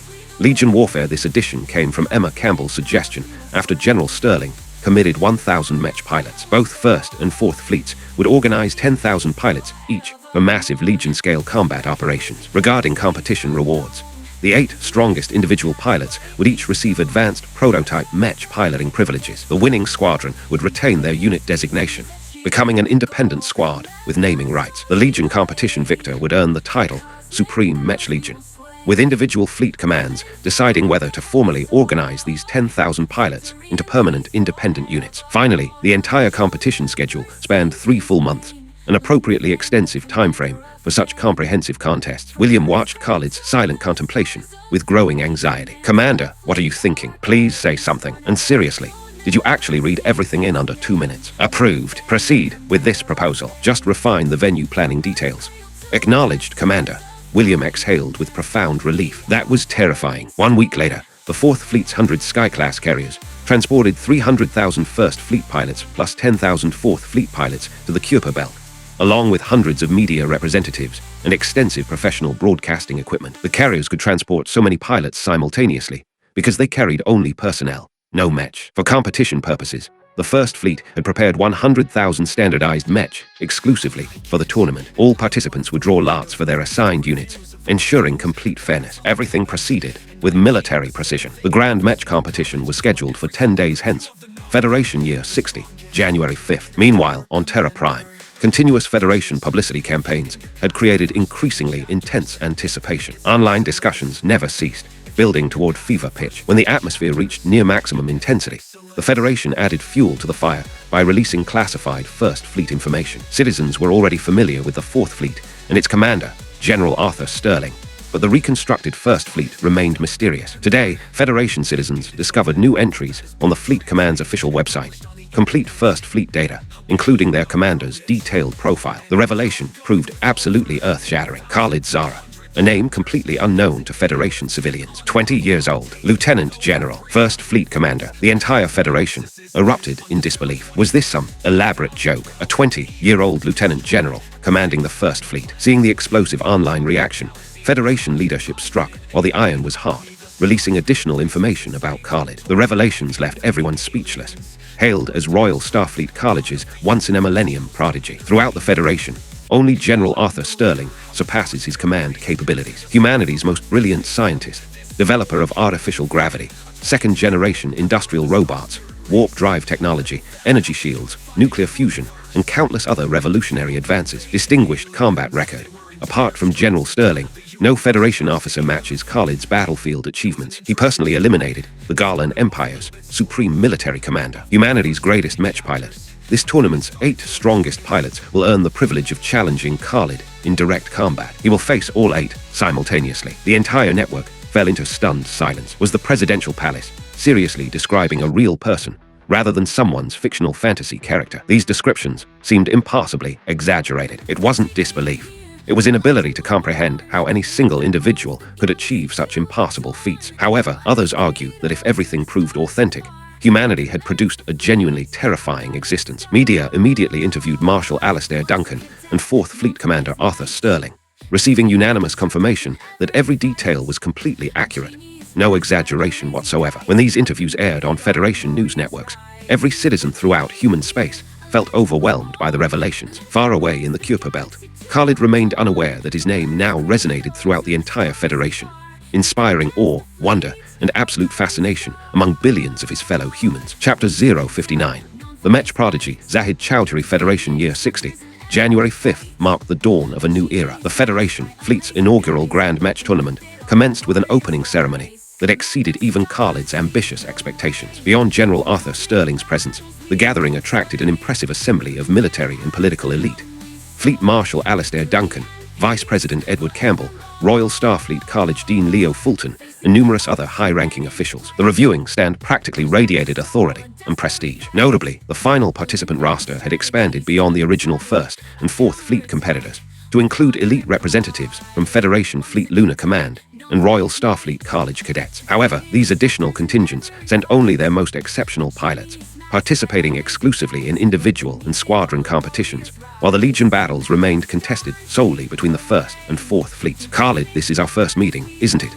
Marshal Alastair Duncan approached with genuine warmth, extending a weathered but firm handshake. "Indeed, Marshal Duncan. You've been the Federation Fleet's anchor throughout the storms, and I've always held the deepest admiration for your service. Khalid replied with sincere respect. These weren't empty diplomatic words. Khalid genuinely revered this legendary figure, whose reputation rivaled even Arthur Sterling's. Marshal Duncan's military career had witnessed the entire span of Federation history. Enlisting at 16, now 88 years old, with 72 years of service that actually preceded the Federation's official founding. Most significantly, this distinguished marshal had commanded the Federation's very first fleet, personally leading the campaigns that secured Centauri Reach and Barnard's Star. Only his promotion to Fleet Marshal and recall to Lunar Command had prevented his participation in the subsequent Garlan Empire conflicts. Federation historians still debated whether Duncan's continued field command might have altered the war's outcome. While humanity might still have faced initial defeats, many believed the losses wouldn't have been so swift or devastating. Few knew that Arthur Sterling had learned his tactical brilliance directly from Duncan, making Arthur essentially Duncan's final protege. Anchor, that's rather dramatic, Duncan chuckled. Actually, I should be thanking you. Thanking me. Absolutely. As a 70-year veteran, I've witnessed Federation history unfold, our fleet's glory and decline alike. I assumed my remaining years were numbered, but your genetic enhancement treatments have granted me at least another century of life. Now I can witness the Federation fleet's resurgence. Shouldn't I express gratitude? Marshal, rest assured that genetic enhancement will continue advancing. Human lifespans will extend dramatically. You'll witness not just our fleet's revival, but humanity's dominion over the entire Orion Arm, the Milky Way galaxy, and ultimately the entire universe. Excellent, excellent, excellent. Duncan's eyes widened at Khalid's audacious declaration. Such cosmic ambitions exceeded even his own grandest dreams, conquering the entire universe. Yet considering Khalid's achievements over recent years, both in technological innovation and fleet command, the Marshal recognized humanity's most extraordinary prodigy in history. Perhaps with Khalid's leadership, universal dominion wasn't mere fantasy. Duncan's heart swelled with unprecedented anticipation, prompting his enthusiastic triple endorsement. Shortly after their conversation, the Federation fleet's first Grand Match tournament officially began. The competition drew staggering participation. Over 380,000 individual competitors, more than 8,000 squadron teams, plus the massive 1st and 4th Fleet Legion forces. Despite allocating 3 months for the complete tournament, the schedule remained incredibly demanding due to overwhelming participation. Elimination rounds proceeded at breakneck pace. Surviving competitors faced 10 or more daily matches. Throughout the Kuiper Belt, the staff had meticulously designated 40 distinct combat zones, 32 for individual group eliminations, and 8 for squadron competitions. Each individual tournament zone subdivided into 100 smaller arenas, enabling simultaneous 100-match proceedings per group. The distinguished assembly gathered aboard the Uranus to observe the opening contests. Khalid, that's Baron Kaplan from your ship's elite match squadron. Correct. Arthur Sterling indicated a section of the holographic display where one pilot had defeated his opponent in under 10 seconds, drawing impressed attention from all observers. After reviewing the contestants' names, Arthur recognized the Uranus's elite squadron commander. Exactly right, Khalid confirmed with an amused smile. Baron's performance hardly surprised him. The Turkish pilot sparred with Khalid almost daily, suffering consistent defeats. His current record stood at 705 battles, 705 losses, yet steadily improving through these challenging encounters. Khalid estimated Baron's skills had reached a plus system classification, placing him among humanity's finest pilots. This young fellow looks promising too, only 19 years old, younger than Khalid, and still a Royal Starfleet college student. Marshal Duncan excitedly pointed to another display section where one match systematically overpowered its opponent, victory clearly imminent. While not matching Baron's lightning-fast triumph, Khalid's assessment placed this student pilot at identical A+ skill levels. The prolonged engagement resulted from facing another A-grade elite opponent, rather than inferior technique. Indeed, this exceptional cadet is Zahid Chowdhury. Though not as comprehensively gifted as Khalid, his match piloting abilities represent genuine prodigy-level talent. Dean Leo Fulton beamed with obvious pride at his academy's representative. What's your assessment, Khalid? Arthur Sterling inquired, noting Leo's satisfaction while recognizing Khalid as their group's supreme match combat authority. Quite impressive, roughly equivalent to Baron's capabilities. Most significantly, at only 19 without real combat experience, achieving such proficiency truly qualifies as extraordinary talent. How would he fare against you currently? He could probably survive 2 or 3 minutes in direct combat. What? Your match skills are that formidable? How did I miss this? Leo Fulton stared at Khalid in absolute shock. He knew Khalid's scientific brilliance and command genius, but discovering equally monstrous match piloting abilities left him thunderstruck. Dean, Khalid earned the title humanity's greatest match pilot. Did you seriously think that was mere Federation marketing propaganda? Arthur asked, incredulously. Wasn't it? Everyone stared at Leo in stunned disbelief. You actually believed that? Chapter 060. When tigers collide, while the distinguished assembly in the Kuiper Belt watched with hearts racing and blood pumping, Federation citizens on Terra Prime found themselves equally captivated by the spectacular displays unfolding before them. Many devoted fans discovered that classic entertainment franchises, beloved for over a century, with hundreds of filmed adaptations, suddenly paled in comparison to this raw, authentic spectacle. Animated match combat sequences, no matter how masterfully crafted, simply couldn't match the visceral impact of genuine match warfare. Media reports revealed the tournament's overwhelming cultural dominance. Sports stadiums hosting scheduled games that day sat virtually empty. Even the few spectators who had purchased tickets found themselves transfixed by portable holographic displays streaming the match competition, completely ignoring the athletic events happening directly in front of them. Eventually, entire stadium sections filled with fans watching tournament broadcasts rather than the games they had paid to attend, creating profoundly awkward situations for athletes and organizers alike. Similarly, Federation networks buzzed with unprecedented activity as citizens passionately debated every aspect of the Grand Match Tournament. Baron Kaplan is incredible. He destroyed his opponent in seconds. Zahid Chowdhury is even more impressive, only 19 years old and already matching Baron's skill level. What's so impressive about that? He took 3 minutes to win, while Baron needed less than 10 seconds. Did you actually watch carefully? Their opponents weren't even in the same league. Zahid faced an elite-level pilot. Supporting Zahid, he's absolutely magnificent. Team Baron all the way. Now that's a real warrior. The online divide proved remarkably clear-cut.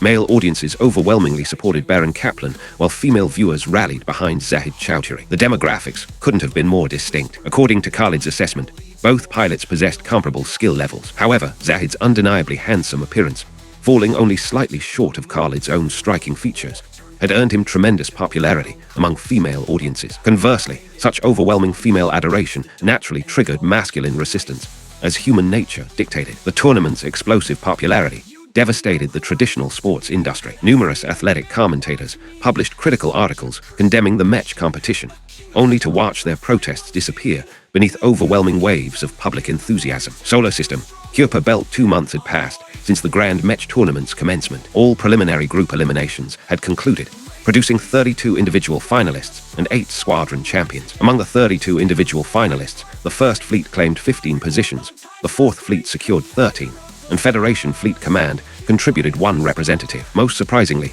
the Royal Starfleet College had advanced 3 cadets to the finals: Zahid Chowdhury, Zhang Jiwei, and Zia Tina. Apart from Zahid, the other 2 were 20 years old and nearing graduation. These 3 Academy representatives had earned designation as the celebrity trio among viewers. Handsome men, beautiful woman, not a single unattractive face among them. Even Zhang Jiwei, whose appearance fell slightly behind Zahid's exceptional looks, now commanded a billion-strong fan base on Terra Prime. Beginning today, the tournament would transition into round-robin individual and squadron phases. The competition pace would become considerably more relaxed compared to eliminations. Each participant would compete once daily, allowing adequate rest between matches. On Terra Prime, dedicated analysts had created detailed capability assessments for every finalist, displaying remarkable professional expertise. Zahid Chowdhury's profile: stamina, 82 points reflexes, 92 points mental fortitude, 88 points match control, 95 points tactical planning, 88 points offensive capability, 85 points defensive mastery, 98 points overall assessment. Strengths: outstanding match control, exceptional reflexes, excellent offensive capabilities, solid tactical planning, and master-level defensive skills. Future potential is extraordinary. Weaknesses: insufficient mental resilience during prolonged combat. When unable to quickly defeat opponents, combat effectiveness decreases 1-5 percentage points due to inadequate fortitude. This likely stems from his youth and lack of combat experience, a characteristic shared by all 3 Academy representatives. Baron Kaplan's profile: stamina, 95 points reflexes, 88 points mental fortitude, 95 points match control, 88 points tactical planning, 92 points offensive capability, 96 points defensive mastery, 88 points overall assessment. Strengths: exceptional stamina and mental resilience, truly befitting a battle-hardened veteran. Strong tactical planning and devastating offensive capabilities, though defensive skills are relatively weaker. Despite his age, further improvement remains possible, but his potential cannot match Zahid's. Weaknesses: reflexes and match control fall somewhat below top-tier standards, though his other strengths effectively compensate for these limitations. Reviewing these civilian analyses, Khalid felt genuinely impressed. The Federation clearly harbored tremendous untapped talent. These assessments equaled or even surpassed official military evaluations in depth and accuracy. IRA, investigate who compiled these profiles. If possible, recruit them for First Fleet staff positions. Such analytical talent would be wasted outside the Federation fleet. Understood. I'll handle it personally. Time flowed swiftly toward the individual tournament's final round, featuring the ultimate confrontation: Baron Kaplan versus Zahid Chowdhury. The two pilots, whom Federation citizens had acclaimed as supreme champions, would finally clash on the field of honor. Once again, the distinguished assembly had gathered aboard the Uranus. With warp drive technology, the journey from Terra Prime to the Kuiper Belt required merely 17 seconds. Yes, 17 seconds at 585 times light speed through direct spatial translation. Barely time for casual conversation before arrival. Such was humanity's current interstellar travel velocity. Today's significance extended beyond the veteran elite pilot, Baron Kaplan, facing future star Zahid Chowdhury. The individual tournament's 8 champions would also challenge Khalid in unprecedented 8 versus 1 combat. Therefore, every important official had traveled to witness these historic encounters firsthand. Kuiper Belt, individual competition zone, Arena 32. The two matches began approximately 300,000 kilometers apart within a region dense with asteroid debris. Environmental complexity reached extraordinary levels.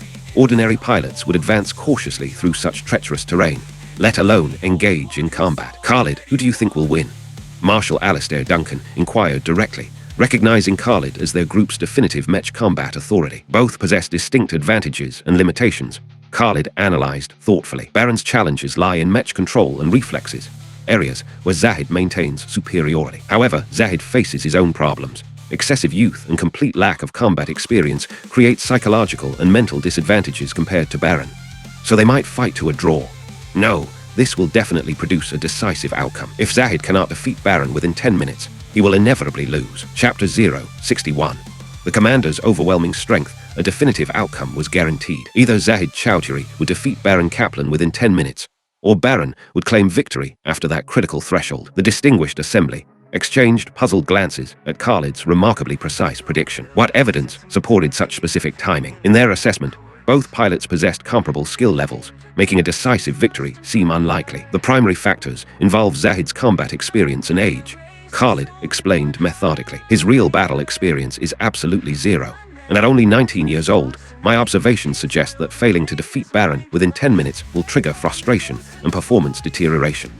However, achieving victory within 10 minutes presents equal difficulty. Without combat experience, high-level duels often require split-second judgments, precisely Zahid's greatest weakness. Having never faced actual warfare, when confronting opponents of comparable skill, he hesitates and becomes uncertain. I estimate Zahid's chances of defeating Baron within 10 minutes at roughly 20%. After 10 minutes, Baron's victory probability rises to 90%. The assembled officials stared at Khalid in amazement, shocked by his ability to calculate victory probabilities with such mathematical precision. If his analysis proved accurate, Zahid's prospects appeared genuinely bleak. While the leaders contemplated these predictions, both matches had closed to near combat range, each pilot carefully concealing their position while simultaneously hunting for their opponent. Zahid broke the standoff first, detecting Baron's location and charging forward with raised laser cannon. However, Baron made an unexpected decision, lifting his left arm to protect vital systems while launching a direct collision course towards Zahid. This move left Zahid momentarily stunned. Rather than firing, he executed an evasive maneuver to avoid Baron's assault. That's the unmistakable behavior of someone lacking combat experience, Khalid observed with professional satisfaction. For battlefield veterans, Baron's action represents standard tactics, but Zahid hesitated, ultimately abandoning his attack for high-mobility evasion. In actual combat, victory often favors the bold when opponents meet on equal terms. Despite Zahid's excellent foundation and tremendous potential, he's never encountered Baron's injury-for-kill fighting style. In that crucial moment of hesitation, victory slipped through his fingers.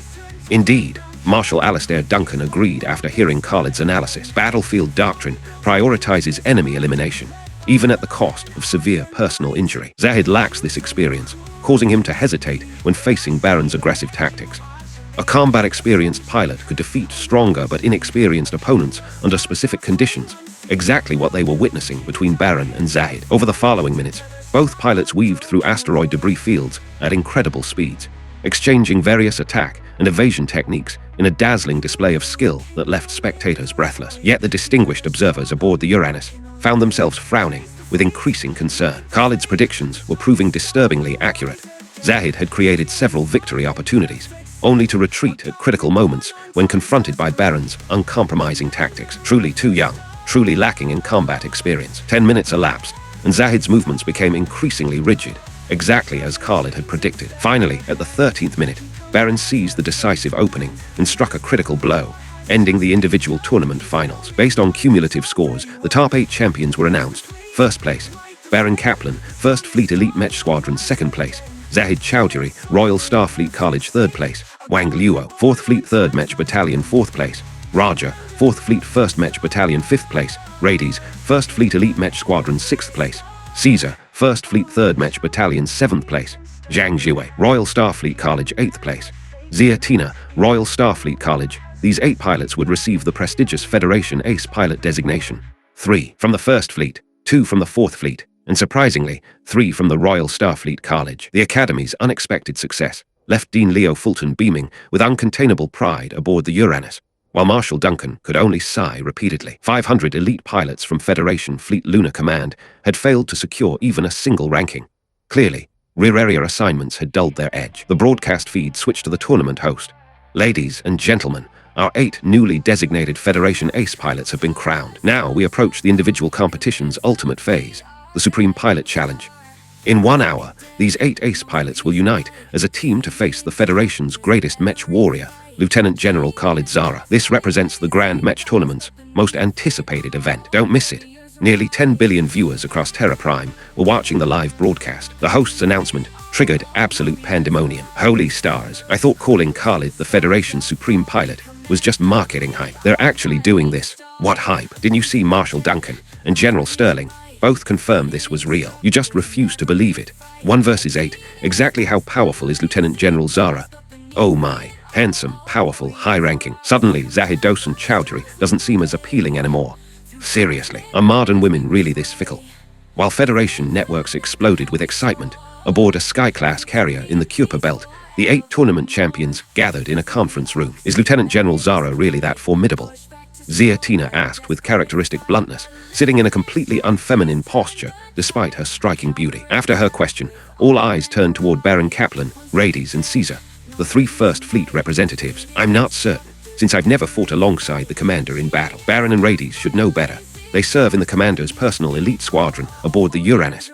Caesar replied. Everyone focused on Baron and Rades, expectantly. I don't want to shatter your confidence, but I can only last 2 minutes against the commander, and that's when he's not using full strength, Baron admitted reluctantly. Impossible.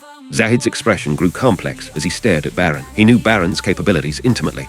Strong, experienced, the very qualities that had defeated him. Yet now Baron claimed he couldn't survive 2 minutes against Khalid, even when the commander held back. Was Lieutenant General Zara some kind of monster? Did you really think calling the commander humanity's greatest pilot was Federation propaganda? Rades asked, with dark humor. Exactly. I've also sparred with the commander. I lasted 30 seconds, Caesar added grimly. Silence enveloped the conference room as the same thought echoed through every mind. Is Commander Zara truly that overwhelmingly powerful? Chapter 062. 1 against 8. Part 1, Kuiper Belt. Aboard the Uranus, Khalid. You're about to enter the arena. Are you confident about this?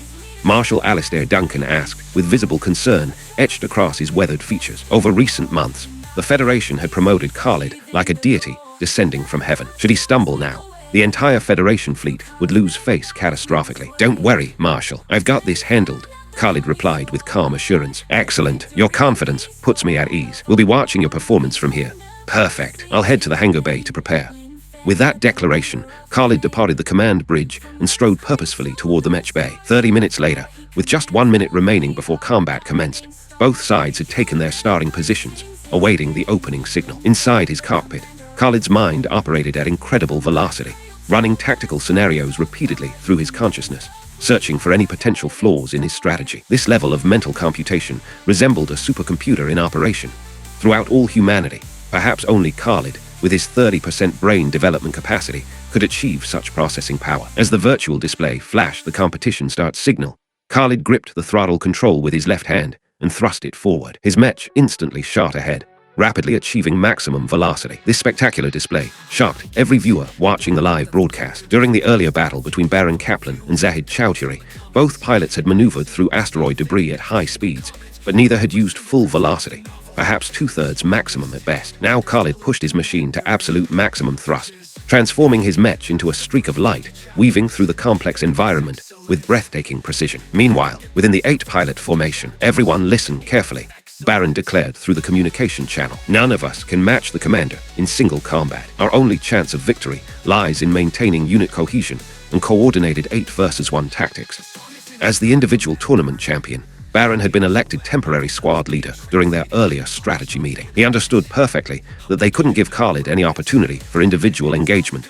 He would pick them apart systematically. However, Baron remained unaware of one crucial factor. During training sessions with the elite mech squadron, Khalid had indeed utilized his full technical abilities. After all, S-rank skills hadn't yet reached levels that would inspire complete despair compared to A+ capabilities. But there was one weapon Khalid had never employed during their sparring matches: his superhuman cognitive processing power. When his brain operated at maximum capacity, even his mech's response systems struggled to match his mental speed. Squad leader, target acquired, 10 kilometers ahead, approaching at high velocity. No maximum velocity, reported one pilot. "What? Did you say maximum speed?" In this environment, Baron responded with disbelief. "Affirmative." The 8 pilots fell silent. Full-speed flight through such treacherous terrain seemed like madness. None of them would dare attempt such reckless maneuvering. "All units, attention. Zahid and I will form a twin spearhead vanguard." The remaining 6 pilots spread out. Once Zahid and I engage the commander, everyone else moves in immediately to establish a semi-encirclement for coordinated elimination. Understood. The team responded in unison, immediately executing Baron's orders. Zahid and Baron accelerated toward Khalid at maximum safe speed, while the others dispersed to slightly trailing positions. "Zahid, our velocity can't match the commander's. Remember to coordinate suppression tactics. We need to force him to reduce speed," Baron instructed. Acknowledged. 1 minute later, both forces entered effective weapons range. Zahid immediately raised his laser rifle, targeting Khalid's approaching mech. Inside Khalid's consciousness, information processed at superhuman speeds. Enemy unit 20,000 meters ahead, bearing 5 degrees left, attempting target lock. Suitable evasion point located. 5,000 meters forward, 30 degrees left, 7-degree downward correction required. Available asteroid debris within range. 182 pieces. Selecting optimal fragmentation scatter targets. 2 candidates identified. Plan confirmed. 16 simulation runs completed. No flaws detected. In mere seconds, Khalid's extraordinary mind had formulated a complete battle strategy and verified it through 16 mental simulations. If anyone knew of this capability, they would truly regard him as superhuman. His right hand moved with lightning precision, angling his mech leftward before diving slightly downward. Even at maximum velocity, Khalid maintained absolutely precise control. "Trouble. Commander Zara has entered my blind spot. Several asteroid fragments are blocking my targeting solution. Cannot acquire lock," Zahid reported with frustration. "Understood. Continue attempting target acquisition. I'll try to draw the commander out. Everyone else prepare for immediate support." "Roger." Baron pushed his throttle forward, charging ahead in a solo assault. At that moment, a crimson beam lanced through narrow gaps between asteroid debris, striking a smaller rock fragment directly. What was that about? Did he miss? Was that an error? The pilots wondered aloud, confused by Khalid's seemingly pointless shot into empty space containing only debris. Before they could process this further, Khalid burst from the asteroid cluster at continued maximum velocity. "All units, lock targets and fire," Baron shouted through the squad channel. Instantly, 7 pilots excluding Baron raised their weapons, unleashing coordinated suppression fire across Khalid's projected path. Against such a powerful, high-speed opponent, area saturation represented their best tactical option. No need to predict movement patterns or reveal targeting intentions. However, the next moment left everyone speechless. The asteroid fragment Khalid had shattered earlier now exploded into thousands of smaller debris pieces, creating a dense cloud of scattered rock that flew directly between Khalid's position and the 7-pilot formation, completely intercepting their laser barrage. From within this debris screen, 2 precise laser beams emerged, threading between countless fragments without touching a single piece, striking the exposed Roger and Wang Luo with perfect accuracy. Whether by coincidence or design, both 4th Fleet pilots had been eliminated simultaneously. After destroying 2 mech, the debris cloud drifted past, leaving clear space between the opposing forces once again. Zahid and the remaining 4 pilots immediately seized this opportunity, attempting fresh target locks and renewed firing solutions. Khalid now found himself in open space without environmental cover, apparently trapped in a critical situation. Enemy gun positions analyzed. Projectile trajectories calculated. Execute forward motion for 1 seconds,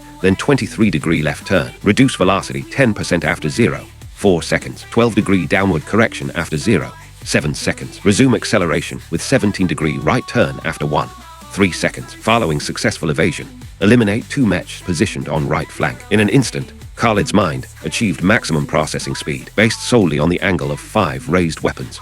He calculated every incoming trajectory. Over the next few seconds, his mech performed an intricate dance, turning, decelerating, accelerating, and diving in precise sequence. Light-speed laser beams passed mere inches from his machine as he wove through the deadly barrage with impossible grace, an operation so fluid and masterful it left every observer stunned. After evading 4 laser strikes without apparent effort, Khalid didn't even pause to aim. He raised his weapon and fired twice. 2 crimson beams instantly found their targets. Caesar and Zhang Jiwei were eliminated. Chapter 063. 1 against 8, Part 2. In mere seconds, the battlefield transformed dramatically, from 8 versus 1 to 4 versus 1. Even Baron Kaplan, who had launched his solo assault and was now turning back toward the main engagement, found himself stunned beyond belief. How is the commander this overwhelmingly powerful? Were our training sessions not even warm-ups for him? The 4 eliminated pilots hadn't been weaklings. While perhaps slightly inferior to Baron, the gap wasn't substantial. Yet they'd been swept aside, like autumn leaves. After destroying 2 more mechs, Khalid executed a sharp turn and plunged into a nearby asteroid debris field. Baron led the remaining 3 pilots in immediate pursuit, but their velocity differential proved insurmountable. Within moments, even Khalid's engine glow had vanished from sight. Squad leader, this Commander Zara is far more terrifying than you described. One pilot called through the communication channel. I don't understand it either. Maybe the commander never used even half his true capability during our training sessions.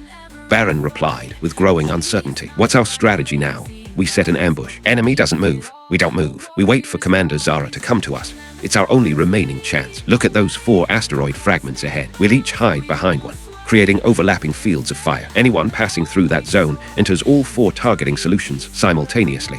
What if the commander doesn't come? Then we don't move. Either this ends in a draw, or the commander will inevitably seek us out and pass through this position. It's somewhat underhanded, but it represents our only opportunity. I agree with the squad leader's plan. Me too. No objections here. Excellent. All units move immediately.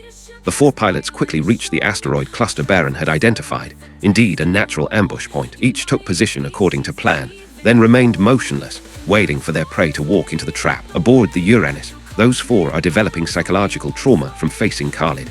Arthur Sterling observed with dark amusement. 4 against 1, and they're still resorting to ambush tactics.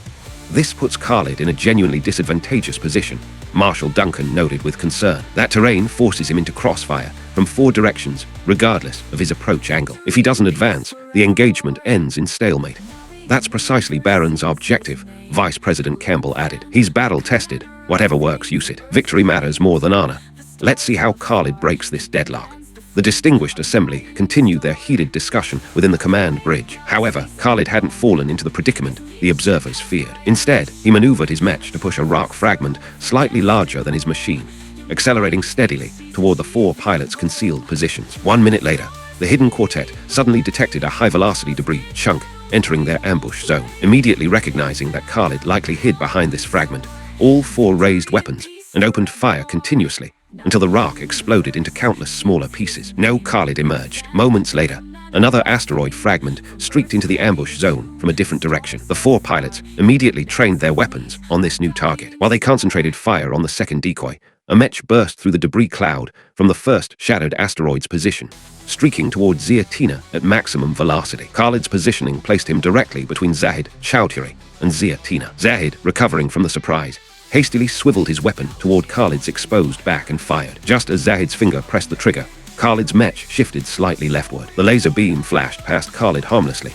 and struck Ziatina directly. Does he have eyes in the back of his head? The remaining 3 pilots froze in shocked disbelief. During that split second of confusion, Khalid executed an impossible maneuver, somehow performing what resembled a drift turn in 0 gravity. After eliminating Ziatina, Khalid pivoted again and disappeared into the debris field. Using countless scattered fragments to block Zahid and Baron's line of sight, he snap-fired a single shot that eliminated the still-stunned Zhang Jiwei. With these eliminations complete, Khalid no longer required environmental assistance. He advanced directly toward the final 2 opponents. Baron and Zahid refused to surrender, firing desperately. Yet regardless of their aim or timing, neither could strike Khalid's high-speed, evasive mech. Conversely, Khalid's accuracy remained perfect.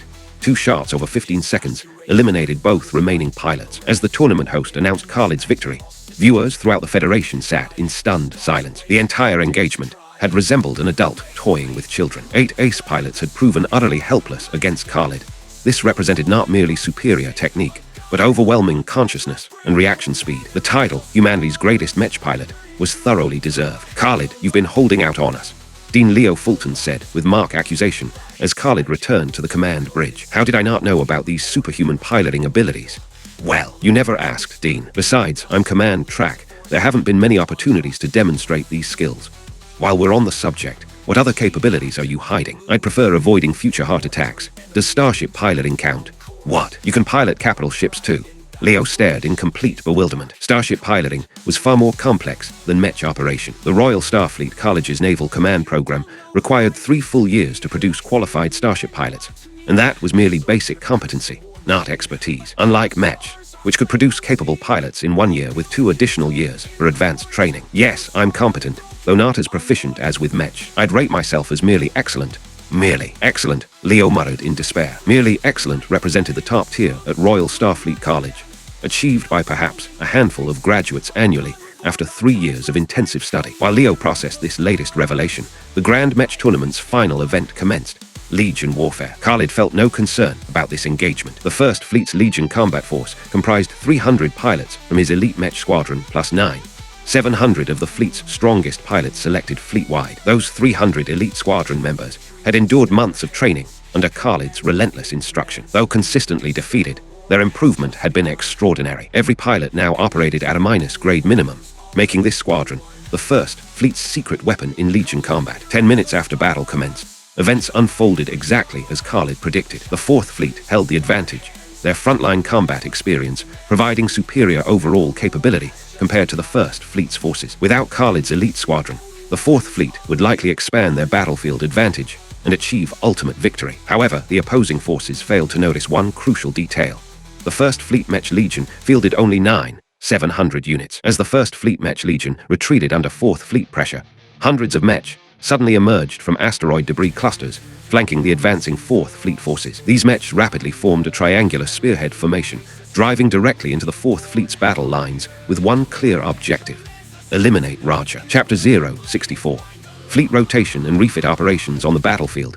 A squadron of 300 mech drove directly into the Fourth Fleet's mech battalion formation like a spear thrust into the heart of enemy lines. Though 300 mech seemed insignificant compared to nearly 10,000 opposing units, mere drops in an ocean of steel, the identity of these pilots transformed everything. These were 300 elite warriors trained under Khalid's relentless instruction for nearly a year, with even the weakest achieving A-grade system classification. The Kuiper Belt's complex environment amplified pilot skill differentials dramatically. The 300 mech struck like wolves among sheep, carving paths of destruction, while the treacherous terrain prevented enemy forces from deploying large-scale encirclement tactics. The First Fleet's main mech battalion, fighting the frontal engagement, received Baron Kaplan's orders and ceased their tactical withdrawal, launching comprehensive counterattacks instead. 5 minutes later, Baron penetrated the enemy center formation. At the cost of 30+ mech, he successfully eliminated Raja, the Fourth Fleet Mech Legion commander, causing temporary chaos in their command structure and triggering gradual formation collapse throughout their entire legion. 30 minutes after that, the Fourth Fleet Mech Legion, facing both command confusion and frontal line disintegration, suffered complete organizational breakdown. 1 hour later, as training laser beams struck the final enemy mech, the First Fleet Mech Legion claimed victory with 180 surviving units. As for squadron competitions, the combination of Baron Kaplan's A+ grade leadership with 9 A-grade pilots absolutely dominated every opposing team. After nearly a year of Khalid's intensive training, the First Fleet's elite mech squadron had become truly formidable. Thus concluded the Federation Fleet's tournament, crowning 8 ace pilots, the Supreme Mech Squadron, and the Ultimate Mech Legion. The First Fleet claimed 3 ace pilot designations, plus both Supreme Squadron and Ultimate Legion titles. The Fourth Fleet earned 2 ace pilot honors. The Royal Starfleet College secured 3 ace pilot positions. Federation Fleet Lunar Command achieved nothing, shocking many observers. Throughout these 3 months, Federation citizens watched with hearts racing, while media outlets and merchandise vendors profited enormously. Only sports-related industries suffered tragically.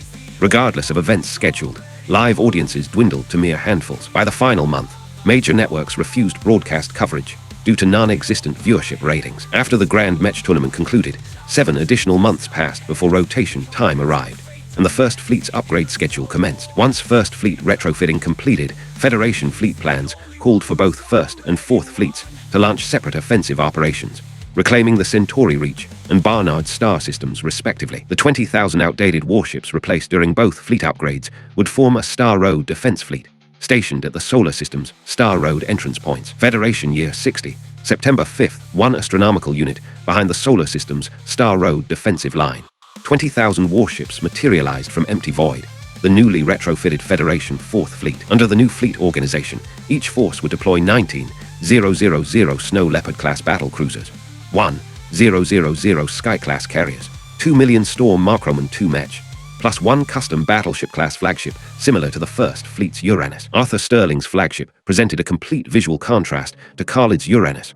Rugged exterior styling with matte black hull coating made this battleship appear magnificently menacing. 4 enormous letters, Mars, were inscribed across its hull plating. This was Arthur's new command vessel, the Ares. Conversely, Khalid's Uranus maintained pristine silver-white coloring with beautiful streamlined proportions, elegant and dignified. After completing handover procedures with Arthur, Khalid led the First Fleet homeward toward Ares garrison, requiring 7 months of base-stationed retrofitting identical to 4th Fleet operations, replacing all outdated vessels with advanced warship designs. During this extended refit period, Khalid planned separate visits to the Royal Starfleet College and Terra Prime, recruiting specific talents he'd identified for First Fleet service. September 10th, Khalid arrived at the Royal Starfleet College, accompanied by Ira Sterling and Emma Campbell, coinciding with the Academy's annual graduation ceremony. "Khalid, what brings you here today?" Dean Leo Fulton inquired, having received advance notice of the visit. He waited at the starport with several instructors, watching the trio disembark from the Uranus. Leo had accurately predicted Khalid's purpose. Being an experienced administrator, what else could prompt such timing? Though he understood the situation perfectly, diplomatic propriety demanded proper negotiations. People could be transferred, but appropriate compensation was expected. Observing Leo's characteristic sly expression, Khalid mentally cursed. "Old fox. Dean, drop the act. You know exactly why I'm here. You're no fun at all." "Very well, which ones have caught your attention?" "I won't mince words then. Zahid Chowdhury, Zhang Jiwei, and Ziatina." "Hold on. You're being excessively greedy, taking all 3 strongest pilots. What about General Sterling's requirements?" "No problem. I'll have Ira coordinate with General Sterling directly." Such devious tactics. "Ira, are you really helping this fellow scheme against your own father?" "Simply facilitating communication between subordinate and superior officers." Ira replied diplomatically. Leo admitted defeat, recognizing that Khalid had corrupted Ira's loyalties completely. "Arthur Sterling, you have my sympathies." 30 minutes later, the group entered the graduation ceremony auditorium. Leo arranged seating for the 3 visitors on the stage's side platform. Their appearance triggered immediate commotion. Everyone recognized Khalid, whose recent fame had reached extraordinary heights. Emma was familiar to many, though not as universally known. As for Ira, few recognized the 4-year graduate, though all admired her stunning beauty and magnificent figure. "Silence," Leo commanded from center stage, restoring order to the chaotic auditorium. "Today, we welcome 3 distinguished guests as ceremony observers. Lieutenant General Khalid Zara, First Fleet Commander, Lieutenant Colonel Ira Sterling, First Fleet Adjutant, and Captain Emma Campbell, First Fleet Staff Officer. The graduation ceremony now officially commences." 3 hours later, the ceremony concluded. Leo dismissed the assembly while instructing several faculty members to request that Zahid Chowdhury, Zhang Jiwei, and Ziatina remain behind. After all other cadets departed, Khalid approached the 3 graduates directly, wasting no time on preliminaries. "Would you 3 consider joining our First Fleet roster?" Chapter 065.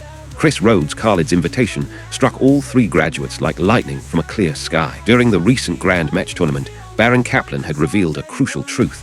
A year earlier, none of them possessed such formidable abilities. Their current skill levels represented the direct result of Khalid's intensive training regimen. Humanity's greatest Mech pilot. If the gap between their abilities had been merely visible, perhaps these 3 might have harbored some pride, some reluctance to follow Khalid's lead. But the chasm separating them was so vast, they couldn't even glimpse his distant trail. Khalid's godlike performance during that tournament had carved itself permanently into their memories, an image of absolute mastery that left them breathless with awe. Therefore, receiving Khalid's personal invitation filled them with tremendous excitement. Learning from such a legendary figure, what possible reason could they have to hesitate? "I accept assignment to the First Fleet," Zahid Chowdhury declared. The other 2 echoed his words in perfect unison, their voices ringing with determination and barely contained enthusiasm. "Excellent. My adjutant will handle your transfer orders shortly. Report aboard the Uranus for duty assignment."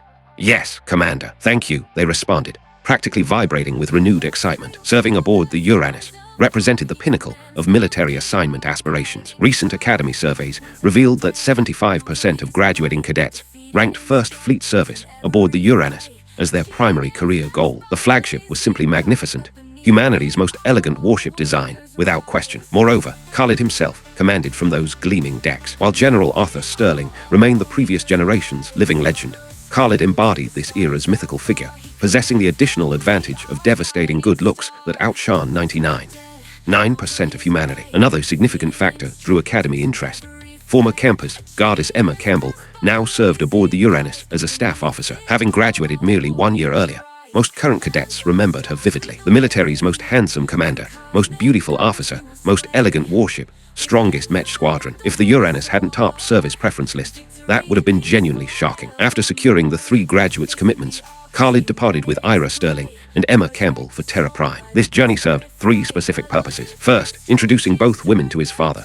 President Kayan Zara had issued several requests for this meeting. Second, paying respect at his predecessor's mother's grave. Khalid had never met her, as she passed away before his consciousness arrived in this body. Later investigation revealed she died from hemorrhaging during childbirth, sacrificing her life to save his. Finally, locating the individual Ira had investigated, the Terra Prime analyst, whose tournament commentary had demonstrated extraordinary insight. Khalid had reviewed every analysis this person produced. Their accuracy was genuinely terrifying. Even Khalid himself might not achieve superior precision, a sobering recognition of exceptional talent. Therefore, Khalid desperately wanted to recruit this individual for First Fleet Service. The fleet remained in reconstruction phases, making personnel acquisition his highest priority. He no longer commanded a modest force of 100 vessels, but 20,000 warships requiring sophisticated leadership structures. Under such circumstances, Khalid couldn't micromanage every ship as he'd done with Task Force 101. He needed capable subordinates, desperately. Even Emma's career trajectory had been planned.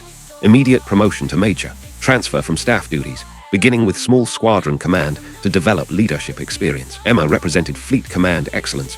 Without Khalid's unprecedented abilities, she would have been their generation's finest commander. Confining such talent to staff positions was wasteful. Only Khalid's comfort with Ira's presence and her reluctance to abandon the adjutant position prevented him from promoting her to independent squadron command immediately. Soon, the trio arrived at a suburban villa's entrance. Ira, this is the location. Confirmed. Chris Rhodes, Armstrong Naval Academy graduate, Fleet Command Specialization, former 2nd Fleet, 2nd Squadron, 3rd Division Commander, promoted to Colonel at age 25, exceptionally young for such rank. Subsequently antagonized 2nd Fleet Commander Horam Peld, who fabricated charges and brought him before military tribunal, ultimately discharged from service. However, this disgrace inadvertently saved his life. Being sent to Terra Prime meant he avoided the 2nd Fleet's annihilation. Ira consulted her data files while providing background briefing. Sister Ira, without that frame-up, might his achievements have rivaled General Sterling's? 15 years ago, he was already exceptional. Impossible. Sister Ira, you can't dismiss everyone else just because General Sterling is your father. This man's records suggest remarkable capability. Emma, you misunderstand my meaning. Had he not been framed 15 years ago, he would have died with the 2nd Fleet. There wouldn't be any future achievements to discuss. Oh, Emma acknowledged Ira's logic was unassailable. Let's proceed inside and meet him, Khalid suggested, watching their exchange with amused resignation as he opened the vehicle door. Ding dong, may I help you?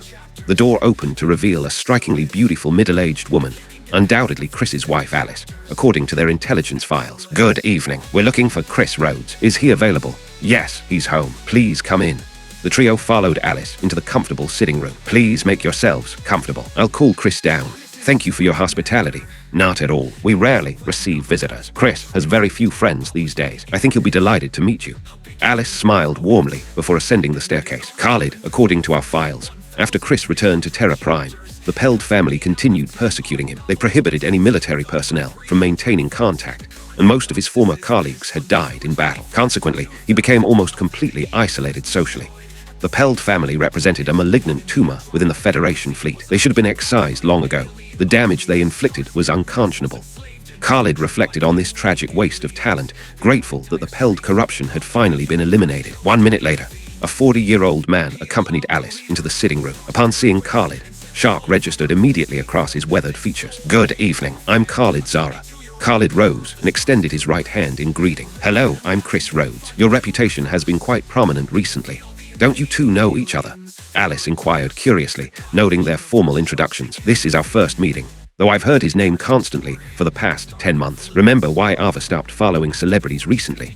Chris smiled ruefully at his wife. Why Ava stopped? Wait, Khalid. Oh, you're Lieutenant General Khalid Zara, First Fleet Commander. My daughter declared she's given up celebrity worship. She only admires you now. Ah. Alice's enthusiastic revelation left Khalid momentarily speechless. Chapter 066. Dawn's first light, the sitting room fell into an uncomfortable silence as Chris Rhodes shifted awkwardly in his chair. Commander Zara, I sincerely apologize for my wife's enthusiasm, Chris said, his cheeks reddening with embarrassment. Khalid waved dismissively, indicating no offense taken whatsoever. What brings you to visit me today, Commander? During the Grand Match tournament 6 months ago, I noticed someone publishing detailed capability analyses of every competing pilot online. I was astonished. What kind of person could dissect participants so thoroughly based solely on broadcast footage? I had my adjutant investigate, and the results were genuinely shocking. Here was extraordinary talent buried away on Terra Prime, completely unrecognized. Further investigation revealed your background and past circumstances. Now that the Peld family has been completely eradicated, would you consider returning to Federation Fleet Service? As Khalid's words settled, Chris's expression transformed through a kaleidoscope of emotions: conflict, stirring hope, nostalgic longing, utterly complex reactions. Commander, the Federation Fleet has left me completely disillusioned, Chris finally replied after a full minute of contemplation, but Khalid refused to surrender. This response had been entirely expected. Can you truly abandon the fire burning within your heart? I saw your expression moments ago. You cannot let go. Your passion for the Federation fleet still burns with incredible intensity. Expelling the Garlan Empire from the solar system was merely our first step. In months, we'll begin reclaiming Centauri Reach, Barnard's Star, Wolf 359, even launching counteroffensives into Garlan Empire territory. Moreover, I can tell you this. The Garlan Empire won't be our final objective. We'll conquer the entire Orion Arm, the whole Milky Way galaxy, and even galactic conquest represents only the beginning of humanity's universal dominion. Join my first fleet. Within years, your daughter won't admire me. She'll worship her father. Are you certain you want to miss this opportunity? But Chris remained conflicted, about to voice objections when someone grasped his hand. Turning, he saw his wife, Alice. Chris, I've known for years that you harbor deep resentment. When Ava spoke of admiring Commander Zara, you felt genuinely hurt, didn't you? I could see it clearly. Alice, go. With such an incredible opportunity before you, why not seize it firmly? Let Ava take pride in her father's achievements. Chris fell silent. Khalid didn't interrupt, understanding that Chris needed time for internal struggle. Being expelled from the Federation fleet had left lasting psychological scars. Very well, I accept. Several minutes later, Chris raised his head with completely transformed eyes, sharp, penetrating, filled with renewed determination. Khalid observed Chris with satisfaction, rising to his feet and speaking with commanding authority. Retired Officer Chris Rhodes. Present, sir. After 15 years, Chris snapped to attention with a crisp Federation salute, movement still fluid, precise, and powerfully executed. As First Fleet Commander, I hereby notify you. You are recalled to active duty with the rank of Rear Admiral and appointed as First Squadron Commander of the First Fleet. My adjutant will handle necessary paperwork. Official orders will be delivered to your residence. Prepare yourself. We depart in 7 days. Acknowledged, Commander. Excellent. We have additional business to attend to, so we'll take our leave. Use this week to prepare thoroughly. Understood, sir. Regarding Chris's reactivation, with immediate Rear Admiral rank, Khalid anticipated no resistance whatsoever. Beyond his father being Federation President, most fleet personnel knew Chris's story.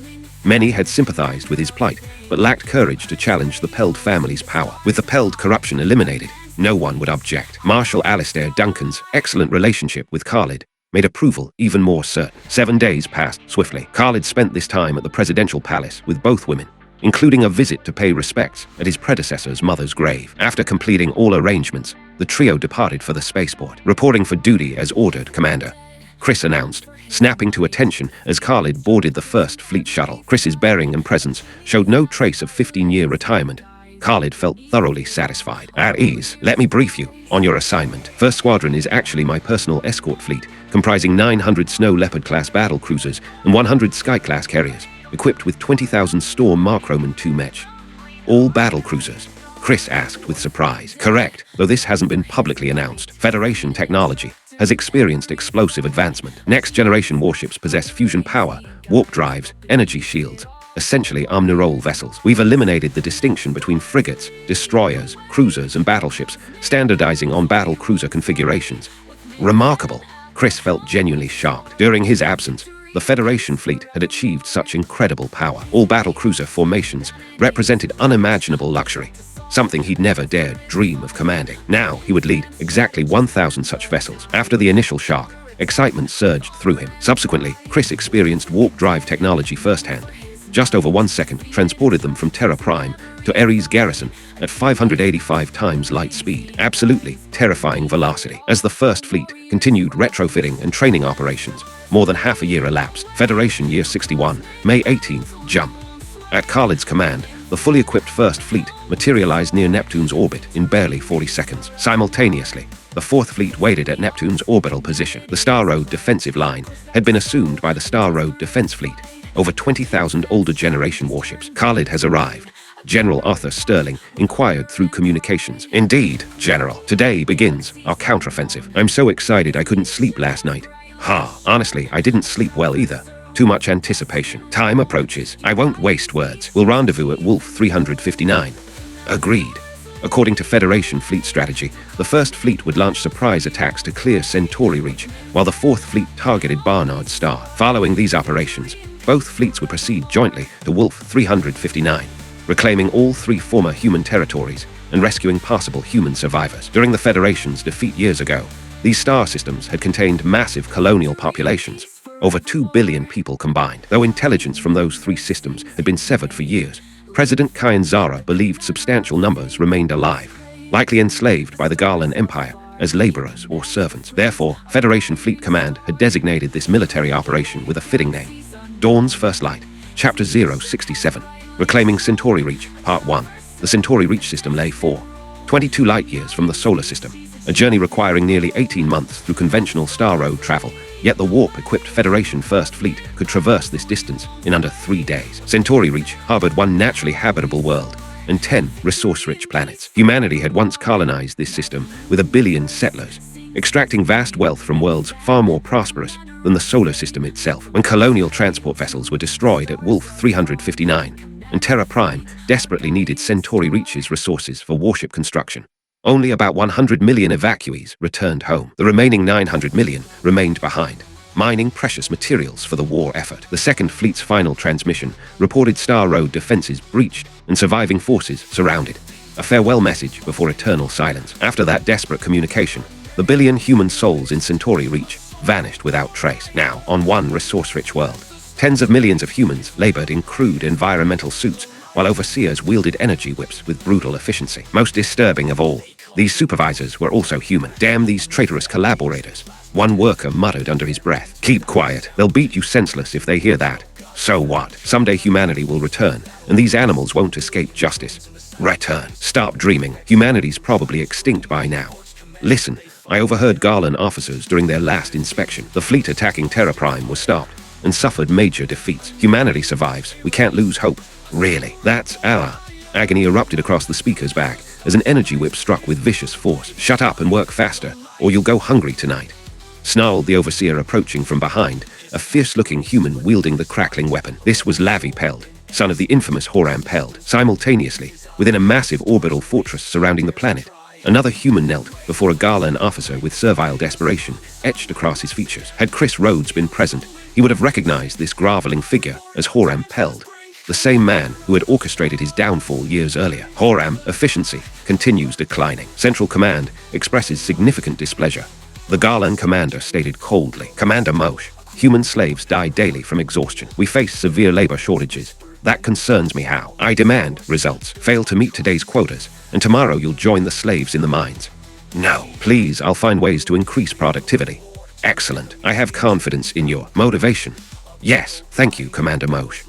Moshe commanded the 3rd Guardian Legion's 8th Fleet, 10,000 warships according to Garlan Empire Organization. Years ago, General Barak had stationed fleets throughout all 3 captured human systems for permanent occupation. Unfortunately, General Barak's death during the 3rd Asteroid War, struck directly by energy bombardment on his command bridge, prevented intelligence transmission. Consequently, Moshe remained unaware that the 3rd Guardian Legion had been completely annihilated. After Moshe dismissed him with a casual wave, Horam crawled away, literally crawled, as Garlan regulations forbade humans from standing upright in their presence. Adjutant, when does the 4th Guardian Legion arrive?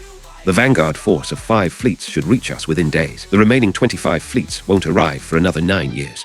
Notify me upon their arrival. Since they are reinforcing our 3rd Legion solar system operations, proper hospitality is required. Acknowledged, Commander. At the Centauri Reach Systems Star Road entrance leading toward Wolf 359, 1,000 Garland Empire warships maintained defensive positions with notable complacency. Since Wolf 359 remained under Garland control, the crews felt completely secure. Alert, alert, multiple warships detected, multiple warships detected. Mechanical warning systems activated throughout the fleet as automated sensors triggered emergency protocols. What's happening? Relax, must be the 4th Guardian Legion's advance fleet. The adjutant warned us they'd arrive within days. Right, nearly forgot. You scared me there. The relaxing crewman then witnessed neighboring vessels exploding in brilliant fireballs through his viewport. Realizing catastrophic danger, he rushed toward his bridge station. Too late. Energy bombardment obliterated the command deck, consuming him in the explosion. Report, Commander. Star Road entrance fleet completely eliminated. No friendly casualties sustained. Excellent. 19th and 20th Squadrons established offensive perimeters and maintain position. 9th through 18th Squadrons target the 10 resource worlds for orbital assault operations. 1st through 8th Squadrons follow my flagship to engage enemy forces at the inhabited planet's orbital facilities. Execute immediately. Acknowledged. All squadron commanders implemented their orders, while 2 squadrons secured the Star Road entrance. Remaining forces initiated short-range warp jumps toward assigned objectives. 1st through 8th Squadrons followed the Uranus toward Centauri, reaches sole habitable world. Warning, warning, warning. Combat alerts suddenly echoed throughout Moshi's Fortress Command Center. Status report. Commander, massive fleet detected. 8,000 vessels. Our forces are moving to intercept. How did they appear? Why weren't they detected until visual range? Sir, they materialized instantaneously. Destroy them all. Understood. Following Moshi's orders, 9,000 Garland warships advanced against the Federation First Fleet, rapidly closing to combat range. Within minutes, Mosh trembled with recognition and terror. Energy shields. 8,000 battle cruiser-class vessels, equipped with energy shielding. Impossible technology. If the enemy had appeared instantaneously, they possessed warp drive capabilities as well. Cursing silently, Mosh realized the implications. How could a level 4 civilization reach this sector? Why are they attacking us? Adjutant, transmit immediate surrender signals. Commander, are you certain?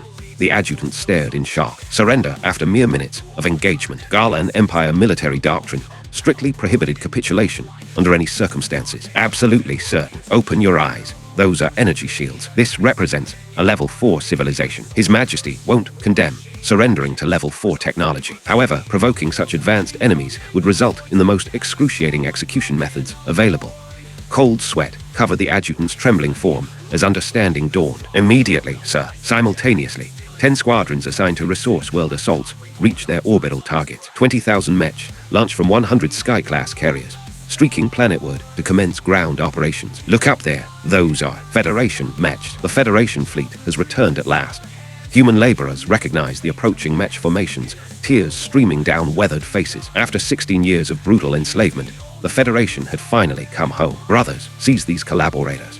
Following that rallying cry, enslaved humans everywhere turned on their treacherous overseers, with 16 years of accumulated rage and desperation. Chapter 068, Reclaiming Centauri Reach, Part 2, Orion Arm, Centauri Reach System, Resource World 7, from the 15th Squadron's carrier formation.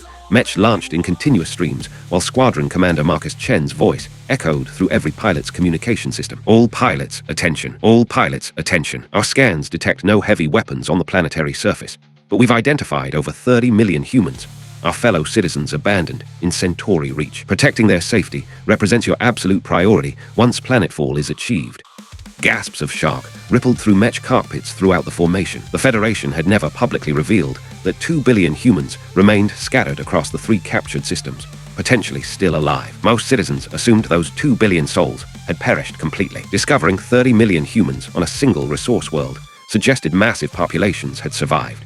And this was merely one planet. The entire system might harbor hundreds of millions of their people. These are our brothers and sisters, the pilots realized. As the commander said, since we've returned, protecting them takes absolute precedence. Every warrior now understood exactly how this battle would be fought. Identical situations unfolded across all 10 resource worlds. Data streaming to the Uranus revealed over 400 million human survivors on resource planets alone, not counting the inhabited world ahead. which would easily push totals beyond 500 million. Minutes later, orbital mech drops commenced across every resource world, simultaneously. Above Resource World 7, 20,000 mech and hundreds of assault craft plunged through atmospheric entry, appearing from the surface like 20,000 meteors blazing across the heavens. In the work zones below, Robert Flynn collapsed onto rocky ground, finally unable to continue. Lying there gasping desperately, his vacant eyes stared upward at the alien sky. Suddenly, something caught his attention. Rubbing his eyes for clearer vision, he witnessed countless fireballs streaking earthward at tremendous velocity. The end times. Perhaps that's for the best. Living has become more painful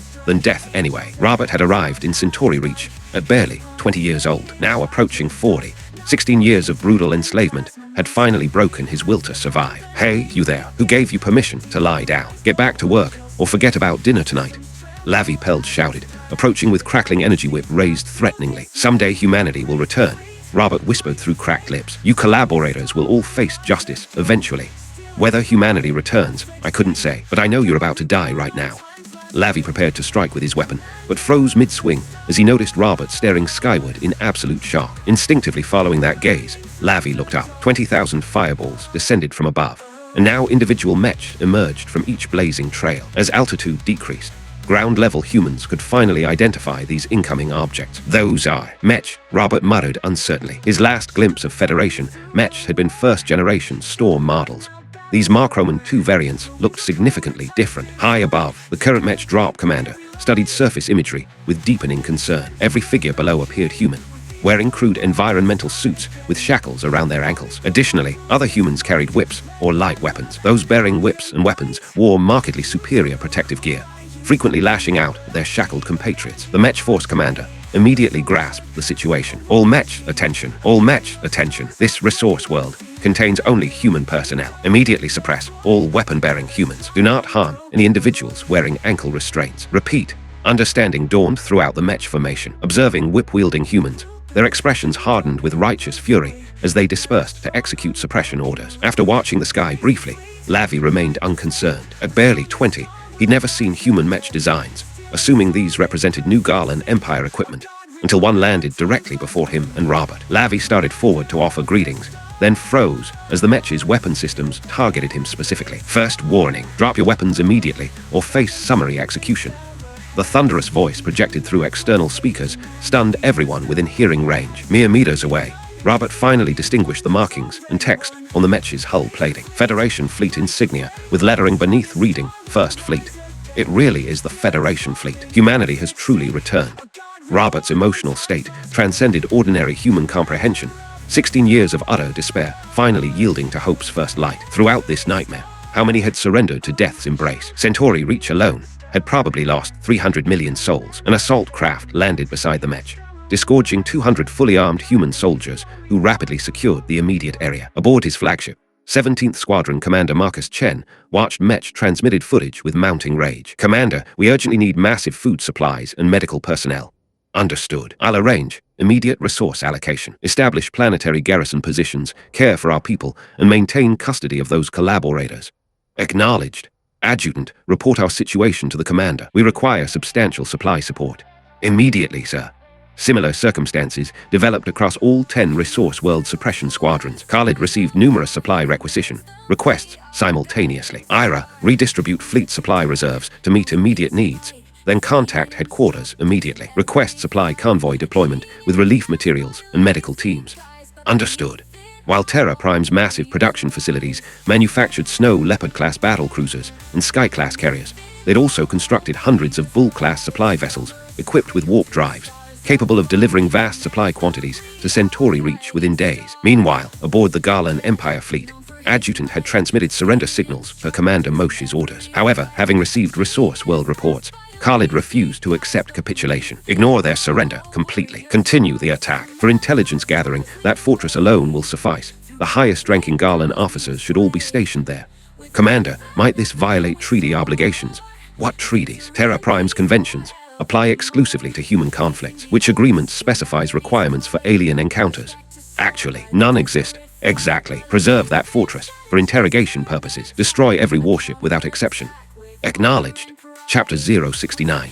Reclaiming Centauri Reach, Part 3, within the orbital fortress above Centauri Reach Prime, Commander Moshe paced frantically across the command deck, his anxiety mounting with each passing moment. Have surrender signals been transmitted? He demanded. Commander, we've sent them 3 times already. His adjutant replied. Damn it, why do they keep attacking? At this rate, our entire fleet will be annihilated within 10 minutes. Moshe couldn't comprehend why the enemy refused all communication requests, even ignoring surrender offers completely. Yet he remained powerless, watching his forces systematically destroyed. What alternatives existed? With energy shielding protecting enemy vessels, Garland weapons proved utterly ineffective, while concentrated fire from dozens of ships might penetrate individual shields, potentially destroying 50 to 100 enemy vessels before total annihilation.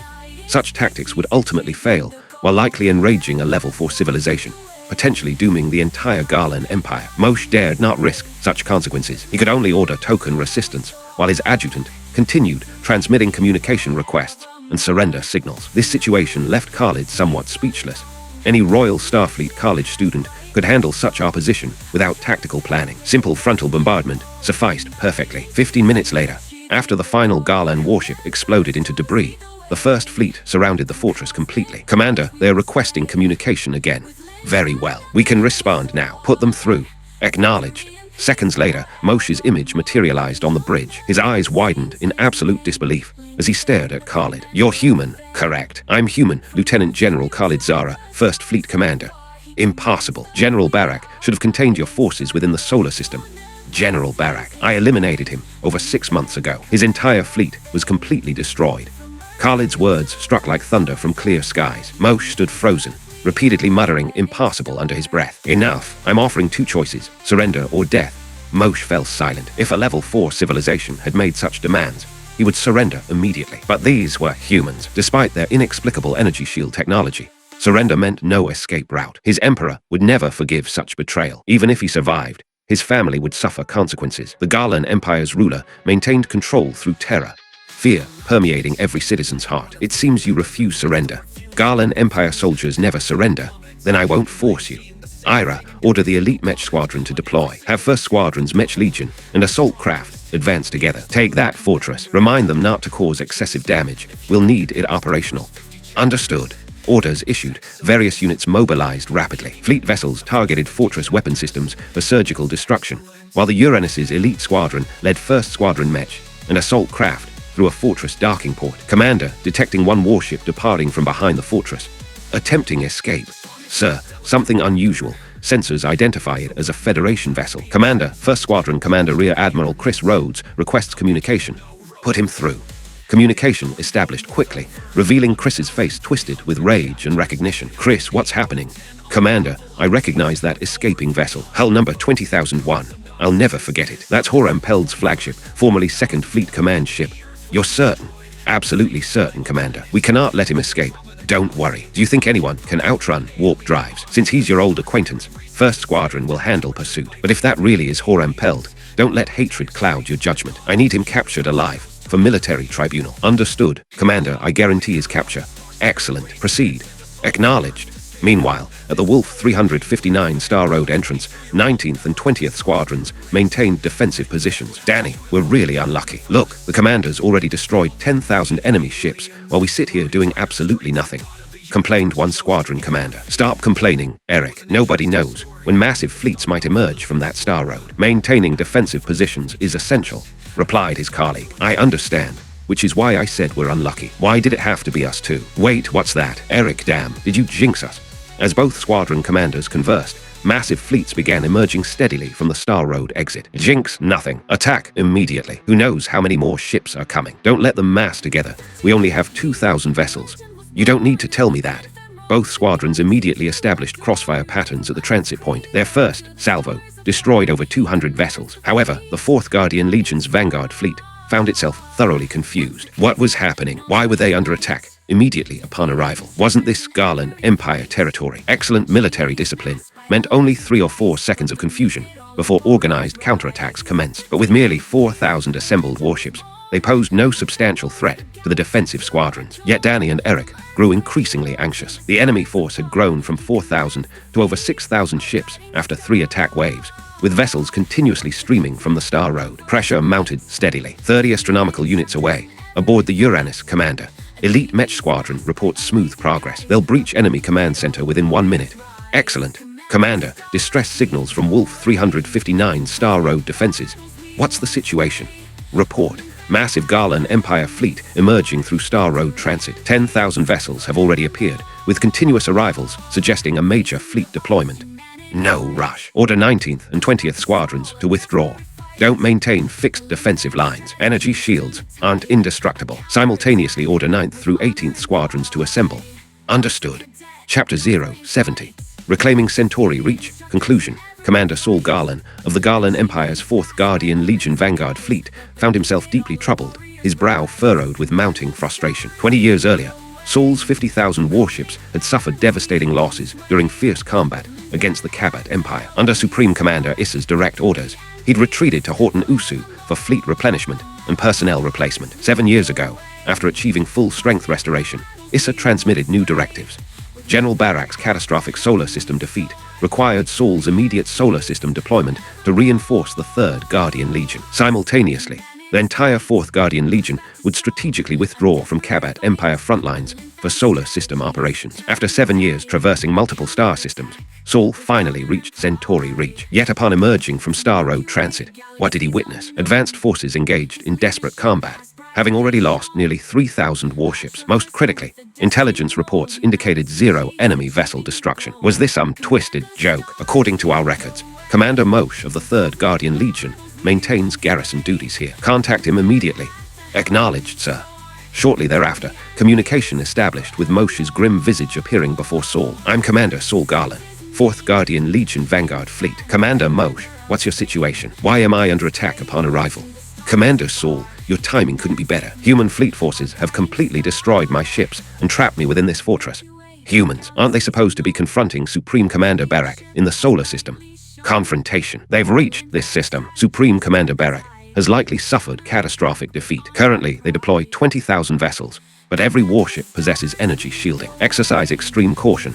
Are you joking? 20,000 energy-shielded warships? Saul glared furiously at Moshe. Had this fool lost his mind? 20,000 shielded vessels meant sending 50,000 ships to certain death. He'd need 500,000 warships for reasonable odds. Commander Saul, listen to me. Boom, whoosh, whoosh, whoosh. Moshe's words were cut short by thunderous explosions, followed by continuous laser rifle discharge. Moshe. Saul called frantically at the dead communication link, but no response came. Damn it. Adjutant, how many ships haven't cleared Star Road transit? Commander, approximately 38,000 vessels have emerged, with 12,000 remaining in transit. Combat is impossible. This battle can't be won. Once the final 12,000 ships emerge, center and rear formations will reverse course through Star Road toward Wolf 359. Forward elements, 16,000 remaining vessels, will provide rear guard action. Acknowledged. Saul prepared desperate survival tactics, unfortunately unaware that Moshe's interrupted warning concerned enemy warp drive capabilities. Escape was meaningless. Aboard the Uranus commander, assault teams have captured the enemy commander and are returning. Excellent. What about Chris? 1st Squadron has surrounded the fleeing vessel and destroyed their engines. Tell Chris to leave several ships on guard duty and return immediately. Acknowledged. Report on Star Road situation. 40,000 enemy vessels have emerged. Danny and Eric are executing withdrawal orders per your instructions. Good. Don't let them retreat too quickly. Maintain pursuit attraction. Keep them engaged. Stretch their formation. Understood.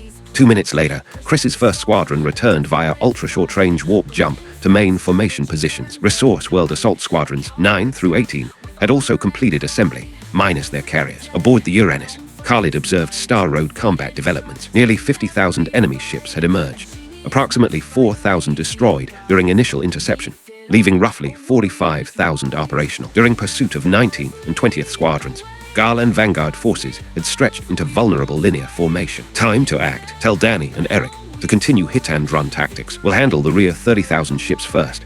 Understood.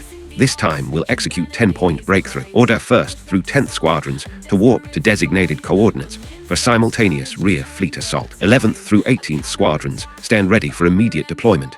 Khalid marked 10 coordinates on his virtual tactical display, transmitting them to Ira. Ira received the positioning data, immediately coordinating squadron assignments according to Khalid's strategic placement. Commander, all preparations complete. Operations may commence immediately. Excellent. Begin operations. Fleet warp. Commander, all vessels have cleared Star Road transit. Excellent. Center and rear formations execute 180-degree rotation, then input Wolf 359 Star Road coordinates. Hearing his adjutant's report, Saul wasted no time ordering immediate retreat. Commander, emergency. Multiple enemy fleets have materialized around our formation in assault configurations, attacking from 10 different vectors. Before the adjutant finished speaking, Saul witnessed distant explosions through his viewport. His fleet vessels systematically destroyed. Accelerate formation rotation. Once we reach Star Road transit, we're safe.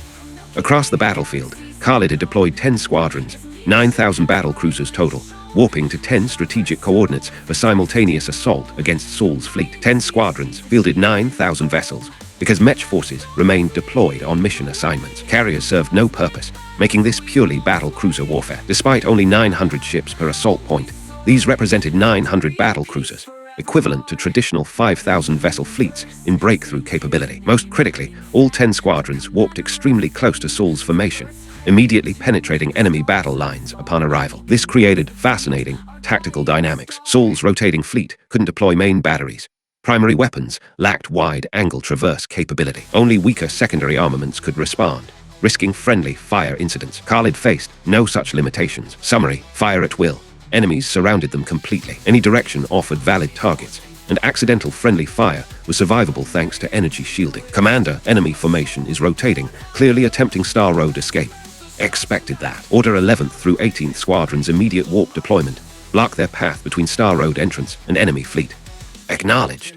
After 2 agonizing minutes, nearly 10,000 ship losses, Saul's formation completed rotation, only to discover a 7,200 vessel fleet blocking their Star Road approach, opening fire immediately. Khalid's 10-point penetration from sides and rear had already overwhelmed Saul's forces. Now their sole escape route was blocked by 7,200 battle cruisers. Adjutant, all vessels forward assault. Clear the Star Road approach, punch through their lines. Acknowledged. Dreams were noble, determination unwavering, but outcomes proved inevitably tragic. Only 20,000 ships remained, with flanks and rear engaged in desperate melee. Available forces, fewer than 10,000 forward and center vessels, couldn't penetrate 7,200 shielded battle cruisers. This was pure fantasy. As minutes passed, Saul's fleet numbers dwindled steadily, never breaking the 8-squadron defensive barrier. 15 minutes later, Saul's center and rear formations, 30,000 vessels, suffered complete annihilation. 18 minutes later, Khalid repositioned his 18 reassembled squadrons into 3 divisions, warping to both flanks and behind Saul's forward fleet. Combined with Danny and Eric's counterattack, 4-directional encirclement trapped the remaining 16,000 ships for systematic destruction. 25 minutes later, not a single Garland Empire warship remained within Centauri reach system. Chapter 071. We cannot afford delays. Terra Prime, Federation Presidential Palace. Everyone has reviewed the reports, I assume. President Kyan Zara's voice carried a cold edge as he surveyed the assembled advisors within the conference chamber. His mood had soured dramatically. Yesterday, receiving news from Khalid about successfully capturing Centauri Reach and annihilating 60,000 Garland Empire warships had lifted his spirits considerably. However, reading the report's additional content had ignited immediate fury. Centauri Reach harbored massive numbers of human collaborators who had assisted the Garland Empire in managing nearly 1 billion human souls. Worse still, these traders were former Second Fleet personnel, specifically members and loyal subordinates of the Peld family. The Peld family truly represented a malignant tumor within the Federation. Mr. President, I recommend concealing this information. The impact on Federation fleet reputation would be catastrophic, suggested one advisor. Several colleagues nodded agreement, which infuriated Kyan beyond measure. Just as he prepared to respond, Vice President Edward Campbell interrupted forcefully. Conceal? How exactly? Hundreds of millions of survivors witnessed everything. Are you planning to permanently exile them from Terra Prime? Or perhaps mass execution to silence witnesses? Conceal what exactly? The challenged advisor fell speechless. Campbell was absolutely correct. How could they hide facts known by hundreds of millions? Mass murder was obviously impossible. Observing several advisors hanging their heads in shame, Campbell continued his argument. We won't conceal anything. We'll proactively reveal everything and conduct public trials with public executions for those collaborators led by Horam Peld. Simultaneously, we'll establish Khalid as a new national hero. This approach may cause some damage to Federation fleet reputation, but positioning Khalid as a hero will completely restore that reputation and actually improve it significantly. Similarly, we'll actively expose everything about the Peld family. While this will create tremendous controversy, since the president has already eliminated the entire family, we can present this as Federation renewal. The assembled advisors listened to Campbell's strategy with growing amazement. This wouldn't merely resolve public trust issues regarding the Federation fleet. More importantly, these actions would elevate Kyan's reputation to the highest level of any president in history. Citizens would wonder, such a massive tumor had existed within the Federation for so long.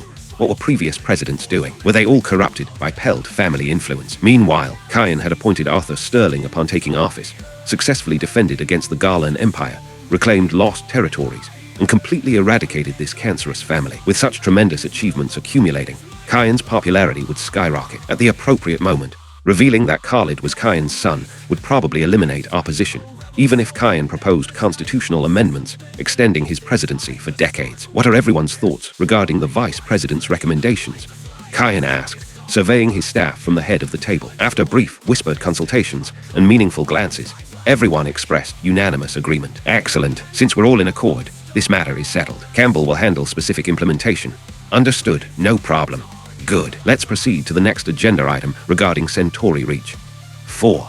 22 light-years away, the first fleet operated with extraordinary intensity. Managing 530 million people required temporary housing, food distribution, medical assistance, and countless other urgent needs. Fortunately, Centauri Reach Prime and its orbital fortress contained substantial food reserves. Even with unrestricted consumption, 500 million people could survive 1 or 2 years without supply problems. Additionally, President Zara had promised rapid Bull-class supply ship deployment, carrying essential personnel and materials. Despite eliminating survival crises, work remained overwhelming, especially medical services, which had reached breaking points. So many people had endured 16 years of brutal treatment, suffering various ailments, with numerous missing limbs or other disabilities. Carriers transported resource world populations to Centauri Reach Prime in continuous waves, the system's only habitable planet, where Garland Empire forces had constructed residential facilities. While these structures contradicted human architectural preferences, they provided basic shelter from environmental hazards and served adequately for temporary accommodation. However, transportation proved extremely challenging. Each carrier, after clearing all match,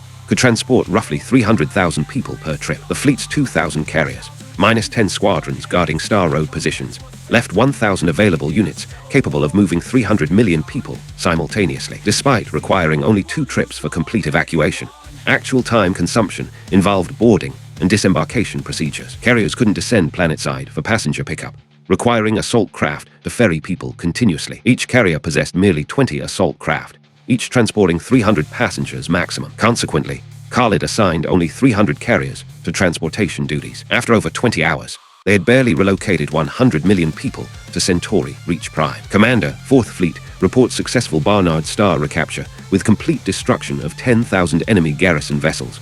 Expected outcome. With our current capabilities, we shouldn't encounter problems unless facing Garland Empire legions numbering hundreds of thousands. Connect me with General Sterling. Acknowledged. Communication established. General Sterling, what's your situation? Well, destroying Garland garrison forces required minimal effort, but we've discovered over 200 million human survivors being used as forced laborers. We're conducting full-scale rescue operations. How are things on your end?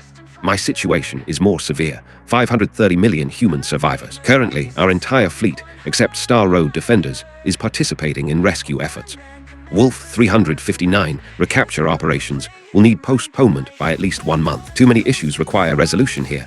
No, General. I contacted you specifically to propose immediate Wolf 359 departure. Consider Centauri Reach. Before our arrival, tens of thousands died daily from overwork or starvation. Every day we delay means massive human casualties at Wolf 359. We cannot afford delays. Humanity cannot afford delays. What do you propose? My plan. We each leave 10,000 warships for rescue and resettlement operations while awaiting headquarters supplies and personnel. Simultaneously, we each lead 10,000 warships directly to Wolf 359. Agreed. Let's calculate respective distances to Wolf 359, coordinate timing for simultaneous arrival. Perfect. That's our plan. 10 hours later, 1st through 10th squadrons had assembled in empty space. Distribute coordinates to all vessels. Fleet-wide warp drive activation. Commander, coordinate distribution complete. Fleet warp drives activated and ready for departure. Jump. Chapter 072. Wolf 359 Complacency, as Khalid and Arthur Sterling led their fleets toward Wolf 359 through warp space. Events unfolded 40 light-years distant in the Garland system. Planet Garland, Imperial Capital Palace. Uncle Ross, what's the current situation with humanity? Emperor Ronan Garland inquired with imperial authority. Your Majesty, General Barak hasn't transmitted any communications for over a year. I fear the worst. Prime Minister Ross Garland found General Barak's prolonged silence deeply troubling. Over a year without any intelligence reports represented highly abnormal circumstances. Ross understood General Barak's character intimately. A dedicated professional soldier with unwavering imperial loyalty. Even when receiving suicidal orders, Barak would execute them without hesitation. Such extended silence suggested catastrophic possibilities. General Barak's entire fleet might have been annihilated within the solar system. If true, Centauri Reach, Barnard Star, and Wolf 359 faced immediate danger. Ross doubted the scattered fleets stationed throughout those systems could withstand human assault forces. Wolf 359 represented the only star system within human Garland Empire territory possessing star road connections. Should humanity recapture Wolf 359 and establish defensive positions, the Empire would face complete strategic reset regarding human extermination. I don't care what happened to General Barak. He was expendable anyway. I want to know when humanity will be completely destroyed. Ross found Emperor Ronan's dismissive attitude incomprehensible. Having ordered General Barak's desperate offensive, how could he ignore the outcome? If General Barak had failed, where would additional fleets come from for human campaigns? Even the 4th Guardian Legion required nearly 10 years for deployment. Had supporting Ronan's ascension to power been a mistake? Your Majesty, General Barak's fate represents our most critical concern. His failure could cost us 3 star systems in rapid succession. Then deploy other legions immediately. Your Majesty, the 4th Guardian Legion is already en route, requiring nearly 10 years for arrival. What about our remaining forces? The Empire commands 8 Guardian Legions, plus 4 Border Legions. How can we lack available troops? Your Majesty, we're still fighting the Kabat Empire. Withdrawing the 4th Guardian Legion for human operations represents our absolute limit. The remaining 6 legions cannot be moved, and Border Legions maintain critical frontier positions requiring constant vigilance. Damn it. If the 4th Guardian Legion proves insufficient, negotiate with the Kabat Empire. I'd rather cede several star systems than allow my son's murderers to escape justice. After this declaration, Ronan swept his robes dramatically and stormed from the chamber, leaving Ross alone with complicated emotions. Did I make the wrong choice, supporting Ronan's imperial claim? Ross wondered silently. Several days later, Wolf 359 system space contracted violently as 10,000 warships materialized without warning. Simultaneously, nearby void space compressed again, revealing another 10,000 vessels. Commander, communication from General Sterling. Put him through. Connection established. Khalid, I'll handle Resource World operations and Star Road defensive construction. You eliminate their fleet forces. Agreed. Let's move immediately. After brief coordination, both commanders initiated separate operations. Ira, report enemy fleet positions. Confirmed. Enemy forces are concentrated at Wolf 359C orbital facilities.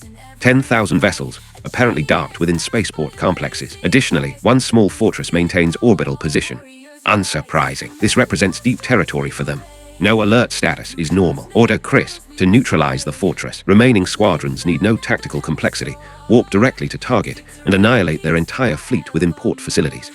Acknowledged. Following mission assignments, Chris executed immediate warp jump, arriving beside the Garland Empire fortress within 3 seconds. Using identical tactics from Centauri Reach, Chris planned warship bombardment of fortress weapon systems before deploying mech forces and assault craft for interior penetration. Meanwhile, Khalid's 9,000 battle cruisers warped directly into Garland Empire spaceport clusters, commencing systematic destruction. Wolf 359 garrison forces displayed extraordinary complacency. Not a single patrol vessel operated, with all warships docked within port facilities. Regarding crew personnel, few maintained proper duty stations, with vast numbers attending various social gatherings and recreational activities. Suddenly, alert sirens wailed throughout every spaceport facility. Tragically, these personnel had grown comfortable over decades of peaceful service, treating the alerts as unexpected drill exercises and responding with leisurely, unhurried movements. Only when countless energy bombardments struck, destroying vessels one after another within port facilities, while explosions erupted throughout spaceport infrastructure, did they realize this wasn't a drill. Unfortunately, recognition came too late. 10,000 warships sat motionless like stationary targets, completely eliminated within 5 minutes. After warship destruction, mech forces took center stage. These spaceport facilities required preservation rather than total destruction. The Federation could utilize them effectively in the near term. Consequently, mech units and assault teams represented the most appropriate forces for current operations. Massive mech formations penetrated spaceport entrances, while Garland personnel, lacking heavy weaponry, found light arms completely ineffective against armored targets. Port-based soldiers were quickly eliminated. Subsequently, numerous assault craft flew directly into facilities, each carrying 300 fully armed human assault troops. Mechs advanced with assault teams following, rapidly breaching spaceport command centers and securing control. 40 minutes after Mech and assault team deployment, all spaceports had been captured. Only scattered Garland remnants, hiding throughout facility complexes, remained for elimination. At this point, Chris transmitted mission completion. The orbital fortress had been captured, though this time no enemy commander was taken alive due to suicide. After securing the fortress and all spaceport facilities, Khalid contacted Arthur Sterling. General Sterling, mission accomplished. All garrison forces eliminated, orbital fortress and spaceports under our control. That quickly. Absolutely. You might not believe this. Their 10,000 warships were completely docked within port facilities, without a single patrol vessel active. Throughout the entire engagement, not one enemy ship even attempted to launch. Khalid smiled ruefully at the situation. Even considering them as enemies, he felt an urge to cover his face in embarrassment. Despite being 2 star systems from frontline positions, such complacency seems incredible. Exactly. How are things on your end, General? I'm finishing operations here. Send all your assault craft to assist. I need to transport everyone to the fortress and spaceports you've captured for temporary accommodation. Initial estimates suggest over 300 million people. I'll arrange immediate deployment. Chapter 073. The Federation's 5-year plan. 1 week had passed since the Battle of Wolf 359, and humanity, suppressed for decades, could finally breathe freely once more. Wolf 359 held extraordinary strategic importance for humanity. The solar system occupied the outer rim of the Orion Arm, essentially representing a remote backwater region of the galaxy. Whether departing the solar system or launching external assaults against it, Wolf 359 remained an unavoidable strategic choke point. Therefore, as long as Wolf 359 remained under human control, Centauri Reach, Barnard Star, and the solar system itself would remain secure from rear threats. Of course, if facing level 4 civilizations or higher possessing warp drive technology, such calculations became irrelevant. However, Khalid knew that throughout the entire Orion Arm, only one level 4 civilization existed, located 20,000 light-years from the solar system. Such an advanced species would have zero interest in this galactic backwater. Naturally, even without existing conflicts, eventual confrontation was inevitable, unless humanity intended permanent confinement within these 4 star systems. Originally, the solar system's asteroid belt resources had been extensively mined over recent decades, with most valuable materials already extracted. Fortunately, expelling the Garland Empire from the solar system enabled human access to Kuiper belt resources. Now, additionally, Centauri Reach, Barnard Star, and Wolf 359 provided abundant resource acquisition opportunities, ensuring Federation shipbuilding programs had sufficient material guarantees. Consequently, the Presidential Palace convened an emergency session, ultimately reaching 4 crucial decisions regarding the next 5 years. First, the 1st and 4th Fleets would jointly maintain Wolf 359 Star Road defensive lines. Second, comprehensive development of Centauri Reach, Barnard Star, and Wolf 359, including habitable world infrastructure, uninhabitable planet terraforming, and resource world exploitation. Third, massive Federation fleet expansion and reconstruction of 2nd and 3rd Fleet organizations. Fourth, Federation-wide distribution of genetic enhancement serums and neural development treatments to cultivate additional scientists, promoting explosive technological advancement. Simply stated, 1st and 4th Fleets would hold Wolf 359 Star Road passages, while the Federation pursued total development and military expansion. The 4th point represented the most critical element. While Khalid had acquired several level 4 civilization technologies through the system, the technological tree remained severely imbalanced. Beyond warp drives, energy shields, and fusion power, Federation technology remained at early level 3 civilization stages, while the Garland Empire operated at mid-level 3 standards. Even the Federation's most powerful warships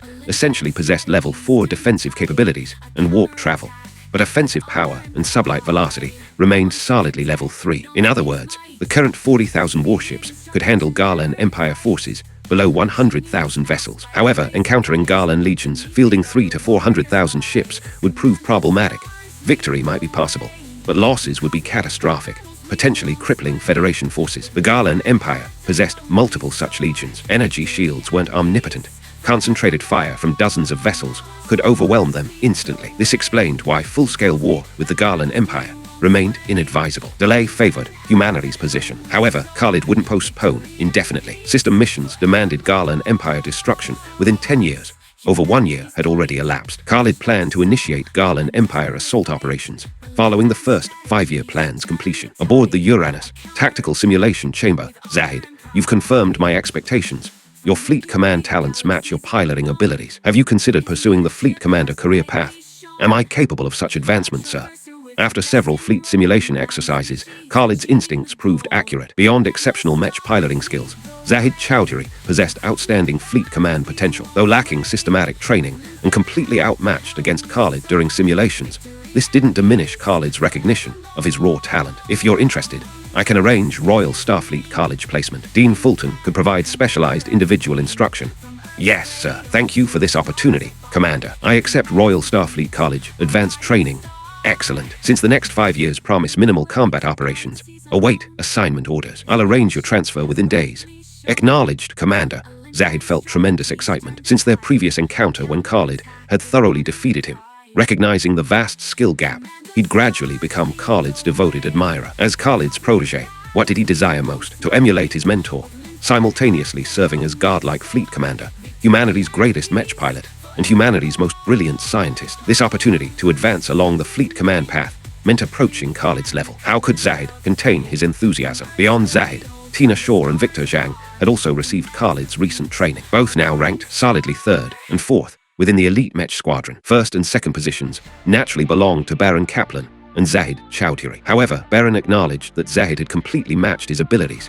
Within months, Zahid would undoubtedly become the squadron's strongest pilot. Emma Campbell currently commanded 1st Squadron's 4th Division. Under Khalid's special instructions, Chris Rhodes provided Emma exceptional attention, frequently sharing fleet command experience and tactical knowledge. Chris had informed Khalid that Emma represented the 2nd most talented fleet commander he'd encountered, 1st place naturally belonging to Khalid himself. Why not Arthur Sterling? According to Chris, regarding pure natural talent, both Khalid and Emma significantly exceeded Arthur's innate abilities. Emma was merely 21 years old. After several more years plus additional combat experience, she would absolutely become the younger generation's strongest fleet commander, excluding Khalid, of course. Chris had even proposed assigning Emma squadron command, arguing that leading only a single division represented severe underutilization of her capabilities. However, Khalid temporarily declined this suggestion. Emma held only major rank. Commanding a division already represented promotion beyond her grade, acceptable solely due to Khalid's presence preventing objections. Elevating Emma to squadron command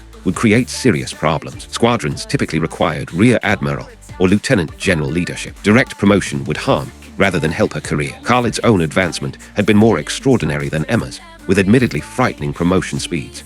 But every advancement was earned through genuine combat achievements, eliminating criticism. Emma's situation differed entirely. While Khalid acknowledged her exceptional command talents, she currently lacked significant battle honors. Chris immediately recognized his oversight.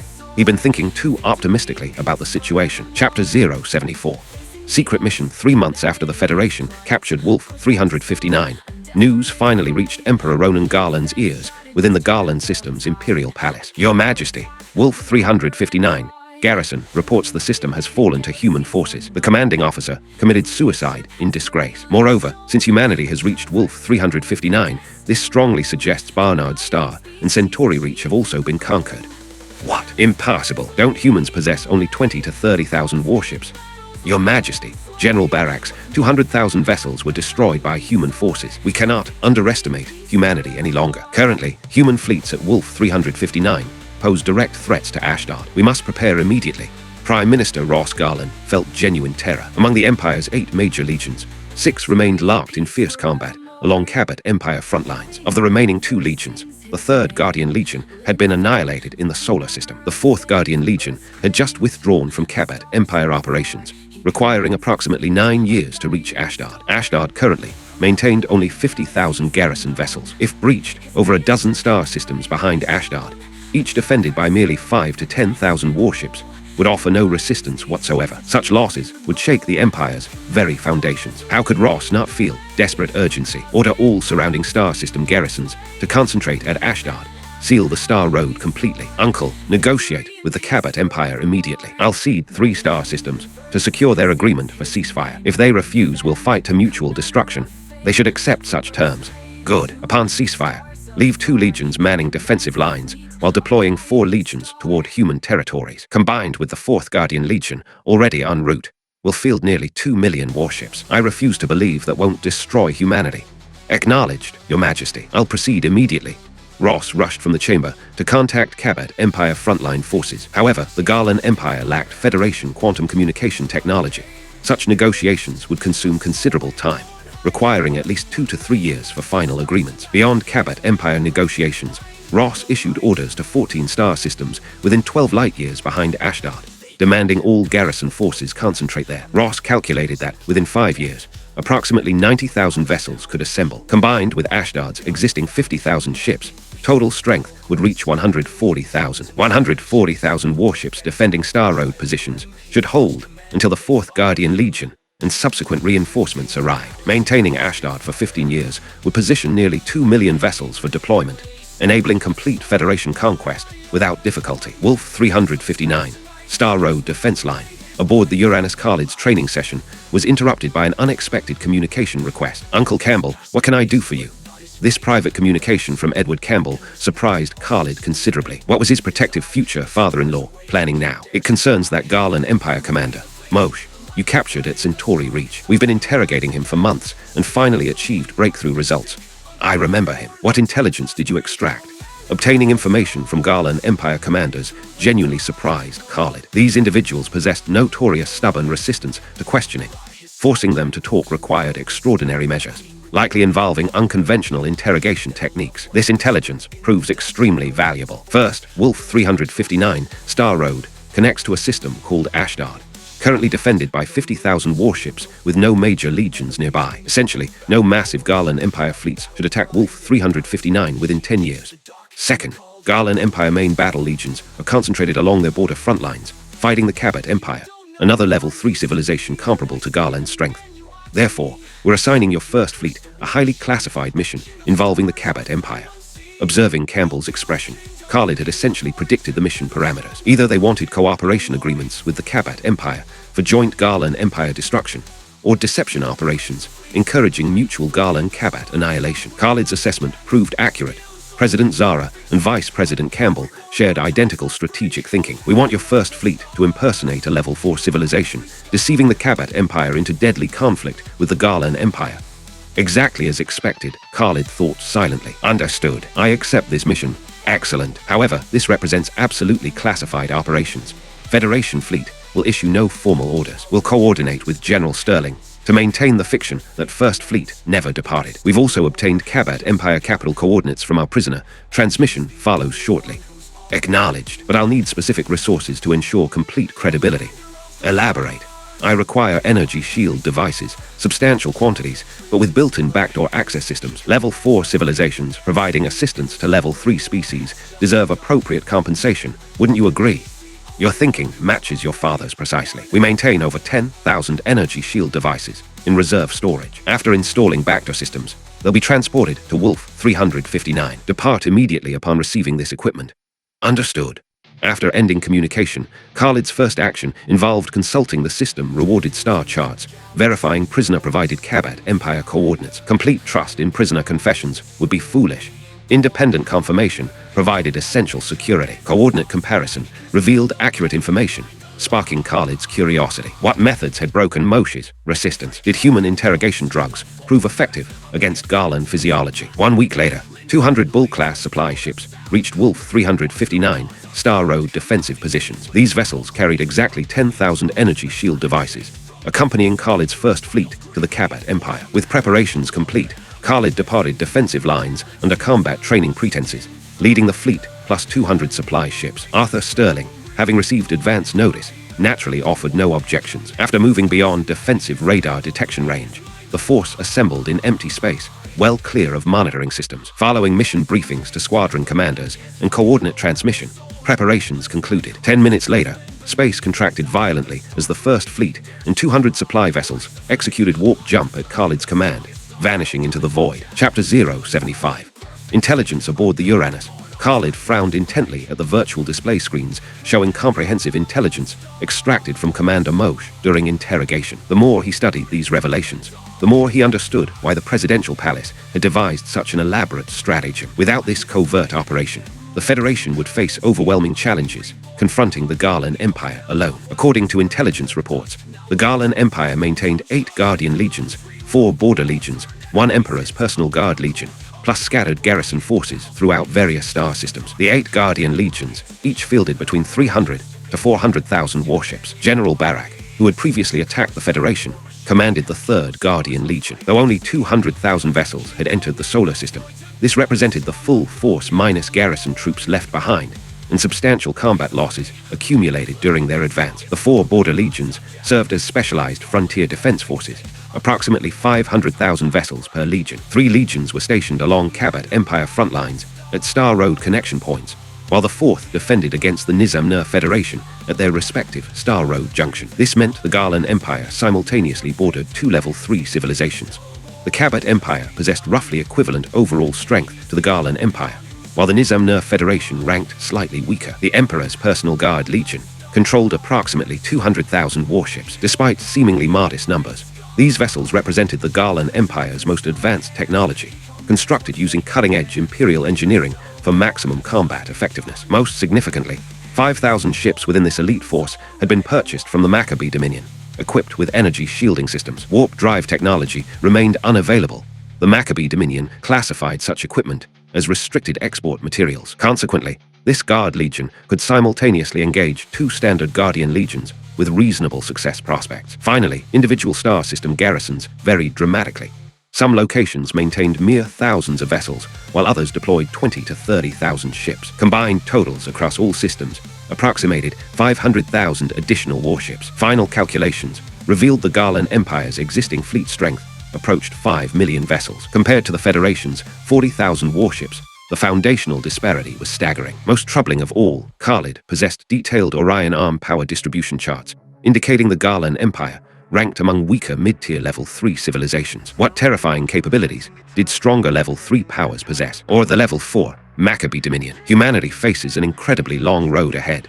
The burden remains immense.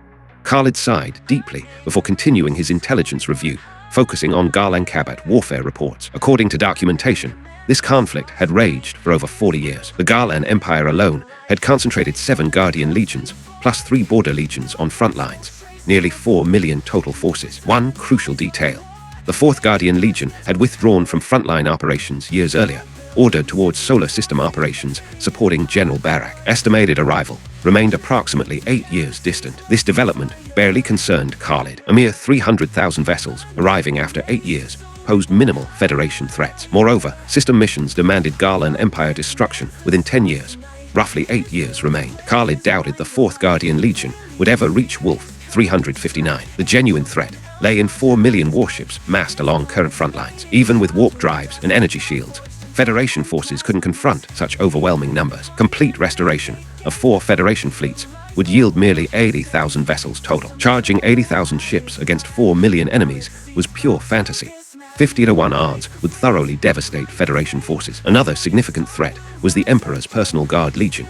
200,000 advanced warships, particularly the 5,000 Maccabee Dominion vessels, would inflict catastrophic Federation casualties. These 5,000 ships, lacking only warp drives, represented genuine Level 4 civilization technology, equal energy shielding to Federation vessels, superior weapon systems, and sublight velocities. Direct confrontation would see these 5,000 ships matching 10,000 Federation Snow Leopard-class battlecruisers without exaggeration. Combined with nearly 200,000 additional advanced vessels, the Federation faced formidable opposition. Furthermore, this intelligence originated from a minor squadron commander. Such low-ranking positions couldn't possibly access complete Garland Empire military capabilities. Unknown additional reserves and fleets likely existed. Therefore, analyzing this intelligence clarified why the Presidential Palace had authorized such missions, while generously providing 10,000 energy shield devices. Simply stated, let the Kabat Empire handle difficult opponents while disrupting force balance through shield technology transfers, enabling effective Garland fleet destruction. Similarly, though 10,000 energy shields would grant the Kabat Empire significant advantages, completely defeating Garland forces would still require substantial Kabat casualties. Naturally, the Federation desired exactly such outcomes. President Zara had no intention of conquering the Garland Empire, only to immediately face an equally powerful Kabat Empire. After reviewing all intelligence materials, Khalid stood gazing through viewports at streaming light, shaking his head with another weary sigh. 49 days travel time. Warp drive efficiency remains inadequate. Professor Zand needs to accelerate second-generation research immediately. True galactic mobility required at least 5,000 times light speed capability. Khalid believed 10,000 times light speed represented reasonable standards. Had the system possessed voice capabilities, it would have bluntly informed Khalid Your expectations are excessive. Level 5, civilizations. Barely achieve 1,000 times light speed. True 10,000-fold velocities require level 7 civilizations mastering hyperspace engines. Days passed steadily, though Khalid found the journey less tedious than initially anticipated. Quite pleasant, actually. Regular simulation training sessions with Victor Zhang, Tina Shaw, and Baron Kaplan. Occasional moments teasing Ira Sterling, plus various personal training regimens filled his schedule completely. Before he realized it, 49 days had elapsed entirely. During one afternoon's virtual training session in his quarters, Khalid completed a simulation exercise and opened his eyes to find his communication device chiming. Seeing Ira's identification, he answered immediately. "Commander, we'll reach target coordinates within 1 hour. Excellent. I'll report to the bridge immediately." Chapter 076. Just 20 days, the Al-Zura system, located 79 light-years from Wolf 359, served as the Kabat Empire's imperial capital. This stellar domain contained one naturally habitable world, 3 terraformed planets, plus 15 resource-rich worlds. Despite possessing fewer naturally habitable planets and resource worlds than the Garland system, planet Al-Zura commanded attention through sheer scale. A massive sphere stretching 100,000 kilometers in diameter. Like the Garland Empire, the Kabat Empire had concentrated 70% of its main battle fleets along contested front lines, where fierce combat had reached white-hot intensity between both civilizations. The capital Al-Zura system maintained defensive duties, with a single fleet of approximately 300,000 warships. Orbiting Al-Zura itself stood a colossal fortress housing Kabat Empire Space Fleet headquarters. However, piercing alarm sirens now echoed throughout the massive installation. "What's our situation?" Grand Commander Hamid Al-Jamal strode rapidly into the command center, his voice cutting through the chaos. "Grand Commander Hamid, an unidentified fleet has materialized 0.2 astronomical units away, approximately 20,000 vessels. What are our outer system patrols doing? Enemy forces have penetrated our capital region without any warning whatsoever. Have you conducted comparative analysis? Can we identify their civilization?" "Grand Commander, we've completed data comparison. These warship designs match no known civilization patterns in our databases. Order the Imperial Guard Legion to battle readiness. Deploy the Capital Defense Fleet for initial interception." "Acknowledged, Grand Commander." Imperial Guard Legion vessels streamed from fortress docking bays, forming defensive battle lines nearby. Simultaneously, the 30,000-strong Capital Defense Fleet surged toward the mysterious intruders to execute interception orders. "Unidentified fleet formation. Halt immediately and state your intentions or face destruction as hostile invaders." Hamid was neither foolish nor reckless. Any force capable of penetrating over a dozen outer systems, undetected, possessed extraordinary capabilities. Most critically, the Empire maintained defensive lines at every Star Road terminus. Reaching this location completely unobserved suggested only one possibility. If his suspicions proved correct, these visitors represented level 4 civilization technology. Therefore, Hamid exercised extreme caution. His hypothesis demanded careful handling. Rather than immediate attack orders, he transmitted warning messages first. "Grand Commander, incoming transmission from the unknown fleet. Read it immediately." Message states, "This is the level 4 Human Federation. Summon your Emperor for communication."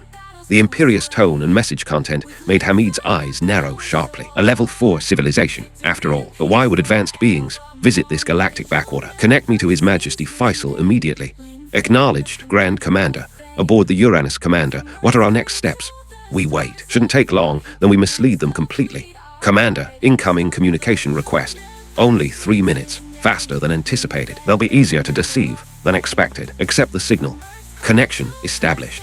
Virtual projection systems activated throughout the bridge, materializing the Kabat Empire Emperor's distinctive form. Khalid felt genuinely surprised, observing his counterpart's appearance. The Emperor resembled living stone, similar to characters from old superhero films he'd watched in his previous life. "I am Emperor Faisal of the Kabat Empire. May I inquire about your identity?"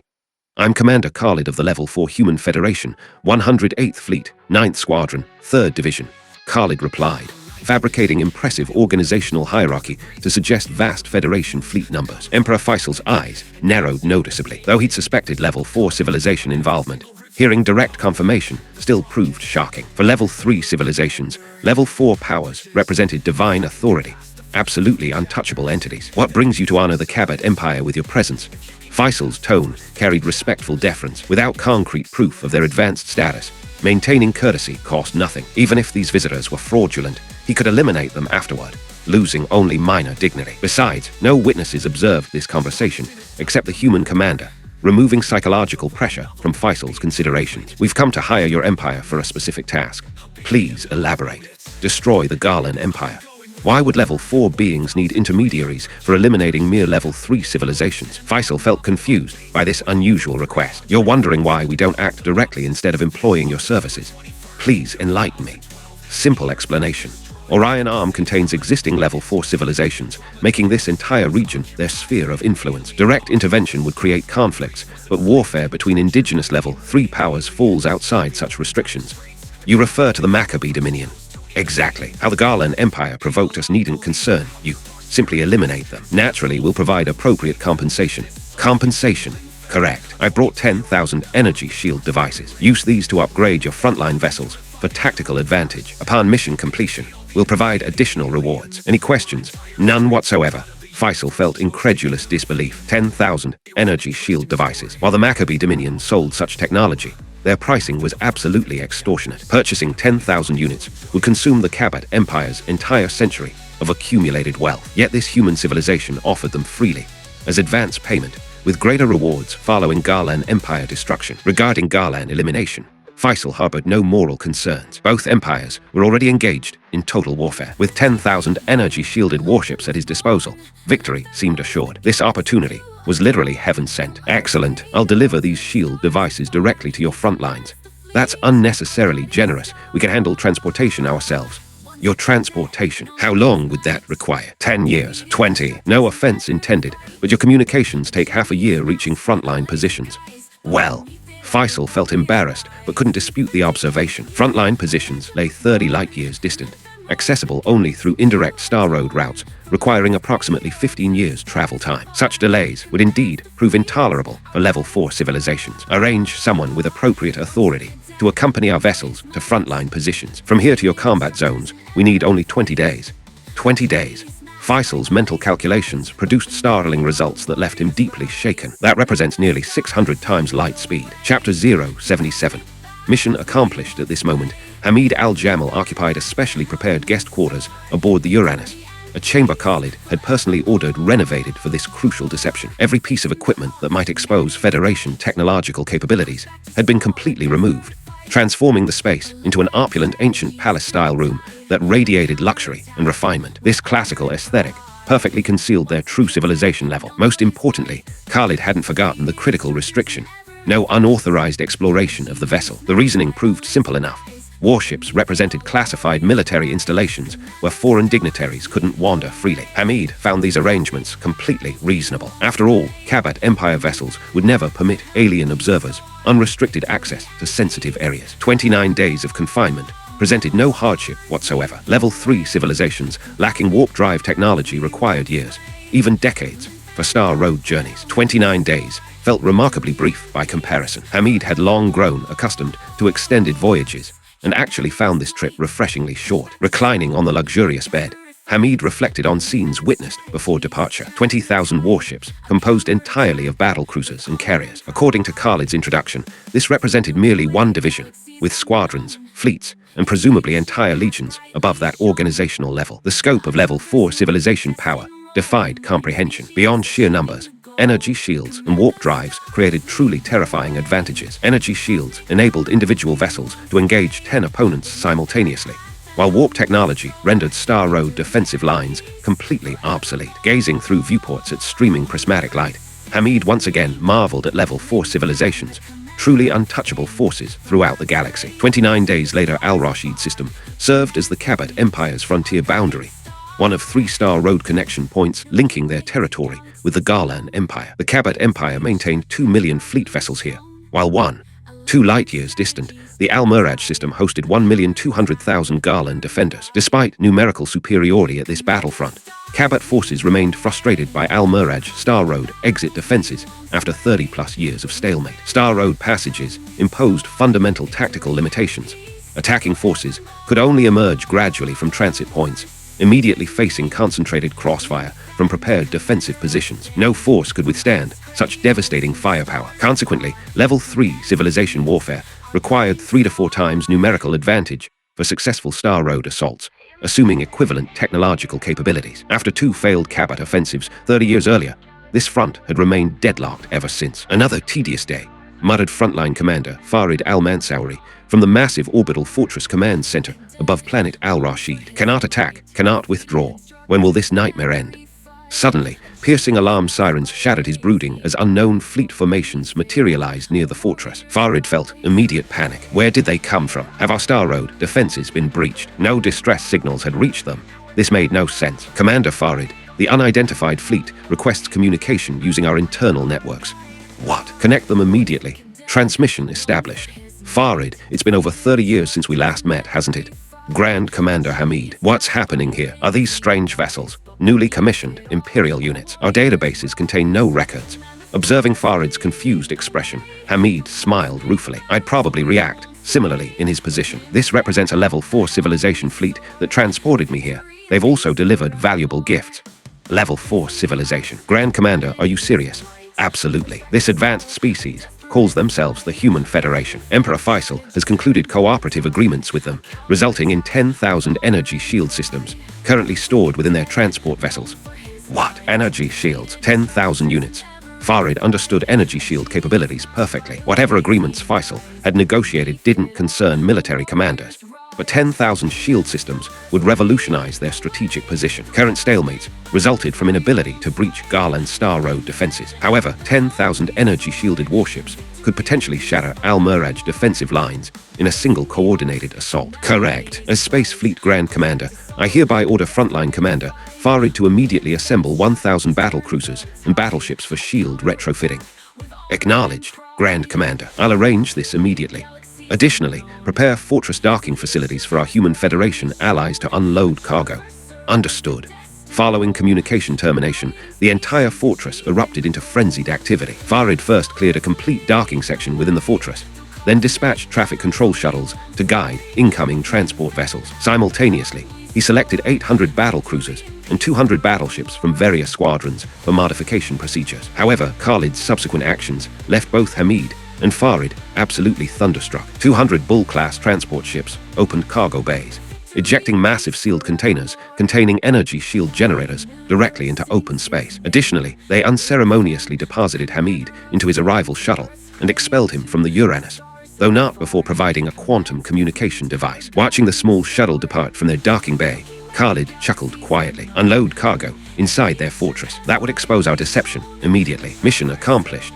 Khalid activated warp drives and jumped toward Wolf 359, leaving 10,000 enormous floating containers plus 2 stunned Cabot commanders behind. Are all level 4 civilization representatives this? Capricious. Several minutes passed before both men remembered they needed to recover those 10,000 precious cargo containers. 3 months later, 1,000 warships completed shield retrofitting. 800 battle cruisers and 200 battleships. Testing revealed energy shields could withstand approximately 7 main battery strikes before failure. Limitations primarily caused by inadequate power generation, since the Cabot Empire hadn't mastered fusion technology. Nevertheless, 7-hit protection provided more than sufficient advantage for Farid to capture Al-Miraj. Chapter 078. The Cabot Empire strikes outside the Al-Miraj Star Road entrance within the Al-Rashid system.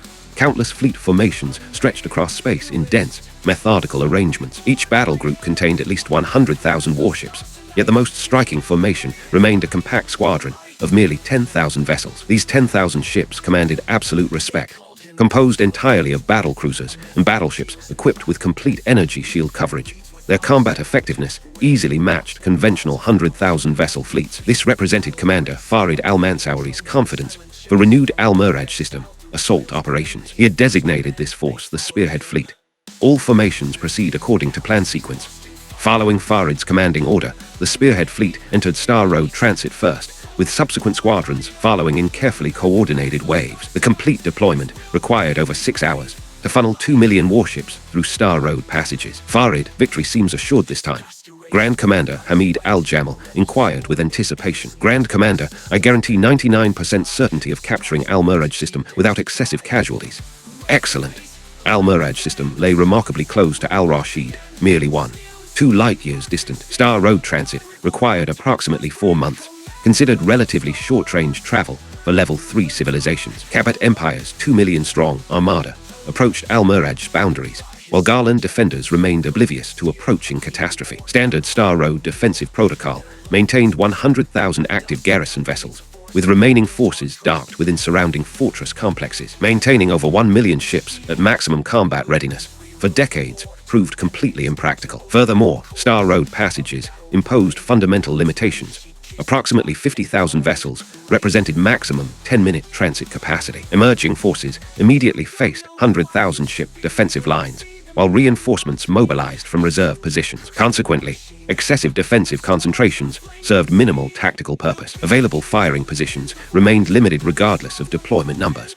Star Road apertures accommodated only hundreds of simultaneous transits, with 100,000 defenders already saturating optimal defensive arrangements. Previous Kabat assaults 30 years earlier had been terminated due to catastrophic casualties. Post-battle analysis revealed horrific 1:12 casualty ratios, demonstrating overwhelming defensive advantages, particularly given the exceptionally narrow Al-Miraj al-Rashid Star Road passage, which further magnified defender benefits. As Garland Empire garrison forces anticipated another routine day, piercing alarm sirens suddenly echoed throughout every warship and spaceport across the entire system. The Kabat Empire had resumed offensive operations after 32 years. Massive warship formations began streaming continuously from Star Road exits. To the Garland defensive commander's astonishment, these vanguard vessels consisted entirely of battleships and battle cruisers. The Garland frontline commander frowned deeply at this development. Had Kabat concentrated capital ships as spearhead forces to rapidly breach defensive lines, such tactics seemed tactically unsound. Even concentrated capital vessels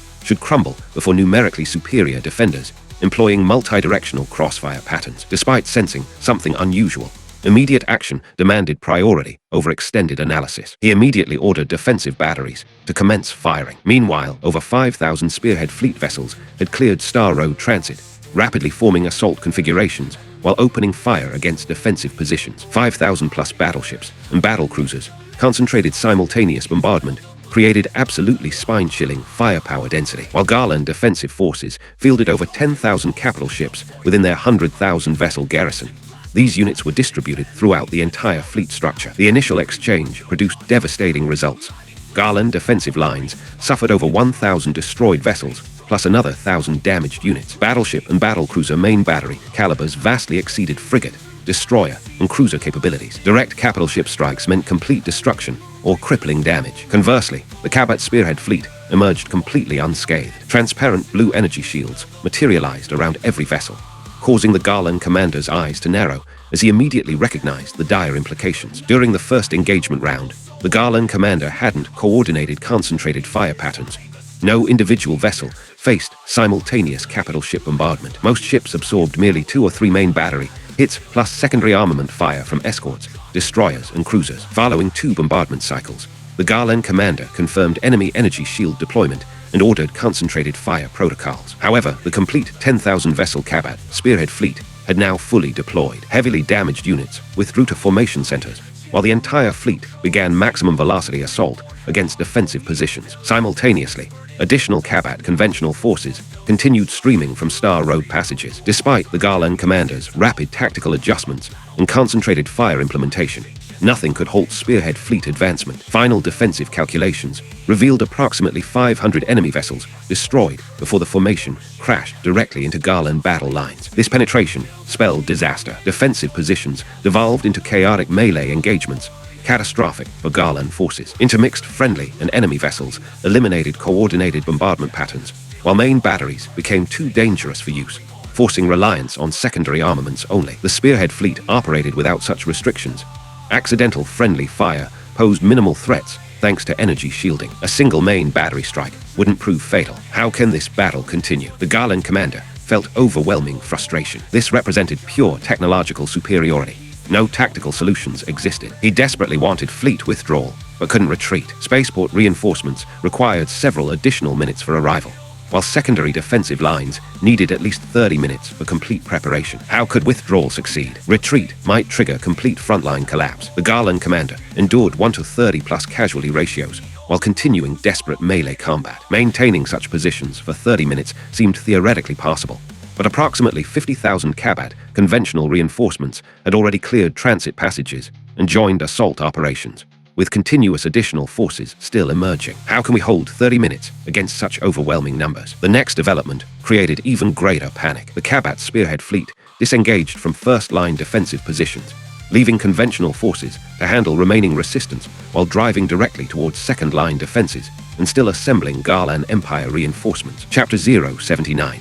Almiraj falls. The Kabat Empire's assault had raged for over 30 minutes. The spearhead fleet had penetrated Garlan Empire's secondary defensive lines before they could properly form, while follow-up forces had deployed over 150,000 additional warships from Star Road Transit during this crucial half-hour period. Garlan Empire Star Road defenses, already shattered by spearhead fleet impacts, collapsed completely under sustained Kabat conventional fleet pressure. As time progressed and both sides committed full strength, 3 hours after combat initiation, total engaged vessel numbers around the second defensive perimeter approached 1.75 million warships. Garlan Empire forces numbered approximately 950,000 vessels without reinforcement capabilities, having already lost 250,000 ships during these 3 critical hours. Kabat Empire fielded roughly 800,000 vessels within the combat zone, sustaining approximately 150,000 casualties thus far. Most significantly, over 1 million additional Kabat warships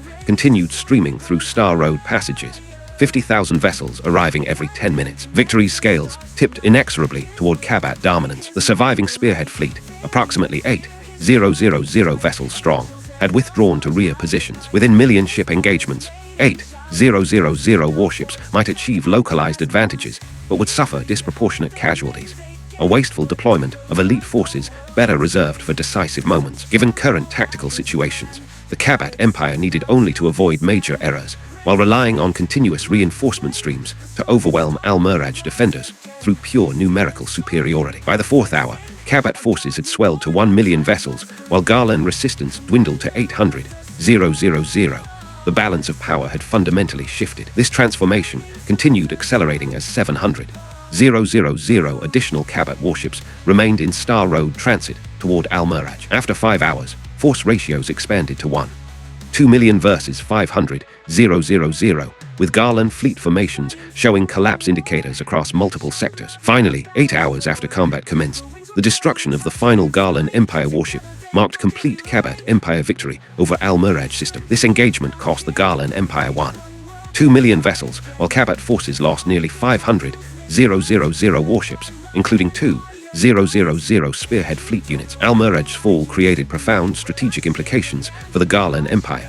This system served as a crucial multi-directional hub, connecting not only Al-Rashid, but 3 additional star systems, including Al-Karak and Ar-Riyad, where 2 other frontier nodes operated. This meant Kabat Empire forces could simultaneously threaten both Al-Karak and Ar-Riyad from Almiraj, while coordinating with forces from the other 2 nodes for devastating pincer attacks. More aggressively, they could dispatch million-ship armadas directly into Garlan Empire rear territories, currently almost completely undefended, except for the Imperial Capital region. However, significant risks accompanied such bold strategies. Al-Karak and Ar-Riyad combined fielded over 3 million vessels, potentially abandoning both systems to withdraw and encircle any Kabat forces penetrating Garlan rear areas. Should Almiraj's million-plus Kabat fleet face encirclement and destruction, force balance might return to pre-battle conditions. Therefore, after extensive discussions, Farid al-Mansouri and Hamid al-Jamal decided to deploy 300,000 ships for direct Garlan Empire rear area disruption operations. The remaining 1.2 million vessels would fortify Almiraj while threatening Al-Karak and Ar-Riyad, coordinating pincer operations with the other 2 frontier forces when necessary. Wolf 359 system. Hamid had transmitted battle reports through Khalid's quantum communication device. The Kabat Empire performed admirably, eliminating 1.2 million Garlan vessels while capturing a strategic stronghold. Aboard the Uranus, Arthur Sterling's holographic image stood before Khalid as both commanders analyzed Hamid's transmitted intelligence reports. Khalid nodded approvingly at Kabat Empire achievements. Quite satisfactory results. Indeed, capturing Almiraj places adjacent Al-Karak and Ar-Riyad in untenable positions. Instead of defending single transit points, they must now divide forces to guard dual approaches.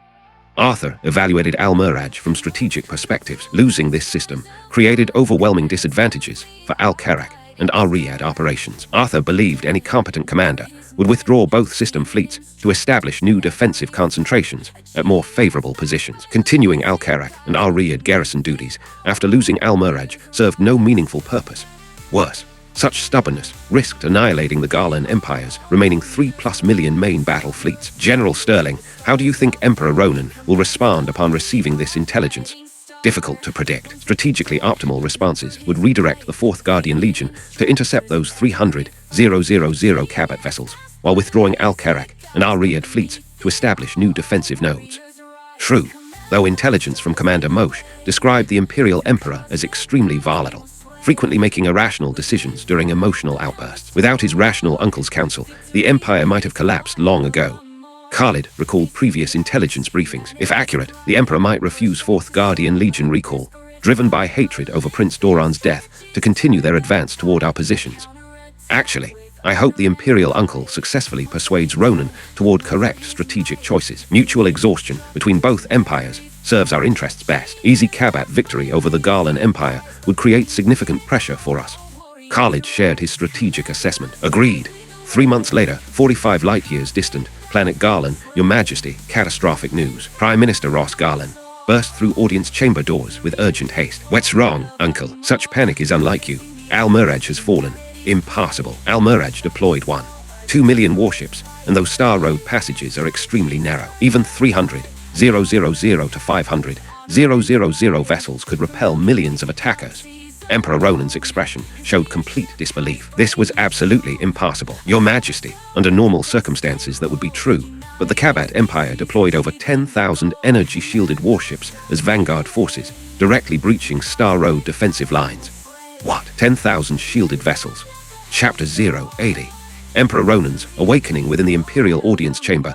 Emperor Ronan Garland stared at Prime Minister Ross with profound disbelief etched across his features. Uncle, are you absolutely certain this intelligence is accurate? 10,000 vessels? Yes, Your Majesty. Frontline commanders confirmed these numbers precisely. Upon receiving Ross's confirmation, Ronan fell into deep contemplation. Logically, if the Kabat Empire had purchased Maccabee Dominion warships, he should have received advance intelligence. After all, Maccabee Dominion export vessels lacked warp drive systems. Transporting such ships to Kabat territory required passage through Garland Empire space. Yet no reports had reached Imperial intelligence networks. This defied conventional logic. But if not Maccabee technology, then whose? Uncle, do our frontline forces possess detailed analyses of these new Kabat vessels? Indeed, Your Majesty. Commanders report standard Kabat Empire warship designs, but equipped with energy shields displaying pale blue coloration. Still, Kabat vessels. Wait, did you say pale blue shielding? Correct. Is something significant about that detail? Ronan again retreated into silent reflection, ignoring Ross's inquiry. Pale blue. This absolutely cannot be Maccabee technology. When the Empire had previously purchased 5,000 Maccabee vessels, Ronan had specifically inquired whether all level 4 civilization shields displayed red coloration. He recalled the Maccabee trade official's response with crystal clarity. Not necessarily. Energy shield technology represents sophisticated energy manipulation techniques. Different civilizations develop varying technological approaches, producing shields of different colors depending on underlying methodologies. Recalling that conversation, Ronan felt increasingly certain Kabat Empire energy shield devices definitely hadn't originated from Maccabee Dominion sources. Uncle, there's something you don't understand. Different level 4 civilizations can produce energy shields of varying colors, while Maccabee Dominion shields display red coloration. Your Majesty, are you suggesting Kabat forces have established procurement channels with alternative level 4 powers? Exactly. Highly probable. Your Majesty, regardless of shield origins, we must immediately recall the 4th Guardian Legion. Otherwise, if Kabat Empire deploys merely 200,000 to 300,000 vessels from Al-Miraj, they could devastate our entire rear territories. This represented Ross's urgent motivation for today's audience. He refused to believe Kabat strategists hadn't recognized such obvious opportunities. Without 4th Guardian Legion recall, Kabat forces deploying 200,000-300,000 vessels could sweep across vast Imperial territories. Except for the capital region surrounding the Garland system, every star system would become helpless prey awaiting slaughter. The 4th Guardian Legion? Absolutely not. They're executing Prince Doran's vengeance mission. I will not reassign them. Your Majesty, without redeployment, Kabat Empire forces need only deploy 200,000-300,000 vessels from Al-Miraj to devastate most of our territory. Should they commit their complete fleet strength, even the Imperial Guard cannot withstand 5 million attacking warships. Then deploy the Imperial Guard Legion. The 4th Fleet continues their original mission. Impossible, Your Majesty. The Imperial Guard absolutely cannot leave the Garland system. The consequences would prove catastrophic. Sire, numerous opposition factions remain uneliminated throughout the Empire. Imperial Guard departure would certainly trigger coordinated uprisings. Observing Ronan's stubborn resistance, Ross felt mounting desperation. He'd never anticipated such obsessive focus on humanity, even when Imperial survival hung in the balance. Nevertheless, he had to convince Ronan. Otherwise, the Empire might face destruction over a single fleet redeployment decision. Your Majesty, preserving the Empire takes priority. If our civilization falls, what does avenging Prince Doran accomplish? Uncle! Ronan's anger flared. Ross had repeatedly contradicted Imperial will. Did calling him uncle mean he could overstep proper boundaries? Your Majesty, even if you order my execution today, I must speak truth. Prince Doran and Imperial survival are not equivalent concerns. When our civilization faces extinction, everything else must yield precedence. You must control these immature emotional outbursts, or the Empire has no future. We might face Kabat Empire destruction before eliminating humanity. I've said everything necessary, Your Majesty. If you consider my words treasonous, execute me directly. At least I fulfilled my duties and honored your father's memory. Ronan's eyes widened with shock as he stared at Ross in amazement. Throughout his memory, though Ross served as Imperial uncle, he'd always maintained proper ministerial conduct without overstepping protocols. Yet now he was shouting directly at the Emperor within the audience chamber. Had his judgment truly been so flawed? Actually, Ronan possessed considerable intelligence.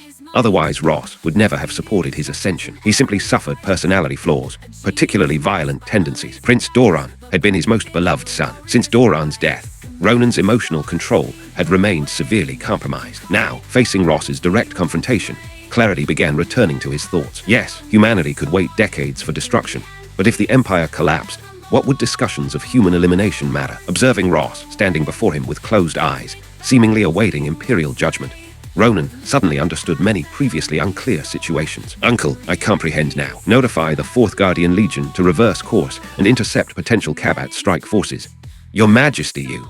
Say nothing more. I've achieved clarity. Humanity can face destruction in several decades. Preserving our empire takes immediate priority.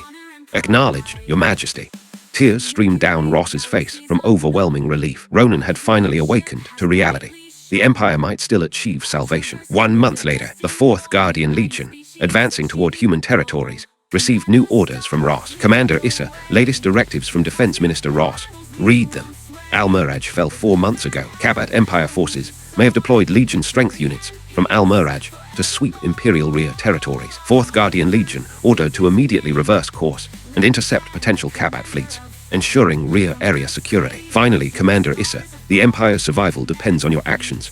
What? Al-Muraj has fallen. What were those incompetent fools doing? Commander, Minister Ross included detailed battle reports, classified at highest security levels. Intelligence has been transmitted to your personal terminal. Indeed. Let me review this immediately. Commander Issa felt puzzled. Why would battle reports require maximum security classification? After opening the files and reading comprehensive details, his composed demeanor shattered completely, replaced by profound shock. Now he understood why these reports demanded absolute secrecy. 10,000 energy-shielded warships. Public revelation would devastate military morale. Order the fleet, upon reaching Star Road exit coordinates, reverse course immediately toward Horton Usu. Acknowledged. Chapter 081. The Battle of Ar-Riyadh, Part 1. The war between the Kabat Empire and Garlan Empire had reached white-hot intensity. After capturing Al-Muraj, Grand Commander Hamid Al-Jamal's confidence soared dramatically, leading him to swiftly formulate assault strategies against both Al-Karak and Ar-Riyadh systems. From the 2 million vessels stationed at Al-Muraj, 200,000 ships would remain to secure the Al-Karak Star Road approach, while the remaining 1 million warships would launch direct assaults on Ar-Riyadh. Simultaneously attacking Ar-Riyadh would be the 2 million Kabat Empire forces already positioned at Al-Rashid in prolonged standoff operations. Combined assault strength reached a terrifying 3 million vessels. Strategic calculations indicated this massive engagement would commence in 2 years. Al-Rashid lay 6 full light years from Ar-Riyadh, requiring 2 years of Star Road transit time. Al-Muraj and Ar-Riyadh were separated by approximately 3 light years. To coordinate attack timing, the Al-Muraj contingent would depart 1 year later. Meanwhile, the Garlan Empire had stationed 3 Guardian Legions plus 1 Border Legion at Ar-Riyadh. 6 million total vessels. Originally, these 6 million warships could have successfully defended against Al-Rashid's 2 million attackers using advantageous Star Road defensive positions. However, Al-Muraj's fall forced Ar-Riyadh's garrison to deploy half their strength guarding the Al-Muraj Star Road terminus. reducing Al-Rashid's defensive line to merely 800,000 vessels. Most critically, both Star Road entry points were separated by 0.2 astronomical units, preventing rapid mutual reinforcement between defensive positions. The 4th Guardian Legion, currently returning from their aborted human campaign, proceeded toward Horton Usu with an estimated 3-year arrival timeline. Horton Usu lay approximately 12 light-years from Al-Miraj, representing an unavoidable strategic choke point for any Kabat advance toward the Garland Empire's capital region. Alternative routes required vast detours around Imperial periphery territories, time-consuming approaches that risked interception by another border legion. Recognizing these tactical realities, Commander Issa had proceeded directly to Horton Usu, planning to await enemy forces like a patient hunter. 2 years later, during Federation Year 64, the Battle of Ar-Riyad finally erupted. First to emerge through Star Road passages into Ar-Riyad territory were Kabat Empire fleets from Al-Miraj. They employed identical tactics used during Al-Miraj's conquest, spearhead fleet formations, executing rapid breakthrough operations, tearing gaps in defensive arrays for follow-up forces to exploit and shatter entire garrison lines. Under normal circumstances, such strategies should prove successful. However, the Garland Empire had learned harsh lessons from Al-Miraj's fall, fully understanding that Kabat forces possessed nearly 10,000 vessels within their elite spearhead fleet. Consequently, Ar-Riyad's defenders focused exceptional attention on this formation. Frontline defensive positions immediately concentrated fire from 200,000 warships. A single coordinated bombardment inflicted over 500 vessel casualties on the spearhead fleet. Kabat Empire forces had anticipated such responses. Hamid's strategic planning actually designated the spearhead fleet as expendable bait, prepared for complete sacrifice if necessary. If they could attract concentrated defensive fire for 10 minutes, follow-up forces could establish secure footholds at Star Road exit points, then overwhelm enemy positions through pure numerical advantage. Unlike the narrow Al-Miraj Al-Rashid passage, this Star Road could accommodate 200,000 vessels within 10 minutes. Despite 800,000 total defenders, simultaneous firing capability remained limited, perhaps 300,000 maximum. Should Kabat Empire forces successfully transit 200,000 warships and establish secure positions, the 800,000 defenders would face inevitable defeat. Enemy vessel attrition rates couldn't match continuous Kabat reinforcement speeds. Therefore, Hamid deployed the spearhead fleet as sacrificial bait to draw concentrated fire. Within Hamid's strategic framework, completely annihilating Ar-Riyad's garrison would reduce total Garland Empire frontier strength to merely 1.8 million vessels at Al-Karak, while Kabat forces would exceed 5 million. Trading the remaining 8,000 spearhead fleet vessels for such overwhelming advantages seemed entirely worthwhile, especially remembering Khalid's promise of greater rewards upon Garland Empire conquest. Ar-Riyad's defenders faced an agonizing tactical dilemma.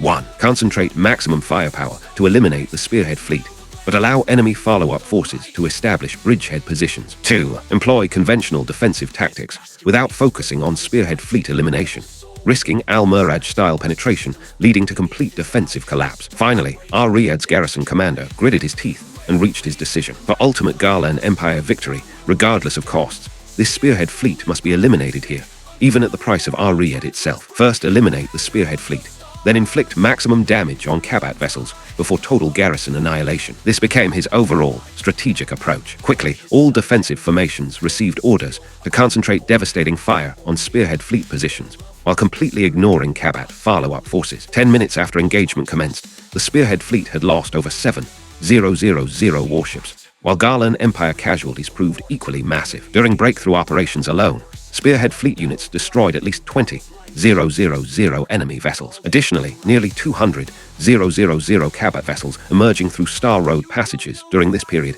hadn't remained passive observers, immediately joining attacks against defensive lines, eliminating at least 50,000 additional Garland ships. As Ar-Riyad's garrison commander had predicted, while spearhead fleet formations were indeed crippled, enemy forces had successfully established secure bridgehead positions with nearly 200,000 vessels now deployed. In the next moment, a true meat grinder operation commenced. Defensive lines ceased concentrated fire against the few hundred surviving spearhead fleet vessels, instead directing area bombardment towards Star Road exit zones. Established Kabat bridgehead forces naturally returned maximum firepower. Across the battlefield, thousands of vessels from both sides were destroyed every minute. When one warship exploded, another immediately advanced to fill the gap. Both forces had entered absolutely total attrition warfare. The crucial difference When this consumption battle began, Kabat Empire forces still possessed 1 million vessels, while Garland Empire defenders numbered barely 700,000. Just as Ariad's garrison commander considered requesting 300,000 reinforcements from Al-Rashid positions, the second Kabat Empire army from Al-Rashid transit routes also arrived at Ariad through Star Road passages. Ariad's garrison commander knew perfectly well that Al-Rashid maintained over 2 million Kabat vessels, though uncertain whether complete enemy strength had arrived. Clearly this moment absolutely prohibited further troop withdrawals to support Al-Miraj Star Road defensive operations. Chapter 082, The Battle of Ariad, Part 2. The battle for Ariad had reached its most devastating climax, with both sides locked in white-hot combat across multiple fronts. On the Al-Miraj Star Road battlefield, Ariad's defenders displayed clear signs of defeat. After 3 grueling hours of continuous engagement, their firepower had diminished to 2/3 of peak capacity. During the battle's height, this defensive line had maintained 300,000 vessels firing simultaneously, supported by hundreds of thousands of reserves ready to replace casualties instantly. Now, from over 700,000 original defenders, fewer than 200,000 remained operational. Multiple sections of the defensive perimeter showed dangerous gaps, where insufficient vessel numbers created weak points in their protective fire coverage. Conversely, Kabat Empire forces retained no fewer than 500,000 combat-effective warships. The casualty ratio, which had maintained near parity for extended periods, began shifting dramatically against Garland defenders. Meanwhile, on the Al-Rashid Star Road front, Kabat forces had finally established their bridgehead after sacrificing over 400,000 vessels. 15,000 warships now formed a consolidated battle line at the Star Road exit point. Though this battlefield had seen Ariad's garrison inflict devastating losses, destroying over 300,000 enemy vessels while losing fewer than 50,000 of their own, achieving nearly 1:9 casualty ratios, their numerical disadvantage remained critical. Only 650,000 defenders held the line, while Kabat Empire forces continued streaming reinforcements.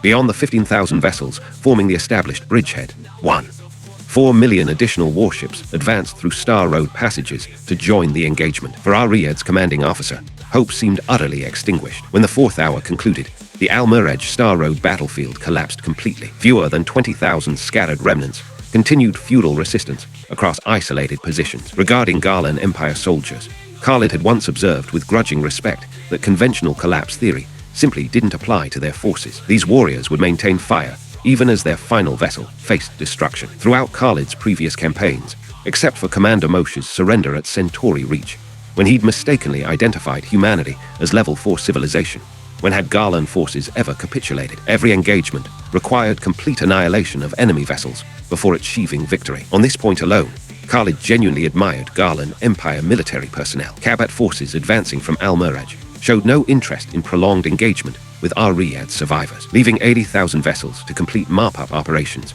400,000 warships surged directly toward the Al-Rashid Star Road battlefield. This development brought even greater despair to Ariad's garrison commander. With only 550,000 remaining vessels, already insufficient for defending against Al-Rashid forces alone, now 400,000 additional enemies approached from the flank. How could this battle possibly continue? He could clearly envision the inevitable conclusion. Across 0.2 astronomical units, Kabat Empire fleets required merely 90 minutes to reach firing range. Then his forces would face devastating crossfire, leading to complete collapse. To prevent this outcome, Ariad's garrison commander issued an audacious order.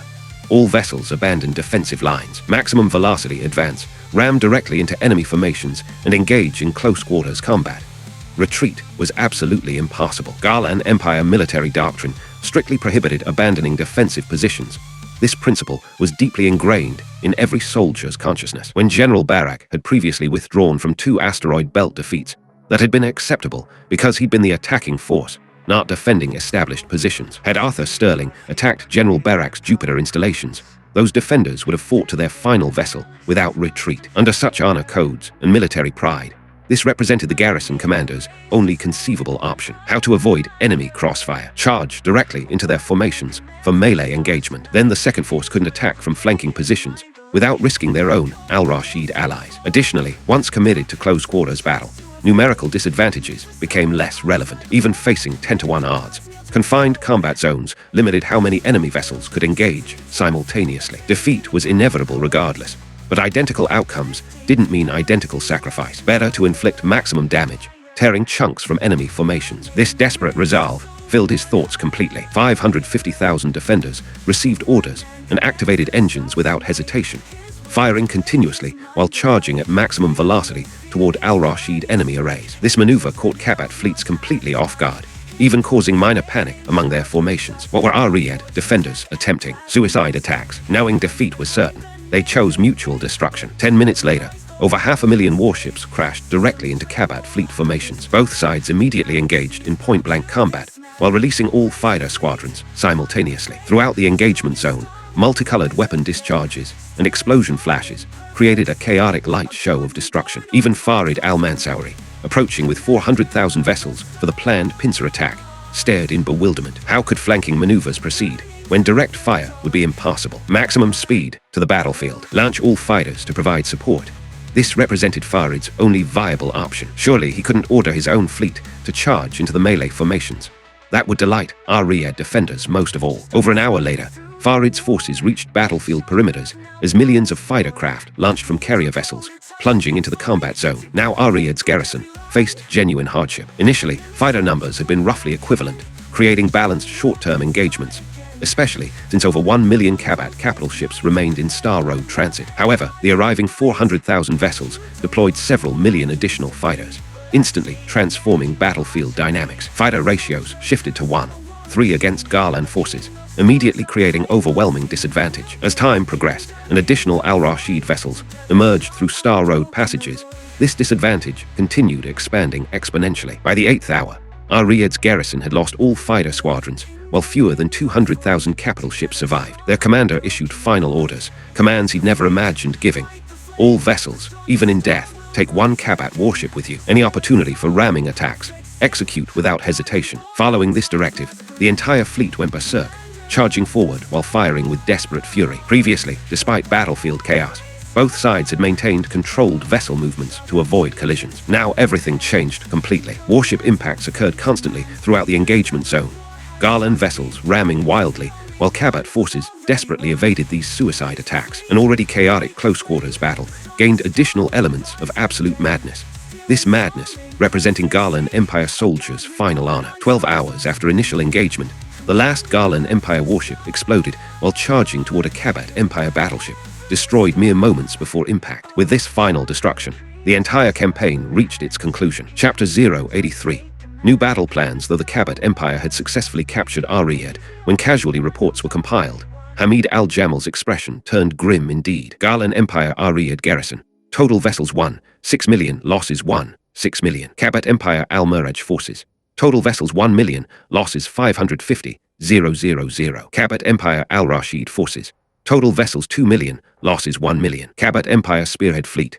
Total vessels 8, 200, losses 7, 800. The Kabat Empire had indeed taken Ar-Riyad, but their casualties nearly matched those of the Garland Empire. Most critically, including Spearhead Fleet losses, Kabat casualties actually exceeded Garland numbers significantly. Current force distributions across combat theaters stood as follows.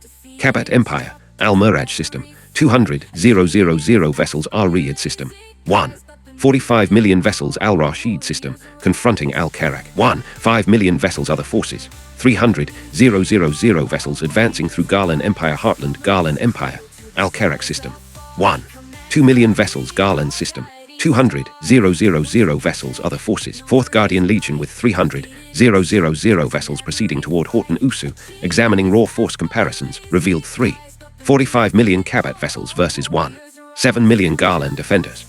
An empire faced overwhelming disadvantage. Previous campaigns at Al-Muraj and Ar-Riyad had cost the Garland Empire only several 100,000 additional casualties compared to Kabat losses.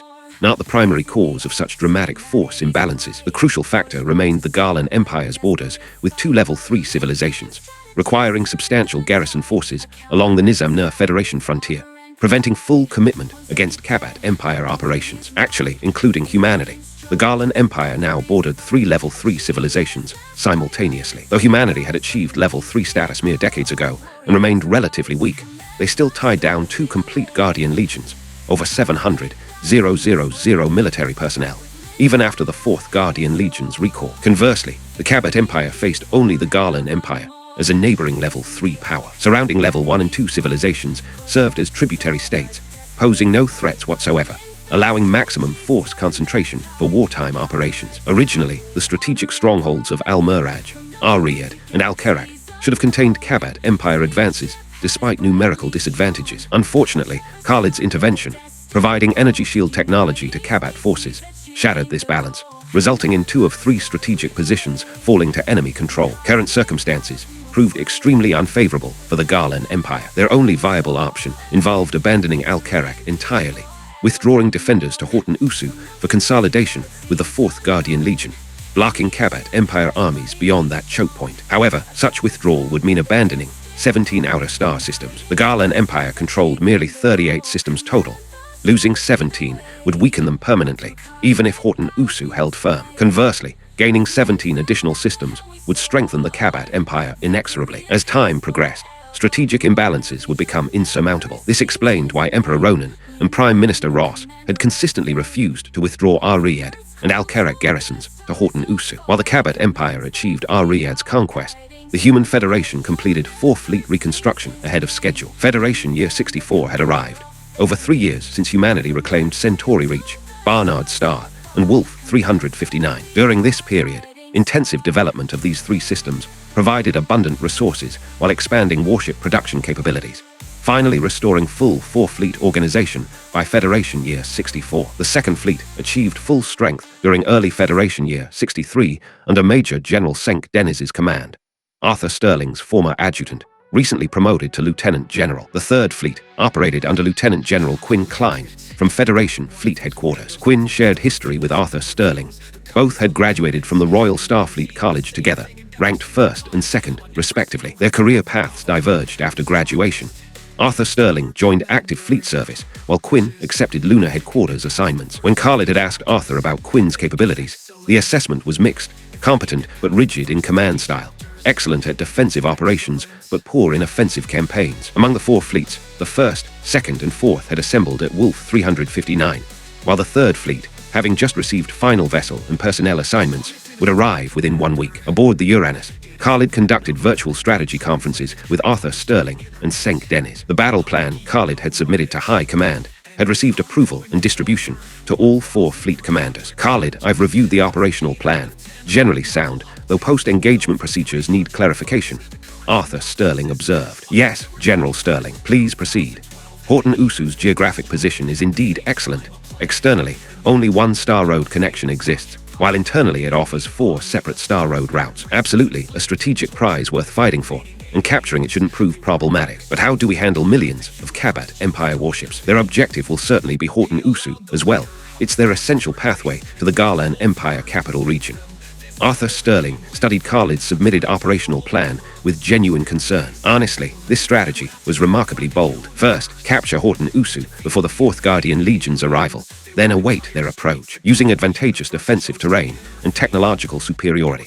Completely annihilate their 300,000 vessels at Star Road defensive lines. Subsequently, seize Kiryat Gat and Kiryat Arba, 2 systems within Garlan Heartland territories that maintained external Star Road connections, severing all outbound routes from 12 internal Garlan systems. Finally, capture all 12 internal systems in coordinated strikes, including the Garlan Empire capital region. Upon plan completion, the Human Federation would control 15 former Garlan Empire systems, while establishing 3 external Star Road junction points. Though the Federation had restored 4th Fleet organization, they fielded merely 80,000 vessels total. The 2nd and 3rd Fleets consisted largely of recent graduates, with combat effectiveness significantly below 1st and 4th Fleet standards. Whether considering vessel numbers or personnel quality, they couldn't face million-ship armadas. Should Kabat Empire forces attack Horton Usu directly, Arthur Sterling doubted their ability to maintain defensive positions, even with energy shielding.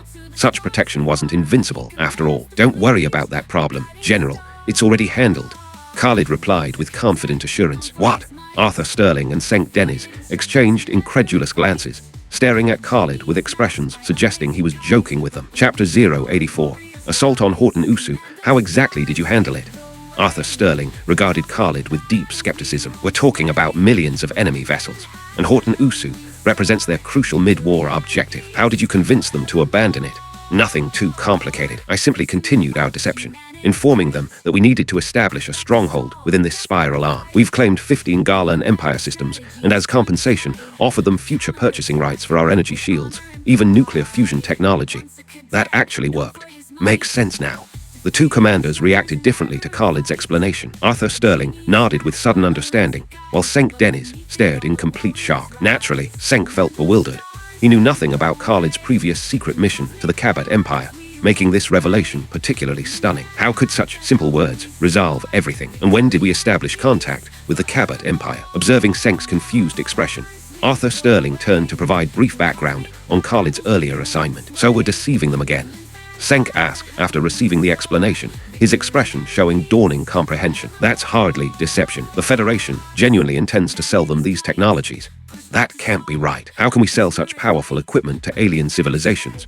Senk felt genuinely alarmed by Khalid's statement. If we mass-produce these technologies for the Kabat Empire, they'll eventually match our vessel numbers and capabilities. How could we compete then? Surely the Federation wouldn't sacrifice strategic advantage for mere profit. After serving under Arthur Sterling for over 10 years, though Senk excelled at warfare tactics, Khalid could only conclude he possessed natural naivety regarding broader strategic thinking. Admiral Senk, what will sell them naturally contains hidden backdoors. Should they attempt using these technologies against us, a single command from our side will render their entire fleet inoperative. We gain abundant resources from Kabat transactions while gradually controlling their vessel capabilities. What could be better?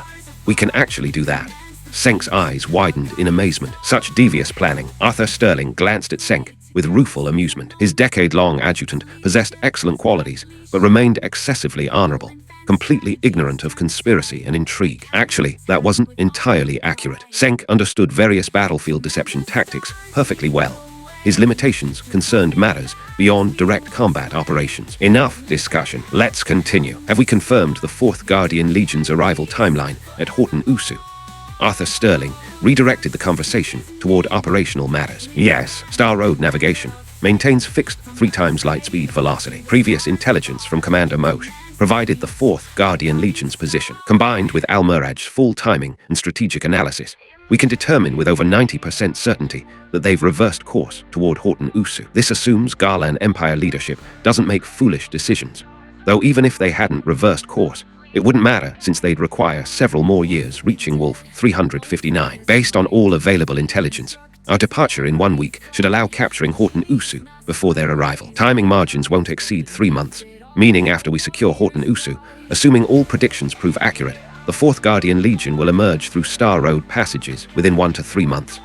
Excellent. I have no further questions. Neither do I. Perfect. Now let's discuss specific tactical approaches for the Horton Usu assault. 1 week later, the newly reorganized Federation 3rd Fleet reached Wolf 359. Khalid met Lieutenant General Quinn Klein for the first time. Both commanders avoided excessive pleasantries, quickly completing defensive transition procedures before returning to their respective preparations. 3 hours later, the 1st, 2nd, and 4th Fleets had completely withdrawn from defensive positions, forming attack formations beyond the perimeter. Commander, all fleets report ready status. We can depart at your order. Excellent. Initiate 1-minute countdown and distribute to all vessels. Understood. 1 minute later, space contracted violently as 3 fleet formations, 60,000 warships total, instantly vanished from their positions. Wolf 359 lay 21 light-years from Horton Usu. Warp engine transit would require approximately 13 days. Meanwhile, the Garland Empire's 4th Guardian Legion approached Horton Usu's vicinity. Commander Issa, urgent battle reports incoming. Aboard Issa's flagship, his adjutant rushed forward carrying latest communications, panic evident in his expression. Read them immediately.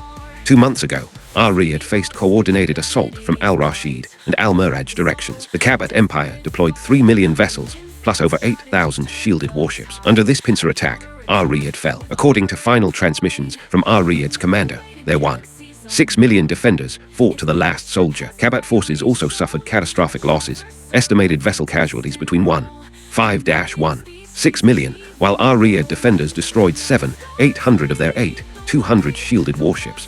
Issa paused upon hearing this intelligence. Even Ar-Riyadh has fallen. Originally 8 Guardian Legions existed.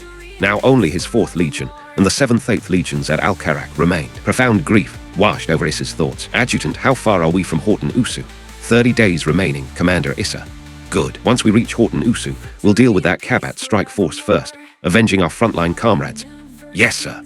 Over 10 days later, Garland Empire, Horton Usu system. This system served as gateway to the Garland Empire's inner territories, one of 3 systems connecting outer regional domains. Horton Usu maintained 5 star road passages.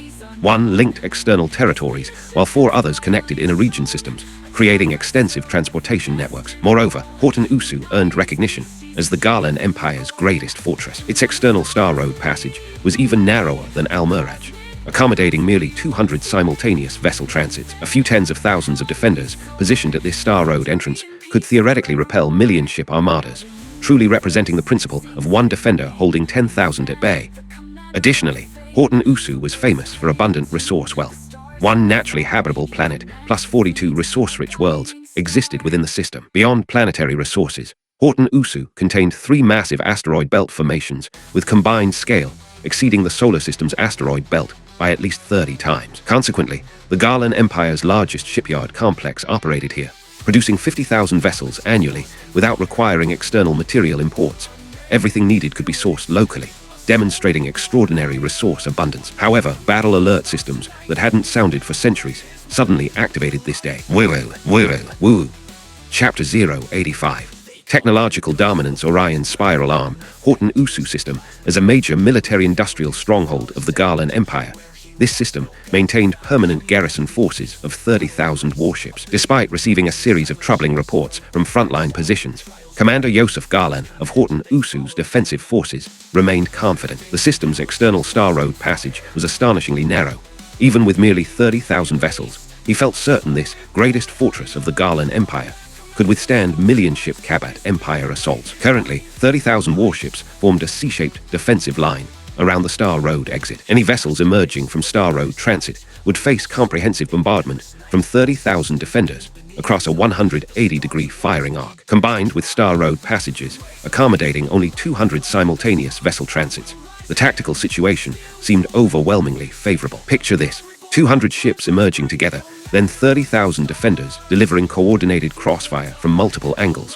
What hope of survival could they have? Several months earlier, Riyadh's 800,000 defenders had protected Al Rashid's Star Road approaches, though only 300,000 could fire simultaneously, effectively representing 300,000 active garrison strength. Al Rashid's Star Road passages accommodated several thousand simultaneous transits, yet Riyadh defenders had initially achieved 1:9 casualty ratios during early engagements, demonstrating overwhelming defensive advantages. Yosef surveyed his defensive arrangements from his flagship, nodding with satisfaction and radiating supreme confidence. I'd like to see how the Kabat Empire plans to breach these defenses. Commander Yosef, we've just received communications from 4th Guardian Legion Commander Issa. They estimate 17 days until arrival. I can't understand Defense Minister Ross's reasoning. Simply deploying garrison forces from surrounding systems to provide me with 100,000 total vessels would absolutely stop millions of Kabat forces. Why recall the 4th Guardian Legion for defensive assistance? They should be supporting frontline operations instead. Yosef felt genuinely irritated. Systems behind Horton Usu, being closer to the imperial capital, maintained substantial garrisons, typically 10 to 20,000 vessels each. Concentrating several systems defenders at Horton Usu would absolutely prevent Kabat advancement by even a single light year. Yet the 4th Guardian Legion, 300,000 main battle vessels, was approaching his position instead of reinforcing front lines. Wasn't this undermining his capabilities? Actually, Yosef completely misunderstood Ross's strategic thinking. Though Riyadh defenders had reported Kabat Empire shield-equipped vessels reduced to merely hundreds, who could guarantee no additional reserves existed. Nobody dared risk such assumptions. Losing Horton Usu would bring the Empire dangerously close to collapse. Therefore, the most prudent approach involved combining the 4th Guardian Legion with Yosef's 30,000 defenders for coordinated Horton Usu protection. While Yosef continued his frustrated complaints, battle alert sirens suddenly activated throughout his vessel. Yosef felt immediate alarm, quickly checking tactical displays, but screens showed no enemy contacts near Star Road exits. What's happening? No enemies detected. Why are alarms sounding? Commander Yosef, it's not the Star Road approach. Our rear sectors are under attack. Hearing about rear area problems, Yosef felt immediate panic. What lay behind their positions? Massive shipyard complexes. Damage that would cost the Empire 70% of warship production capacity. No trivial matter. Report immediately. What exactly is happening? Commander Yosef, rear fortress reports indicate 20,000 enemy vessels appeared from nowhere, launching attacks against our positions. Database comparisons identify them as latest model human warships. What? Humans? Impossible. Aren't human forces trapped at Wolf 359? Commander Lavi's forces maintain over 100,000 vessels without reporting breakthrough attempts. Even if breached, they couldn't reach us this quickly. We're talking about years of transit time. Commander Yosef, 2 additional human fleet formations have materialized on our flanks, 20,000 vessels each, already engaging our positions. His adjutant shouted urgently at Yosef. However, Yosef had no time for responses, his mind racing desperately to formulate countermeasures. Human fleets appearing on both defensive flanks. What did this mean? His formations, currently maintained, C-shaped deployments, surrounding Star Road exits. Enemy fleets positioned on both flanks would be directly behind his wing formations. How could they possibly respond? Turn to engage. Ridiculous. 180-degree turns required at least 3 minutes, and halfway through 90-degree rotations, vessels would present vulnerable broadside positions to enemy fire. Accelerate away in straight lines. Even more absurd, both wings accelerating forward would create head-on collisions within their own C-shaped defensive arrangement. Commander Yosef, what else? Enemy forces. Scanning confirms all vessels are battle cruiser-class warships. Boom.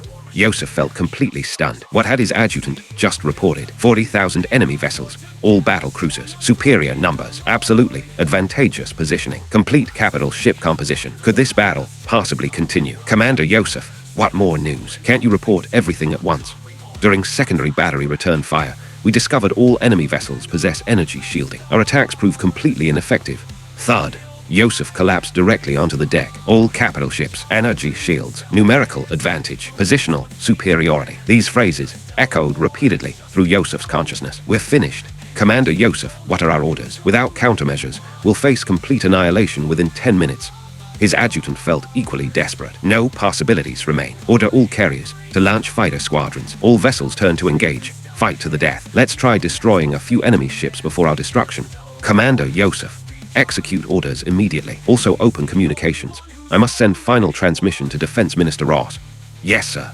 8 minutes later, despite Horton Usu garrison forces fighting desperately, they couldn't escape complete annihilation, failing even to inflict single casualties on Federation fleets. This represented absolute technological dominance. If Horton Usu defenders had possessed millions of vessels, they might have fought competitive engagements with uncertain outcomes. However, actual circumstances involved merely 30,000 vessels, facing 40,000 technologically superior warships.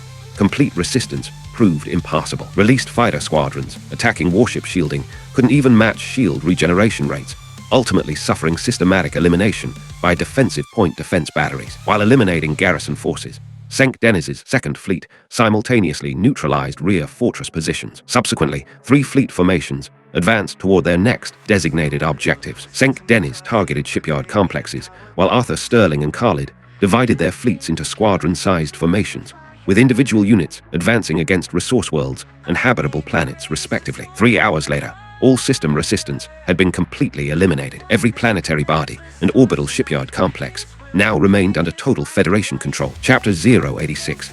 Commander Issa's helpless situation within the brilliantly colored Star Road passage.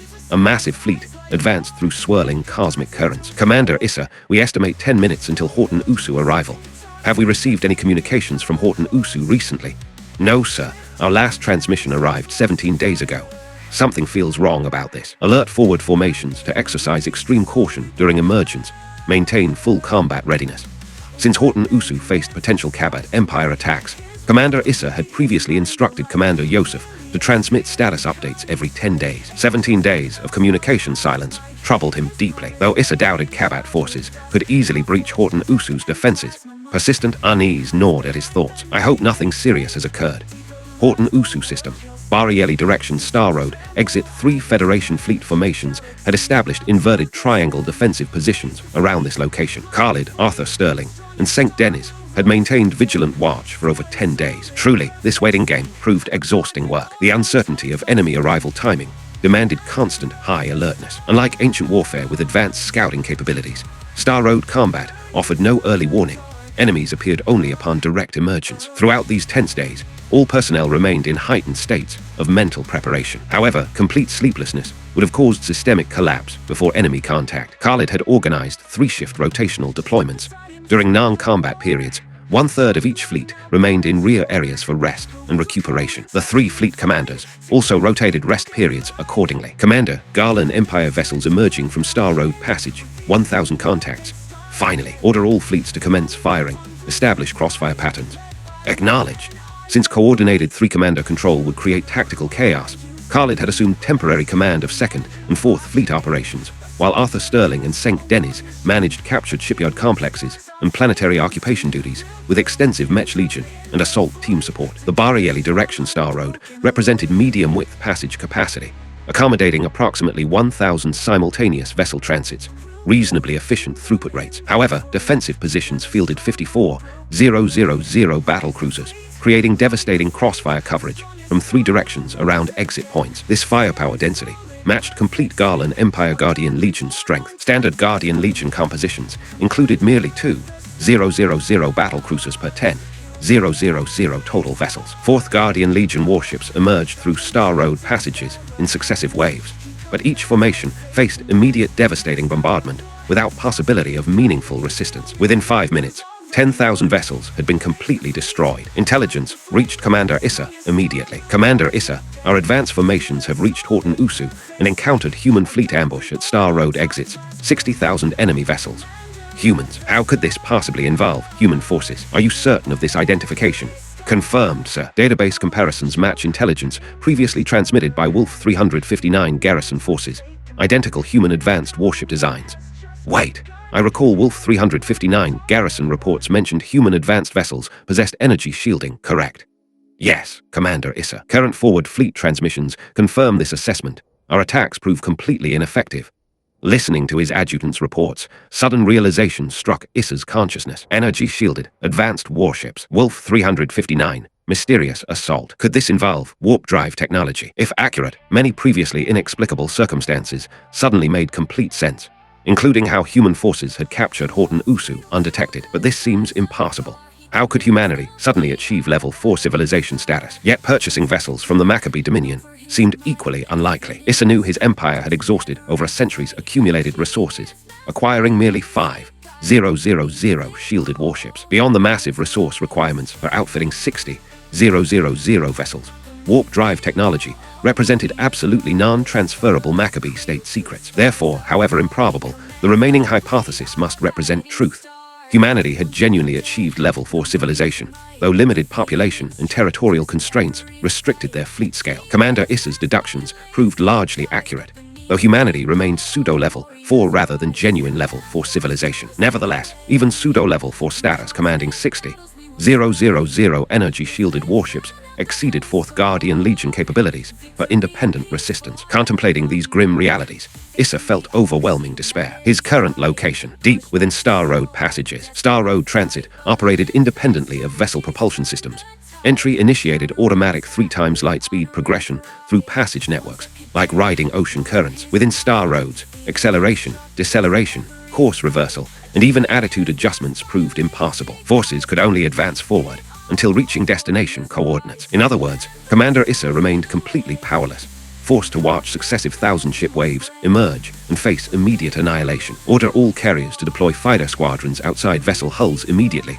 Commander Issa, don't you understand? Carriers face instant destruction upon emergence, preventing fighter launch opportunities. Though our propulsion systems remain inactive within Star Road passages, we can physically deploy fighters outside hull boundaries. Upon Star Road exit, fighters won't require individual launch sequences. They can directly assault enemy defensive lines. Acknowledged, Commander. This represented Issa's only conceivable tactical option. The 4th Guardian Legion fielded 30,000 carrier vessels, each housing 3,000 fighter craft, totaling 90 million squadron assets. Despite partial carrier losses during initial emergence phases, remaining vessels could still deploy over 80 million fighters. Advanced deployment would allow fighters to travel through Star Road passages independently, launching immediate assault operations upon exit. Though fighters crossing millions of kilometers under concentrated crossfire might achieve less than 10% survival rates, this remained preferable to complete destruction alongside their parent carriers before launch opportunities. Immediately, all Star Road carriers began releasing fighter squadrons into surrounding space. Tens of millions of fighters accompanied fleet formations through transit passages, creating absolutely spectacular visual displays. Chapter 087. Commander Issa's final council. The Star Road battle dynamics shifted dramatically as massive fighter squadrons emerged alongside successive warship waves, immediately charging toward human defensive lines upon exiting the passage. Though fighters presented smaller targets, They suffered devastating casualties under concentrated crossfire from 3 directions. Human defensive positions lay 3 million kilometers away, while fighters maintained speeds of merely 500 kilometers per second, requiring 1 hour and 40 minutes to cross the distance under continuous enemy bombardment. Flying through dense hostile fire for nearly 2 hours meant precious few fighters would reach enemy formations alive. This perfectly illustrated why Level 3 civilization combat made carrier-based fighters nightmarish threats at close range, yet helpless victims at long distances. Human fleets didn't need to specifically target these fighters. Maintaining crossfire patterns towards Star Road exits proved sufficient. However, this didn't ensure fighter safety, since area effect bombardment caught fighters within the same firing zones as capital ships. Single energy beams often destroyed multiple fighters along their paths, creating massive casualties. Commander Issa's flagship operated toward the rear of his formation, continuously receiving frontline reports from his bridge. Commander Issa, fighter squadrons cannot advance. They're failing even to distract human firepower. Human defensive lines maintain area bombardment focused solely on Star Road approaches. Order all vessels to activate engines immediately upon Star Road emergence. Maximum velocity forward. Even in death, advance as far as possible and create debris barriers with your wreckage. Issa felt completely desperate, but any alternative strategy seemed impossible. Even this desperate measure offered no guarantee of victory. His true objective remained singular: sacrifice half his fleet to construct protective debris fields, providing some cover for subsequent formations to gather at Star Road exits. Once sufficient vessels assembled, concentrated firepower could target specific points within human formations. After all, energy shields weren't invincible. Issa believed his complete fleet sacrifice might destroy some human vessels through focused bombardment. Galan Empire military personnel demonstrated remarkable resolve. Even facing inevitable defeat, they sought to inflict maximum damage. Throughout human Galan conflicts, aside from occasional prisoners, voluntary surrender remained virtually unknown. During the following hour, over 100 4th Guardian Legion vessels emerged from Star Road passages, each charging forward desperately upon arrival. Though advancing only short distances before destruction, they gradually created protective debris barriers for following formations. While these barriers couldn't completely block incoming fire, they provided temporary protection, allowing subsequent vessels to slowly gather and strengthen their positions at Star Road exits. Aboard the Uranus, Khalid recognized Issa's tactical approach, genuinely admiring Galan Empire military discipline. Without his intervention, such warriors might have eventually dominated this region.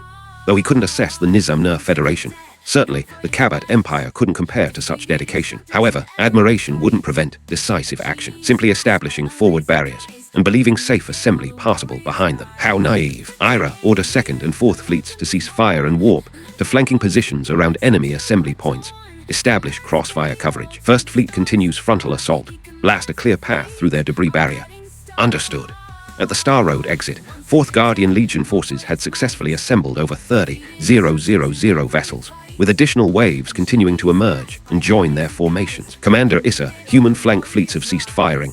What's happening? Monitor human wing formations. Determine their intentions. Commander, both human flank fleets have disappeared completely.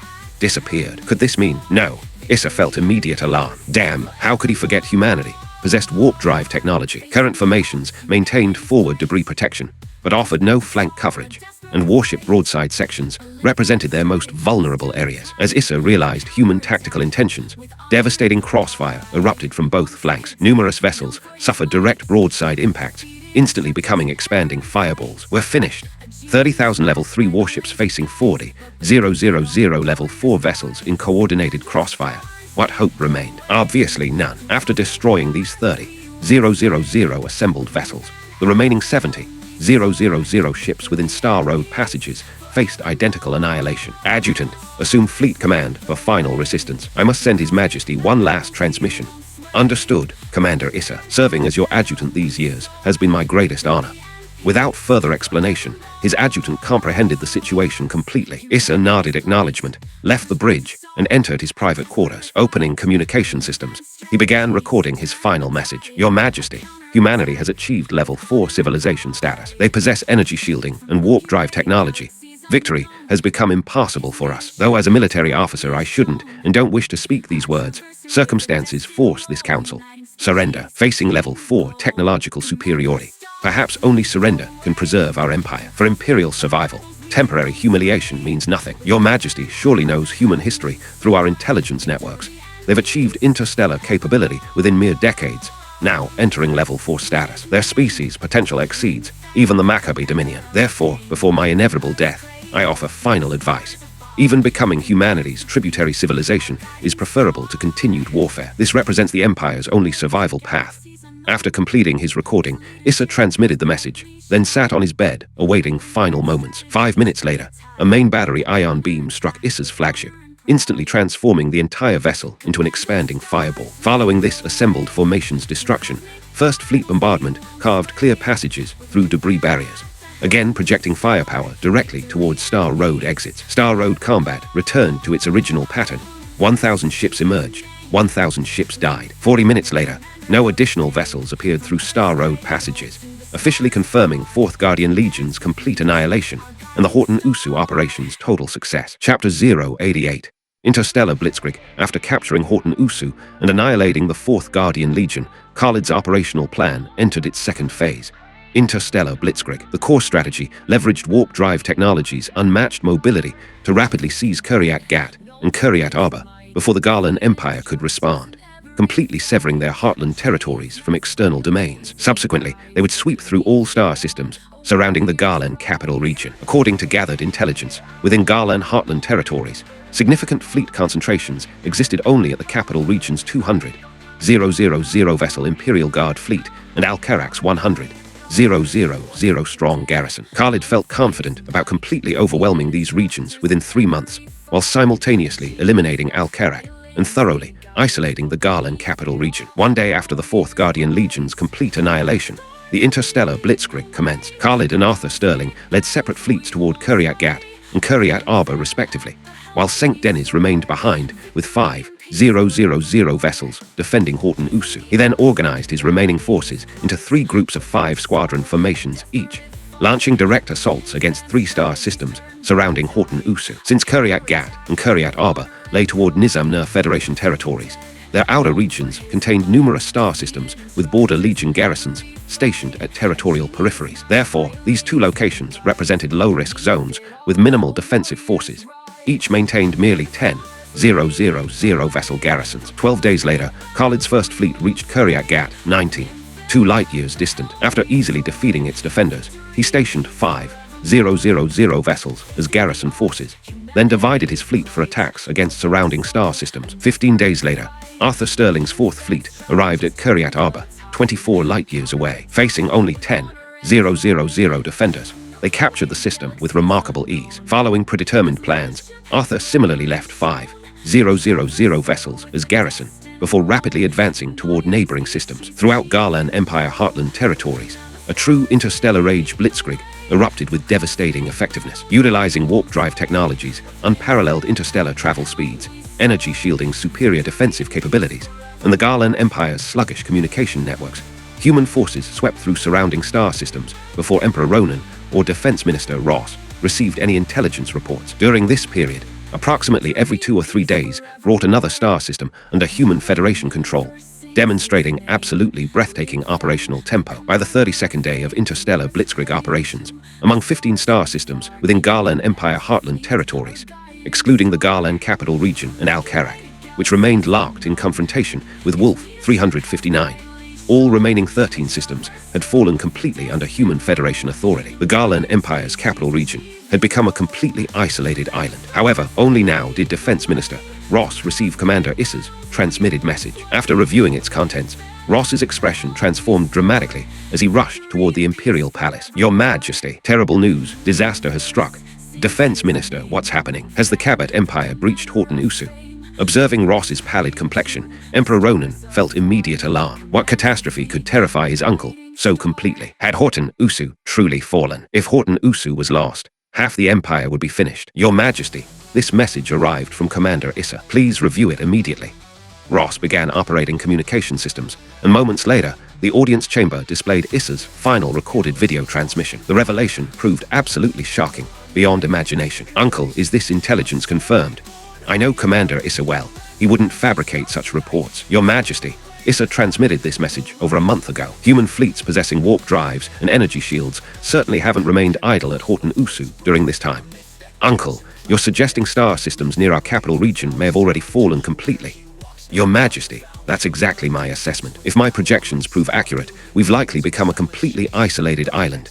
Emperor Ronan looked utterly incredulous. Without any warning signs, you suddenly announce that everything beyond the capital region has potentially fallen. Surely this must be some elaborate jest. Observing Ronan's skeptical expression, Ross shook his head with a weary sigh. If his suspicions proved correct, the situation was truly terrifying. Moreover, for Commander Issa, a steel-willed military officer who feared not even death, to specifically transmit surrender recommendations before his final moments suggested absolutely desperate circumstances. Your Majesty, I believe confirming our situation takes highest priority. Before arriving here, I transmitted status requests to all Heartland star systems, requesting immediate situation reports. Systems directly connected to our capital region should respond within 1 week. However, if no responses arrive, please consider Commander Issa's final counsel seriously.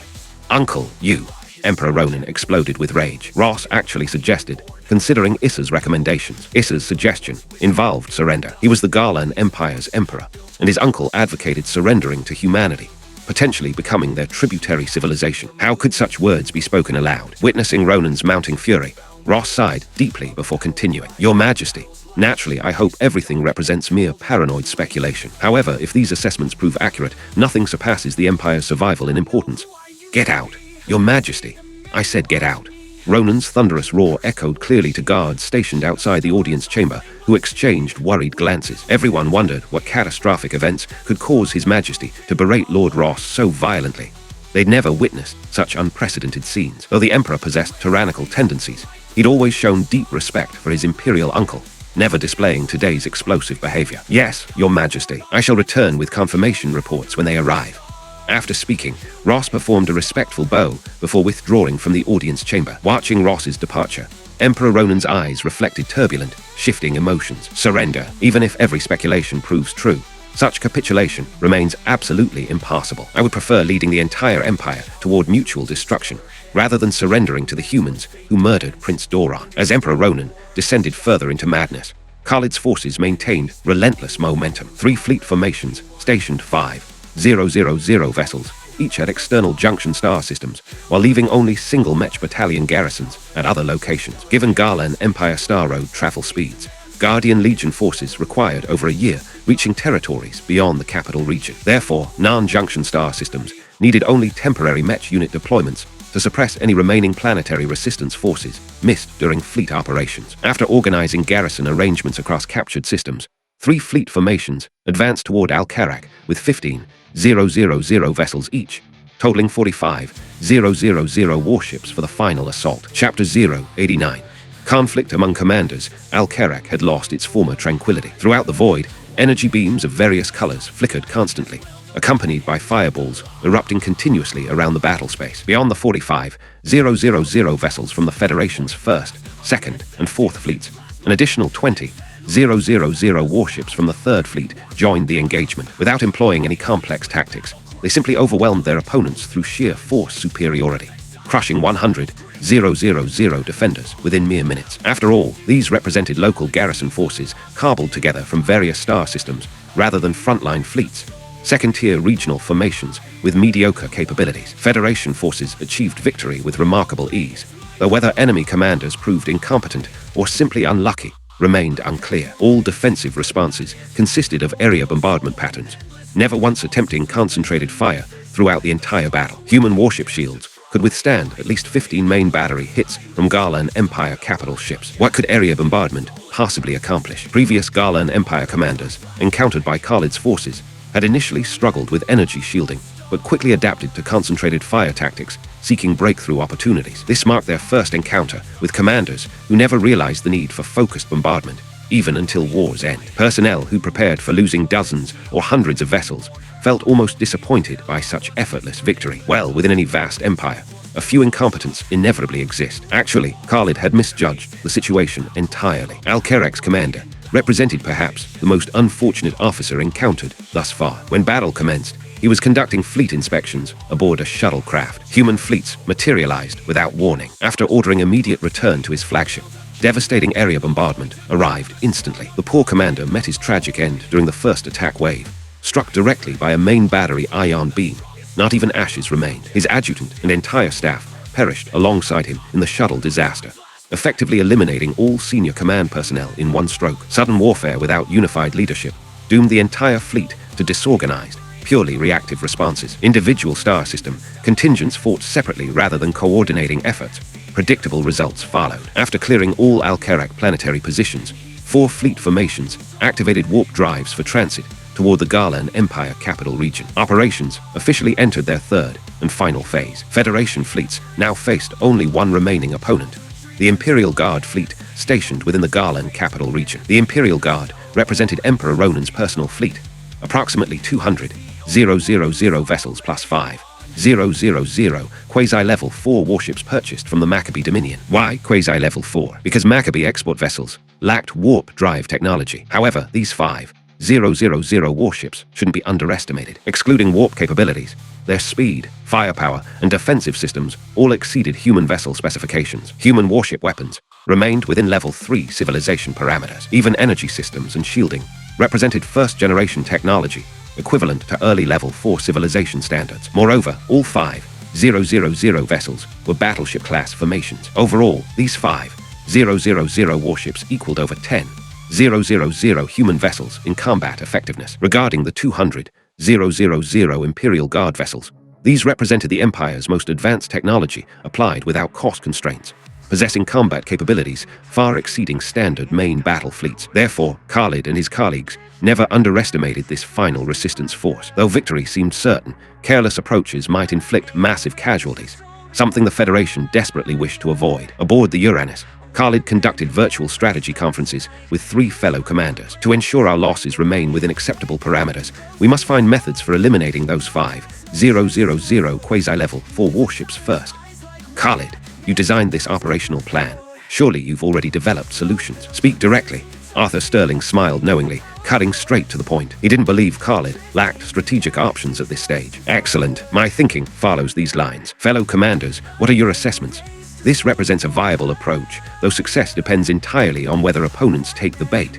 Arthur Sterling considered the proposal thoughtfully. Khalid's battle plan proved genuinely interesting. If enemies fell for the deception, Federation forces could concentrate superior numbers for eliminating the 5,000 most threatening vessels first. Once those warships were eliminated, the remaining 200,000 Imperial Guard vessels wouldn't pose significant problems. However, the greatest uncertainty remained whether opponents would cooperate with Khalid's expectations. General Sterling, even if they don't take the bait, it doesn't matter. We can use this method to systematically clear every planetary body, except Garland Prime itself, leaving them with only one world. Then we simply wait them out. How long can they maintain 200,000 warships with resources from a single life-bearing planet? You're absolutely ruthless, but I approve this plan completely. Warfare is about who can be more ruthless. After hearing Khalid's explanation, Arthur Sterling immediately grasped the deeper strategy. Khalid didn't actually care whether opponents fell for initial deceptions. Success would naturally follow predetermined plans, but failure posed no real problems either. Isolation would simply evolve from capital region containment to single-planet siege. With only one world remaining, what options exist? Can single-planet resources support 200,000 warships? Let's see how long they can endure. At worst, we'll spend a few additional months waiting. Even Senk Dennis began chuckling with understanding. Khalid's approach was genuinely shameless, pure bullying tactics. Only 3rd Fleet Commander Quinn Klein frowned disapprovingly. As previously mentioned, Quinn possessed extremely rigid personality traits, not merely tactical inflexibility, but personal rigidity as well. Khalid's proposed strategy triggered instinctive disdain. Khalid naturally noticed Lieutenant General Quinn's expression. Does Commander Quinn hold differing opinions? Wars were guaranteed to win only differ in casualty scales. Why employ such despicable tactics? These methods simply insult Federation military honor. This statement immediately darkened all 3 commanders' expressions. Only differ in casualty scales. What kind of statement was that? Insult Federation military honor. What nonsense was this? Must everyone form battle lines for mutual execution, accepting 800 friendly losses to eliminate 1,000 enemies before avoiding military dishonor? Observing Khalid's increasingly hostile expression and signs of impending explosion, Arthur Sterling, despite sharing distaste for Quinn's remarks, felt compelled to mediate before Federation fleet internal conflicts erupted during pre-battle preparations. Gentlemen, perhaps we should transmit today's meeting records to headquarters, allowing them to decide whether to implement Khalid's tactics. Arthur Sterling's suggestion left little room for objection. Quantum communication systems could relay meeting records to the Federation within minutes. Arthur Sterling's reasoning was straightforward.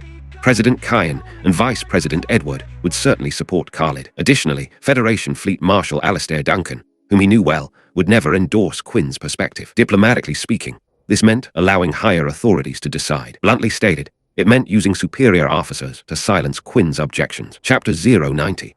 Federation Fleet Restructuring Terra Prime. Federation Presidential Palace Senior Advisors assembled once again in the conference chamber, joined by Federation Fleet Marshal Alastair Duncan himself. As personnel filed into the room, they discovered President Kyan Zara seated at the head table, his expression thunderously dark. What could have happened? The president's face was black with rage. What crisis had occurred? Staff members glanced nervously among themselves, seeking answers from colleagues, but nobody possessed explanations. Today, our forward fleets successfully captured Al-Karak. Operations have officially entered their third and final phase. Hearing the president's announcement, everyone felt increasingly bewildered. Wasn't this excellent news? Everything proceeded smoothly at the front. Only one final step remained to complete humanity's greatest historical achievement. So why did President Kyan look absolutely furious? 1 hour ago, 4 fleet commanders conducted operational planning during transit. General Arthur Sterling transmitted meeting records, requesting our decision guidance.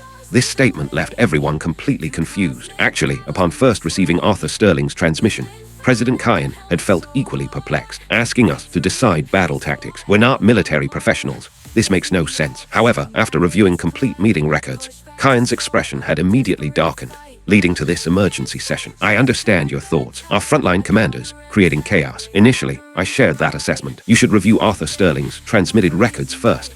Vice President Edward Campbell activated prepared virtual projections. Modern meeting records consisted of virtual surveillance imagery. Everyone watched like viewing cinema, observing the 4 commanders' conference proceedings. Initially, all content appeared normal, until Khalid began describing his tactical approach and responding to Arthur Sterling's concerns. Everyone's expressions grew increasingly strange. Such shameless, despicable methods. Then a powerful roar suddenly echoed throughout the conference chamber. Absolutely despicable and shameless tactics, but I love them. Excellent. Marshal Alastair Duncan had leaped to his feet, his face flushed with excitement. Following Khalid's tactical blueprint would indeed prove shameless, but could reduce Federation fleet casualties to incredibly minimal levels. After all, warfare is about who can be more ruthless. Ruthlessness represents the highest praise for distinguished generals. What are your assessments of these tactics? Edward Campbell paused the virtual display, addressing assembled advisors. I'll speak first. These tactics appear shameless, but actually maximize our strength while minimizing weaknesses. Commander Khalid deserves recognition as a master strategist.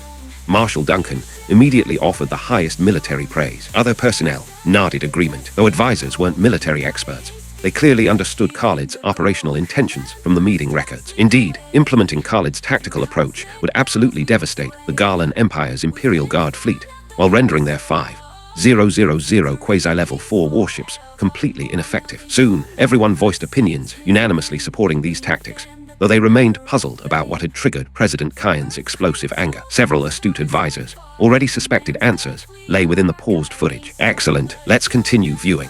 After hearing everyone's input, Edward Campbell resumed playback. 3 minutes later, when recordings concluded, the conference chamber fell silent. Everyone, finally, understood President Kyan's rage. Slam. Outrageous. Absolutely outrageous. How could Admiral Richardson promote such an individual to 3rd Fleet Command? Completely unacceptable. Marshal Duncan erupted with genuine fury. What nonsense had Quinn Klein spouted? Allowing such people to command fleets would inevitably doom all personnel. As the Marshal stated, truly outrageous, imposing personal ideology without regarding soldiers' lives. Indeed, following Lieutenant General Quinn's philosophy would regress us to formation fighting tactics. Ridiculous. Does he imagine space warfare resembles medieval knightly duels? I recommend thorough investigation into how such individuals achieve general rank. His mindset defies comprehension. Advisors erupted in unanimous criticism. Silence. Observing the increasingly chaotic chamber, President Kyan called for order. Everyone immediately quieted, focusing on their leader. General Arthur Sterling interrupted operational planning and transmitted these records for specific reasons. Do you understand his meaning? He refused to allow internal conflicts before battle commenced. Now I ask, how should we handle this situation? Mr. President, I recommend immediately issuing orders relieving Lieutenant General Quinn Klein of 3rd Fleet Command, with temporary leadership transferred to General Arthur Sterling or Commander Khalid until new appointments are confirmed. Marshal Duncan immediately voiced his recommendation: complete removal from command. Mr. President, I support Marshal Duncan's position. Allowing Quinn Klein to participate in final operations risks catastrophic interference. His ideological problems are far too severe. Edward Campbell agreed emphatically. Without intervention, who knew what chaos Quinn might create during final operations? If internal conflicts materialized as Arthur Sterling feared, entire strategic plans would collapse. All advisors voiced unanimous support. Excellent. Marshal Duncan, arrange immediate implementation. Federation Fleet Headquarters will issue orders relieving Quinn Klein of all duties. Whether temporary command goes to Arthur Sterling or Khalid makes no difference to me. Handle arrangements yourself. Yes, Mr. President. Marshal Duncan stood, saluted sharply, and departed rapidly. He needed immediate action without delay. After Duncan's departure, President Kyan addressed remaining advisors. I believe fleet promotion systems require comprehensive restructuring. Starting today, anyone without combat experience seeking general rank will never receive my approval. We must completely eliminate such armchair strategists. Understand, during peacetime, seniority-based promotion was unavoidable since no wars existed for earning military merit. But what's our current situation? We're engaged in interstellar warfare. Therefore, Federation fleets must undergo restructuring, making combat achievement the primary advancement pathway. Want promotion? Get to the front lines. Rear area personnel in comfortable offices advancing faster than frontline warriors. Such occurrences are absolutely forbidden. Advisors observed President Kyan with tremendous shock. This would create massive upheaval throughout the military. Chapter 091. Quinn's dismissal. 3rd Fleet Flagship. Varith 2 hours had passed since the virtual operational conference, yet within the bridge, Commander Quinn Klein remained seated in his command position, his expression twisted with displeasure. Absolutely outrageous. That scheming young upstart commander, reaching such shameless depth, fighting according to his methods, would disgrace our entire military honor. I absolutely refuse to agree. Commander, urgent communication from Federation Fleet Lunar Headquarters. Adjutant Bartholomew approached Quinn with his report. Transfer it through. Yes, sir.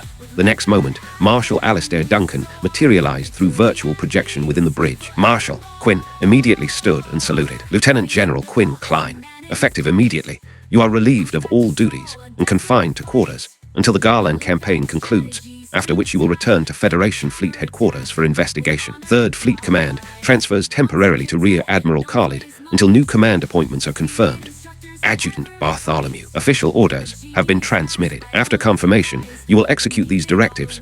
Bartholomew felt completely stunned. What had he just heard? The commander was being relieved of duty and facing investigation after the war's end. His mind reeling with confusion, Bartholomew failed to respond to Marshal Duncan immediately. Bartholomew, did you hear my instructions? Yes, Marshal. The startled adjutant snapped to attention, responding with a sharp salute. I refuse to accept this. At that moment, Quinn, who had remained silent for over 10 seconds, erupted in fury, startling everyone on the bridge. What grounds do you have for refusal? Marshal Duncan regarded Quinn with theatrical amusement, having anticipated this exact reaction. Originally, if you had accepted gracefully, I might have preserved some dignity for Admiral Richardson's sake, reassigning you to some non-critical department for comfortable retirement. But now, you're refusing. Don't blame me for completely ejecting you from the Federation fleet. What have I done? Simply confronting Rear Admiral Khalid warrants removing my command and subjecting me to tribunal. I understand. Khalid is President Kyan's son, but protecting such a shameless individual so blatantly seems rather excessive.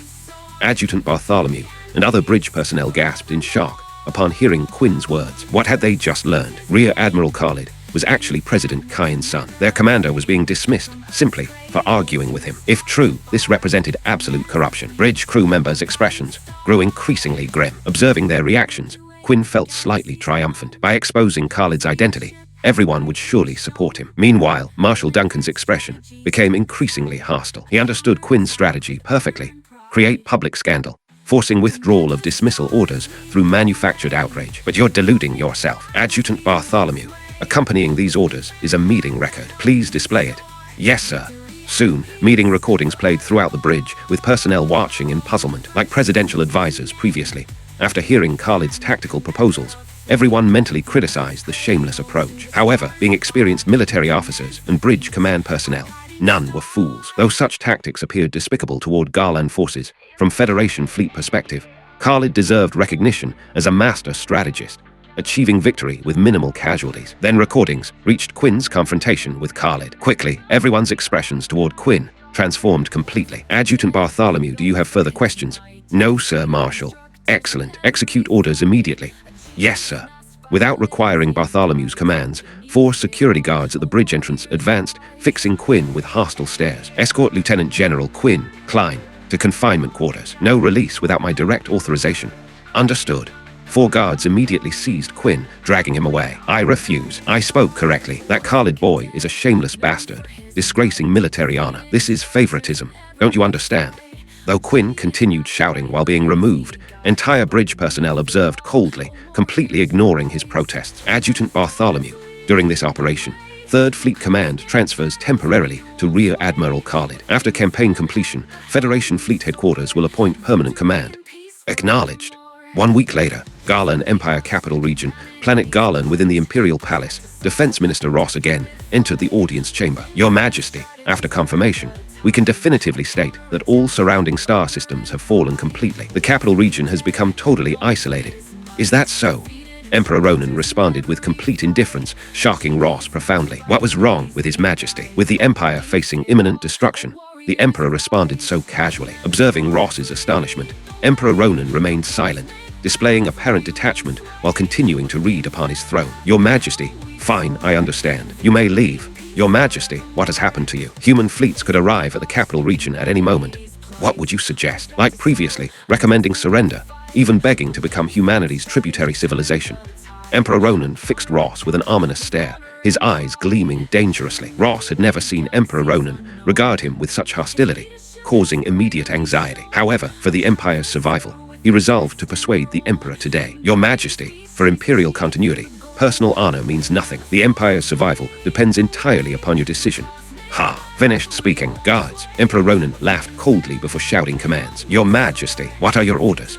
External guards immediately enter the audience chamber. Escort my uncle to his residence for rest. Without my explicit command, he cannot leave his estate. Yes, sir. 4 guards arose, gesturing respectfully toward Ross. Your Majesty, this will create catastrophic mistakes.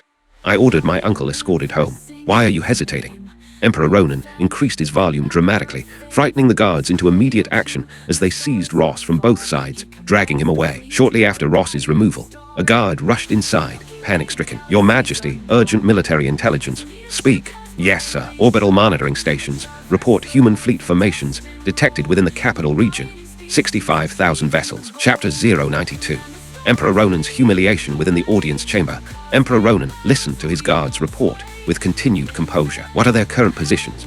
Your Majesty, according to observation station reports, the human fleet has divided into 39 squadron formations, advancing separately toward our terraformed worlds and resource planets. Prepare the shuttlecraft immediately. I shall personally command from the Malak. Yes, the guard felt bewildered. Shouldn't His Majesty first explode with rage, then order the Imperial Guard fleet to attack? What was this situation? Why did he seem completely untroubled? Despite his confusion, the Guard immediately executed Emperor Ronan's commands. The Malak represented the Garlan Empire's prize acquisition during their warship purchases from the Maccabee Dominion, a heavy battleship serving as both Emperor Ronan's personal vessel and flagship of the Imperial Guard fleet. The Imperial Guard moved swiftly, completing shuttle launch preparations within 5 minutes. However, Emperor Ronan, accompanied by 100 Imperial Guards, boarded the shuttlecraft at an unhurried pace, taking nearly half an hour to reach the Malak. Seeing Emperor Ronan enter the bridge, the captain immediately rushed forward. Your Majesty, human forces have reached orbital positions around our worlds, conducting precision strikes against planetary military installations. Orbital assaults could commence at any moment. No urgency. Display the capital region tactical chart. Yes, sir. Soon, an enormous tactical display of the capital region appeared throughout the bridge. The visualization clearly showed that throughout the entire capital region, except for the Imperial world Garlan Prime, every planet currently hosted human fleet formations in orbital positions. Some contained 1,000 vessels, others 2,000 or 3,000 ships. Humanity's 65,000 warships had split into precisely 39 separate squadron formations. Emperor Ronan frowned slightly. What were the humans attempting? They were treating him as completely insignificant. How could this be tolerated? Since humans display such confidence, we shall defeat them piecemeal. Order full fleet deployment. Target the newest terraformed world, Garlan Roman 2. Yes, Your Majesty. All 205,000 vessels began moving together toward Garlan Roman 2. Garlan Roman 2 lay close to the Imperial world, requiring less than 2 hours travel at Imperial fleet speeds. However, after the Imperial fleet had advanced for merely 30 minutes, Emperor Ronan observed through tactical displays that the 2,000 human vessels at Garlan Roman 2 began moving, retreating rapidly in the opposite direction. Your Majesty, though our Imperial fleet exceeds human vessel speeds, calculations indicate we require at least 30 hours to intercept their retreating forces. Should we dispatch the Guardian Shield fleet? The captain bowed respectfully while addressing Emperor Ronan. His reference to the Guardian Shield fleet indicated the 5,000 quasi-level 4 warships purchased from the Maccabee Dominion, which Emperor Ronan had christened the Guardian Shield fleet, with individual vessels designated Guardian Shield battleships. Though Imperial Fleet standard warships surpassed main battle fleet technology, they remained within level 3 civilization parameters, achieving merely 7,000 kilometers per second maximum velocity. Guardian Shield battleships differed completely, excluding warp drive technology. They represented full level 4 civilization capabilities. Though the Maccabee Dominion had deliberately restricted certain performance specifications, these vessels remained within level 4 civilization parameters. Guardian Shield battleships utilized anti-gravity propulsion systems, producing no exhaust trails, achieving terrifying velocities of 1/10 light speed, 30,000 kilometers per second. This represented deliberately reduced performance. The Maccabee Dominion's own vessels achieved 2/10 light speed. Therefore, though humanity possessed warp drives and energy shielding, other technological aspects lagged far behind genuine level 4 civilizations. Currently, they deserved classification as pseudo-level 4 civilization, capable only of deceiving level 3 civilization opponents. After hearing his captain's assessment, Emperor Ronan considered carefully. Negative. Human behavior appears extremely suspicious.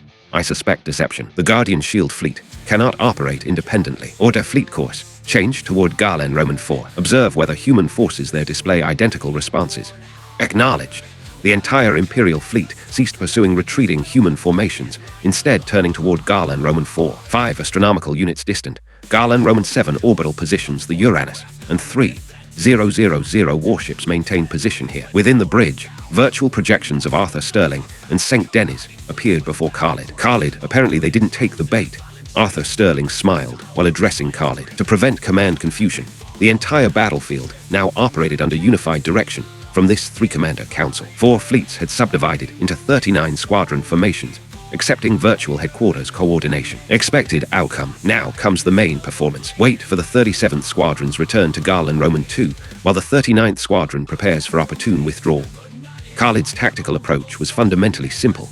Never engage in direct combat, always retreat upon enemy contact. They lacked warp drives. If actually intercepted, immediate warp jump and relentless technological superiority harassment. They stopped pursuing to engage different squadrons. Return and resume planetary bombardment. Either divide your fleets or retreat to Garland Prime. Despite your seething rage, you possess no effective countermeasures. Venture too far from Garland Prime. I can coordinate all fleets for simultaneous warp jump assault on your home base. Distant Imperial Fleet flagship Malak, Emperor Ronan, now truly seethed with rage, his previous composure completely abandoned. Upon redirecting toward Garland Roman 4, before traveling significant distance, the previous human fleet had returned to Garland Roman 2, resuming precision bombardment of crucial planetary targets. Meanwhile, human forces at Garland Roman 4 began retreating. Absolutely shameless tactics, completely refusing direct engagement. Should he deploy the Guardian Shield fleet? Guardian Shield vessels could intercept within minutes. However, as his greatest strategic asset, Emperor Ronan hesitated to risk Guardian Shield forces. All fleets returned to Garland Prime. Yes, sir. Emperor Ronan finally issued reluctant orders. What alternatives existed? Though he desperately wanted humanity's destruction, they refused direct confrontation. Human intentions were obvious, but understanding provided no solutions. Spend dozens of hours chasing several thousand vessels. Moreover, pursuing such distances might enable human assault on Garland Prime itself. Emperor Ronan considered this outcome absolutely certain. He could only curse their shameless methods while remaining powerless. Take all outer worlds. After capturing these planets, you must eventually approach Garland Prime. I'll be waiting. Over 30 minutes later, Emperor Ronan's Imperial fleet returned to the massive fortress orbiting Garland Prime. Chapter 93.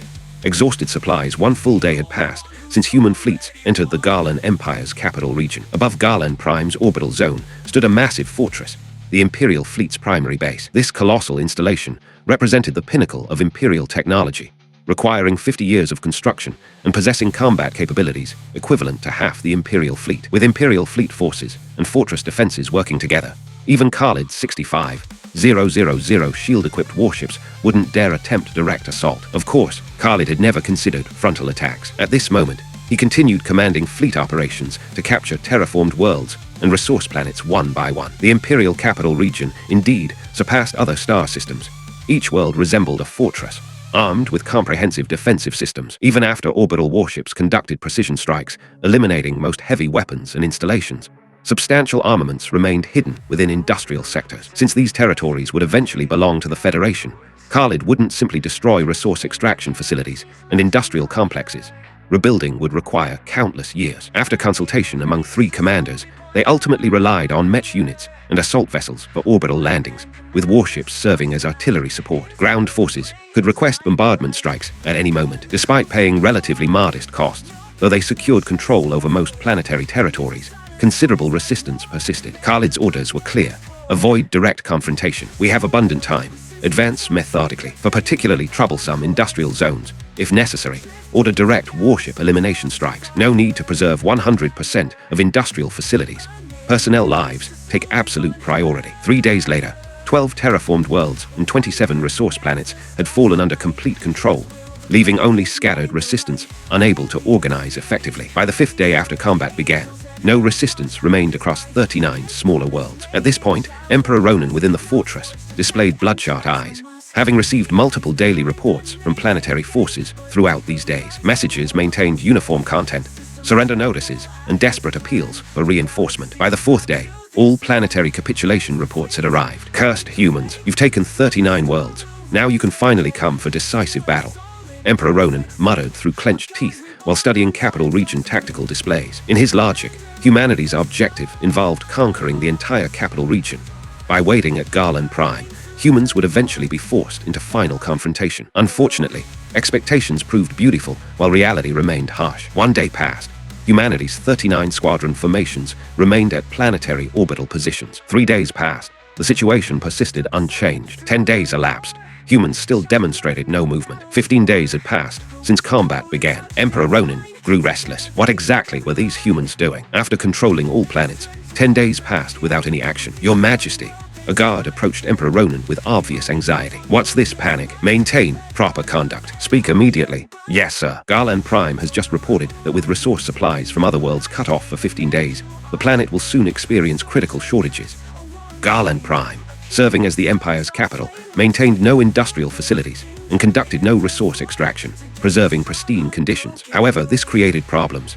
Energy, food, industrial products, and other necessities depended entirely on other Capital Region worlds for supply. With transportation chains severed, Garland Prime hadn't received resource replenishment for 15 full days. Continuing this situation would create comprehensive problems within a month. Industrial products presented manageable concerns, but energy and food depletion would create planetary disasters. What's the urgency? During emergency periods, inform them to conserve all possible resources, maintain operations as long as possible. Yes, sir. The agitated Emperor Ronan clearly hadn't grasped Khalid's strategy until the 42nd day after combat began. Guards again approached Emperor Ronan. Your Majesty, Garland Prime reports that energy supplies, through recent rationing, can sustain operations temporarily. However, food supplies cannot continue. All food storage will be exhausted tomorrow. What? Emperor Ronan began comprehending something, sensing he'd grasped crucial understanding. Before he could analyze further, the Malak's captain and Imperial Fleet Vice Commander Pietro approached. Your Majesty, fleet supply chains face critical problems. Current fortress reserves can sustain fleet operations for merely 1 additional month. Since the Garland Empire currently utilized nuclear energy systems, essential nuclear materials were completely absent from Garland Prime. However, Capital Region resource worlds contained abundant supplies, sufficient for Capital Region use across hundreds of thousands of years. The problem required transporting nuclear materials to Garland Prime. But now, humans had occupied all resource worlds, severing transportation for a full month and a half. Beyond planetary sustainability issues, the Imperial fleet itself would eventually face problems. Knowing humans possessed warp drive technology, warships couldn't shut down engines while docked within the fortress. Instead, hundreds of thousands of vessels maintained constant combat readiness, consuming massive daily energy supplies. Under such consumption, fortress energy reserves would sustain operations for only 1 additional month. Cursed humans, no wonder you've remained motionless for over a month. You're waiting for our self-destruction. Your Majesty, we must find methods to force human decisive engagement. Further delays mean self-annihilation without human attacks. Pietro spoke urgently to Emperor Ronan. Meanwhile, several astronomical units distant, aboard the Uranus Bridge, General Arthur, how long do you estimate they can maintain operations? Based on our previous Garland Empire warship studies, they utilize nuclear propulsion systems identical to our former technology. Currently, all their vessels maintain combat readiness status. Without resupply, I believe they cannot sustain operations beyond 3 months. However, after such extended periods, opponents should understand our intentions. I'm rather curious about their countermeasure approaches. Khalid smiled slightly. Actually, methods existed for countering his shameless tactics, but regardless of their chosen approach, Khalid had already prepared countermeasures. Commander, enemy fleets are deploying. Chapter 94. Competing strategies. Time rewound to 1 hour earlier. Planet Garland Prime, orbital fortress. Your Majesty, we must find a way to force the humans into decisive battle. If we continue delaying, we'll destroy ourselves without human intervention. Captain Pietro spoke urgently to Emperor Ronan. Pietro, what solution do you propose? Your Majesty, I've analyzed intelligence from human occupation of our other worlds. Humans seem extremely concerned about casualties. They prefer slower advancement and greater destruction to ensure minimal losses. Indeed, this likely relates to their limited population. After being confined to a single planet under our suppression for so long, their numbers cannot be substantial. Hearing Pietro's assessment, Emperor Ronan nodded in agreement. Exactly my thinking. We can exploit this weakness. How do you propose utilizing this advantage? Your Majesty, humans currently maintain substantial ground forces on multiple planets. Take Garland Roman 2 as an example. Hundreds of thousands of human troops are stationed there. We could gamble everything on a direct assault. Emperor Ronan considered the proposal, recognizing several problematic aspects. The Imperial fleet required nearly 2 hours to reach Garland Roman 2. Sufficient time for humans to evacuate all personnel to their warships and escape. Most likely, they'd assault empty positions. Additionally, during their previous sortie, they'd only traveled 30 minutes from the fortress before human fleets retreated, prompting their return to nearby positions. However, if the entire fleet traveled to Garland Roman 2 hours distance from the fortress, enemy forces could warp-jump directly to assault the fortress and Garland Prime itself. The Imperial fleet would face complete catastrophe, losing both defendable positions simultaneously. Pietro observed Emperor Ronan's hesitation, understanding his concerns, then continued speaking. Your Majesty, we could feign desperate assault tactics. When human fleets retreat, we'll pretend to pursue them rather than charging directly toward Garland Roman 2. This way, humans won't suspect Garland Roman 2 as our true objective. They won't specifically evacuate personnel, instead leading us on another prolonged chase like before. I understand. You're suggesting we initially pursue human fleets, then seize the opportune moment to suddenly redirect toward Garland Roman 2, preventing humans from evacuating ground forces. However, another problem remains. When we're 2 hours away from the fortress, what if human fleets directly assault the fortress in Garland Prime? Your Majesty, this represents pure gambling, betting whether humans will warp-jump to Garland Roman 2 for decisive battle to save their people, or abandon them while seizing opportunities to assault Garland Prime. This is our only remaining wager. In another month, we'll lack even gambling capital. Emperor Ronan understood Pietro's reasoning. While they still possessed resources, another gamble remained worthwhile. Otherwise, extended delays would eliminate even gambling opportunities. Moreover, based on previous human behavior patterns, winning odds for this gamble seemed reasonably favorable. Agreed. We'll take this risk. If we lose, death is acceptable. Garland people die standing, never kneeling. Emperor Ronan rose abruptly, his eyes blazing with fierce determination. Pietro, prepare immediately. The Imperial fleet deploys in full force within 1 hour. Yes, sir. 1 hour later, aboard the Uranus Bridge, Commander, the Garland Empire fleet is deploying. Target, Garland Roman 2. Apparently they're making their move, employing the most foolish among 5 countermeasures I anticipated. Ira, transmit orders to the 37th Squadron. Execute Protocol 3. Understood.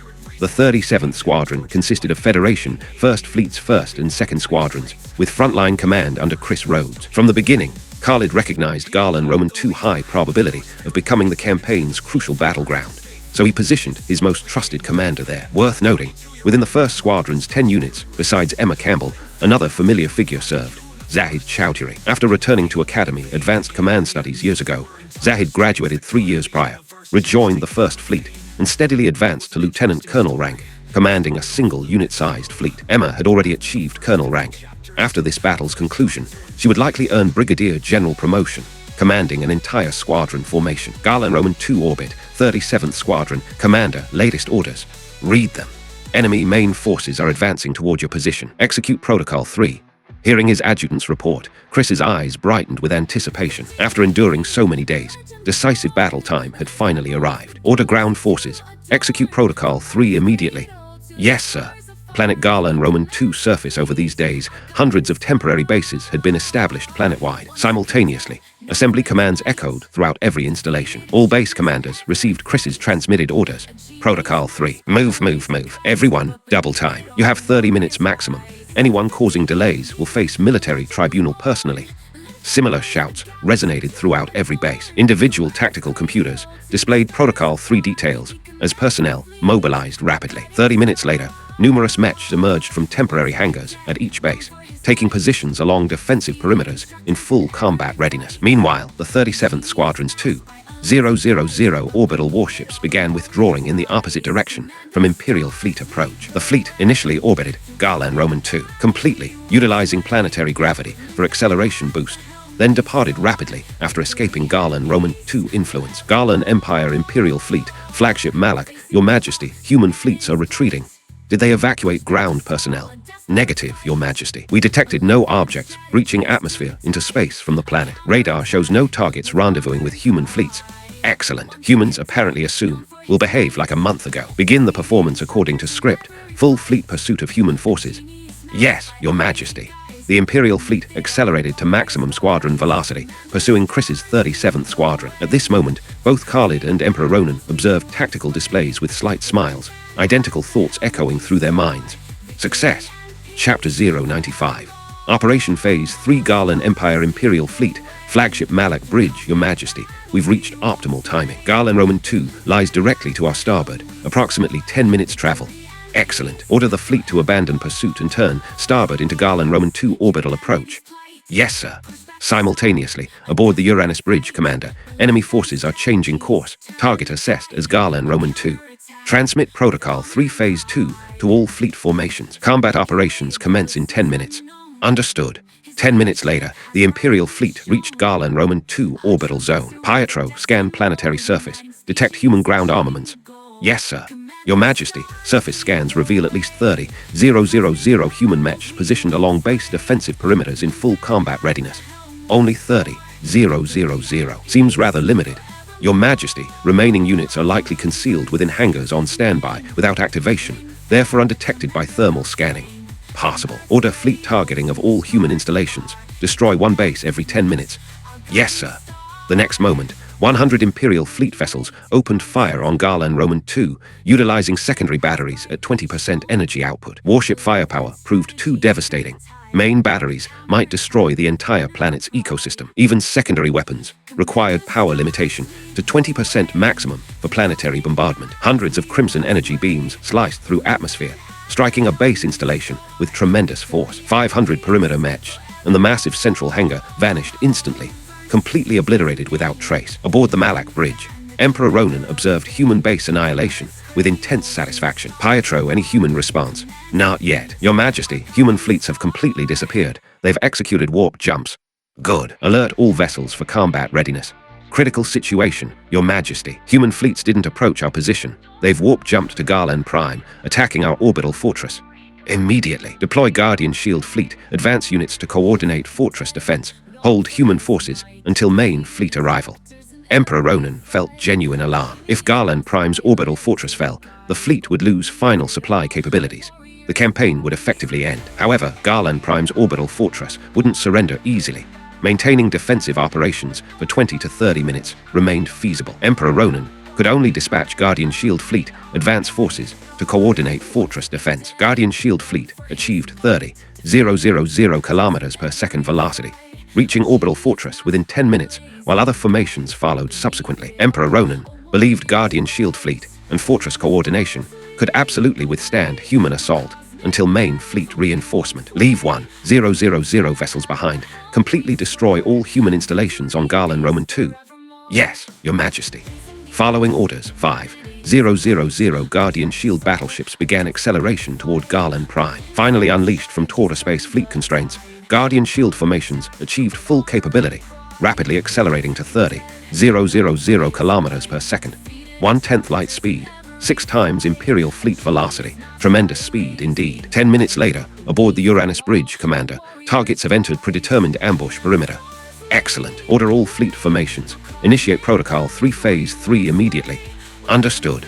The intense bombardment suddenly ceased with eerie silence, not because orbital fortress couldn't return fire, but because targets had vanished. Moments earlier, fortress batteries maintained continuous bombardment, but the next instant revealed all targets had disappeared. Command center personnel felt completely bewildered. Simultaneously, 8 million kilometers from orbital fortress, Guardian Shield Fleet advanced at 30,000 0.000 kilometers per second when the entire formation began emergency deceleration, not abandoning fortress support, but confronting a human fleet of over 30,000 vessels in tight formation, blocking their advance route 2 million kilometers ahead. Deceleration became essential. Direct collision would cripple their forces before combat began. However, Khalid clearly intended more than simple obstruction. Soon, Guardian Shield fleet's flanks and rear revealed 10,000 human warships each position. 5,000 vessels found themselves completely encircled by over 60,000 human warships launching coordinated assault. Guardian Shield battleships, excluding warp drive technology, significantly exceeded human vessel capabilities. Single main battery hits consumed over 30% of human shield integrity. 4 simultaneous impacts guaranteed complete destruction. Based on 2 brief exchange rounds, Khalid assessed Guardian Shield battleships could withstand 7 to 8 human main battery strikes, demonstrating superior defensive and offensive capabilities compared to Federation vessels. Fortunately, Federation fleet numbers represented 13-fold advantage with absolutely favorable positioning, utilizing warp drive technology for tactical superiority, achieving 4-direction encirclement from the start. Otherwise, direct frontal engagement would cost 7,000 to 8,000 Federation vessels for victory. Fierce combat reached white-hot intensity immediately, but 1 million kilometer engagement ranges plus energy shielding prevented rapid resolution like previous battles lasting mere minutes. 10 full minutes of sustained combat destroyed 2,000 Guardian Shield vessels, while Federation forces lost 400 warships, marking the first capital ship-level casualties since Federation new-class vessel deployment. Meanwhile, 15 million kilometers distant, Imperial fleet main formations advanced desperately, but lacking Guardian Shield velocity, requiring nearly 1 hour to reach battlefield. Aboard flagship Malak, Emperor Ronan displayed intense anxiety. Guardian Shield fleet represented his greatest strategic asset. Throughout nearly 2 months of conflict, regardless of circumstances, he'd never allowed their isolation. Yet ultimately they'd fallen into human deception. Minutes earlier, he'd received reports from Gala and Roman II garrison forces. All planetary mechs contained no pilots. Hangars stood completely empty. Not a single human discovered planet-wide. Though Emperor Ronan still couldn't comprehend how humans had secretly evacuated such massive personnel and equipment numbers, while leaving 30,000 mechs as decoys. This didn't prevent clear recognition. He'd been thoroughly outmaneuvered. Chapter 096. Death Before Surrender. The mystery of Gala and Roman II that puzzled Emperor Ronan was actually quite simple in concept, yet extraordinarily difficult in execution. Before the 37th Squadron's withdrawal, besides leaving 30,000 decoy mechs to confuse enemy forces, all ground personnel had relocated to the planet's far side, completely outside Imperial fleet radar range, as detection systems cannot penetrate planetary masses. Therefore, when the 37th Squadron orbited Gala and Roman II, utilizing gravitational acceleration, during initial acceleration phases, they passed through the Imperial fleet's radar blind spot, using this concealment to recover armed forces and personnel aboard their vessels. However, this operation carried significant risks. Missing the single rendezvous opportunity meant absolutely no second chance for personnel recovery. If fleet acceleration exceeded maximum mech and assault craft velocities, retrieval became impossible. After completing orbital trajectory, fleet velocity had already multiplied several times beyond mech and assault craft capabilities. The entire operation's difficulty proved extremely high, requiring perfect calculations and flawless execution without any margin for error. Watching his Guardian Shield battleships suffer nearly 50% losses, Emperor Ronan's heart bled with anguish. Yet he possessed no alternatives.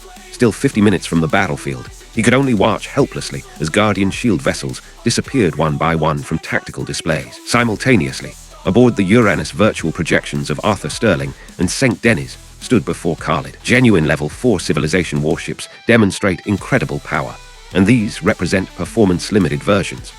Arthur Sterling observed the battle situation with amazement. Over 60,000 warships holding advantageous positions against merely 5,000 enemy vessels achieved only 1.5 casualty ratios, eliminating 2,000 while losing 400. Fortunately, the Galan Empire possessed only 5,000 such vessels. If they commanded 50,000, how could this battle be fought? Considering that Level 3 civilizations fielded millions of warships, intelligence reports about Level 4 civilizations raised troubling questions. How many vessels did they possess, all superior to even these 5,000 Galan battleships? Humanity remained desperately weak. General Arthur, don't worry excessively. Humanity has only decades of interstellar experience. while these level 3 civilizations have operated for thousands or even tens of thousands of years. Through human determination, we'll certainly close this gap.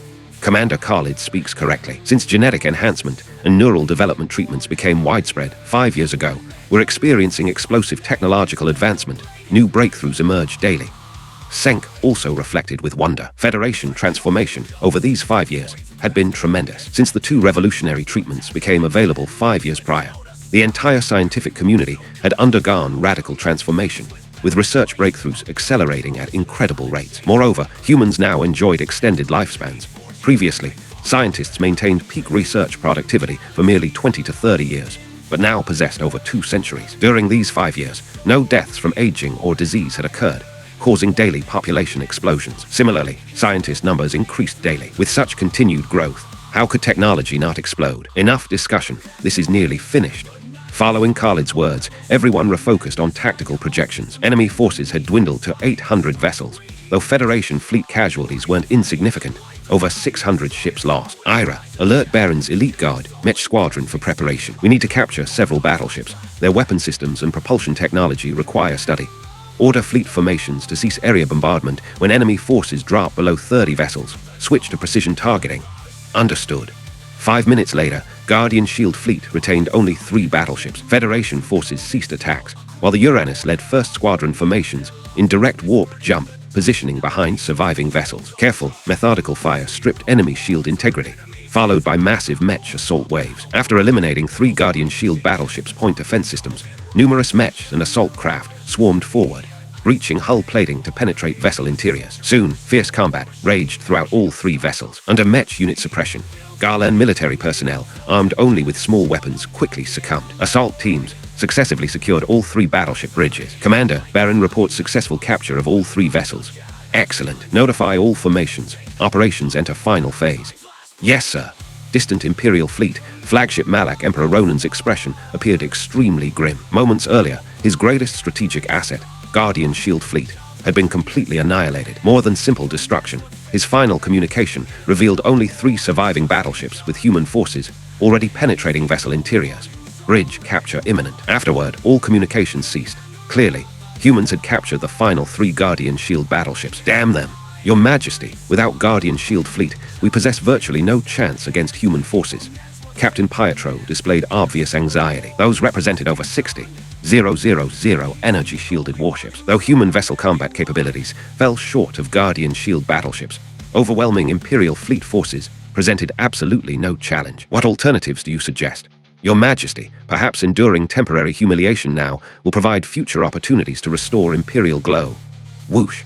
Before completing his sentence, a laser blast pierced his heart, leaving a bloody wound in his chest. Pietro stared at Emperor Ronan with complete disbelief, before collapsing lifeless to the deck. The bridge fell into deathly silence, as all command personnel gazed with stunned expressions at Emperor Ronan, holding his laser pistol. You are Imperial military personnel. Have you all abandoned the honor that Garland's soldiers never surrender? Emperor Ronan surveyed everyone present before speaking. Anyone else daring to mention surrender will share Pietro's fate. Yes, Your Majesty. Though command staff had been shocked by the sudden violent turn, they remained Garland Empire military personnel. The Garland Empire military oath of death before surrender represented no empty words, but sacred vows embedded within every soldier's heart. Remembering this sacred pledge, personnel quickly recovered their composure, gazing at Emperor Ronan with burning determination. Now inform all forces, prepare for battle. The Imperial Emperor will fight alongside them until the final moment. Yes, sir. Personnel aboard other vessels remained unaware of flagship events, receiving only orders for combat preparation. They were also informed that their empire's emperor would fight beside them until the end. Garland military personnel would never surrender. Instantly, soldiers throughout all vessels turned toward the flagship's position, continuously shouting, "Death before surrender! Death before surrender!" Chapter 097. The final symphony between Garland Prime and Garland Roman II, the Imperial fleet had arranged itself into battle formation. Before ascending to Emperor, Ronan had served as a prince commanding military forces. His tactical abilities remained sharp. Under Ronan's direction, 200,000 warships deployed in a perfect circle, ensuring response capability against attacks from any direction while avoiding exposure of vulnerable vessel positions. Aboard the Uranus, Khalid observed the Imperial fleet formation displayed on tactical projections, allowing himself a slight smile. This opposing commander proves quite interesting. believing comprehensive coverage counters our advantages. Rather naive, wouldn't you say? Ira, notify all fleet formations. Final combat phase officially commences. Yes, sir.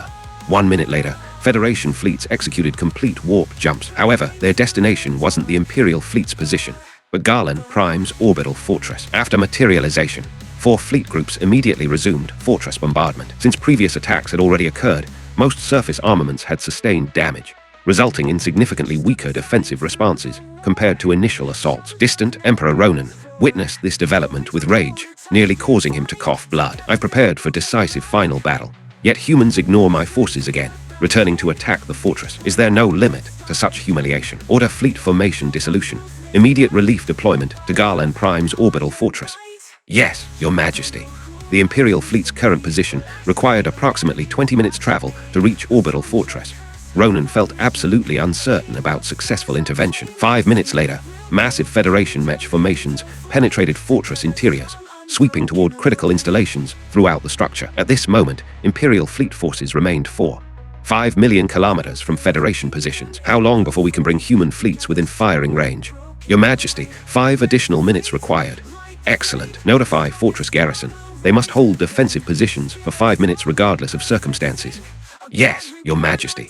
Soon, news of Imperial fleet reinforcement arriving within 5 minutes spread throughout Fortress Garrison personnel. Instantly, defender morale surged dramatically, gradually forcing Federation mech units into steady retreat. Unfortunately, Garrison forces in their extreme excitement failed to recognize a crucial fact. Infantry armed with light weapons successfully repelling entire mech armies. Your Majesty, Orbital Fortress reports that news of your return has boosted morale tremendously.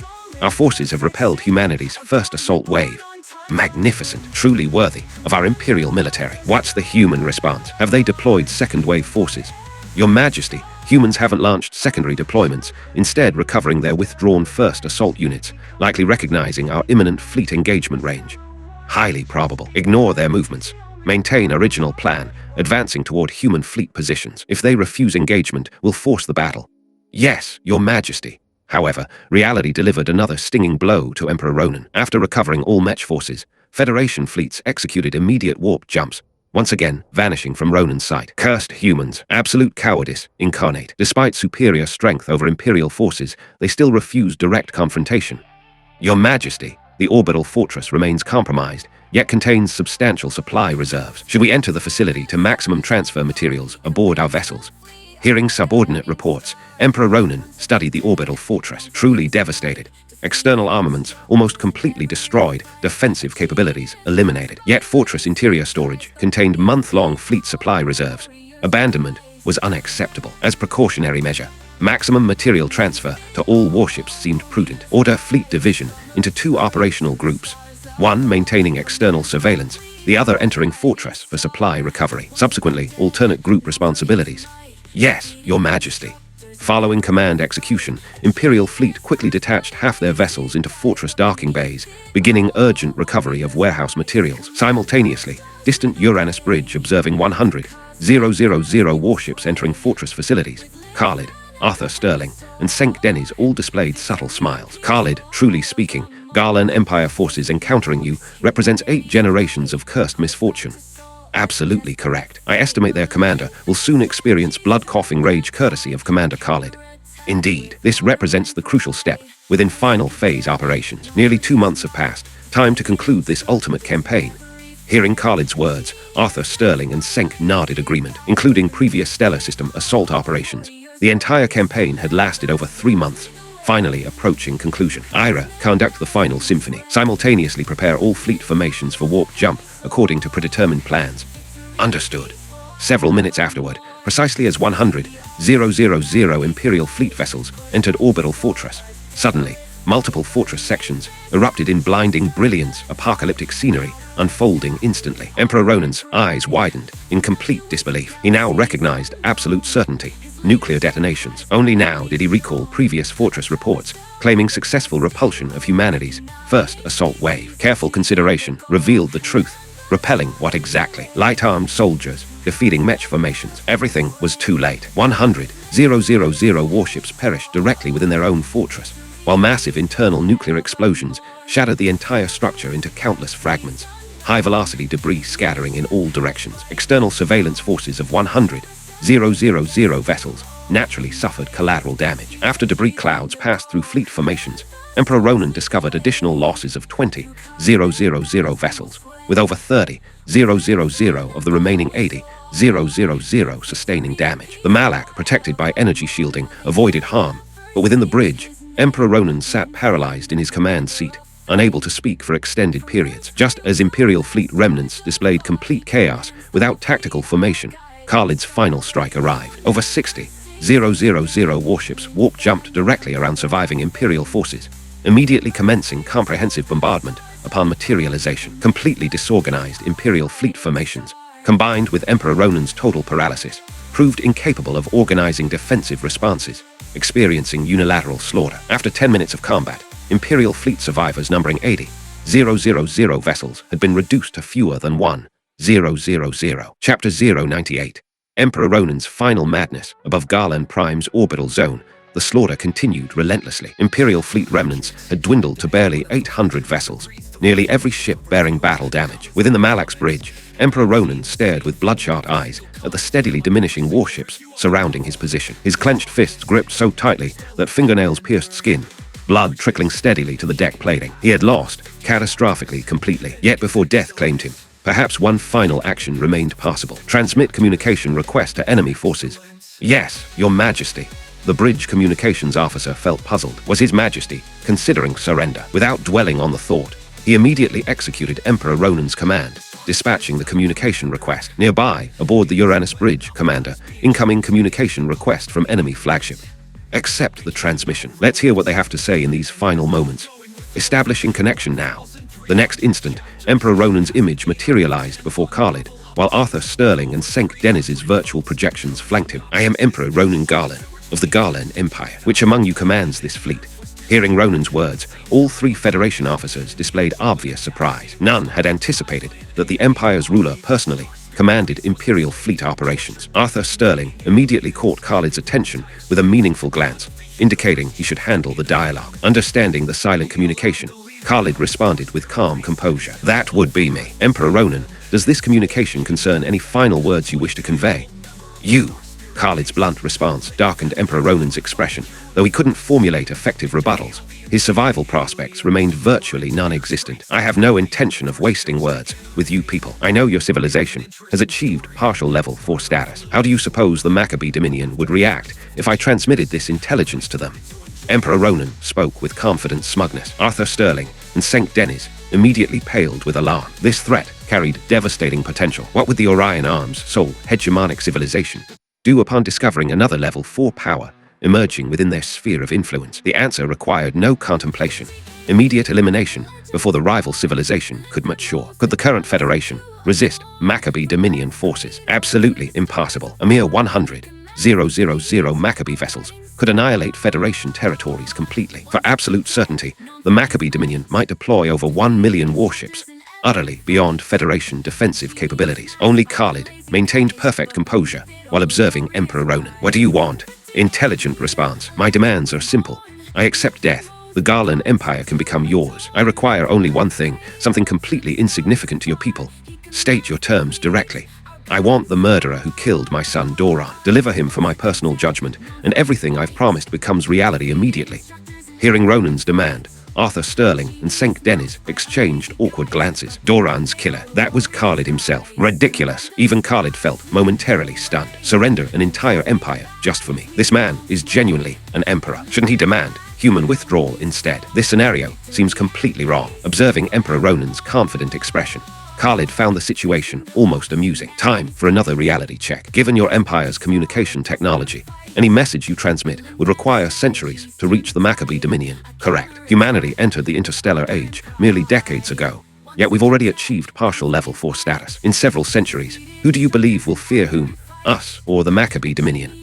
Khalid's words left Emperor Ronan completely speechless, wanting to argue but finding no grounds for rebuttal. Imperial communication technology would indeed require several centuries to deliver messages to Maccabee territories. Previous warship purchases occurred only because the Maccabee Dominions New Emperor had dispatched vessels to collect all level 3 civilizations. Otherwise, the Garland Empire couldn't reach Maccabee space within a millennium. That journey to Maccabee territories had provided warship acquisition opportunities, with the Dominion handling delivery and resource collection logistics. He truly possessed no rapid communication methods with the Maccabee Dominion. Arthur Sterling and St. Denis visibly relaxed. Khalid's composure proved invaluable. They'd nearly fallen into the trap, observing Emperor Ronan's bewildered expression. Khalid continued speaking with casual indifference. Allow me to share additional information. I personally killed Doran. What? You, indeed. Since you have no final words, let's conclude this conversation. Feel free to transmit messages to the Maccabee Dominion at your discretion.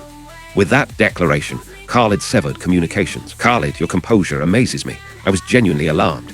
No reason for concern. If they possessed advanced communication technology, they wouldn't have endured our tactical manipulation. With their communication limitations, forget centuries. Millennia wouldn't suffice. The Maccabee Dominion lies nearly 20,000 light-years distant. That's reassuring. Simultaneously, aboard flagship Malak, damn him, damn them all. It was him, right before my eyes.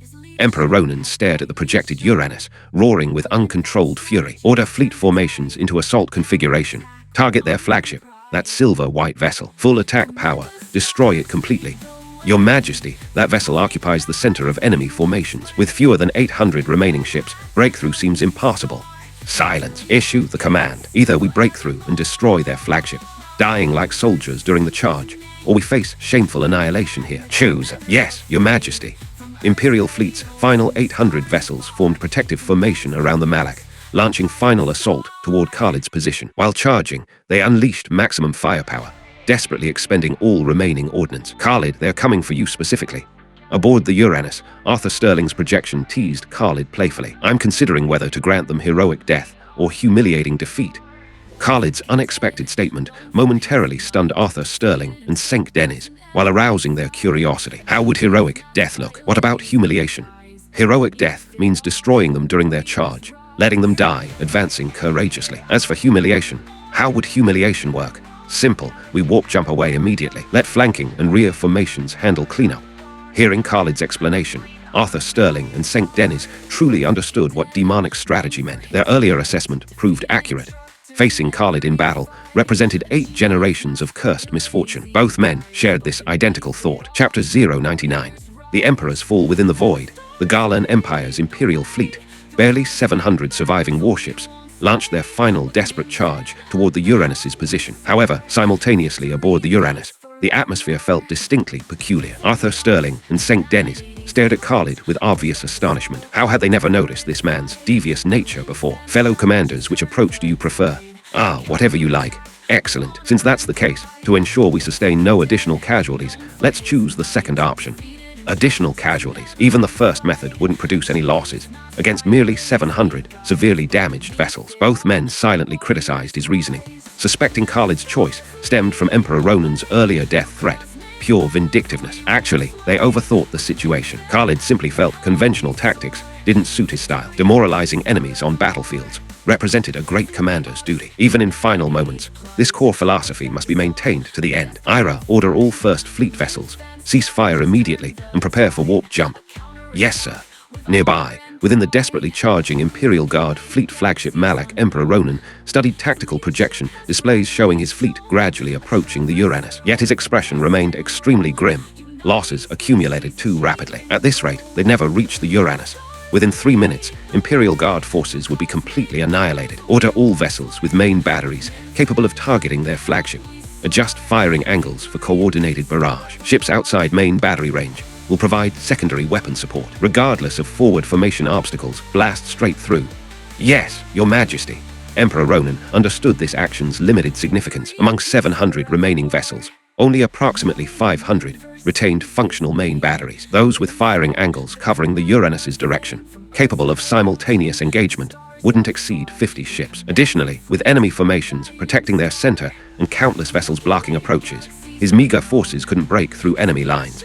Destroying even the forward formation's strongest vessels seemed impossible. But he had no alternatives. His fate was sealed. He hoped for a more glorious ending. Even in death, he would die advancing, not huddled defensively while human fleets surrounded them. Only this preserved Imperial dignity. Unfortunately, Khalid clearly wouldn't grant this opportunity. The next moment, the frontal First Fleet executed immediate warp jumps, leaving Imperial Guard formations facing empty void. Within the Malak, Emperor Ronan and command staff stood completely stunned. Enemy shamelessness knew no bounds. Even at this point, they deployed such tactics. Instantly, their fleet transformed from desperate charge to panicked flight. This was indeed panicked flight.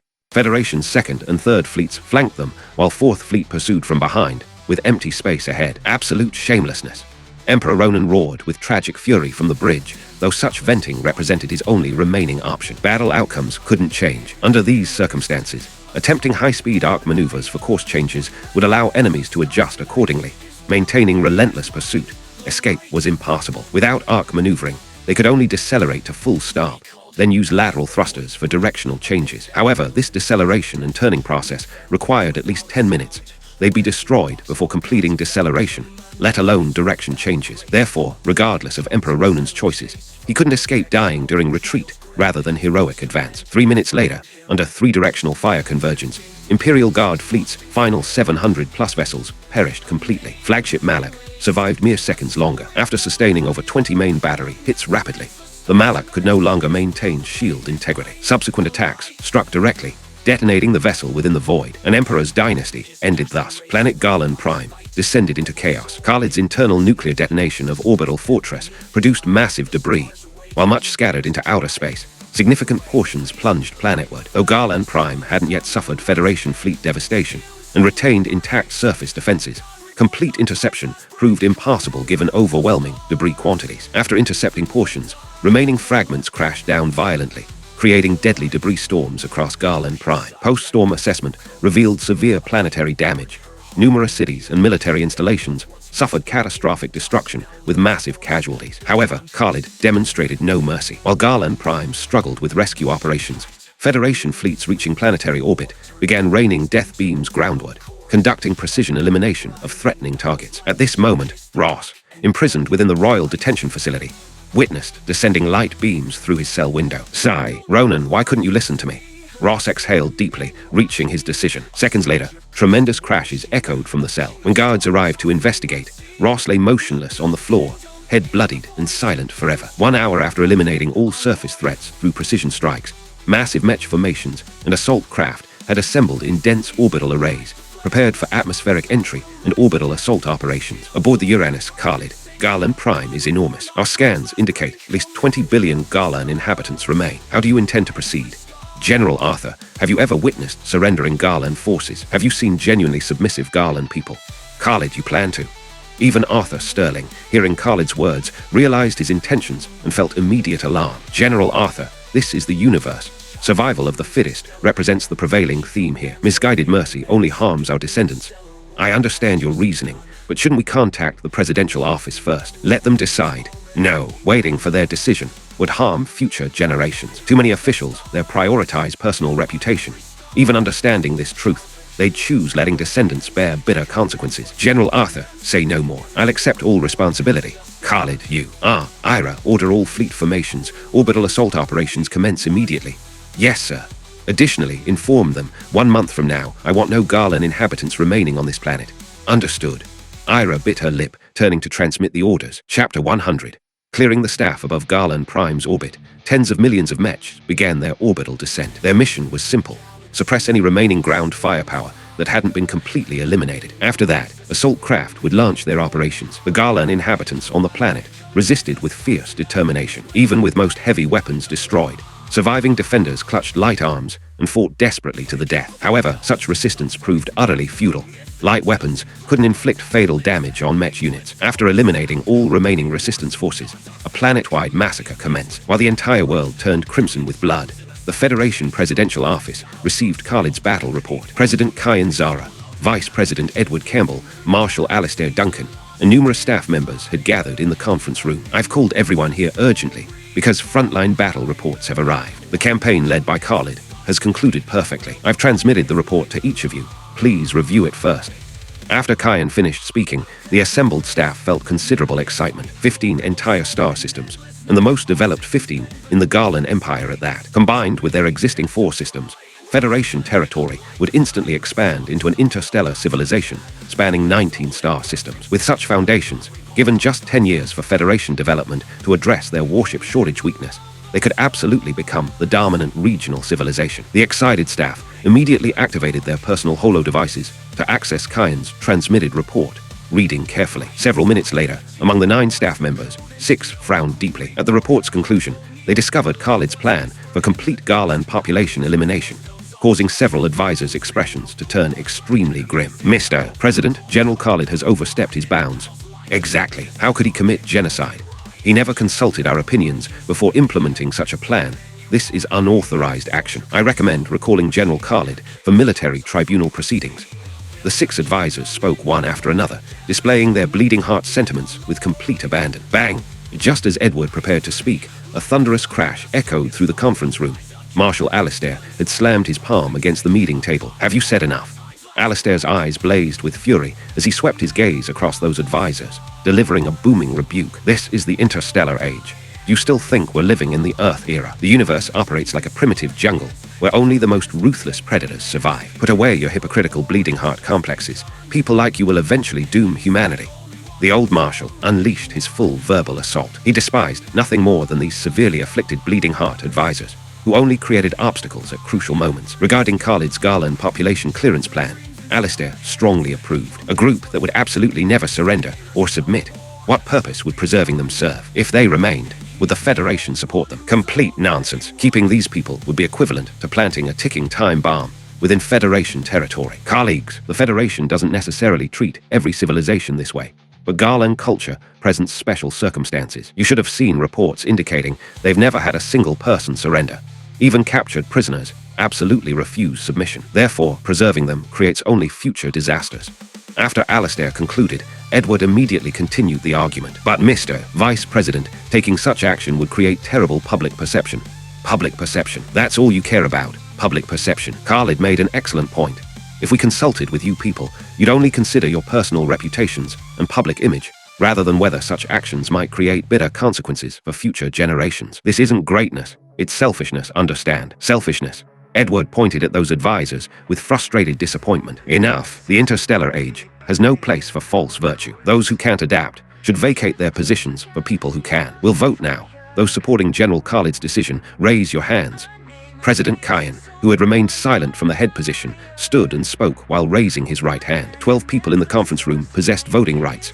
Kyan, Edward, Alistair, and 9 other staff members. President Kyan's vote counted as 2. Following Kyan's declaration, Edward and Alistair unhesitatingly raised their hands. After 10 seconds, 3 advisors who hadn't previously opposed Khalid also gradually raised theirs. At this point, Kyan's faction had secured 7 votes, exceeding the majority.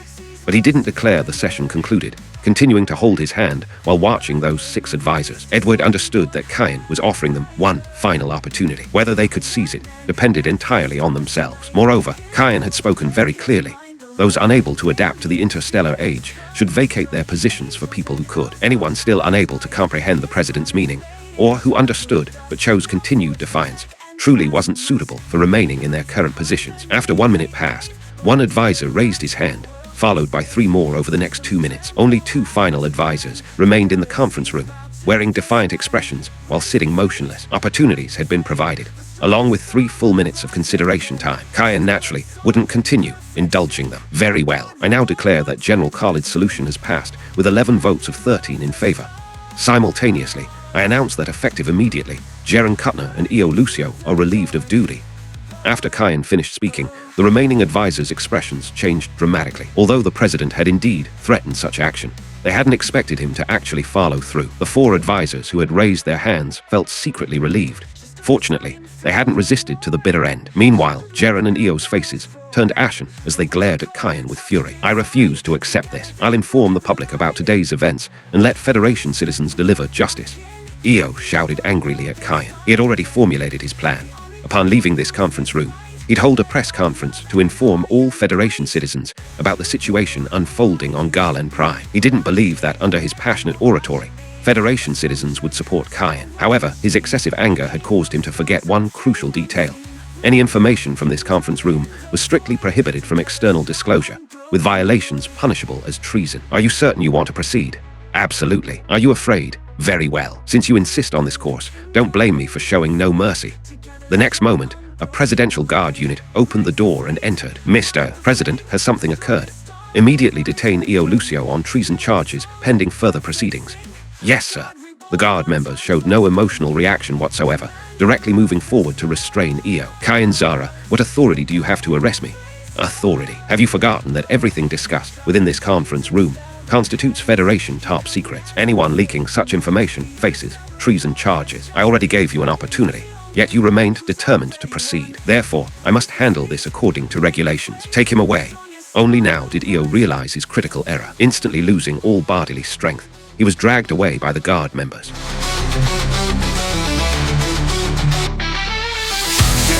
galaxies lost in fire, a name erased, a soul reborn higher. One man commands the stars tonight, his will to blade, his mind, the light. They called him Ghost, the Void's breath, a myth that deals in plasma death. Linfan leads without a sound, where he walks no gods are found. Commanding fleets with battle grace, a billion drones in the silent chase. From Earth exiled through trials grim, he forged command, they followed him.